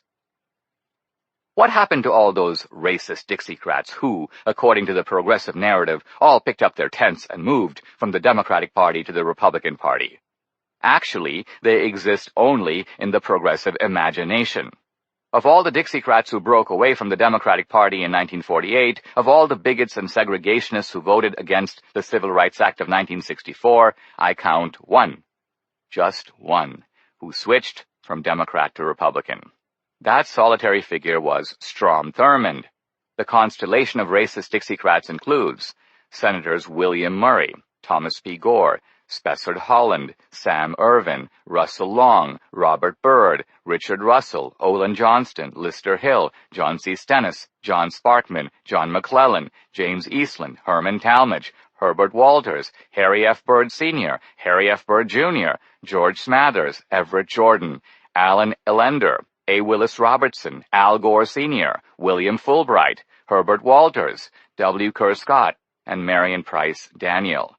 The list of Dixiecrat governors includes William H. Murray, Frank Dixon, Fielding Wright, and Benjamin Loney.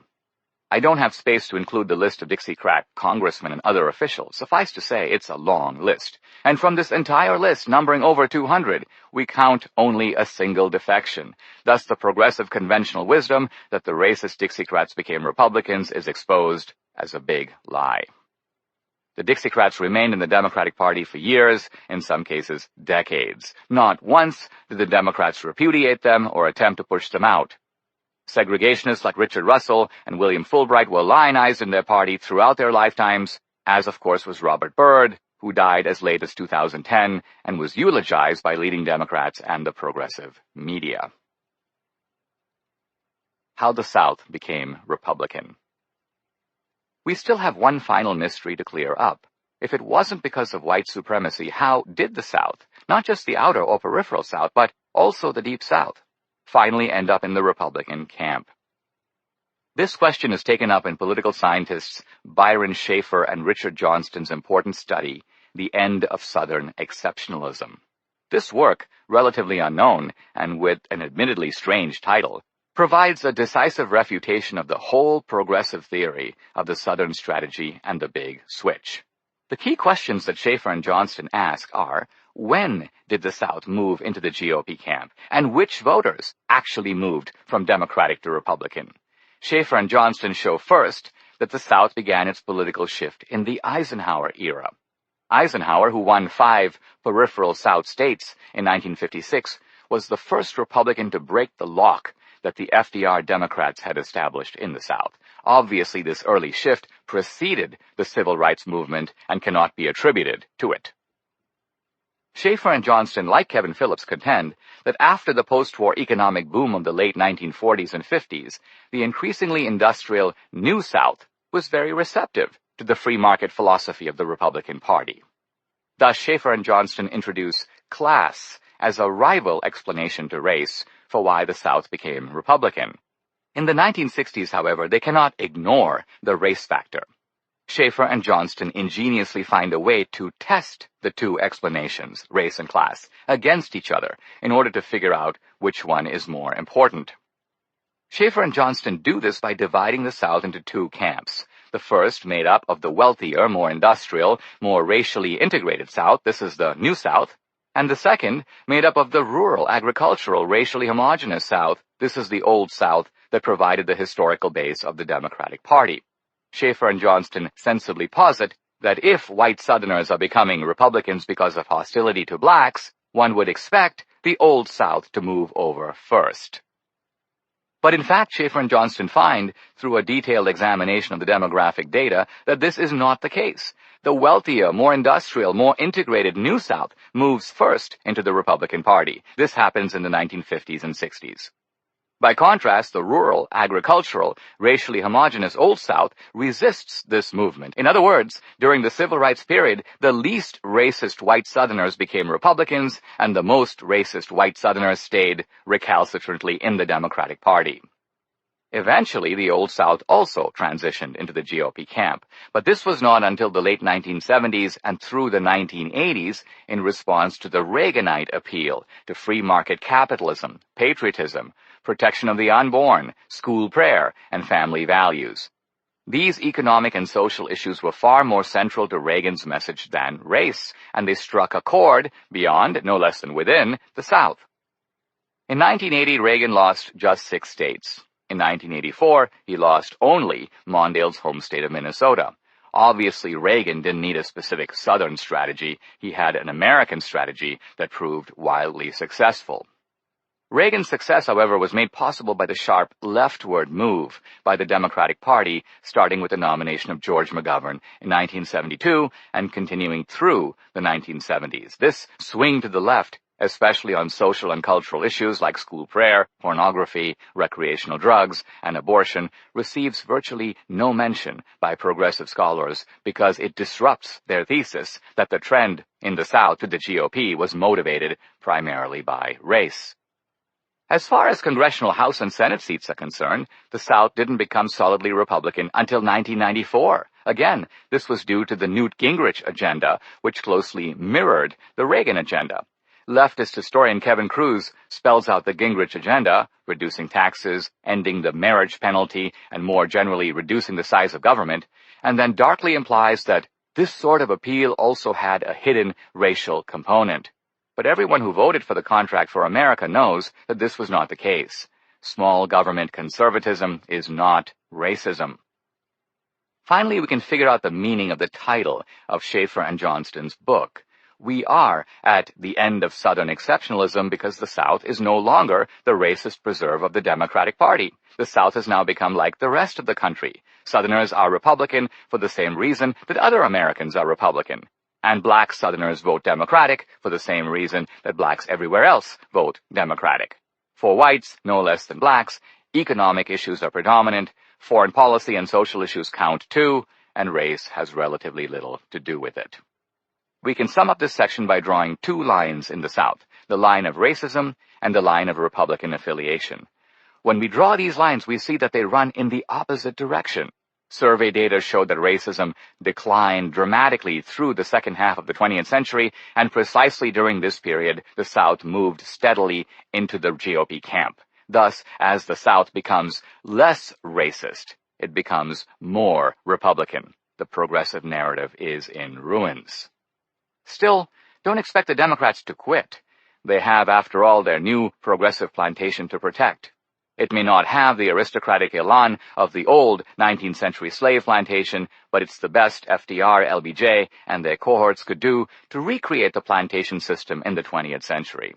And as we will discover, this democratic plantation is the true home of racist exploitation today.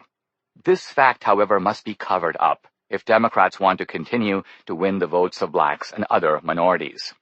Consequently, we can expect the progressives to continue to chant about the Southern strategy and the big switch, even when the evidence has collapsed all around them. They need this rationalization almost as much as they need the plantation itself to stay in power. In fact, their main goal now is to sustain the plantation and to expand it. And to that subject we turn in the next chapter. Chapter 9. Multicultural plantations expanding the culture of dependency.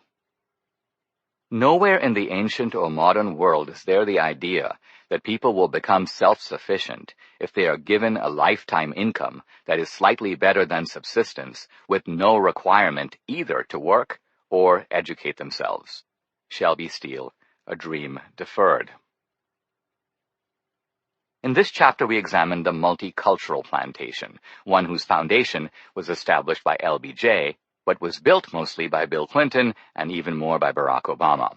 The multicultural plantation was made possible by the Immigration Act of 1965, which opened America's door to more than 25 million non-white immigrants, mostly from Asia and Latin and South America.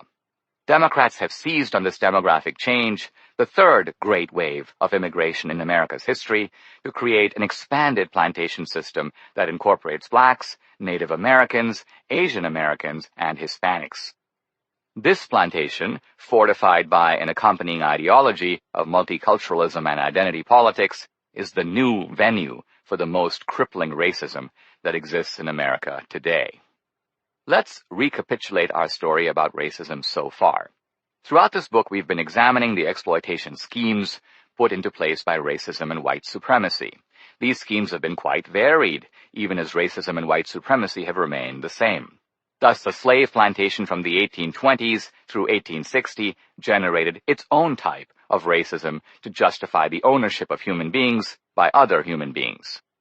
In a country built on the proposition that all men are created equal, it was difficult to have slavery without introducing the rationalization that the slaves were an inferior type of human, or perhaps even subhuman, so that it would be acceptable to treat them like brutes or merchandise. The slave plantation was also a self-contained ecosystem, transmitted through generations with its own rules and codes. Work was mandatory. It was the point of the system. But masters knew slaves had no incentive to work, because they did not receive the fruits of their labor.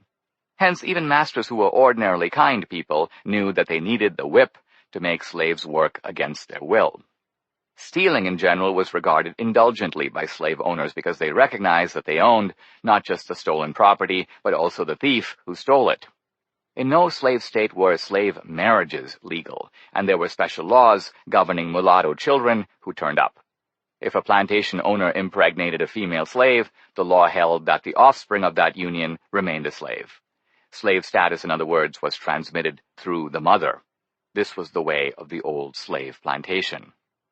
This rule was quite different from the one that operated under the second phase of racism and white supremacy, which was the progressive plantation phase from the post-Reconstruction 1880s through the 1950s and 1960s. Here, black identity was established by the one-drop rule, in which any discernible black heritage, theoretically a single drop of black blood, consigned one to inferior legal and social status. One progressive writer termed it the mark of the Ethiopian. This phase was defined by racial segregation and racial terrorism. This, too, was an intergenerational system with its own norms, defined by such features as separate schools and separate water fountains, the exclusion of blacks from public life, with the possible exception of sports and entertainment, and the use of various forms of intimidation, lynching being only the most gruesome, to punish suspected black criminals and to suppress the black vote. This was the way of the progressive plantation. But where are racism and white supremacy today? Since those earlier schemes of racist exploitation have ended, we don't have slavery of the antebellum type anymore, legal segregation has been abolished, and no longer do roving hordes of costumed Klansmen ride roughshod over black communities, some might hold that racism and white supremacy have largely disappeared. I entertained this possibility in my 1995 book, The End of Racism, in which I argue that while one could find episodic instances of racism as a system of organized exploitation no longer controlled the lives of blacks or anyone else in America. That book stirred up a hornet's nest of progressive criticism. I remember a debate I had with Jesse Jackson at Stanford University in which I challenged him to show me evidence of racism now that was strong enough to prevent his children or my daughter from pursuing their dreams.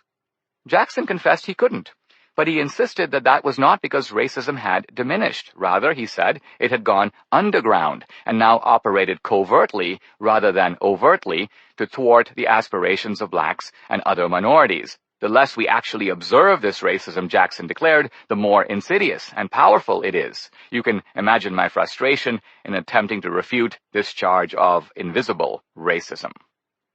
Yet in the past few decades, the progressive left has become obsessively focused on invisible racism.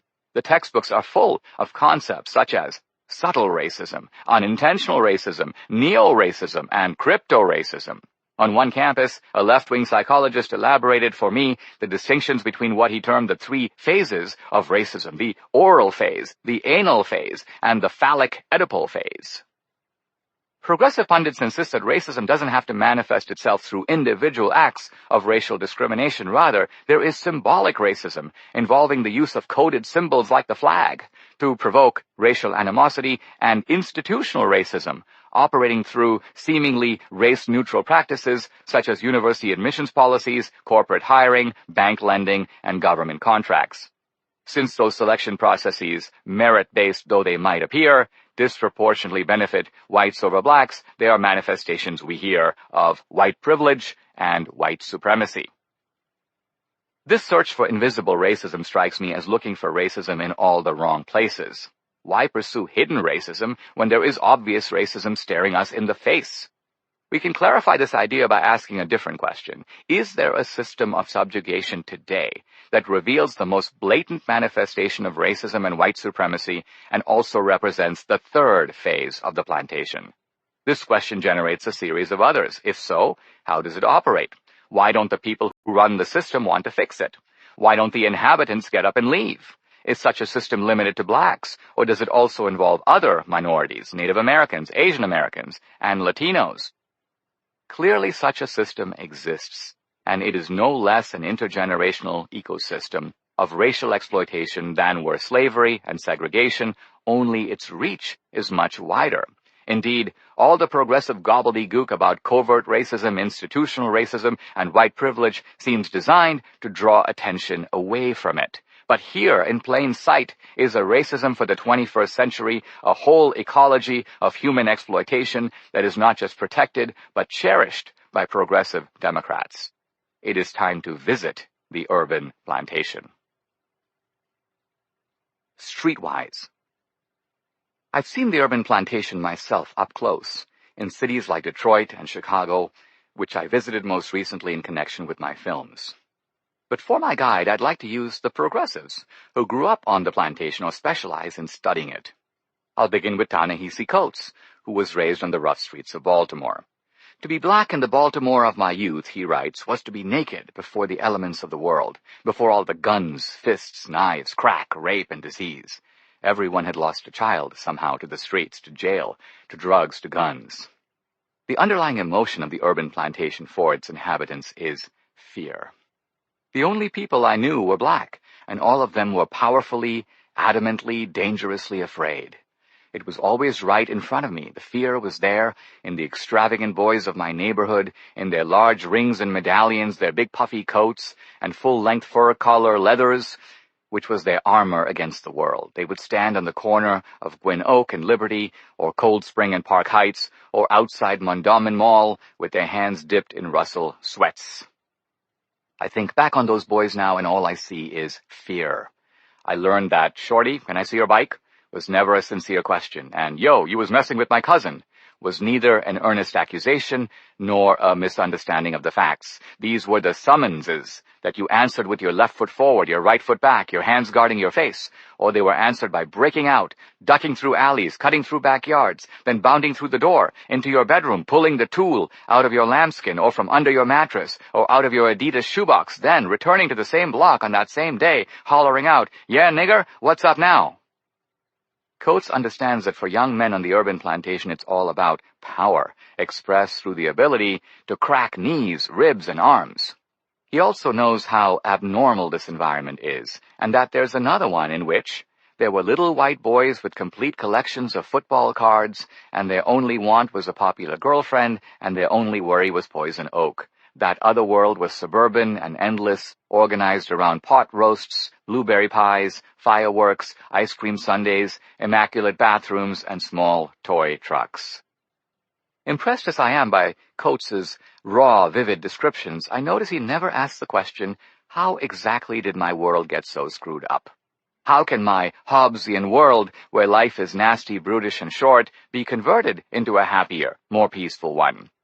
Here, Coates is maddeningly unhelpful, giving us nothing more than dark hints that the urban plantation is a creation of public policy. Yes, it is, but whose public policy? Coates does not say. Nor is Coates impressed by attempted solutions.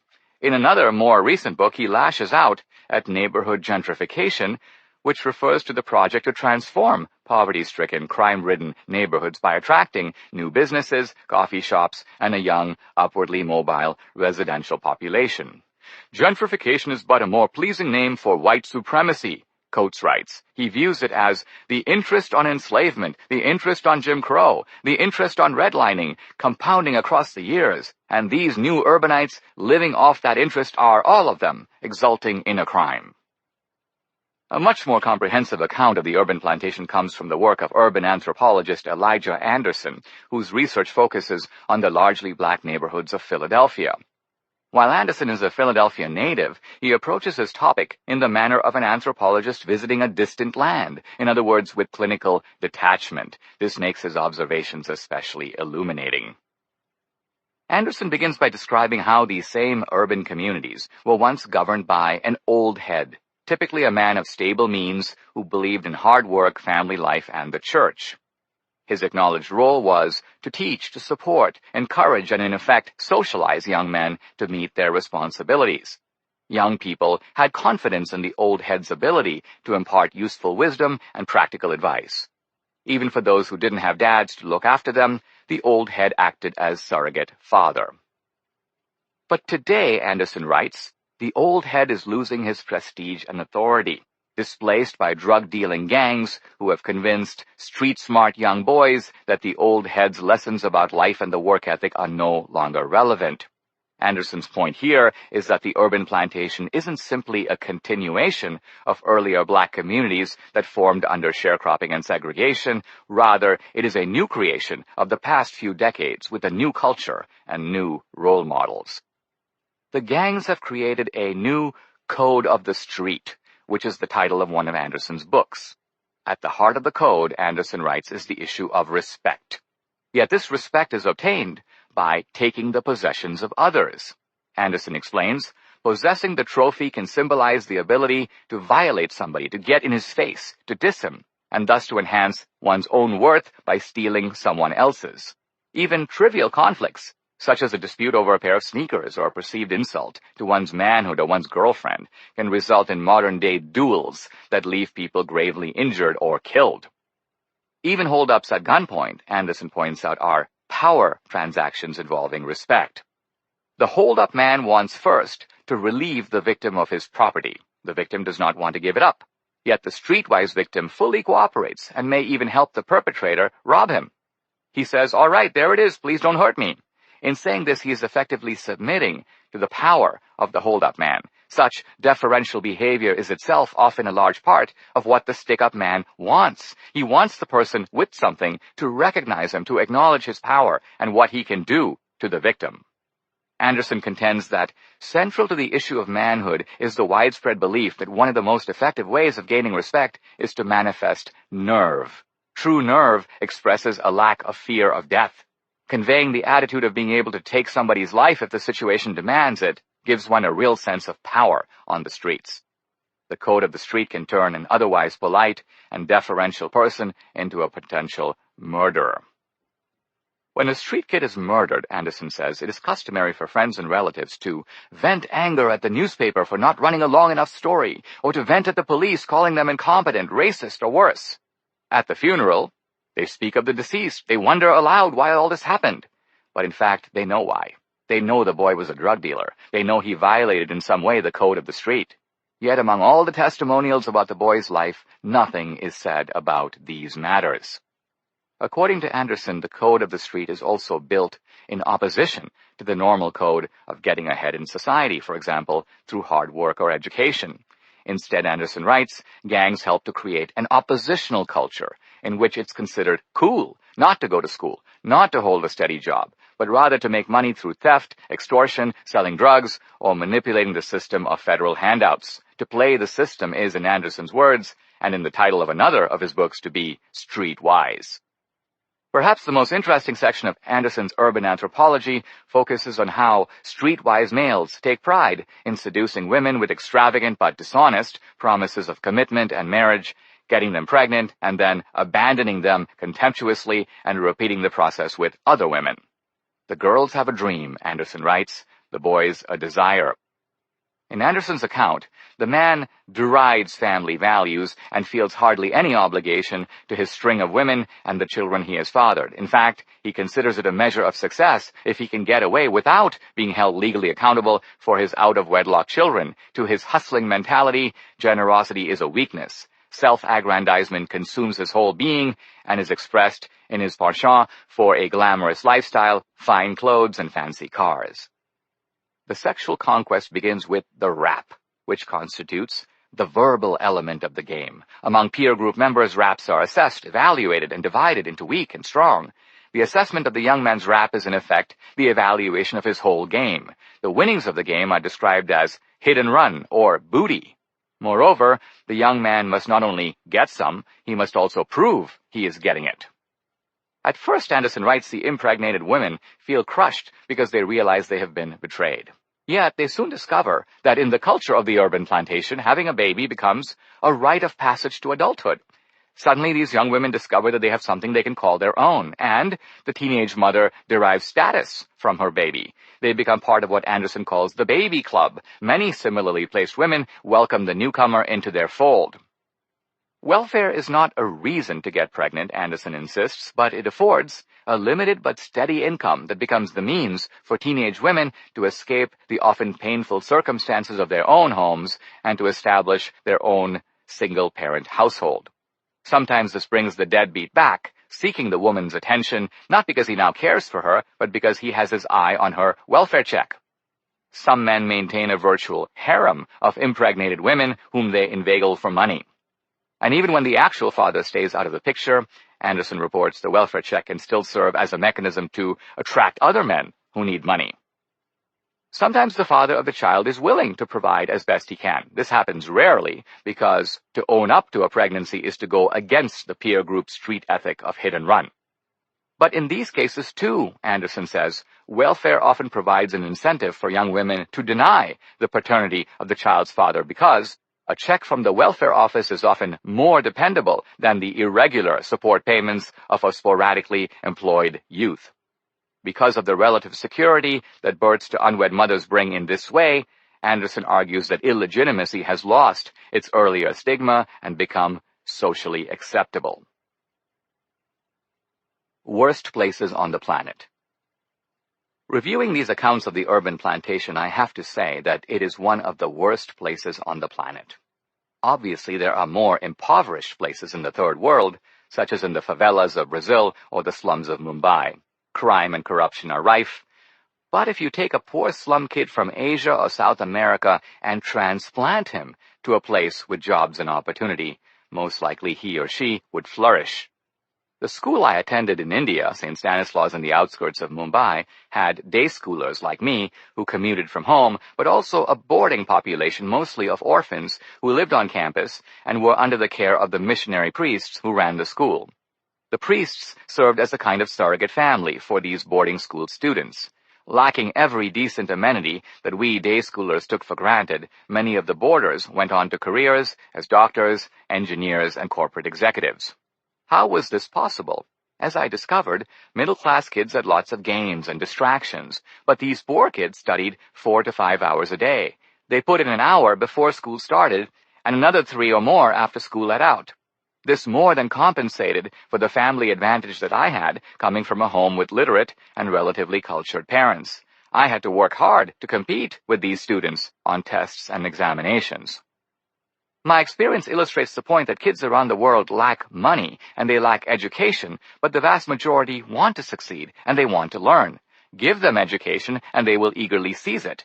Offer them employment and they will work hard and save money in order to rise up. What this means is that even the poorest communities typically sustain a culture of work and family, sometimes a surrogate family, that is necessary to survive under dire conditions and that helps produce upward mobility, perhaps even success, under more favorable circumstances. Not so with the urban plantation. Here, there is a dearth of jobs. But what type of business would want to move into areas that are so dysfunctional and dangerous? Moreover, one does not get the sense that even if there were jobs, they would attract the young men that Coates and Anderson describe with their gold chains and pimp walks and confrontational mannerisms. Can we envision these guys showing up for work at Ford or Procter & Gamble, maintaining a disciplined routine, taking instructions from authority, conducting product inventory, working the assembly line, or interacting with customers? Pastor Eugene Rivers worked for decades in the inner cities of the Northeast. His answer to this question is a resounding no. Almost 20 years ago, Rivers published an article in the Boston Review in which he made the startling observation that, unlike many of our ancestors who came out of slavery and entered this century with strong backs, discipline, a thirst for literacy, deep religious faith, and hope in the face of monumental adversity, we have produced a new Jack generation, ill-equipped to secure gainful employment even as productive slaves. Rivers' point is that the slaves had real skills, as carpenters, plumbers, weavers, masons, mechanics, cooks, and so on. However reluctant they may have been to work without pay, they did work, and consequently they developed the habits of work. Once slavery ended, such people knew how to do things, and they had the work ethic to hold down a job. But this does not seem to be true of the new generation on the urban plantation. These young people are so nihilistic, so lacking in skills and motivation, that in Rivers' searing words, they would be ineligible to qualify for slavery. This is one critical respect in which the urban plantation differs from the slave plantation. The slaves all worked, while many modern urban plantation dwellers don't, nor do they aspire to do so in the normal productive economy. To the extent they do have jobs, those jobs are criminal assignments, and unsurprisingly many young men have been convicted of a variety of offenses, from burglary to assault to drug crimes, and have served time. So pervasive is this problem that, according to the Sentencing Commission, nearly 1 in 3 young African-American men is at any given time in prison, on probation, or on parole. Conviction and incarceration make their lives even more difficult, as I found out myself after my felony conviction on the campaign finance issue. It was harder for me to get health insurance and life insurance, even though my offense was a white-collar one posing no dangers to my health or life chances. For these young men, a felony conviction makes businesses reluctant to hire them even when they are released from captivity, so the prospect of lawful work becomes even more unlikely. So let's draw out the analogy between the old slave plantation and the new urban plantation. In both cases, we have a group that doesn't work, refuses to work, is sexually dissolute, and obsessed with luxurious display, status, and respect, and gets into duels, sometimes lethal duels, over petty objects like a pair of sneakers or insults. Just to be clear, I'm not making a predictable comparison between the inhabitants of the urban plantation and the slaves. Rather, I am making one between the inhabitants of the urban plantation and the slave owners.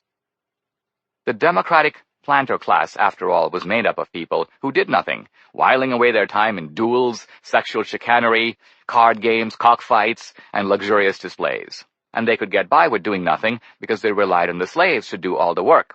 While their ideology proclaimed the slaves to be dependent on them, they were in fact dependent on the slaves. On the urban plantation, too, inhabitants do little or no productive work, and most of them can manage without employment because in one way or another they are dependent on the federal government. Another similarity between the old democratic plantation and the new is that in both of them the family structure is in complete disarray. On the democratic slave plantation, the slave master was typically married, but this did not stop him from carrying on with the female slaves. As for the slaves, they might cohabit, but they could not legally marry, and their offspring were the property not of the parents, but of the master. On the democratic urban plantations, marriage, though legal, is virtually unheard of, and illegitimacy rates of 75 to 90% are common. It is tempting to attribute the breakdown of the family today to the legacy of slavery, and many progressive scholars and pundits do exactly this. The classic work here is E. Franklin Frazier's The Negro Family in the United States, published in 1939. Frazier argued that the matriarchal family structure under slavery persisted into the 20th century. Others, including diplomat Daniel Patrick Moynihan, who worked for Nixon, but went on to become a Democratic senator from New York, built on Fraser's analysis to blame slavery for the modern black family in which children typically grow up without a father. Let's think about why the matriarchal model of black family life was adaptive during slavery. Slavery as an institution depreciated the role of the man as provider and protector. During slavery, fathers did not feed, clothe, or put a roof over the heads of their children. The plantation owner did this. Nor could fathers protect their spouses and daughters from being humiliated or violated by the man in the big house. Slave mothers, by contrast, not only gave life to their children, but also looked after them. Consequently, the father as father became a dispensable figure, and the black family in enslavement became a matriarchal household. Still, the black family outlasted slavery. Recent work by scholars, notably the progressive historian Herbert Gutman, showed that despite the enormous strains that slavery placed on the black family, blacks worked hard to reunite and rebuild their families after slavery, and they did so not on a matriarchal model, but rather that of the traditional nuclear family, which was the prevailing norm for African Americans through the first two-thirds of the 20th century. Gutman's work is confirmed by the data. In 1900, W.E.B. Du Bois estimated the illegitimacy rate for blacks to be around 25%. Du Bois attributed this mostly to slavery. The rate stayed roughly constant from 1900 through the early 1960s, when it soared to over 50%. Then it soared even more through subsequent decades, so that today the illegitimacy rate for blacks is a staggering 75%. This is probably the single factor most responsible for retarding the development of young people on the urban plantation. As anthropologist Bronislaw Malinowski put it in Sex, Culture, and Myth, it is a universal sociological law that no child should be brought into the world without a man, and one man at that, assuming the role of sociological father, that is, guardian and protector, the male link between the child and the rest of the community. Malinowski's statement was not controversial at the time. Many other anthropologists, including Margaret Mead, made the same point. Today, however, anyone who says that children should not be raised without fathers is routinely attacked by progressive and left-wing activists. These activists have become the intellectual apologists for the expanded democratic plantation. They have no problem with high illegitimacy rates for blacks and other minorities, and resist those who treat this problem as a problem. The dramatic increase in black illegitimacy from 25 to 75% occurred during and after LBJ's Great Society. We cannot blame it on slavery. We must attribute it to things that happened during this period, notably the emergence of an urban plantation culture that produced widespread illegitimacy and a federal government willing and ready to subsidize and thus encourage it. In other words, we can't fault the Democrats of the Jacksonian era. We must fault the Democrats from LBJ's time to our own. These Democrats have been not merely the enablers, but also the cheerleaders of family breakdown on the modern plantation. Learned helplessness. We are now in a position to answer some of the questions raised at the outset of this chapter. Why don't inhabitants of the urban plantation get up and leave? The answer is that the culture of the plantation breeds a kind of learned helplessness. This term was coined by psychologist Martin Seligman, who accidentally discovered the phenomenon while doing research on dogs. Seligman and a colleague saw that dogs, subjected to electric shock, turned passive and made no effort to escape, even though they could easily avoid subsequent shocks by jumping over a small barrier. Seligman subsequently applied the concept of learned helplessness to individuals. Children who do poorly on math tests begin to feel helpless about their chances for learning math. Women who are habitually shy never want to venture out into social situations because they are resigned to perpetual shyness. Torture victims develop a passivity that makes them inured to being tortured. Learned helplessness refers to the way that once the mind is conditioned in a certain way, it can become immobilized in that state. In this sense, learned helplessness is an enslavement of the mind. Today, it has become a basic principle of behavior analysis and behavior therapy. While Seligman uses the concept for individual analysis, however, we can also apply it to groups. Groups can learn to be helpless, just as individuals can. Learned helplessness seems to be the reason why people who live miserable lives on the urban plantation nevertheless don't get up and leave. They have become used to the plantation. Even if they feel an impulse to leave, they cannot, as there is nowhere for them to go. They lack the skills and sometimes even the motivation to survive outside the plantation. They are too dependent on the drug culture, the crime culture, and the culture of government subsidy and support. So while they are free in theory to exit, their minds remain captive, no less to the Democratic Party than to the urban plantation. What about the people who run the urban plantation? I'm referring here to the whole class of overseers, the politicians, the intellectuals, the public defenders and class action lawyers, the social workers and administrators who together operate and uphold the plantation. Why don't they fix, improve, and rehabilitate it to make it more livable? The short answer is that they have no reason to do this. The urban plantation is run entirely by Democrats. Most of these inner cities are one-party states. There is not a Republican in sight.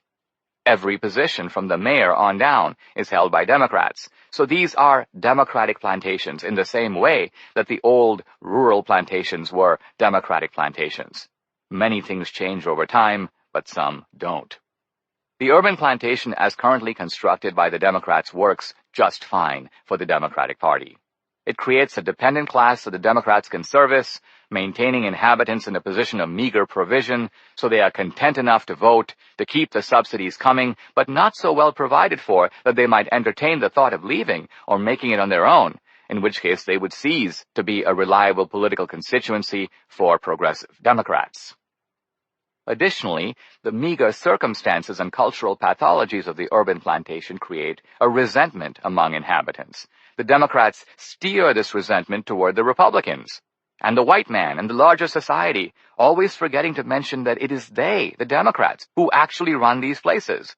Instead, Democrats use the racial resentment generated by the way they run the urban plantation to bludgeon society and condemn America for failing its most vulnerable citizens. The whole idea is to extract an increasing fund of capital for the urban plantation that, however, never actually fixes anything but keeps the inhabitants in a state of lasting intergenerational dependency. The Democrats have recruited a whole class of people, black and white, to organize, administer, and defend the urban plantation. This is the new overseer class, typified by longtime Democratic Congressman Charles Rangel of New York. In 2010, an 8-member panel of the House Ethics Committee found this African-American representative had brought discredit to the House by violating federal laws or ethics rules. He had obtained donations from people with businesses before his committee to fund a center named after him, failed to pay taxes on a Caribbean home, used a rent-subsidized apartment for campaign purposes, and not properly disclosed more than $600,000 in assets and income. Although the New York Times described the House Ethics Committee findings as a staggering fall for the senior House Democrat, Rangel was comfortably re-elected in 2012, and he remained in the House until 2017. How is this possible? It's possible because, like the Tammany bosses of old, today's overseers retain their power based on the patronage that they dispense to their dependents. Without the overseers, the inhabitants of the plantation cannot survive. Consequently, overseers have a virtually foolproof system for staying in power, no matter what shenanigans they pull in office. But you don't have to be unethical to be an overseer on the urban plantation. John Lewis, a legitimate civil rights hero, is a leading overseer. He and Rangel may be opposites in moral character, but in their collaboration to sustain the Democratic plantation, they are in it together. So are Michelle Alexander, author of The New Jim Crow, and Ta-Nehisi Coates. These writers derive their moral status from being spokespersons for black suffering. Harsh though it may be to say it, they have a stake in that suffering. Their careers would not be the same without it. Today, there are two kinds of people who can be found on the urban plantation, the people who live there and the people who control them. We can spot these people here and there in books like Streetwise and Code of the Street, but in reality they are everywhere. We are talking about hordes of social workers involved in urban planning, education, health, welfare, academic research, housing, alcohol and drug rehabilitation, and innumerable other programs. In some areas, this group seems to rival in size the population it is supposedly taking care of.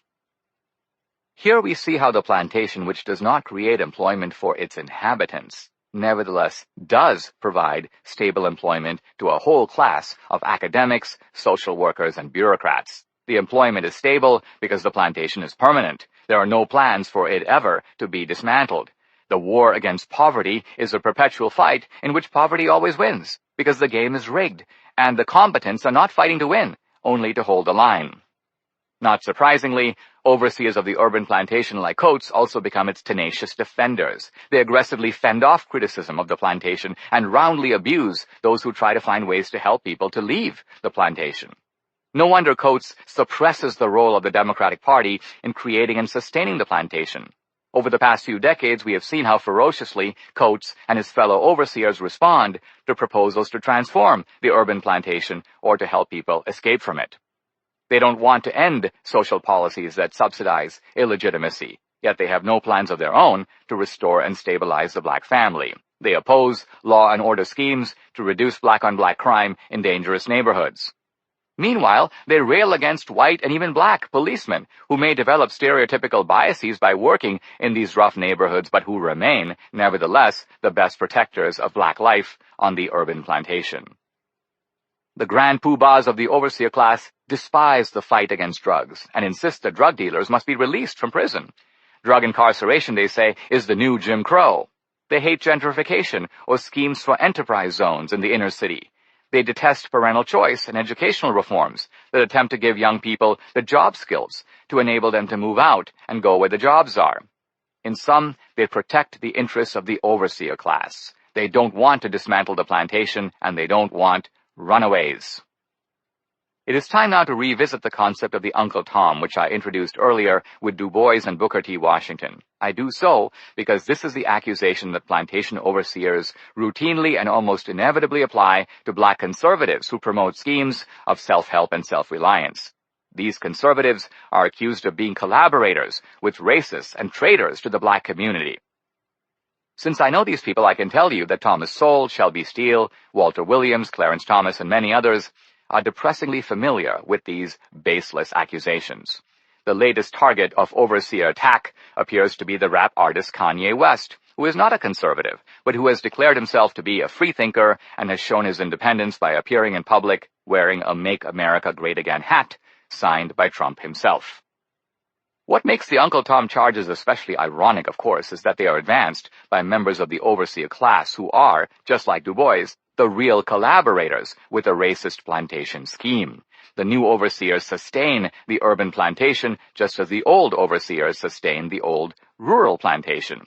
Yet this relationship of power and dependency between overseers and inhabitants is camouflaged by the rhetoric of racial solidarity that Democratic overseers routinely employ. Their favorite term is we, much as the old master class liked to refer to my family, black and white. In reality, however, the interests of the overseer class and the inhabitants of the urban plantation are very different. The inhabitants want to move up and make it, and this can only be achieved by transforming the inner cities or by moving out of them, just as whites and so many others have. But this is the last thing that the overseers want. It is the mission of this group to ensure that the inhabitants of the plantation stay in perpetual dependency. Thus, they can justly be considered betrayers of the people whose welfare they are charged with. So the real Uncle Toms are accusing people who are not Uncle Toms of being Uncle Toms. Overseers without a plantation. Something interesting happened when President Trump advanced a proposal to extend the so-called DREAM Act, DACA, enabling the children of illegals to stay in the United States. Trump agreed to keep 1.8 million DACA dreamers on the condition that Democrats also support increased border security and funding for a wall to restrict the entry of illegal aliens. Trump insisted that he would not accept a DACA solution that did not involve more comprehensive immigration reform. One might expect that Trump's position would be resisted by Latino progressives like Univision host Jorge Ramos, and it was. But interestingly enough, it was also resisted by African American and Asian American activists. At a gathering of more than 1,000 African Americans at Atlanta's Ebenezer Baptist Church, organized to celebrate the legacy of Martin Luther King Jr., pastor and activist Raphael Warnock condemned Trump as a willfully ignorant, racist, xenophobic, narcissistic con man. Taking up the DACA issue, Warnock thundered, "Some of us came on immigrant ships, others came on slave ships, but we're all in the same boat." Interestingly, Warnock made no reference to those who have come here unlawfully. In line with progressive talking points, he slyly conflated legals and illegals, putting both into the same umbrella category of immigrants. Around the same time, Asian American activists showed up at a pro-DACA rally outside a federal building in Los Angeles, where Democratic Representative Judy Chu declared that Trump's willingness to rescind DACA was a cruel and devastating blow to the nearly 800,000 young Americans currently enrolled in the program. This indefensible action is an open attack on America's immigrant communities and undermines our core values as a nation. Chu's rhetoric was echoed by representatives of an alphabet soup of Asian American civil rights organizations: the National Council of Asian Pacific Americans, the Southeast Asia Resource Action Center, and the Asian American Legal Defense and Education Fund. I happened to see this rally on TV. Yet when the cameras panned to the audience, there were hardly any Asian Americans, just a few Asian tourists who looked like they were from Japan taking pictures and laughing. What's going on here? DACA is an overwhelmingly Hispanic or Latino issue. So what explains the involvement among Black and Asian American activists? And they aren't just involved. Their tone on the DACA issue is one of hysteria. Clearly something bigger is going on here. We're seeing the expansion of the Democratic urban plantation beyond Blacks to include other groups. None of these other groups has a full-scale urban plantation. One of them does not even inhabit a plantation. Asian Americans don't have a plantation. In fact, as a group, they illustrate the difficulties and limits of the Democratic project to expand the plantation. There are sizable Asian American communities in Los Angeles and one or two other cities, but by and large the Asian Americans who move to the inner city move out as soon as they can, typically within a single generation. For the Democrats, this is very problematic. How do the Asians do it? They do it by succeeding academically, professionally, and entrepreneurially. Asian Americans are vastly overrepresented at the nation's top colleges and universities. Not surprisingly, Asian Americans are, despite their relatively small population, more likely than other groups to become doctors, engineers, software programmers. Asian Americans form more businesses on average than other groups, including whites. Asian American median household income is around $78,000 as compared with the white median household income of around $62,000. This success has earned Asian Americans the title of model minority. Democrats, however, aren't into model minorities. They like dependent minorities. Asian Americans have a history of being victimized by the Democratic Party. The Democratic unions excluded the Chinese and Japanese, and progressive Democrats lobbied for immigration restrictions that kept Asians out of the country. In World War II, FDR interned Japanese Americans under suspicion of disloyalty, although he did not even consider locking up Italian and German Americans. Today, the affirmative action policies that progressives implement throughout academia discriminate both in academic admissions and job hiring against more qualified Asian Americans and in favor of less qualified African Americans and Hispanics. Even so, the absence of an Asian American plantation and the seemingly obvious compatibility of Asian Americans with the Republican Party have not stopped Democrats from recruiting Asian American overseers. How does this process work? It works in two steps. The first is that progressives use their influence in academia and popular culture to cajole Asian Americans into their camp. Asian Americans are eager to assimilate to the culture in which they find themselves, a culture they identify with status and success, and in the university they encounter the regnant progressive culture and so assimilate to that. The progressive appeal to the Asian American elite is through identity politics. Progressives welcome them not for their individual achievements, but for their diversity. Notwithstanding the absurdity of lumping, say, a Pakistani and a Chinese with no cuisine, religion, or culture in common under the umbrella category of Asian, the left manages to convince some of these people to think of themselves in that way, and even to become professional Asians, that is, purported spokesmen for the Asian American community. This offer comes with financial support. Basically, the Asian American groups are not sustained through membership. There are hardly any members. Rather, they are funded by progressive philanthropic foundations like the Ford Foundation and the Carnegie Foundation. These groups create shadow ethnic organizations that then have offices and letterhead and issue statements purporting to speak for Asian Americans even though they actually speak only for themselves. Or more precisely, they become parrots for the Progressive Party line. The presence of shadow organizations is important for what the Democrats are now trying to create. Not a single African American plantation, but multicultural plantations involving every ethnic minority group.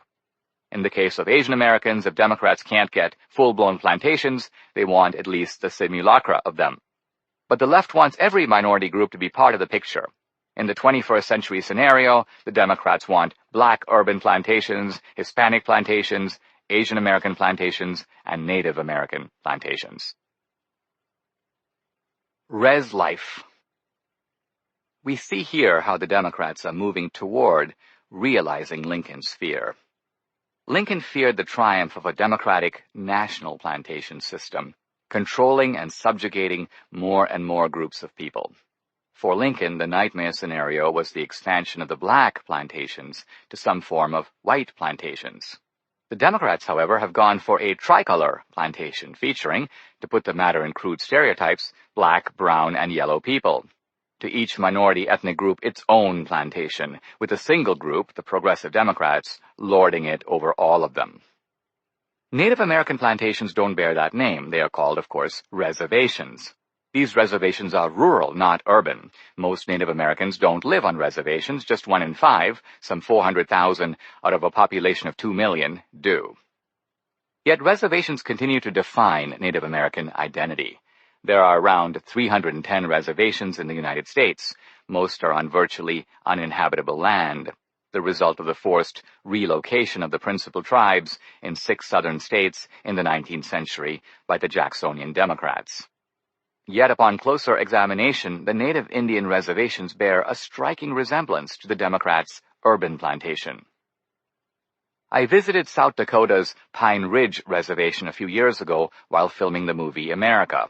I interviewed Sioux tribal leader Charmaine Whiteface, and even though we disagreed strongly about Columbus, a genocidal maniac in her view, we had a good rapport. She took me for a drive through the vast reservation, and I was struck by the ramshackle dwellings, the filth, the cars on the lawn, the wild dogs running around, and the disconsolate native people sitting around in clusters, apparently doing nothing.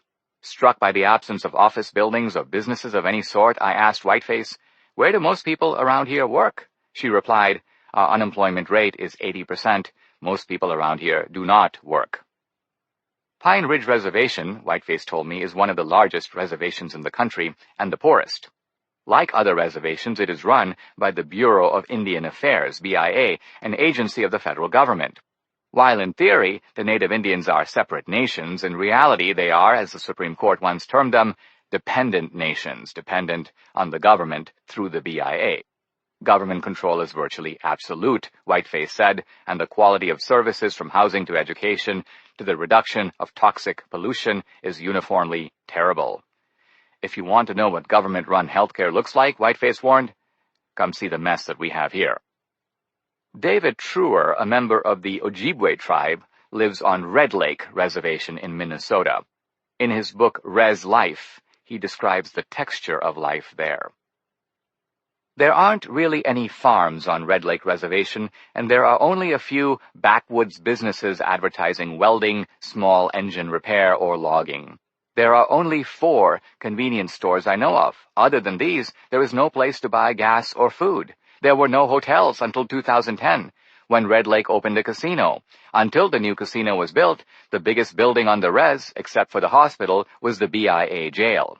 There are no hair salons, Starbucks, Einstein Brothers Bagels, cell phone stores, Radio Shacks, Jiffy Lubes, McDonald's, Arby's, rent-a-centers, car dealerships, Gaps, or Old Navy stores. There aren't even any real billboards. What signs do exist are often small, hand-painted on plywood, as often as not propped against a tree, rather than planted on the ground. All of this nothing, on a reservation the same size as Rhode Island. Since non-tribal members are not as a rule allowed to live on the reservation, Truer turns his attention to a strange site on the highway leading up to the reservation, which he calls the compound. The compound, he writes, houses what he terms the foreign workers: government officials, welfare bureaucrats, research teams, medical personnel, teachers and administrators, a veritable army of overseers who help oversee the reservation but don't belong to it. Many Native Indians are hostile to these foreigners, whom they associate with the white man. Many of their complaints seem to be legitimate, given the atrociously low levels of education and opportunity. Some Native Indians, young and old, demonstrate their resistance to the white man by refusing to learn his language. Remarkably, they speak no English. I wonder what school conducted in English must be like for students who speak no English. The students who endure this must experience it as surreal. But interestingly, the overseers of the reservation do nothing to fix these problems or even to combat the racial resentment. Indeed, they encourage it. Truer doesn't know the reason, but a pretty good guess is that they know it will keep the Indians clustered together on the reservation under their supervision. Otherwise, they may get the crazy idea to leave and make it in the white man's world. Native American life at Red Lake, Truer informs us, is bad as measured on a whole train of indices in line with the situation facing Native Indians on most reservations. The only affluent tribes are the ones that operate successful casinos, such as the Seminole in Florida. Red Lake has a casino, but since the reservation is in the middle of nowhere, attendance is relatively sparse. Average household income in America, over $50,000. Average household income at Red Lake, $21,000. The unemployment rate is in the range of 50%, and teen unemployment approaches 100%. Truer movingly describes the cultural pathologies of life at Red Lake, again quite similar to those at other reservations. Family life is chaotic, as suggested by the remarks of a Native Indian policeman, Steve Haganah. As you know, Haganah tells Truer, families are all broken up. Sometimes when I've got to interview someone, a witness or whatever, I go to 3 or 4, sometimes 5 places before I find who I'm looking for. Kids are floating all over the place, and their own families don't know where they are. These kids are like motor pool cars. No one takes care of them until they're broken, and then it's too late. In confirmation of an old stereotype, there are serious problems of drugs and alcohol. Suicide rates are high. A major cause of death is traffic accidents, which apparently occur much more frequently here than anywhere else. Violence is epidemic, occurring at 10 times the rate it does in the rest of the country. Truer notes that in one town called Bena, population 140, 1 in 6 residents has done more than 10 years in prison. Sound familiar? I don't know if Truer or Whiteface has ever been to Baltimore, Chicago, or Oakland, but if they visited those places, I think they would see how the federal government has wreaked the same havoc on them as it has on Pine Ridge and other Indian reservations. On the urban plantation, as on the reservation, no one seems to do much, but there is one thing they do reliably. Red Lake Indians, according to Truer, are conscientious voters. More than 90% of Red Lakers go to the polls. Of these, 90% vote Democratic. The multicultural plantation. The Democrats' new plantation, just like the old Democratic slave plantation, must expand in order to survive. Let's see why this is so. Blacks are 12% of the population, so with 90% of blacks voting Democratic, the Democrats have locked in 10% of the vote. American Indians are less than 1% of the population, and the Democrats get most of them. Asian Americans are just under 5%, and the Democrats get around 60% of them. Still, this is less than 15% of the total population. But there is another group, Hispanics or Latinos, who are even more numerous than blacks, 13% of the population. These terms Hispanic and Latino are not racial. This group includes light-skinned and dark-skinned people who typically have a mixture in varying proportions of white, black, and Asian heritage. Hispanic is linguistic, referring to people from Spanish-speaking countries south of the border. Latino is a wider term encompassing people of Central or South American descent, including, for example, Brazilians, who typically don't speak Spanish. Since both terms are in popular use, however, I use them interchangeably. Hispanics are the nation's largest minority, and being a young population, also the fastest growing. Some demographers estimate they will make up 25% of the population by 2040. If the Democrats could get 90% of Hispanics, this would add at least 10% to their current vote, raising them to a guaranteed base of 25% of the national total, with the promise of an even greater harvest in the future. Now it's just a matter of getting to 51%, or more accurately, to the electoral vote total needed to win elections. To their locked-in ethnic base, the Democrats expect to add other reliable Democratic voters, professors, journalists, artists, as well as other identity groups, feminists, a group mainly composed of single women and unmarried mothers, and homosexual and transsexual activists, and there is the Democrats' electoral majority. At least, this is the strategy of the Democrats today. So now we turn to the Hispanic plantation, otherwise known as the barrio. Right away we confront a puzzle. We might expect the Democrats would be energetically courting Latino citizens, making the case for how wonderful the barrio is, for how much they are doing for the barrio, and so on. But we hear none of this. Instead, we hear about DACA dreamers and illegal immigration. Dreamers, according to a series of tweets by Democratic Senator Charles Schumer of New York, are America's best citizens. In 2018, Democrats briefly shut down the government in angry resistance to Trump's refusal to go along with their DACA fix. This political allegiance to illegals is bizarre in that, with the possible exception of some cases of voter fraud, where illegals show up and cast a ballot, in general, illegals can't vote. What then explains the priority of this issue with progressive Democrats? Leading Democrats say they sympathize with illegals as much as they sympathize with blacks and other minorities. I suspect this is true, and I interpret it to mean that they sympathize with all these groups to the extent that they prove to be politically useful to them. Progressives also declare that America needs illegals. Without them, as Hillary Clinton suggested a few years ago, who will do the menial jobs like cleaning hotel rooms and picking fruit that illegals routinely do? Leave aside the racist condescension of this statement, which closely mirrors the views of pro-slavery Democrats like James Henry Hammond, who defended slavery on the grounds of a so-called mudsill theory. In sum, there was dirty, degrading work to be done, and therefore we need a dirty, degraded class of slaves to do it. In reality, between 1942 and 1964, America had a guest worker program for Mexican Americans, the Bracero program, which allowed them to work legally in this country without becoming American citizens. Nearly 5 million Mexican contract laborers came to the United States under this program, mainly as agricultural workers. Despite periodic complaints about farmers taking advantage of these foreign workers, there was even a television expose, Harvest of Shame. On the whole, the program was profitable for growers and beneficial to the workers, which is why the workers kept coming. Yet in 1964, a Democratic Congress, with President Johnson's approval, shut down the Bracero program. Why?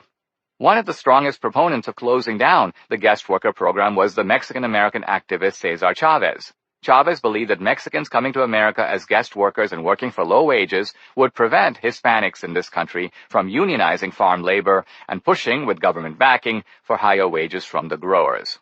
And in fact, Chavez's farm worker movement only took off and was able to secure 40% wage increases for grape pickers once the Bracero program was terminated. As we might suspect after considering the fate of the Bracero program, the progressive focus has always been on recruiting citizens who can vote onto the Democratic plantation. With Hispanics today, the left is trying multiple initiatives.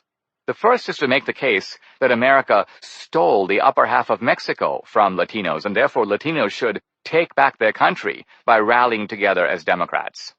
This argument has limited validity in that the Mexicans who ended up on the American side of the border prospered far more than their counterparts in Mexico.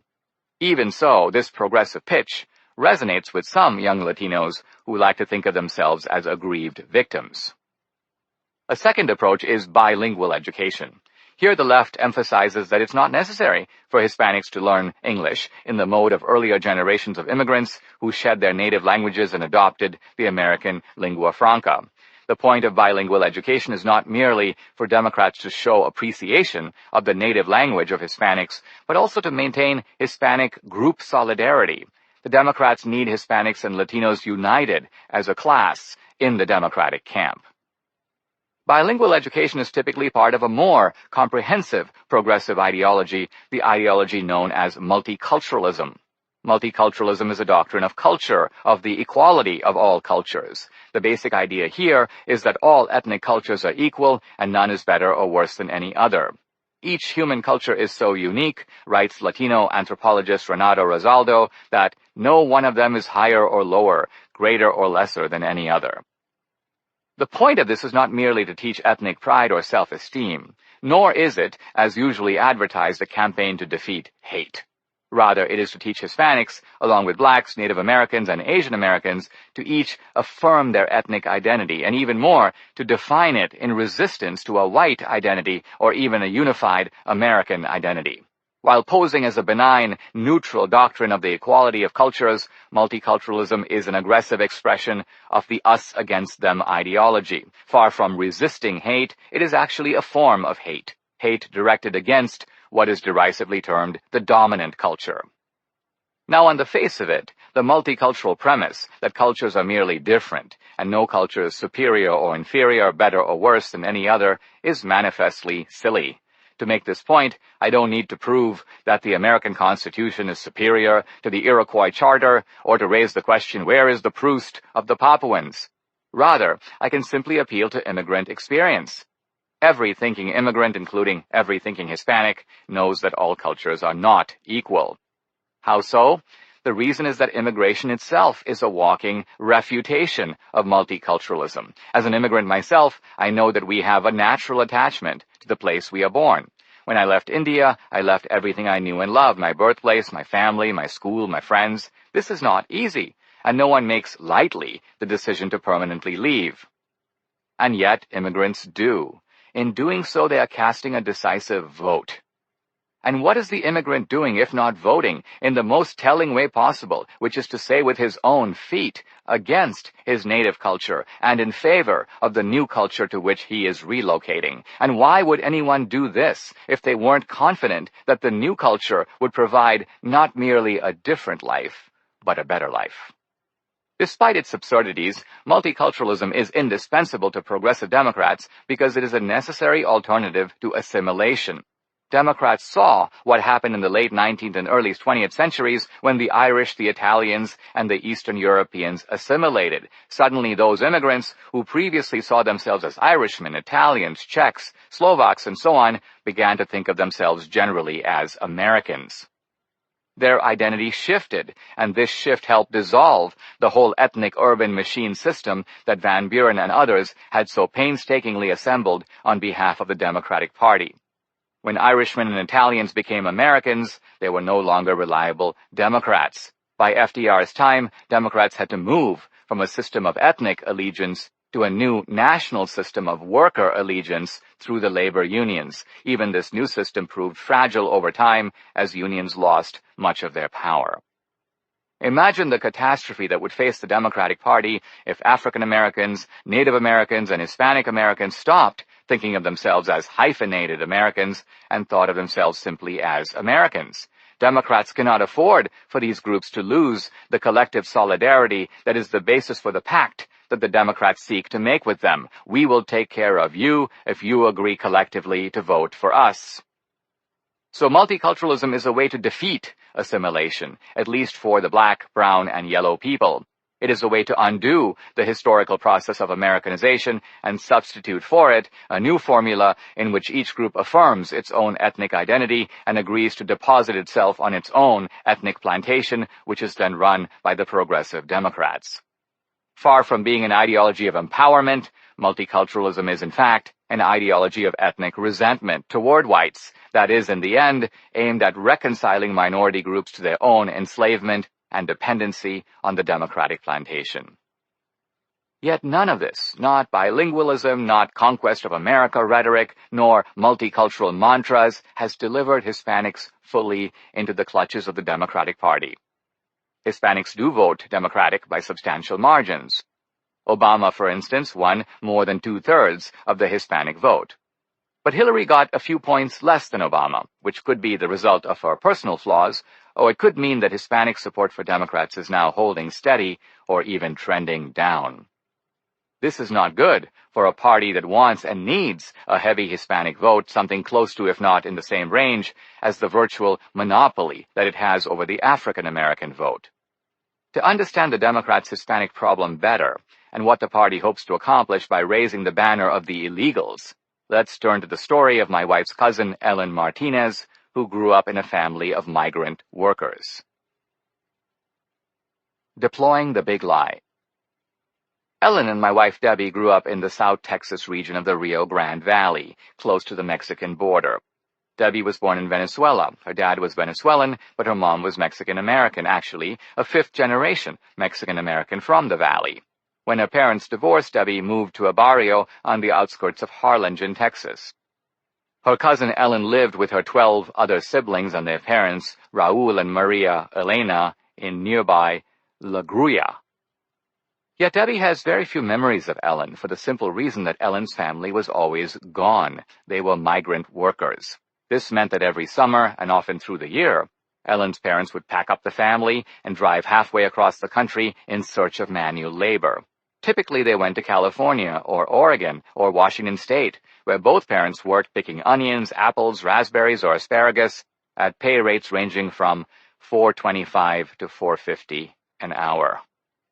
"We've had our lives in boxes for so long it's natural for us," Ellen's mother, Maria Elena, told journalist Isabel Valle, who profiled the Martinez family for a book about migrant labor, Fields of Toil. Work hours are from 4 a.m. to sundown. The migrants live in temporary trailers and work camps that have been set up for them. Amenities are very limited. The smell of Mexican food fills the early morning and late evening air, and the only sounds of recreation are the Tejano songs blasting from portable radios on the fields and in the camps. The migrants share food and appliances. Children from different families even share clothes. "You always have to think of others who have less than you do," Maria Elena says. "We may be poor, but we have a lot more than other people, so we share what we do have." Since money is scarce, the Martinez family buys only what it absolutely needs. Ellen and her siblings never went to the movies, to the mall, nor did they participate in any athletic activities that cost money. "I didn't like migrating," Ellen told Isabel Valle. "I didn't like that life. I kept telling myself I would make sure I would never marry anyone who migrated. If there was anything I liked, I guess it was the traveling. But once we got to our destination, it was always work. We never went sightseeing or anything." Only in her senior year in high school did Ellen stay back in La Grulla while her family went north to pick fruits and vegetables. Ellen's family has done this for as long as she can remember, actually for more than 4 decades. Raul is an old man now, but he still can't sit still. "That's the way he is," his wife says. "He always has to be busy." In an interview for the book, she told Valle, "What really makes him happy is that he's earning some money. Right now we have only enough to buy food. We still need money for the road, and we'd like to have a little saved up for the winter when there is no work." Raul has transmitted his work ethic and savings habit to his children, who are all self-supporting and who have now bought their parents a piece of land and a house so that they can be comfortable in their old age. As for their politics, Raul and Maria Elena are both Republicans. One of Raul's points of pride, his wife says, we don't get much from Raul because he speaks hardly any English, is that they have never taken government handouts, even when they have been eligible for them. Ellen is now married to a bank executive, and she and her husband are also Republicans. But this is not true of all of Ellen's siblings. I don't have an official count, but it seems that they are about 1/2 Republican, 1/2 Democratic. Why, then, might children raised in the same household, under the same parental values, go such different ways politically? Apparently it's because her siblings who are Democrats believe that the other party, the Republican Party, hates Hispanics. They think Democrats are the party of inclusion, while Republicans are the party of hate. In short, they have drunk the progressive Kool-Aid. So finally we are in a position to answer the question of why the progressive Democrats focus so much on illegals. Essentially, they want to blur the distinction between legal and illegal immigrants so that when Republicans speak out against illegal immigration, Democrats can portray them as being against immigrants. This way, Hispanics, not just illegals but also legal Hispanics, whose families have been in America since the mid-19th century, will learn to fear and despise Republicans in the belief that they are racist bigots who are opposed to all Hispanics. It's another big lie, of course, but a toxic one. And as we see with Ellen's family, at least to a degree, it works. In this respect, it is a successful lie. The reason the Democrats need the lie is that they have no other way to win over hard-working, self-supporting people like the Martinez family. The Martinez clan is a self-reliant bunch, while the Democrats need fearful, dependent people who don't believe they can survive without the Democratic Party to take care of them. Ellen's hope, Debbie's, and mine, is that this big lie, like all the others, is finally exposed, so Democrats won't be able to con Hispanics into fatally succumbing to the party of the plantation. Chapter 10. Holdouts. Democrats and the problem of white people. All you heard from the Clinton campaign was African American this, African American that, the same with Hispanics and Latinos, nothing about white people. I'm a white male, no way was I going to vote for her. WTF 1958 blog post response to an article posted on CNN. The so-called Unite the Right rally in Charlottesville seemed almost scripted by a group of Hollywood progressives. Here was an event featuring neo-Nazis and Ku Klux Klansmen and white supremacists of every stripe. There they were, chanting for Donald Trump and sporting Make America Great Again hats.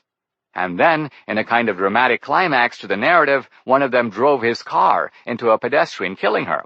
So the Charlottesville rally illustrated not only hate and its apparent source, but also the consequence of that hate, a dead body lying in the street. What better metaphor could the left have for Donald Trump's America? Here, blatant and undisguised, were the white nationalists who were said to have taken over the Republican Party and made up the core constituency that got Trump elected a few months earlier.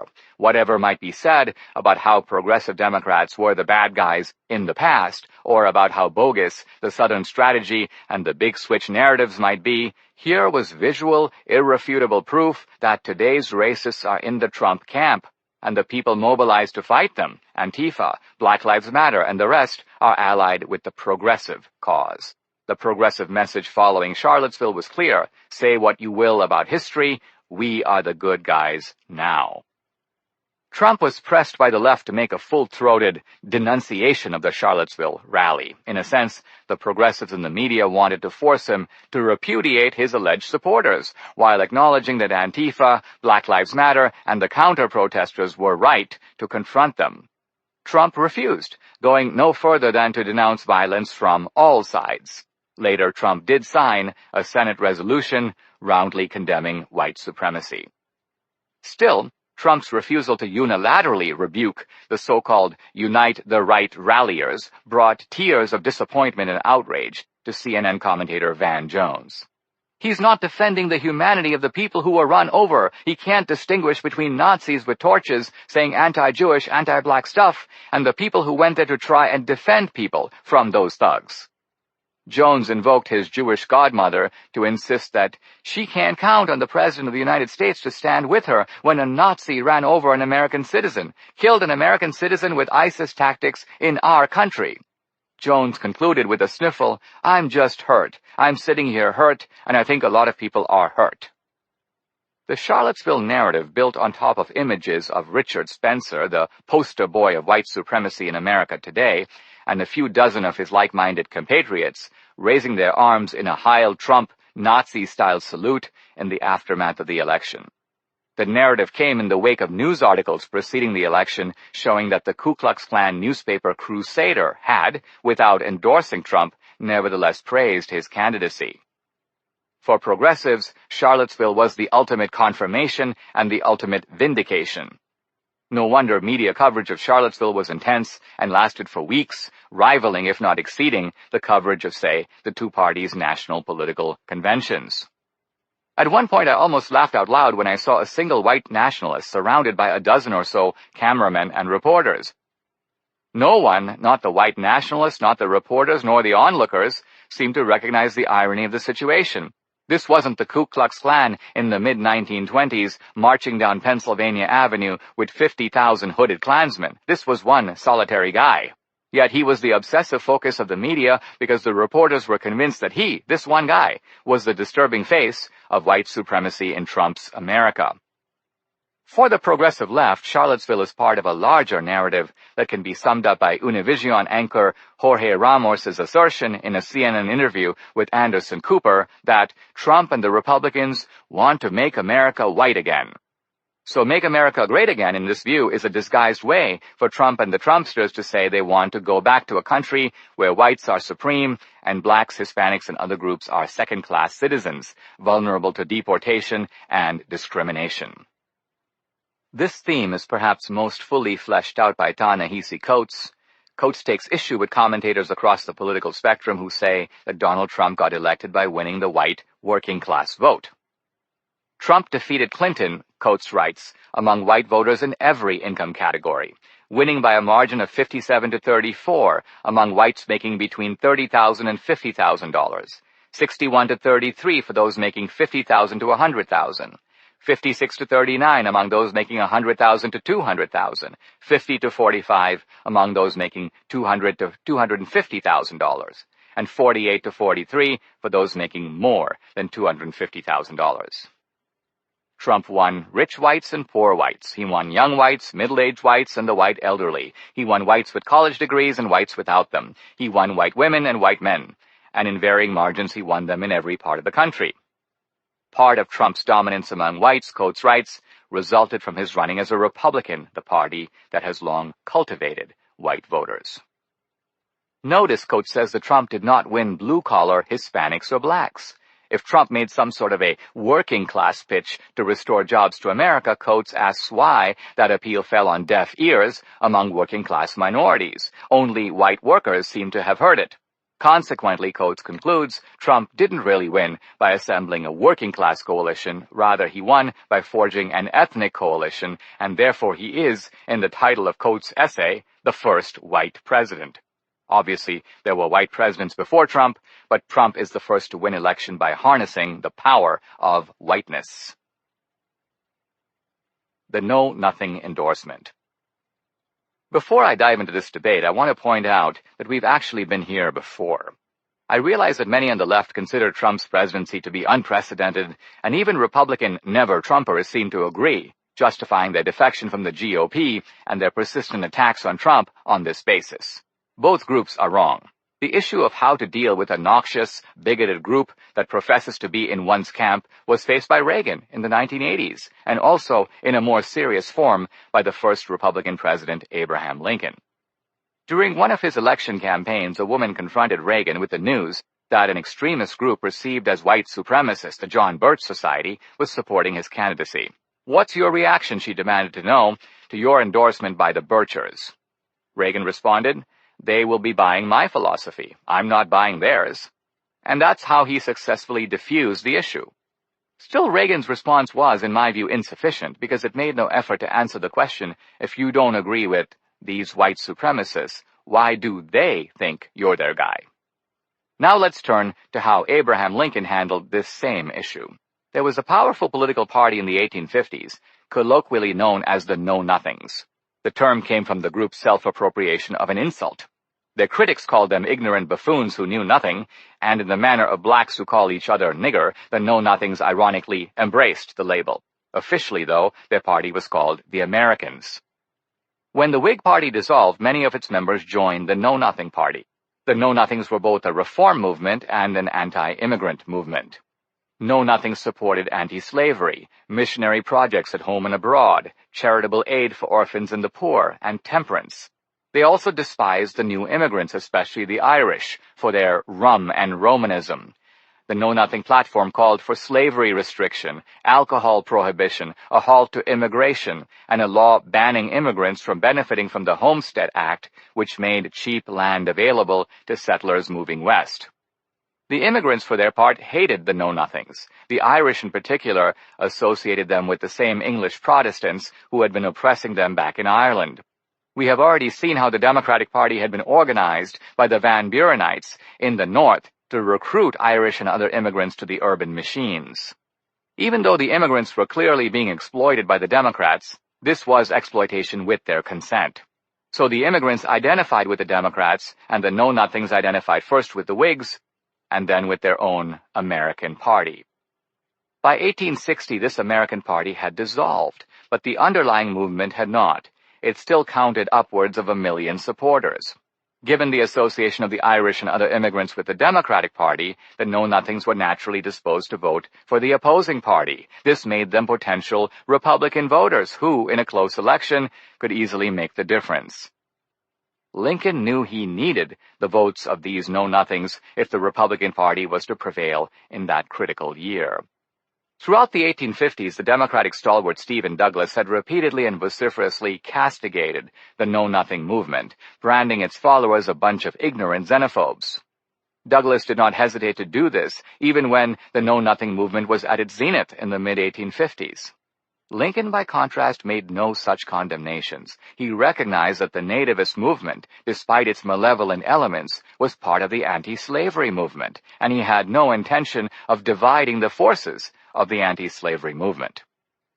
During the 1860 campaign, Democrats circulated a rumor that Lincoln had made a secret stop at a Know-Nothing lodge in Quincy, Massachusetts.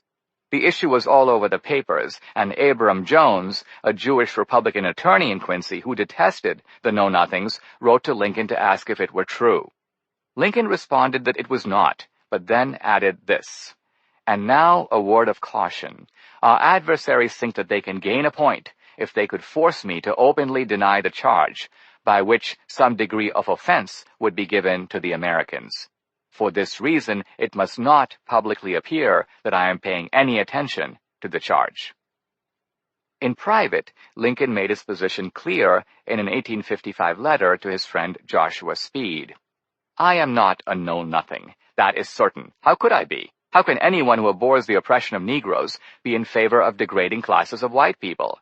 As a nation, we began by declaring that all men are created equal. We now practically read it, all men are created equal except Negroes. When the Know-Nothings get control, it will read, all men are created equal except Negroes and foreigners and Catholics. When it comes to this, I should prefer emigrating to some country where they make no pretense of loving liberty, to Russia, for instance, where despotism can be taken pure without the base alloy of hypocrisy." It should also be said that leading Republicans like Frederick Douglass rejected the Know-Nothing agenda and embraced the immigrants. Likening hatred for the Chinese to hatred for blacks, Douglass said, "I want a home here not only for the Negro, the mulatto, and the Latin races, but I want the Asiatic to find a home here in the United States and feel at home here, both for his sake and for ours." The Republican platform in 1860 contained no denunciation of immigrants, no call for restricted immigration, and no support for excluding immigrants from the provisions of the Homestead Act. Even so, Lincoln's only denunciation of anti-foreign and anti-Catholic prejudice appears in a personal private letter. Lincoln never publicly repudiated the Know-Nothings. For this he was assailed by Democratic newspapers, just as Trump was assailed in the progressive media for not sufficiently repudiating the white nationalists in Charlottesville. And Lincoln got the Know-Nothing vote, just as we can reasonably surmise Trump got the white nationalist vote. Lincoln never expressed guilt or qualms over this. From his point of view, the Know-Nothings came to him. He didn't go over to them.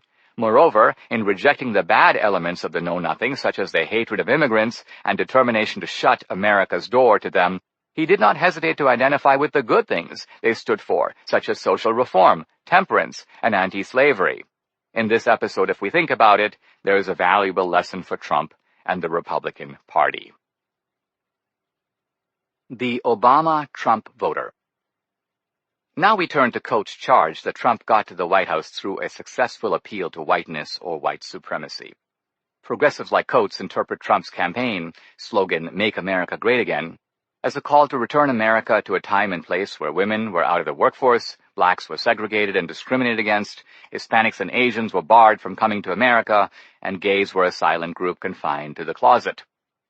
Admittedly, Trump never said any of this, but might his voters understand him to be saying, or at least implying it? More than 18 months into Trump's presidency, scholars have crunched the numbers to figure out which voters gave him his margin of victory.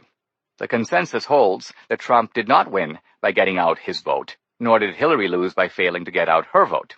Base voters of both parties showed up to vote for their candidate. American presidential elections are typically decided by the independent or swing voter, who is captive to neither party, and Trump prevailed by winning a sufficient number of these voters in key states. In 2008 and 2012, these independent voters pulled the lever for Obama.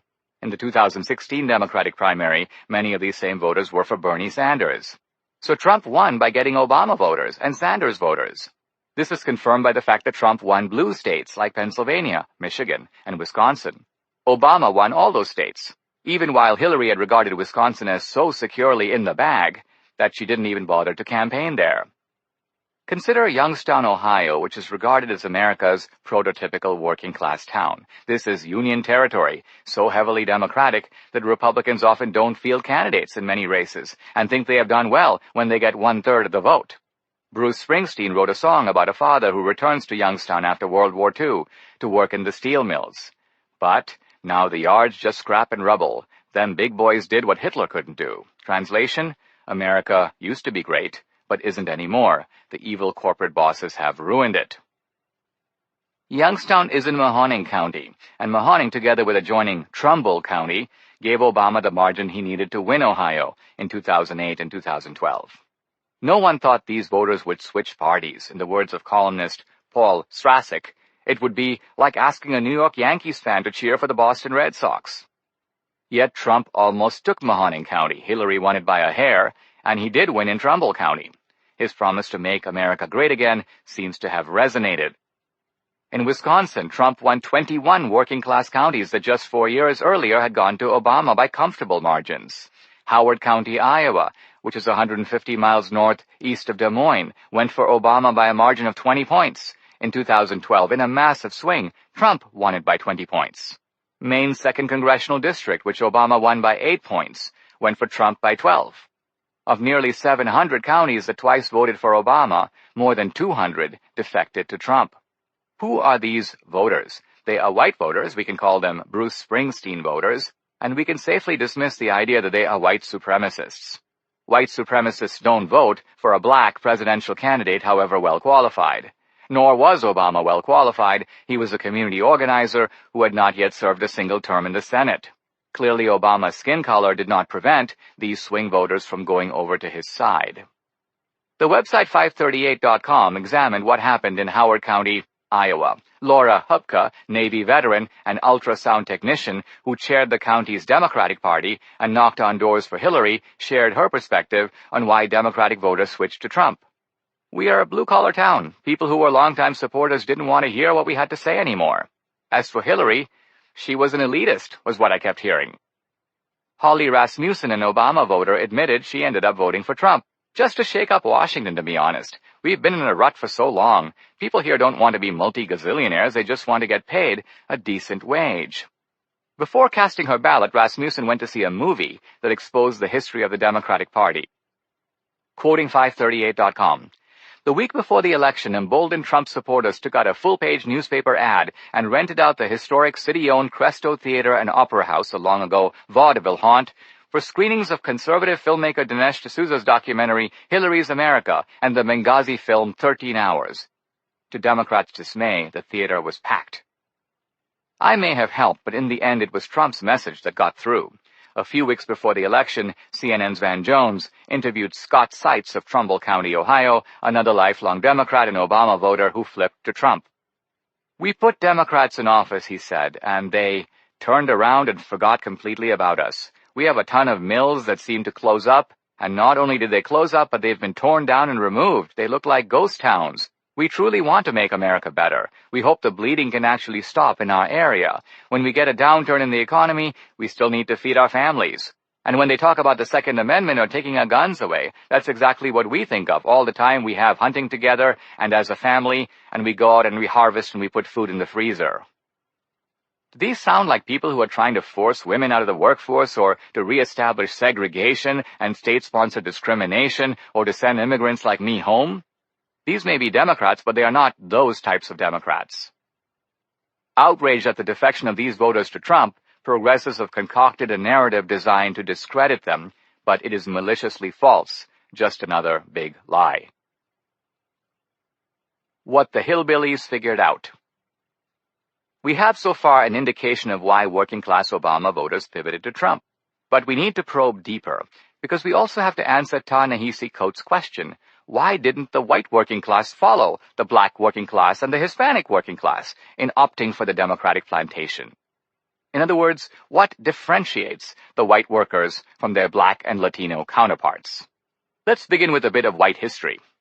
I realize this sounds strange because we are accustomed to hearing about black history and Hispanic history, but the white working class has a history too, albeit one that is typically ignored in progressive scholarship.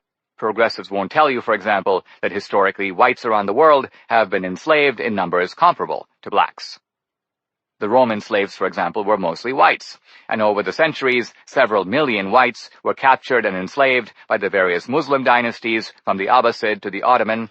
Indeed, the very term slave derives from the Latin word for Slav, a reference to the large number of white slaves captured from that region of Central Europe. Nancy Eisenberg's recent book, White Trash, offers a useful account of the history of white workers in America. Their ancestors, she points out, were the dregs of Europe, cast off to clean out the continent and also to do the dirty work that needed to be done in the New World. These early settlers in Eisenberg's account included roguish highwaymen, mean vagrants, Irish rebels, known whores, and an assortment of convicts, including an English waif named Bess Armstrong, dispatched to Virginia for stealing 2 spoons. Although not slaves themselves, Eisenberg portrays the crackers and squatters of Virginia and North Carolina as very much in the same low category. In theory, indentured servants were captives merely for a fixed period, usually between 4 to 9 years, most typically 7.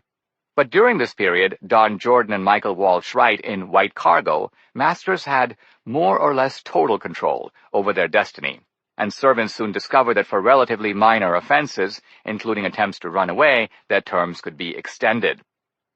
In fact, planters employed these lowly whites to work in gangs alongside slaves, with the same overseer driving the whole operation, with the authority to flog the whites no less than the blacks.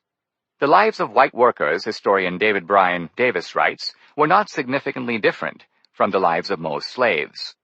Sometimes planters gave the riskiest tasks to whites, knowing that if they were injured or killed, there would be no price to pay.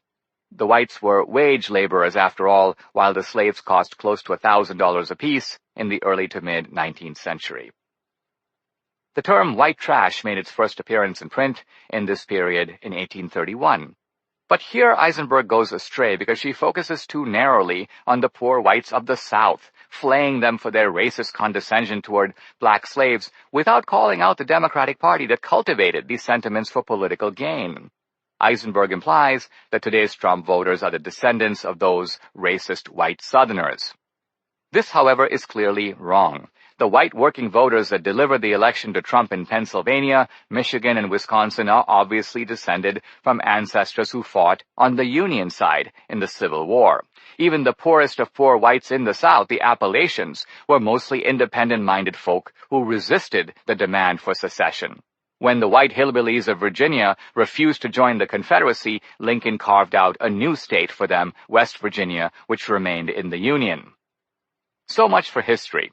Fast forward now to the second half of the 20th century. In the post-war period, the manufacturing boom across America, especially in the Northeast and Midwest, raised the standard of living of the white working class to the point where a blue-collar plumber or electrician had the same middle-class amenities as his college-educated white counterpart. The third quarter of the 20th century was, one might say, the golden age of the white working class. Not that this group experienced the meteoric rise in earnings that college-educated whites saw, especially in professions like medicine, finance, business, law, and later technology. But working-class whites could expect to see a gradual improvement in wages from a couple of dollars an hour in the early 1950s to $20 an hour or more in the 1970s. Adjusted for inflation, this represents a doubling of real annual income for working-class households. The annual increases may have been small, but at least the jobs were stable and the trajectory was upward.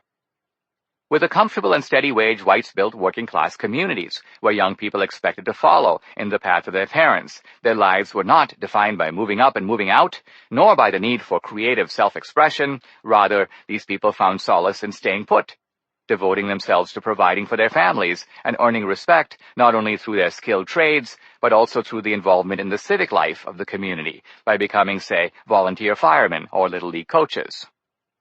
Today, many of those working-class communities have been obliterated. The high-paying jobs are gone, replaced by service jobs that don't pay enough to comfortably provide for a family. Young people can no longer do what their parents did. They can stay, with much more dismal prospects, or they can leave. The disappearance of jobs doesn't merely reflect a contraction of opportunity. Rather, it reflects a breakdown of community. Even the family and civic associations that contributed to a decent life for these people have frayed and corroded. In other words, the economic catastrophe of the white working class is now accompanied by a cultural catastrophe. Some of the same cultural pathologies that were once characteristic of black America are now also part of white America. In the mid-60s, for example, Daniel Patrick Moynihan, in a famous report, The Negro Family, A Case for National Action, declared a national crisis over the fact that the black illegitimacy rate was approaching 25%. But today, the white illegitimacy rate is over 25%. Just as crack has ravaged the black inner city, white communities have been devastated by a drug and alcohol epidemic that seems to have affected adults and young people alike. White working-class areas have seen rising rates of depression, cirrhosis of the liver, and suicide. So serious are these problems that, according to a study by Ann Case and Angus Deaton, working-class whites who at the turn of the century had a mortality rate 30% lower than blacks now have a mortality rate 30% higher than blacks. I make this comparison not to make a racial point. On the contrary, one can infer from these pathologies and their prevalence in white, black, and Latino communities that there is nothing racial about them. Rather, they are the product of dwindling prospects and the cultural dysfunction that often comes in their wake. Rather, my point is simply that the white working class now has the highest rate of premature deaths in the country. Case and Deaton chillingly term these deaths of despair. J.D. Vance's recent book, Hillbilly Elegies, gives as good an account as can be given of what it actually feels like to grow up in these ravaged communities. Vance's own mother is addicted to drugs and moves serially from one marriage to another, 5 at last count, which is why he was raised by his grandparents, whom he calls, hillbilly style, Moomaw and Papaw. Moomaw and Papaw have their own problems, Papaw being known to get rip-roaring drunk and deliver some heavy blows to his wife, and Moomaw in retaliation to set the old man on fire while he is asleep. Yet young Vance somehow manages to get out of all this insanity, to get a decent education, eventually to make his way to Yale Law School and to his current job at an investment firm in San Francisco, not to mention his part-time vocation as a successful writer. How did he do it? He attributes part of his success to his crazy-ass grandparents, who for all their eccentricities loved him unconditionally, and to the Marine Corps, which taught him to stop blaming his failures on society and to start taking responsibility like a man. When Vance traveled abroad in a Marine Corps mission, he encountered children in third-world countries who didn't have a fraction of what he did. He handed one such kid an eraser, just an eraser, and witnessed the child respond as though he had been handed the moon. This episode and others like it taught Vance not to see himself as a victim, but rather, as he puts it, one lucky son of a bitch. Vance learned to appreciate not his white privilege, but rather his American privilege, his good fortune to be born and raised in the United States of America. Like voting for his dad. What can we conclude from all this? First, I conclude that while the working class is still not in as bad shape as the black and Hispanic working class, its travails are no less hard to bear because they represent a sharp reversal of fortune. These white working class communities once prospered, but now they are in ruins. Suffering is always harder to bear when it represents a steep fall from the way things used to be. The white working class seems to be the first generation in post-war American history to experience downward mobility in this way. At the same time, it has not escaped the notice of the white working class that the Democratic Party reserves all its attention and sympathy for black and Latino suffering and none for white suffering. On the contrary, progressive Democrats portray poor whites as racists who refuse to recognize their ongoing white privilege. Many working-class whites are hostile to Democrats, not because they are racist, but because they feel discriminated against, and in my opinion, they are right to feel this way. Second, the white working class remains as ornery, rebellious, and independent-minded as it always was. It hasn't given in. It hasn't thrown in the towel. The Democrats have succeeded in convincing a large portion of working-class blacks and Latinos that they are better off on the urban plantation, living off the government and delivering their votes in exchange to the party that makes that happen. And the Democrats would like nothing better than to dump the white working class there as well. Some working-class whites have, of course, fallen for this con, which is why they are Democrats. But a sufficiently large number of them continue to view the Democratic plantation as a degradation and an insult. They are down, but they are not yet out. They may not have jobs, but they still have a work ethic. Their families and communities may be hurting, but they still want to pull them together. they can see what has happened to their black and Latino counterparts on the plantation, their plight is, if anything, considerably worse. So, tempted though they may be with the promise of free stuff, they are not about to become leeches off the state. Their stubborn attitude can be compared to the Spartans, whose land was sometimes called Laconia. As the story goes, when Philip of Macedon contemplated an invasion, he sent a message to the Spartan ephors that said, "If I take Laconia, I will kill all the men, rape all the women, and enslave all the children, leaving no stone on top of another." To which the Spartans replied with a single word, "If." And this is the attitude of white working-class rebels. They may be surrounded by all sorts of perils, but they are not done yet. So why Trump? When they hear Trump to make America great again, what they hear is that he cares about their plight and that he will try to make their communities whole. Let's pause to consider the three forces that have combined to create this perfect storm of devastation across working-class America. These forces are globalization, immigration, and technology.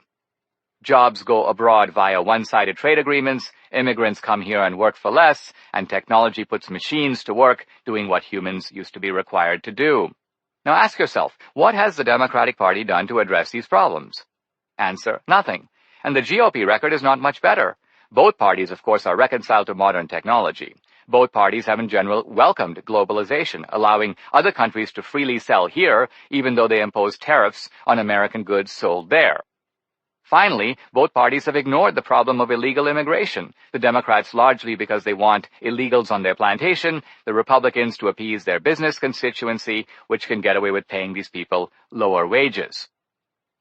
Trump, by contrast, refused to sign the Pacific Trade Treaty in its extant form. He vowed to reconsider the North American Free Trade Agreement, and to the consternation of many Republicans wedded to free trade dogma, he imposed tariffs on steel and aluminum, 25% on steel, 10% on aluminum, exempting only Canada and Mexico, pending what Trump said was a fair rebalancing of existing trade agreements with those countries. Trump also put the immigration issue on the map, forcing both parties to confront the impact of illegals on jobs, on crime and security, and on the burden placed on scarce social services. Trump has even suggested the need to reform legal immigration, placing more emphasis on merit and on workers this country needs, and less on the kind of chain migration that allows an immigrant like me to bring virtually limitless numbers of relatives to this country under the pretext of family unification. In sum, while the Democrats do nothing and the Republicans do next to nothing, Trump at least promises to try. I have never heard Trump say he knows how to restore these working-class communities, but I have never seen any other politician address the issue with Trump's forthrightness. And since his election, Trump has been on it, cajoling and muscling corporations to bring their businesses and jobs back to the United States, and a number of them have. Fiat Chrysler, for example, said it would shift production of heavy trucks from Mexico to a plant in Warren, Michigan. Toyota and Mazda announced the opening of a new $1.6 billion plant in Huntsville, Alabama, that will create 4,000 jobs over 3 years. Apple and ExxonMobil pledged to expand their operations in the United States. Trump's solutions have been decried by Democrats and even some Republicans as trivial and ad hoc, but however inadequate they are, he is the only one attempting a cure. Recall the stony-faced silence with which Democrats, notably the Black Caucus, greeted Trump's announcement in his 2018 State of the Union that black unemployment rates had plummeted. Trump was right about this. The black unemployment rate dipped from 8.3% when Trump took office to 6.8% a year later. One might expect this to be welcome news to a group that purports to champion black welfare. Yet upon reflection, there is no puzzle here. The Black Caucus is part of the overseer class. These guys don't want people to leave the plantation. The Trump voters certainly get it. I remember watching a working-class guy being interviewed on CNN shortly after the election. What he said was not what CNN wanted to hear. Trump, he said, reminded him of his own father, who had worked blue-collar jobs all his life, only to see that way of life essentially wiped out. Not because he got lazy or stopped playing by the rules, but because of decisions made by other people, by politicians and technocrats, acting very much in their own self-interest. I don't know if Trump will change anything, the man said, breaking down and holding back tears, and I don't really care if he does. He is the only one who spoke to my dad's broken heart. My dad is now gone, but when I vote for Trump, it was like voting for my dad. Elephant in the living room. I believe I have vindicated Trump voters of the charge that they are all a bunch of white supremacists. Still, there are white supremacists in America. There are neo-Nazis and Ku Klux Klansmen and skinheads, the very people who showed up in Charlottesville for the Unite the Right rally. There are Richard Spencer and his cohorts performing Hitler-esque Trump salutes. If fascism and racism are, as I have shown throughout this book, phenomena of the progressive Democrats, why are these guys on the right?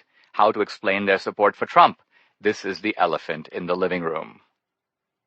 First, it should be noted that this is a very small group. The KKK today is virtually a defunct organization. It has been defunct since the 1980s. It has at most a few hundred members nationwide. If the Klan were to organize a rally anywhere in the country, its members would be overwhelmed by a much larger group of counter-protesters. And no, the KKK doesn't have a real newspaper. The Crusader, the so-called newspaper that praised Trump, is nothing more than a crude 12-page pamphlet that comes out 4 times a year. Historian David Chalmers, whose book Hooded Americanism is a history of the Klan, is frequently asked by reporters to explain the KKK revival. He tells them that they are the Klan revival. In other words, there is no revival except in their fevered reporting. Chalmers even recounts an episode in which a KKK cross-burning was held up until the TV crews arrived. The left-wing media needs the Klan to sustain their political attack on the right. So they magnify the organization, allowing the public to believe that it still poses the kind of threat that it historically posed under the aegis of the Democratic Party to blacks and other minorities. Let's assume that the Klan has 500 to 1,000 members. What's the evidence that these guys voted for Trump? Actually, there is none. The media loves to trot out former Klansman David Duke, not because he's representative of anything, but because he's the only prominent name associated with the Klan that can be tied to the Republicans, notwithstanding the GOP's insistent repudiation of him on numerous occasions. It is hard to name anyone else because historically, the entire leadership of the KKK, Imperial Wizards, Grand Dragons, Exalted Cyclopses, Grand Kleagles, and all have all been Democrats. Has anyone conducted a survey of neo-Nazis or skinheads to show that they are actually Trump voters? I'm not aware of any. When CNN commentator Van Jones was asked by conservative radio host Hugh Hewitt what percentage of Trump voters are white supremacists, he replied, probably less than 1%. Columnist Will Salatan invoked an opinion survey to show that while 3% of whites said they mostly agree with the white supremacy movement, 5% of Trump voters fell into this category. So the data are scarce and all over the place. What we can agree on is that we are dealing with a quite marginal phenomenon. In the aftermath of Charlottesville, there have been several media profiles of white supremacists.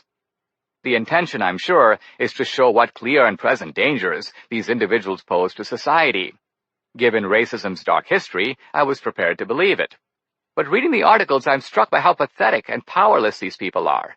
Racism is only dangerous when prejudiced people have real power. It is blatantly obvious that these sorry individuals have little or no power.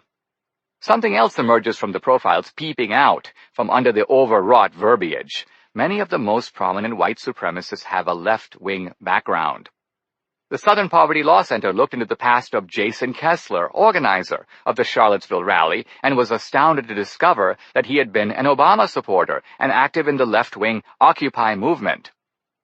What could be more interesting than to explain how an Obama supporter could become a white supremacist, or how an Occupy Wall Street sympathizer transitioned into a defender of the white cause? Yet the progressive media went dead silent on this one. Only one local Charlottesville paper, the Daily Progress, bothered to dig into this, noting that Kessler's previous tweets, his neighbors, and several of his friends attest that he had strong liberal convictions just a few years ago. In those earlier tweets, Kessler said that not only was he a former Democrat, but many of his current followers previously voted for Democrats. David Caron, a childhood friend, said Kessler became alienated when he realized that there was no place for him in a Democratic Party focused on ethnic diversity and minority issues. In Caron's words, he was a Democrat until last year. The main thing is he said he felt like the party didn't want him. Laura Kleiner is a Democratic activist who dated Kessler for several months in 2013. According to the article, She said Kessler was very dedicated to his liberal principles, and that he was a strict vegetarian, abstained from alcohol and drugs, embraced friends of different ethnicities, and was an atheist. Kleiner said that notwithstanding his Jewish heritage, Kessler showed no indication of being anti-Semitic. She also said that he had a roommate for several years who was an African immigrant. Speaking of Kessler, Kleiner told the newspaper, "He broke up with me, and a lot of it was because I was not liberal enough. I'm a very progressive Democrat, but he didn't like the fact that I ate fish and that I'm a Christian." I mentioned Kessler's leftist background on social media, and he lashed out angrily by releasing a video denouncing me. The video itself is rambling, incoherent, and laced with obscenities. The most interesting thing about it is that Kessler attacks me as a rich, brown-skinned guy who only stands up for big business and special interests. In other words, notwithstanding his disavowal of my portrait of him, Kessler sounds just like the left-wing racist I made him out to be. If he has undergone any kind of conversion, his video gives no indication of it. Examining other profiles of these extremists, things only get weirder.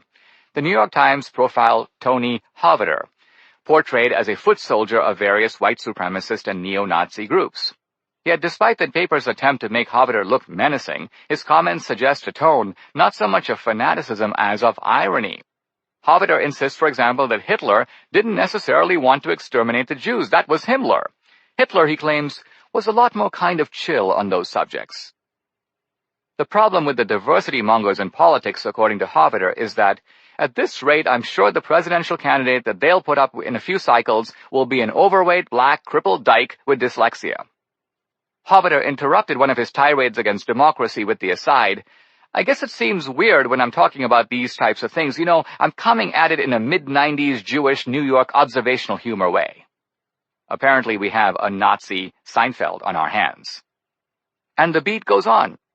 Newsweek published a profile of Andrew Ornheimer, co-editor of the world's biggest neo-Nazi website, The Daily Stormer. Despite his notoriety in the United States, Ornheimer lives in the Ukraine. He fled there after serving jail time in America on a computer hacking conviction that was later vacated. In its research for the article, Newsweek interviewed Ornheimer's mother, who disclosed that her son comes from a large mixed-race family with Native American heritage and that he has Jewish lineage on both sides of his family.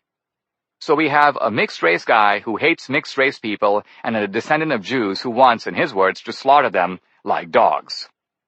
Atlantic Monthly journalist Luke O'Brien traveled to Whitefish, Montana, to do an in-depth profile of the other co-editor of the Daily Stormer, Andrew Anglin. Anglin was apparently organizing a rally that he promised would include European nationalists, a Hamas representative, and a member of the Iranian Revolutionary Guard. But no rally actually took place. Anglin told O'Brien that he had given up on the United States and wanted to burn it to the ground. There is rapidly approaching a time when in every white western city corpses will be stacked in the streets as high as men can stack them, and you are either going to be stacking or getting stacked. Yes, we are dealing with a highly disturbed individual. But how did he get that way? O'Brien talked to Anglin's friends from the school he attended in Columbus, Ohio. They told him Anglin was a kind of hippie who enrolled in an alternative education program. Anglin was a vegan, and his girlfriend, Allison, was an animal rights activist. He was also an atheist who wore his reddish hair in dreadlocks. His trademark hoodie bore the sign, "Fuck Racism." Anglin began his blogging career after high school. His early blogs are revealing. Here his leftist leanings were on full display. He wrote posts encouraging people to send the Westboro Baptist Church death threats from untraceable accounts, and he mocked the Ku Klux Klan and other racist organizations. Reporter O'Brien is puzzled. Anglin doesn't sound like a fascist. He sounds like a member of Antifa. In March 2007, Anglin posted about Donald Trump, attaching a video clip from a roast of former New York Mayor Rudy Giuliani. Giuliani appears in the video in drag, and Trump rams his face into Giuliani's chest. It was all apparently in fun. Even so, Anglin describes them both as fags, and writes that Giuliani is clearly involved in a twisted homosexual transvestite affair with Donald Trump. In 2010-11, Anglin visited Southeast Asia, where he became a rainforest activist, dated Filipino women, and railed on his podcast against Christian missionaries. "You see the way white people, and it is white people, went around the world and fucked everybody. I think the white race should be bred out." This was a sentiment he routinely expressed. While O'Brien speculates that something happened in the rainforest to make Anglin a neo-Nazi, he has no idea what that might be. Neither does Anglin, apparently. So what we have is a leftist, atheist, environmentalist who thinks Trump is a fag and that white people screwed up the world, running the world's largest neo-Nazi website. Go figure. Identity politics for whites. My purpose in highlighting the leftist roots of today's white supremacists is not merely to undermine the claim that they are right-wingers. It is also to show how easily people like Kessler and Anglin have morphed from leftist political activism to white supremacy. None of them underwent any conversion or transformation. Rather, they moved, as it were, laterally from leftist radicalism to neo-Nazi radicalism. The Nazis, let's recall, made precisely the same journey. Now, as in the past, leftism, racism, and neo-Nazism go hand in hand. I recognize that these ragtag extremists are a muddle-headed group. We should not, however, be muddle-headed about them. One of the few scholars to make a genuine attempt to study their movement is political scientist Carol Swain. Swain, who was featured in my film Hillary's America, is one of the leading African-American scholars in the country. Swain has written 2 books, a detailed study of the white nationalist movement called The New White Nationalism in America, and another consisting of searching interviews with its most prominent members. Swain recognizes that the new white nationalism, as she calls it, is different from old-style racism. Most significantly, the nationalists of today vehemently deny that they are white supremacists. They insist they are simply advocates of white identity and white power in the same mode as the advocates of black identity and black power. Incredibly, the white nationalist movement seeks to portray itself as a kind of civil rights movement, fighting for equal treatment for white people. Jared Taylor is the editor of the white nationalist website American Renaissance. An American who spent his youth in Japan, Taylor is much more urbane and cosmopolitan than we might stereotypically expect. Pointing out that minority groups often prefer to relate to members of their own group, he says, "If a white person says I like being white and I prefer my associates to be white, that's hate? Why?" Taylor adds, races are different. Some races are better at some things than others. Yet in his conversation with Swain, Taylor takes this line of thinking in a surprising direction. "I think Asians are objectively superior to whites by just about any measure that you can come up with. This doesn't mean I want America to become Asian. I think every people has the right to be itself. Even if Asians build societies superior to those built by white people, I think white people are perfectly legitimate in preferring the kind of societies they build." Lisa Turner, the women's coordinator of a white nationalist group called the World Church of the Creator, also insists that she is merely standing up for whites as a group, although she takes a dimmer view of Asians than Taylor. Turner tells Swain, "Asians are nothing but immigrants, copycats. It's monkey see, monkey do. They have copied what white Europeans have done, and that's the only reason Asians have any kind of civilization at all." Despite its name, the World Church of the Creator is an atheist organization, as most white nationalist groups are. The philosophy behind Christianity, Turner says, is utterly poisonous. Turn the other cheek, love your enemy. These kinds of ideas have put a guilt trip on the white race. The biggest enemies we have out there are the Christian churches. Swain quotes Michael Hart, who advocates a separate nation for whites somewhere in the Pacific Northwest. "I have no desire to rule over blacks or to have someone else rule over blacks on my behalf. Quite the contrary. I do not want to rule, enslave, or exterminate anyone. All that I and most white separatists want is the opportunity to rule ourselves in our own independent country." Even David Duke is on board with this approach, as suggested by the name of the group he founded, the National Association for the Advancement of White People, NAAWP. Duke says that just as the NAACP works for black interests and La Raza Unida works for Hispanic interests, his group is about preservation of our identity as ethnic people, our existence, our values, our culture, our traditions. One white nationalist that Swain did not interview is Matthew Heimbach, founder of the Traditionalist Youth Network. Although he has been dubbed the Little Führer in the media, Heimbach insists that we reject the label of any form of racial hatred. We have contact with comrades in Syria, comrades in the Philippines, comrades around the world, and black nationalists in the United States. We believe every group of people should be able to have self-determination. I can, from personal experience, verify Swain's observation that this appeal to group identity and self-determination is the language of contemporary white nationalism. In the mid-1990s, as part of my research for the end of racism, I attended an American Renaissance conference. There I heard Jared Taylor trace his intellectual lineage not to the Republican right, but to the Democratic Party and the Confederacy. His ancestors stood up for their cause and for their race, he told me, and he intended to do the same. At the conference, I also heard Sam Francis, then a columnist for the Washington Times, make an argument I had never heard anyone make in public before.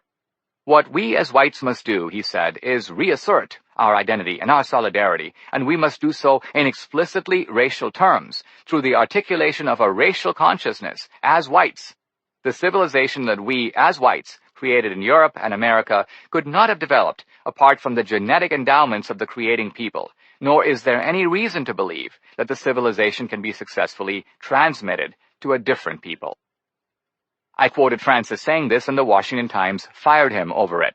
Swain mentions this episode as one of the first skirmishes between a mainstream conservative, me, and a white nationalist, Francis, who had been successfully posing as a mainstream conservative. I wasn't trying to get Francis fired. I quoted his remarks because they struck me as one of the very first explicit articulations of a doctrine of white racial consciousness. Not only is Swain right that the white nationalists are not the bigots of old, but she also correctly discerns that the point they make is not entirely wrong. It takes a courageous scholar to make this point. The progressive economist Glenn Loury is, as far as I know, the only one on the left to make it. I really don't know how you ask white people not to be white in the world we are creating, Loury says. How are there not white interests in a world where there are these other interests? The usual progressive response to Loury is that white solidarity is dangerous because whites as a group have the power to put their prejudices into practice. Racism is prejudice plus power, and whites supposedly have both. Black and Hispanic solidarity is not dangerous because minority groups may have their prejudices, but they don't have the accompanying power. Moreover, the motives for minority collective associations are benign. In the progressive view, disadvantaged groups have a right to form in their desire to resist white oppression and white supremacy. This argument, however, fails to consider the contemporary reality that minority interest groups are much more powerful than white nationalist groups. It's not even close. Which group has more clout, the NAACP or the NAAWP? Black representatives in Congress have a black caucus, which does not hesitate to fight for explicitly black interests. Where is the white caucus that openly promotes white interests? Moreover, black and Latino interest groups have powerful allies in Hollywood and the media. The white nationalists have none of this. They are shunned by both political parties, and they have much less power to enforce discrimination in their favor than their Latino and black counterparts. While the old-style racism is now outlawed as a consequence of civil rights legislation, affirmative action, racial preferences against whites, and in favor of blacks and other minorities is currently the law of the land. So marginalized are the white nationalist groups today that they are the ones who feel victimized. They are the ones who are branded as hate groups. Even most whites hate them. Their ideology is so controversial that on campus it sends students fleeing in search of safe spaces. The only occasion on which it is acceptable for whites to speak collectively as whites, Jared Taylor writes, is to apologize. Consequently, their racial solidarity, the white nationalists say, is a necessary response to being so besieged in mainstream culture. Both Swain and Loury advocate that America move away from ethnic identity politics. Loury in particular calls for a racially transcendent humanism being the American bedrock. I am on board with this, and I will discuss this further in the concluding chapter, but here I should say why white nationalists should not be expected to cheerfully go along.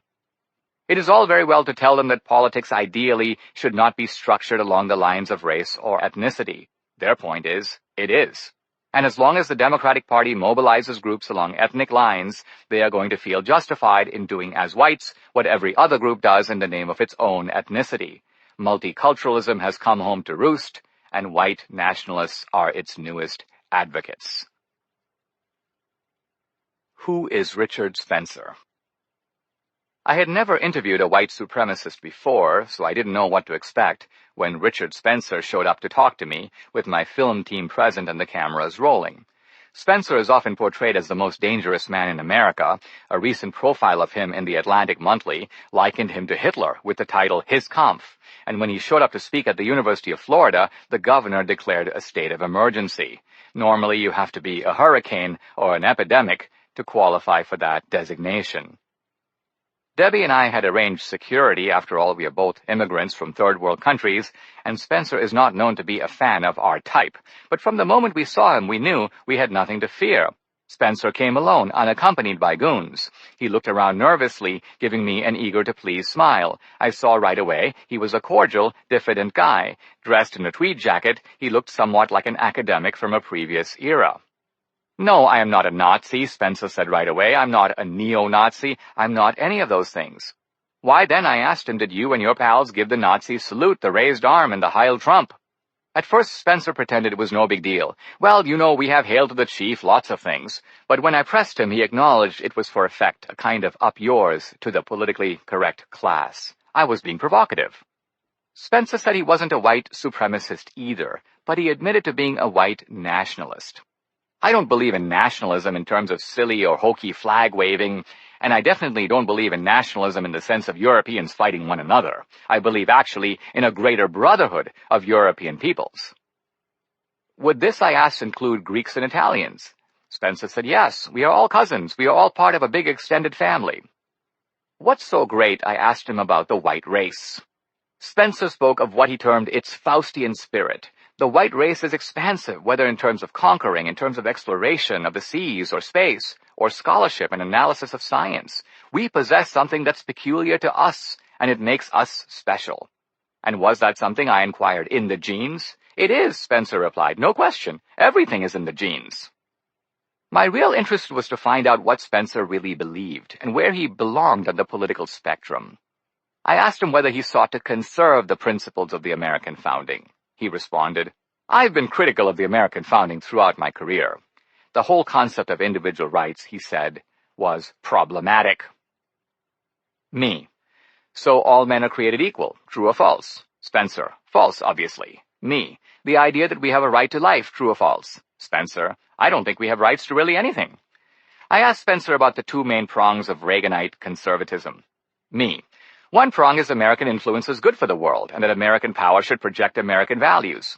Agree or disagree?" Spencer: "If American values are wielded to destroy other cultures and bring them into one big capitalist market or something, I don't think we should be promoting American values in that sense." Me: "The second prong of Reaganism was free market economics, promoting a global free market in which people trade with each other. Would you like to see the world be a global capitalist order?" Spencer: "Absolutely not. This notion that we need to destroy our own industries, that our people are just one more competitor in a global marketplace, good luck, sink or swim, pal. The notion that that should be our guiding philosophy of our citizens is disgusting. Actually, I totally reject that." I asked Spencer about his advocacy of a concept called the white ethno-state.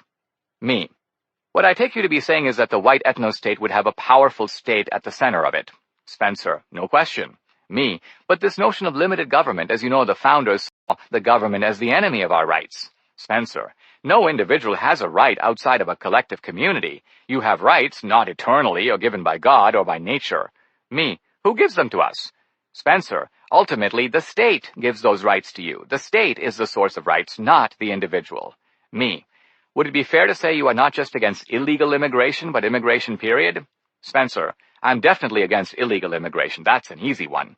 I'm against replacement immigration in the sense that I'm against immigration coming in from the third world that is ultimately going to change the ethnic and cultural constitution of the United States. I wouldn't say I'm against immigration in itself. I would actually be happy to open the door to white South Africans, among many who are truly suffering. I would be happy to take in those refugees."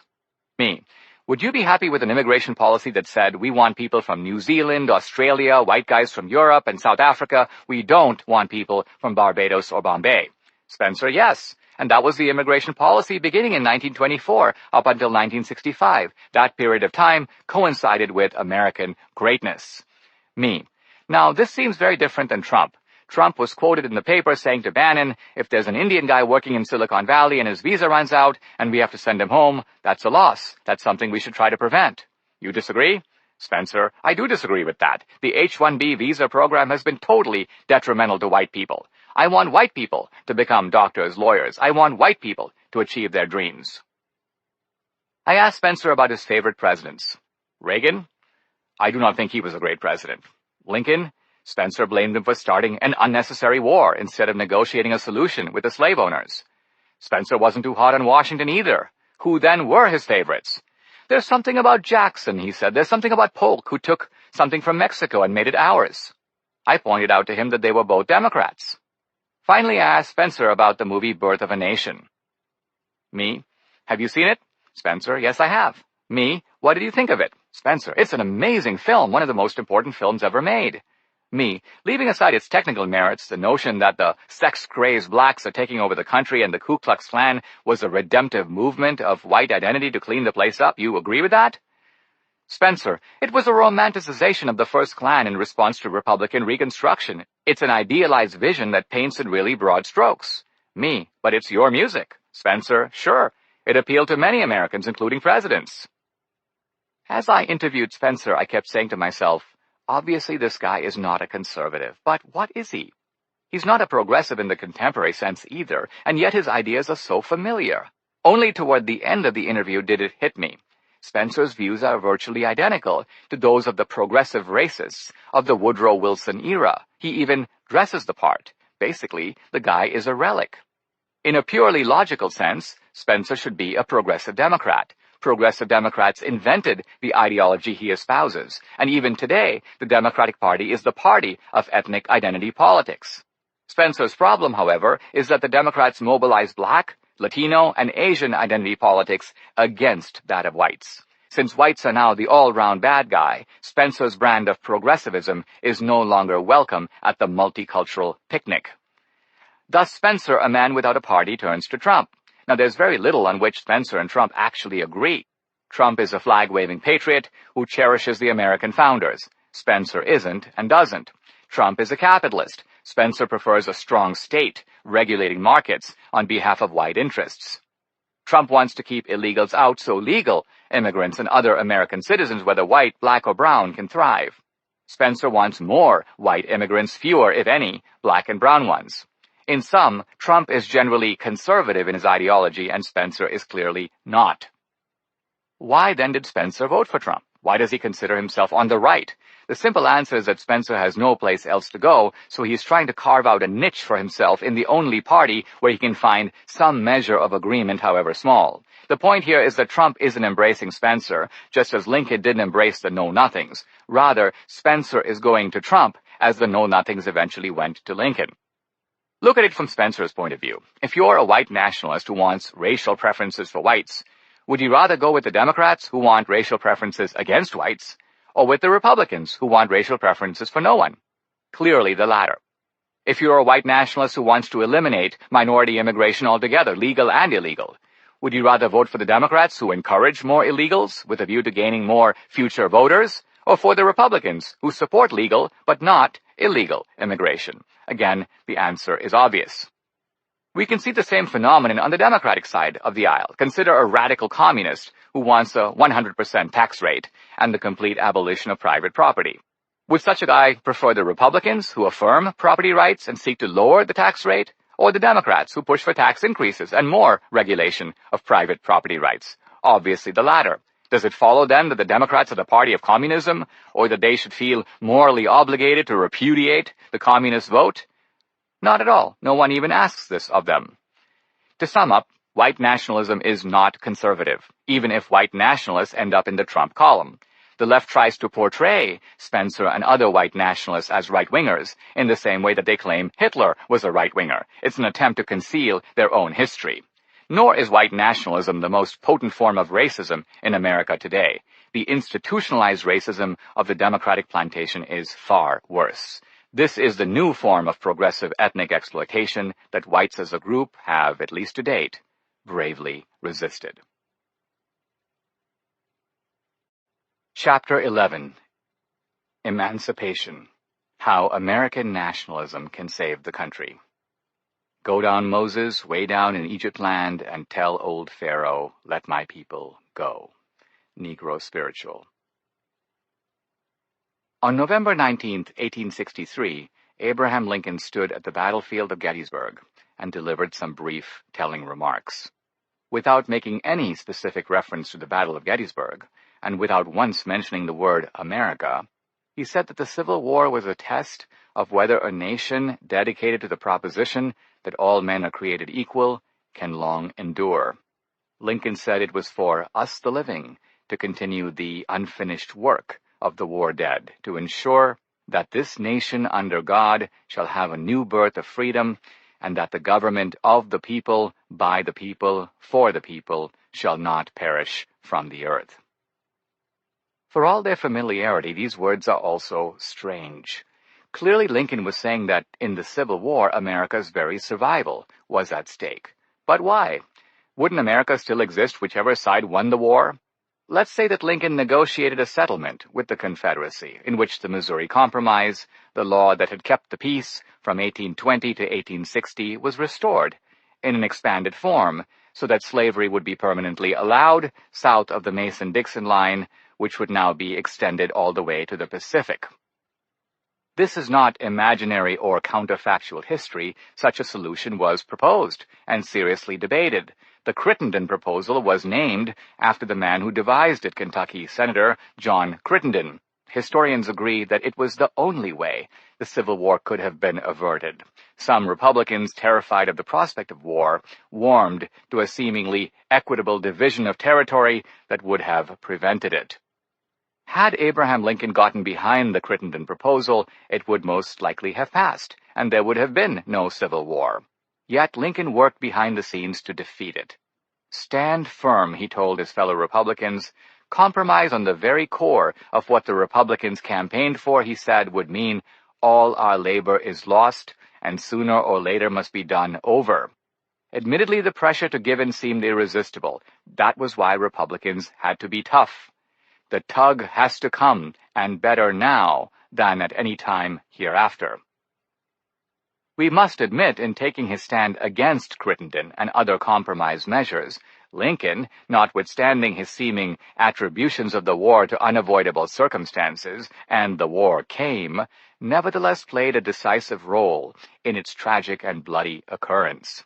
If Lincoln's stance here were self-serving or reckless, he could be said to have plunged the nation into an unnecessary cataclysm, and, far from being America's greatest president, he would have to be considered the worst. No defender of Lincoln can agree with such an assessment. So why did Lincoln reject the Crittenden Compromise?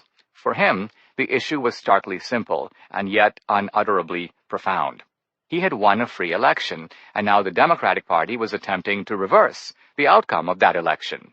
He had secured an electoral mandate for halting the spread of slavery, and now the Democrats, both in the North and the South, sought to force him to bargain away his mandate. The Democratic South had not only threatened to break up the country, but was in the process of breaking it up, putting Lincoln in the position of having to relinquish his Republican principles in order to discourage this process. Lincoln said he would not and could not do it. Why not? Because, Lincoln argued, his electoral mandate was not his to give up. True, he and his fellow Republicans had campaigned on the platform of restricting the spread of slavery. Once the American people, speaking through an electoral majority, approved that mandate, Lincoln insisted that it no longer belonged to him, it now belonged to them. No popular government can long survive a marked precedent that those who carry an election can only save the government from immediate destruction by giving up the main point upon which the people gave the election. For Lincoln, to bargain away his mandate would be to give up on the meaning of democracy. Only the people themselves could give up what they alone possessed. The people themselves, and not their servants, can safely reverse their own deliberate decision. Therefore, Lincoln said, I will suffer death before I will consent, or advise my friends to consent, to any concession or compromise which looks like buying the privilege of taking possession of the government to which we have a constitutional right. I should regard any concession in the face of menace as the destruction of the government itself, and a consent on all hands that our system shall be brought down to a level with the existing disorganized state of affairs in Mexico. And again, "We have just carried an election on principles fairly stated to the people. Now we are told in advance the government shall be broken up unless we surrender to those we have beaten before we take the offices. If we surrender, it is the end of us and of the government. They will repeat the experiment upon us ad libitum. A year will not pass till we shall have to take Cuba as a condition upon which they will stay in the Union." Now, Lincoln acknowledged that while majorities have a right to rule, the power of even elected majorities is strictly limited by what the Constitution authorizes. Majorities do not have unlimited power. Moreover, they are obliged to respect minority rights no less than their own. Even elected majorities have no warrant to trample on the constitutionally specified rights of minorities. Lincoln conceded that if he had violated the constitutional rights of any individual or group, such as its right to free speech, or freedom of religion, or to freely assemble, then those individuals or groups would be justified in leaving the Union. "Think, if you can," Lincoln said on March 4, 1861, "of a single instance in which a plainly written provision of the Constitution has been denied." Then Lincoln added, "Such is not our case." Lincoln had violated no constitutional rights, let alone vital ones. Therefore, Lincoln said, "The election and its aftermath presents to the whole family of man the question whether a constitutional republic or a democracy, a government of the people by the same people, can or cannot maintain its territorial integrity against its own domestic foes." In his July 4, 1861 message to Congress, Lincoln added, "Our popular government has been called an experiment. 2 points in it our people have already settled: the successful establishing and the successful administering of it. One still remains: its successful maintenance against a formidable internal attempt to overthrow it." Lincoln insisted we must settle this question now, whether in a free government the minority have the right to break up the government whenever they choose, because, if we fail, it will go far to prove the incapability of the people to govern themselves. It was his task and the task of all patriots, Lincoln concluded, to demonstrate to the world that those who can fairly carry an election can also suppress a rebellion, that ballots are the rightful and peaceful successors of bullets, and that when ballots have been fairly and constitutionally decided, there can be no successful appeal back to bullets, that there can be no successful appeal except to ballots themselves at succeeding elections. So now we can see why Lincoln went to war. He went to war to save not just the nation, but a certain type of nation. For Lincoln, America would not be America once the proposition that all men are created equal and the whole ensemble of constitutional principles that flow from it was given up. Lincoln refused to submit to an America defined by the principles of the slave plantation, principles whose realization Lincoln regarded as tantamount to the death of the nation. Even more, in Lincoln's words, it would practically put an end to free government upon the earth. But why did the Democratic South start the war? Even a scholar as astute as Harry Jaffa argues that the planter class made a colossal strategic mistake. These people had slavery in the South. Lincoln had pledged not to interfere with it there. Yet after the war, slavery was permanently abolished throughout the country. One might suspect, Jaffa writes, that the Southern secessionists were financed by abolitionism as they catapulted slavery toward its destruction. I believe, however, that these Democratic planters were not so dumb. They realized what Lincoln's election signified, that the balance of power had tipped against them. Slavery was now indeed, as Lincoln promised, on its way to ultimate extinction. The Southern Democrats went to war, but they knew that they could count on the Northern Democrats to undermine Lincoln from within Union ranks. If they waited longer, their political position was likely to deteriorate further. Yes, they might lose the war and lose it all, but they were going to lose it all in any event. Thus, their best time to strike was now. A similar situation. I think the perceptive reader will know full well why I am recounting this history. Notwithstanding all the Solomonic pronouncements about how history does not repeat itself, we are in a very similar situation today with Trump. Trump, like Lincoln, came out of nowhere. Both men were outsiders. Yet from the outset, Lincoln showed a resolve in taking on the Democratic plantation that can provide a valuable lesson to Trump. Lincoln was portrayed by the Democrats and their allies, just as Trump is now, as being a grave threat to their fundamental liberties. Yet we may ask about Trump the same question that Lincoln asked about himself. Has Trump actually violated any of the basic constitutional rights of his opponents? Has he deprived them of their free speech or their right to assemble or vote? No, he has not. And yet they persist in trying to drive him from office for the same reason their Democratic forebears sought to bring Lincoln to his knees, because they cannot abide the result of a free election. We need to step back and take in the full scope of this. For all that we learn about America's two-party system, as a practical matter, one party has dominated politics for a generation or more. We cannot count the founding period because there were no parties in the modern sense then. But from the 1820s through 1860, the Democrats were the majority party. From 1865 through 1932, it was the Republicans. From 1932 to 1980, the Democrats became the dominant party once again. Political dominance does not mean you control the presidency, both parties in Congress, and the Supreme Court. We know, for example, that Eisenhower and Nixon were Republican presidents during the era of Democratic dominance. But they were pulled to the center by the Democratic tide.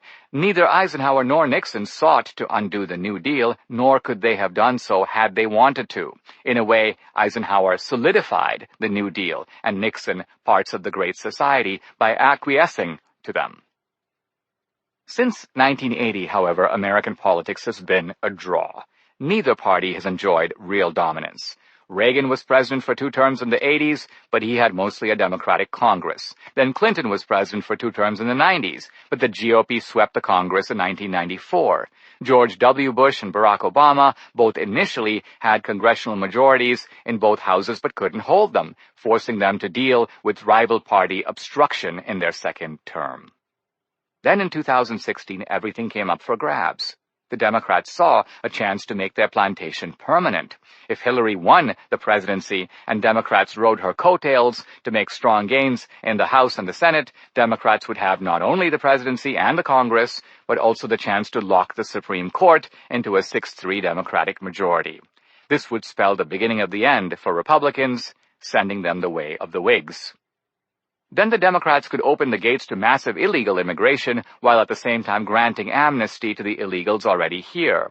By adding several million new voters to the rolls, mostly but not exclusively Latino, Democrats could expand their Latino plantation and also tip the balance of American votes, now precariously divided between the parties, decisively in their favor. This would give Democrats the kind of control that would last indefinitely into the future.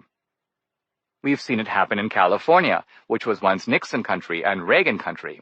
As James Q. Wilson argued decades ago in the essay Reagan Country, California once embodied the American dream of owning a piece of paradise with 2 cars in front and a pool in the backyard.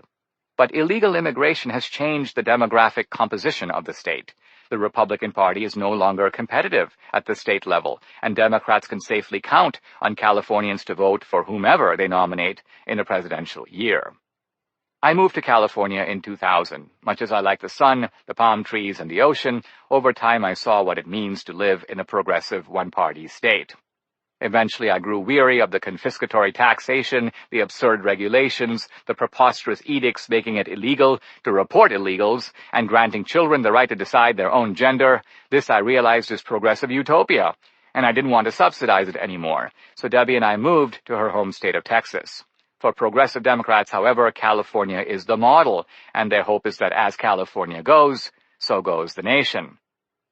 But the American people, speaking through the same relatively narrow electoral majority that elected Lincoln, decided otherwise. By electing Trump and preserving Republican majorities in the House and, much more narrowly, the Senate, Americans gave the GOP the dominance that Democrats aspired to. In his first few months, Trump saved the court by shepherding Neil Gorsuch's nomination to confirmation. One more appointee, and the court, which is now leaning GOP, will be out of Democratic hands.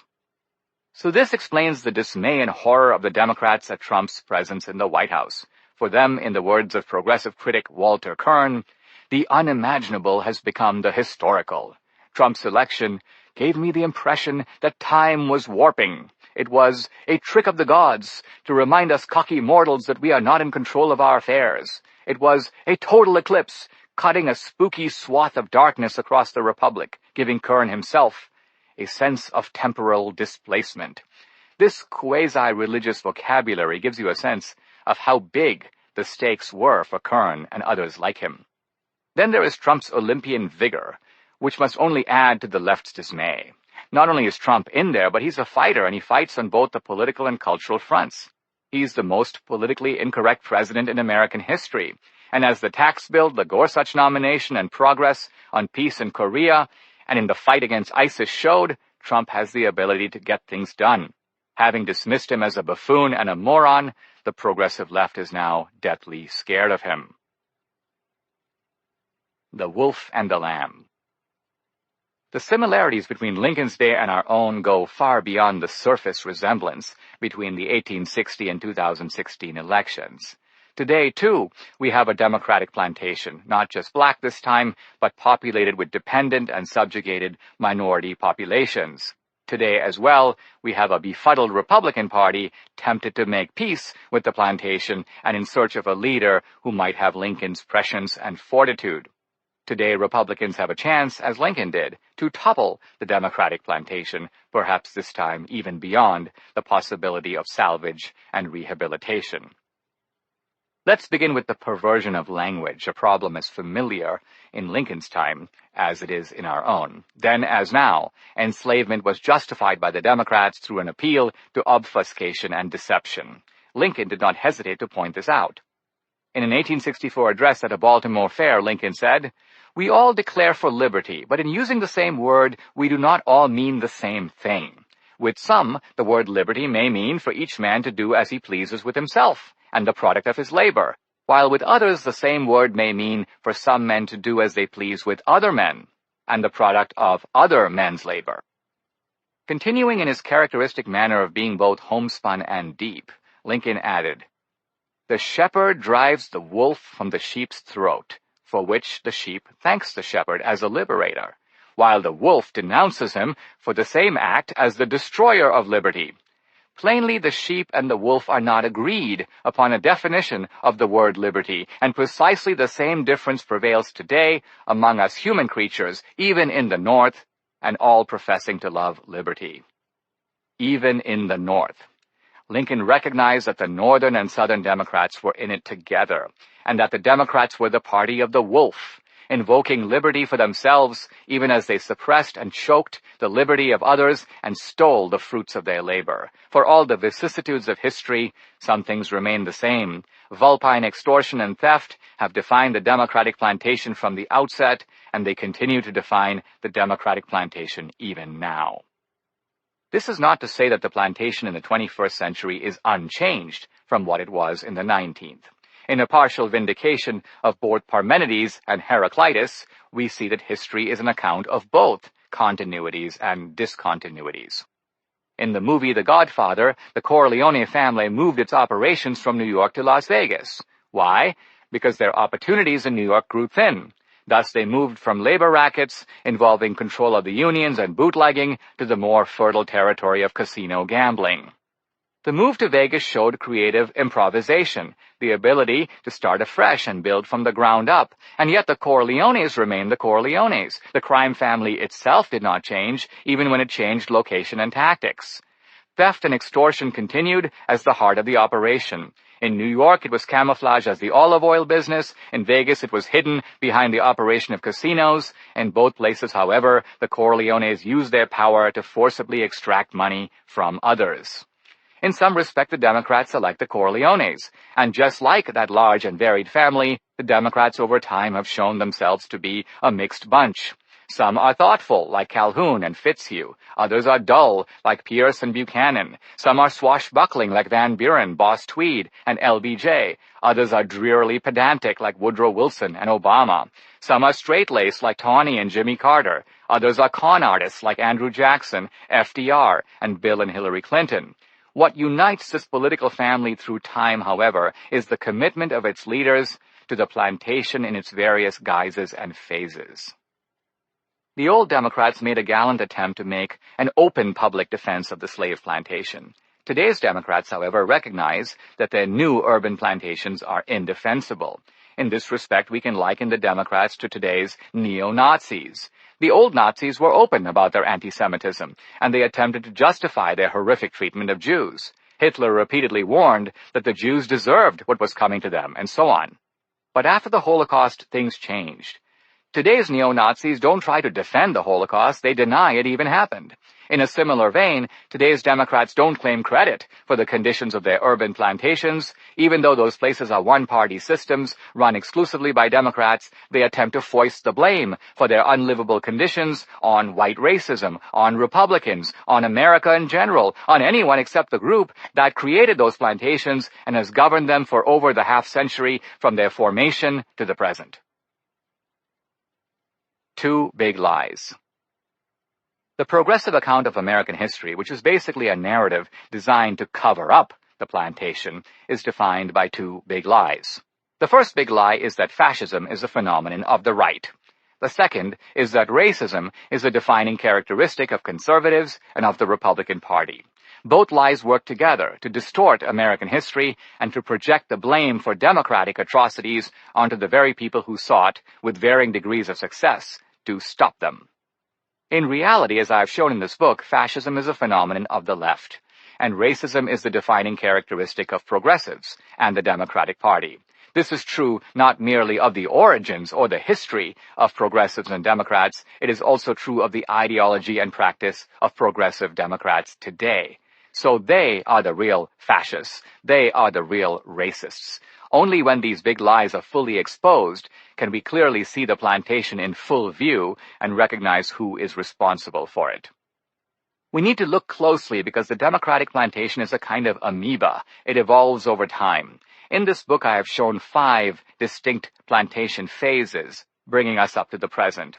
The first phase was the old rural slave plantation, 1828 to 1860. Here, the Democratic planter class became rich and lazy by directly stealing the labor and liberty of the slaves.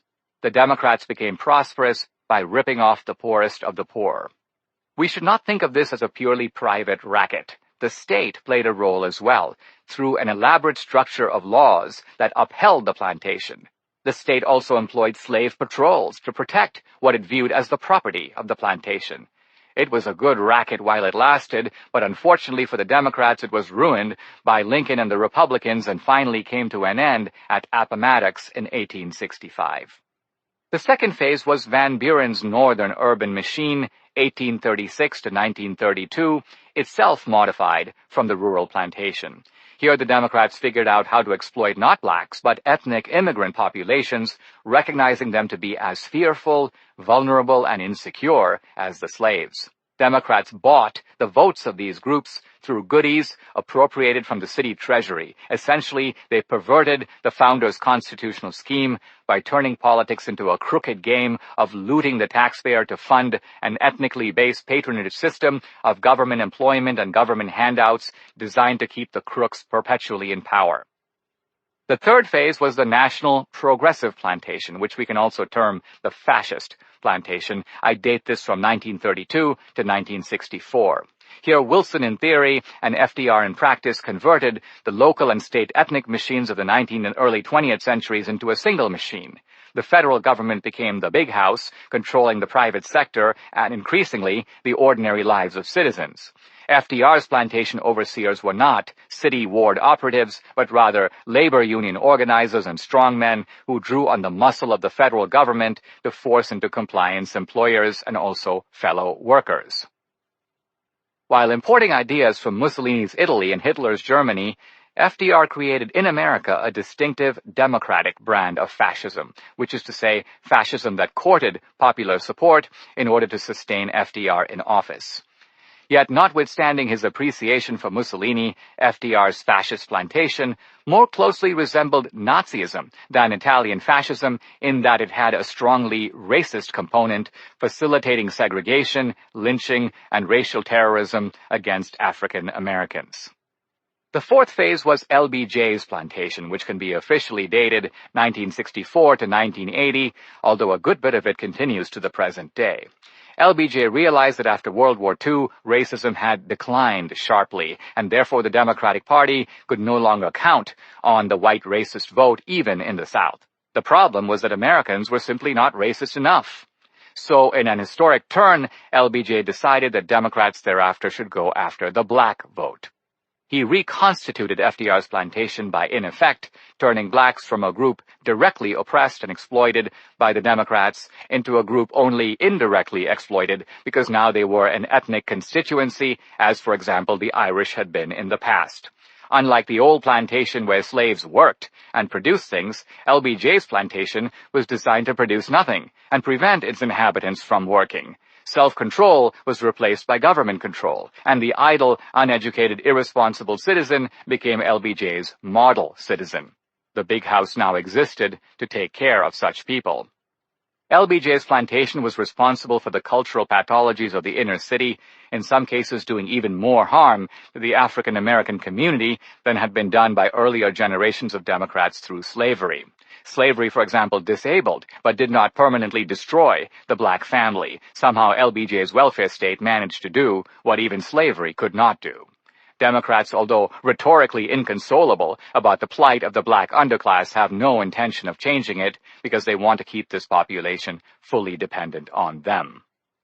Finally, there is today's multicultural plantation, which includes LBJ's plantation but can more accurately be termed Obama's plantation. Thus, we can date it from the 1980s through today. Notice that Obama himself did very little for blacks. He rarely visited the inner city. He did nothing to address the issues of crime, gangs, or broken families. All he did was to expand welfare benefits and food stamps. Clearly, blacks are a group that Democrats now take for granted. Even America's first African-American president didn't feel the need to address their plight, other than to keep the benefits flowing to ensure their total dependency on the Democratic Party. Obama's remaking of America seems to have focused more on what may be termed the frontier of the Democratic plantation. Obama fought hard to legalize and normalize gay marriage, and he introduced the DACA policy of refusing to deport the children of illegal immigrants who have grown up in the United States. In this respect, Obama may be considered a plantation recruiter, seeking to draw new groups, homosexual activists and illegals, to join blacks in relying on the federal government for their security and advancement. Obama, like Bill Clinton, was part of the project to expand the Democratic plantation beyond blacks, to include Latino barrios and Native American reservations. Each group was recruited into a project of delivering votes as part of an ethnic collective, in exchange for which each group was maintained in a state of stupefied subjugation. So powerful was this parasitism that groups became dependent and servile, and despite their miseries, constantly voted to sustain in power the party that was subjugating them. Even Asian Americans would have enclaves if the Democrats could figure out how to lock them into ethnic Chinatowns and Koreatowns. Of all minorities, Democrats have had the least success with this group. The Asian American plantation seems to have only overseers, very few inhabitants. Democrats, however, are hoping to change that. As an Asian American myself, I can only wish them failure with this exploitative project. Plantation control. Only whites, even whites undergoing economic hardship and plagued by cultural dysfunction, have so far resisted succumbing to the lure of the Democratic plantation. What makes this hard for Democrats to take is that whites used to be on the plantation, both the poor whites of the South and the ethnic whites who were once part of the northern urban machines. Van Buren had them, Wilson had them, FDR had them, but now the Democrats have lost them. What happened? The problem is that whites assimilated. The Irish became Americans and ceased to think of themselves as Irish. They were once Irish Americans, now they are Americans of Irish descent. One may say that ethnic identity became an American identity. The affirmation of American identity is one of the hallmarks of the Republican Party. Thus, when the immigrants assimilated, the Democrats lost them as a group to the GOP. This is the main reason why Democrats don't want Latinos to learn English and assimilate, because that may mean Latinos would follow the example of the Irish and escape the political captivity of the Democratic Party. Plantation control is a very serious business. These are terrible places that no one is supposed to leave or even want to leave. The happiest people on the plantation are the overseers, who siphon off large amounts of money reserved for the poor and the destitute, while also enjoying their task of lording it over the plantation's hapless inhabitants. Conscious of this, the Democrats have anointed a vast, multicultural overseer class to patrol their new ethnic plantations. One of the main tasks of the overseers is to ensure that few people depart the plantation. The overseers do this not merely through working to establish the complete dependency of their subject populations. They also do it by vilifying anyone, especially blacks or other minorities, who seek to criticize or reform the Democratic plantation. In the mode of Du Bois vilifying Booker T. Washington, today's overseer class bashes black and Hispanic conservatives and independents, accusing them of being accessories to minority oppression. What makes these accusations downright insane is that the Democratic plantation is the greatest force for oppression and racist subjugation in American history. Nowhere is racist exploitation today more obvious than on the Democrats' multicultural plantations. Even so, we have the strange phenomenon of plantation administrators and accessories, the real Uncle Toms, accusing free-thinking and freedom-loving minorities of being Uncle Toms. The vehemence of these accusations shows how much the Democratic plantation class has always hated runaways. The only prospect scarier for a Democrat than a plantation runaway is the dismantling of the plantation system itself. The Democrats currently have no intention of dismantling it. The only way they would consider that would be if the plantation ceased to pay off politically for them. In that case, they might give it up.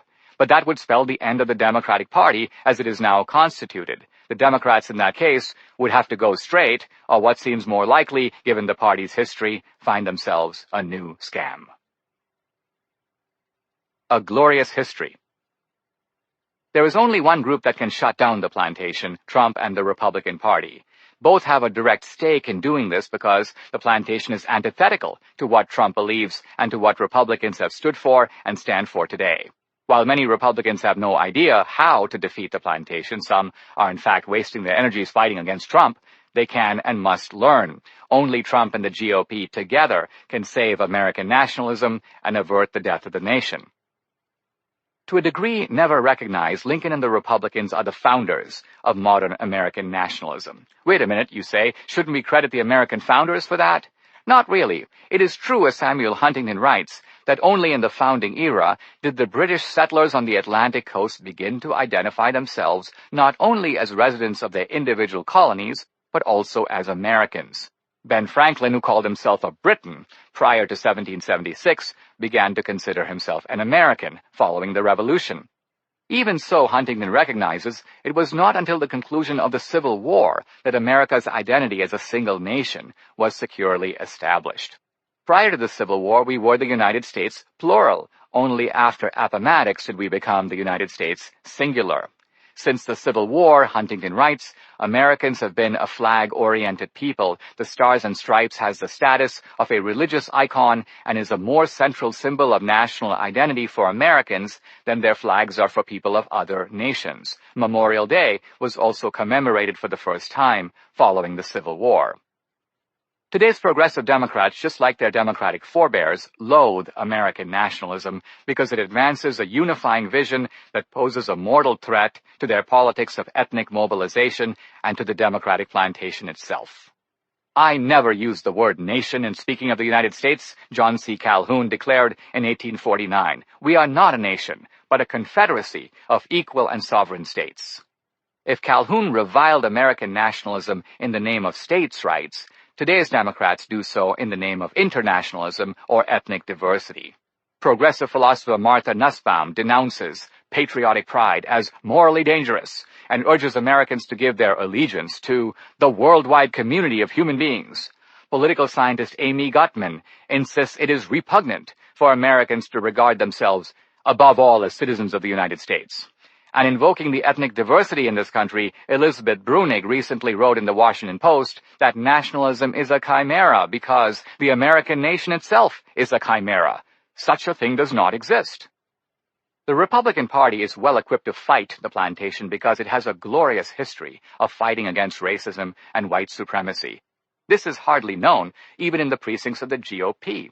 Here we can identify the great battles fought by the GOP. First, Republicans mobilized the armies of the North to defeat the combined efforts, military and political, of the Democratic Party to save slavery and make it permanent. Second, Republicans shut down the Ku Klux Klan for a period and fought vigorously, though not successfully, to curb Democratic efforts to promote segregation and racial terrorism. Third, Republicans spearheaded the Civil Rights Revolution of the 1860s, the revolution that produced the 13th, 14th, and 15th Amendments, as well as Reconstruction, the first attempt to build a multiracial democracy in America, which was sadly thwarted by the Democrats. Fourth, a century later, Republicans were indispensable to the passage of the civil rights laws, including the Civil Rights Act of 1964, that made those original Republican amendments a practical reality. Republicans are also the original formulators of the doctrine of colorblindness that is often credited to Martin Luther King. When King said he dreamt of living in a nation where we are judged by the content of our character, not the color of our skin, he was echoing the GOP ideal first enunciated 100 years earlier by Frederick Douglass. King deserves appreciation, of course, for reaffirming the principle, but he should have given credit to Douglass for coming up with it. Progressives privately loathe Douglass, and in public they dishonor him by ignoring him. Douglass, not King, is America's greatest black leader. I suspect King would have acknowledged this. Yet progressives fawn over King while spurning Douglass. This silent treatment is not merely because Douglass was a Republican. It is also because Douglass, speaking to the Massachusetts Anti-Slavery Society just days before the Civil War ended, uttered what is, from the progressive point of view, the ultimate heresy. Douglass raised the question, what must be done for the former slaves? He answered, do nothing with us. Your doing with us has already played the mischief with us. Do nothing with us. If the Negro cannot stand on his own legs, let him fall. All I ask is give him a chance to stand on his own legs also. Let him alone. If you will only untie his hands and give him a chance, I think he will live. Ouch! What could be a starker repudiation of the Democratic plantation? Douglass can be heard speaking across the span of time to that conniving bigot LBJ, telling the corrupt old Democrat that he sees right through him and wants none of his condescending patronage. Progressive Democrats can forgive Douglass his tirades against the old slave plantation, at least publicly, that is their position also, but they cannot forgive the scorn he presciently heaped on their current one. Party of Lincoln. Douglass embodied who the Republicans are, the party of individual rights and upward striving, and what Douglass himself called the self-made man. These were also, as we have seen, Lincoln's ideals. Today, there are many Republicans who blame Trump for the de-Reaganization of the Republican Party and wistfully pine for the 1980s era of gentlemen's politics. This is, by and large, the main source of anxiety about Trump in some Republican quarters, and it is also the driving momentum of the so-called Never Trump movement. I came of age in the Reagan era, and I too prefer a more civil political climate, but that is not the America we live in now. Reagan's policies and style were calibrated to deal with the specific problems and specific political environment of the late 1970s. Today, however, a good deal of Reaganism is dated. Not only has stagflation, that toxic combination of slow growth combined with runaway inflation, disappeared, and the Soviet Union collapsed, but Reagan himself would be a fish out of water in the dark, roiled currents of today. But Lincoln wouldn't. His political environment was even more roiled than the one we have now, and Lincoln would have seen that in this environment, an environment made by a gangster clan of Democrats like Obama and Hillary, you don't get very far with Reagan's courtly style. In short, Trump is the man of the hour, not Reagan. Trump has the chance to do what even Reagan never dreamed about, taking a page from Lincoln and smashing the Democratic plantation. When we consider Trump's two big Republican heresies, his positions on trade and immigration, we can see that they might be heresies from Reagan's point of view, but they were not heresies from Lincoln's point of view.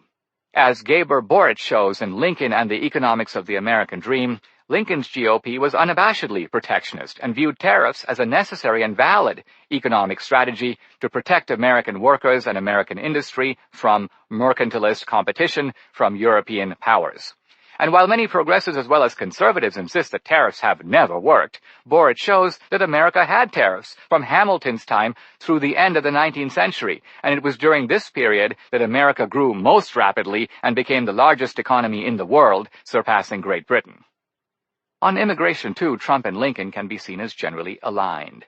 This point is hardly obvious, but we get a vital clue about how Lincoln would have thought about today's immigration debate by considering the position Lincoln actually took on extending civil rights, the right to full citizenship, the right to vote, the right to serve on juries, to blacks. Lincoln basically held that it was wrong for any people anywhere to enslave another people because slavery was wrong, or to put it philosophically, against natural right. But natural rights are not the same as civil rights. Civil rights are the product of living in a particular community.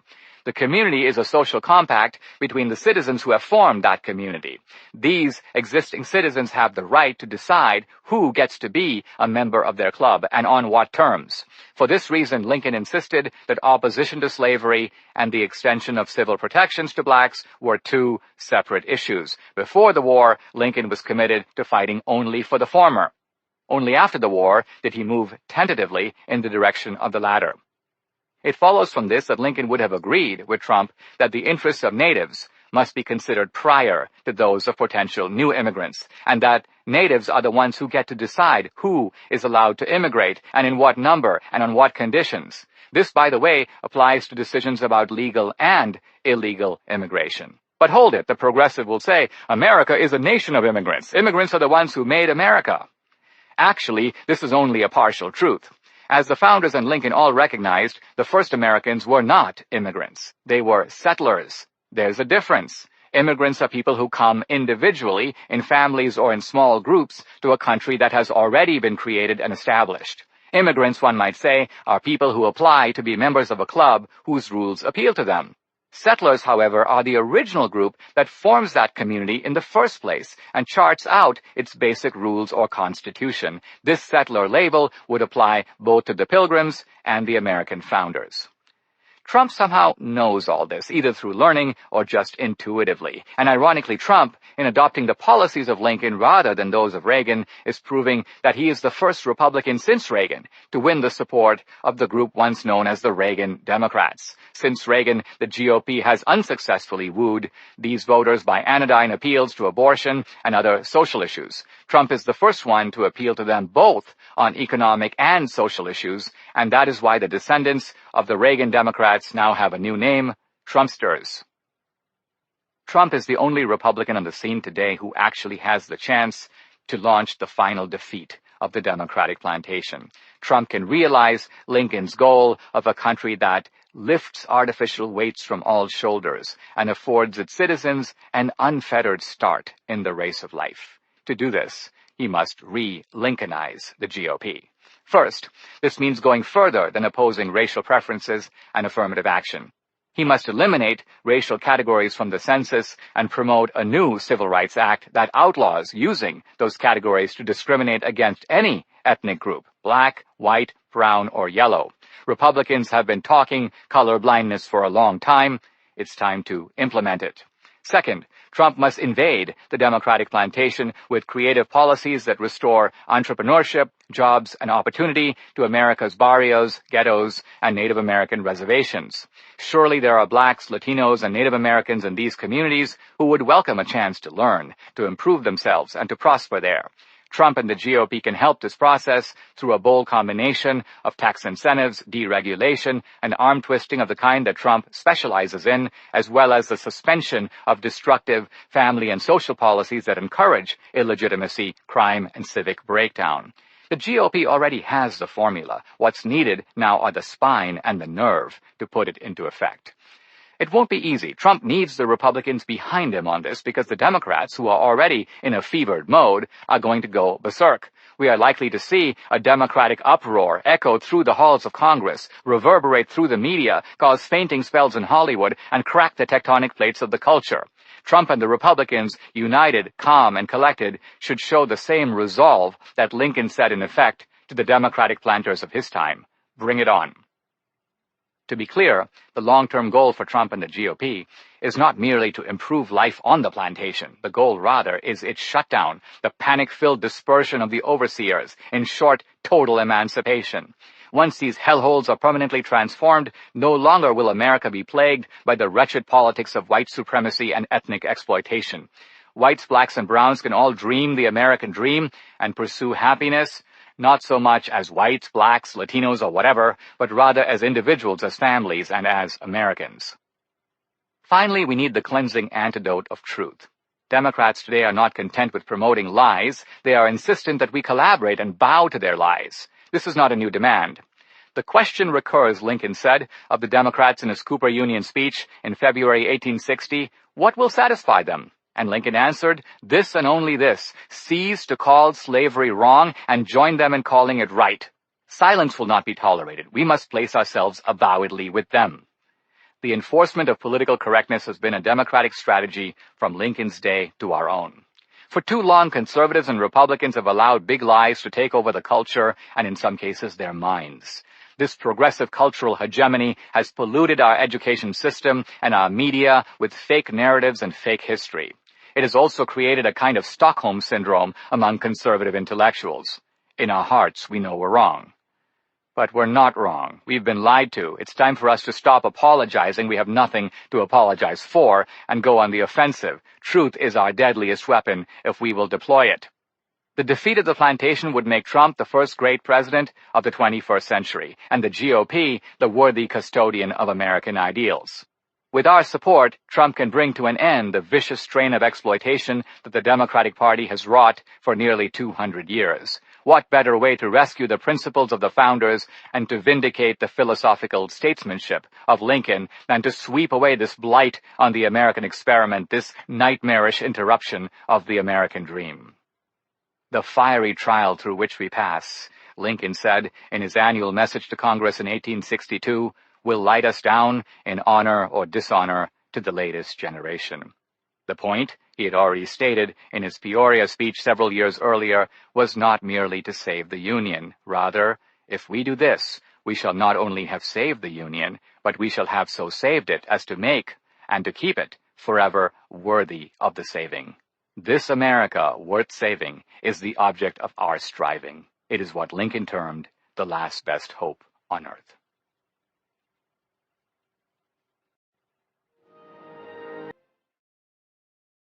Audible hopes you have enjoyed this program.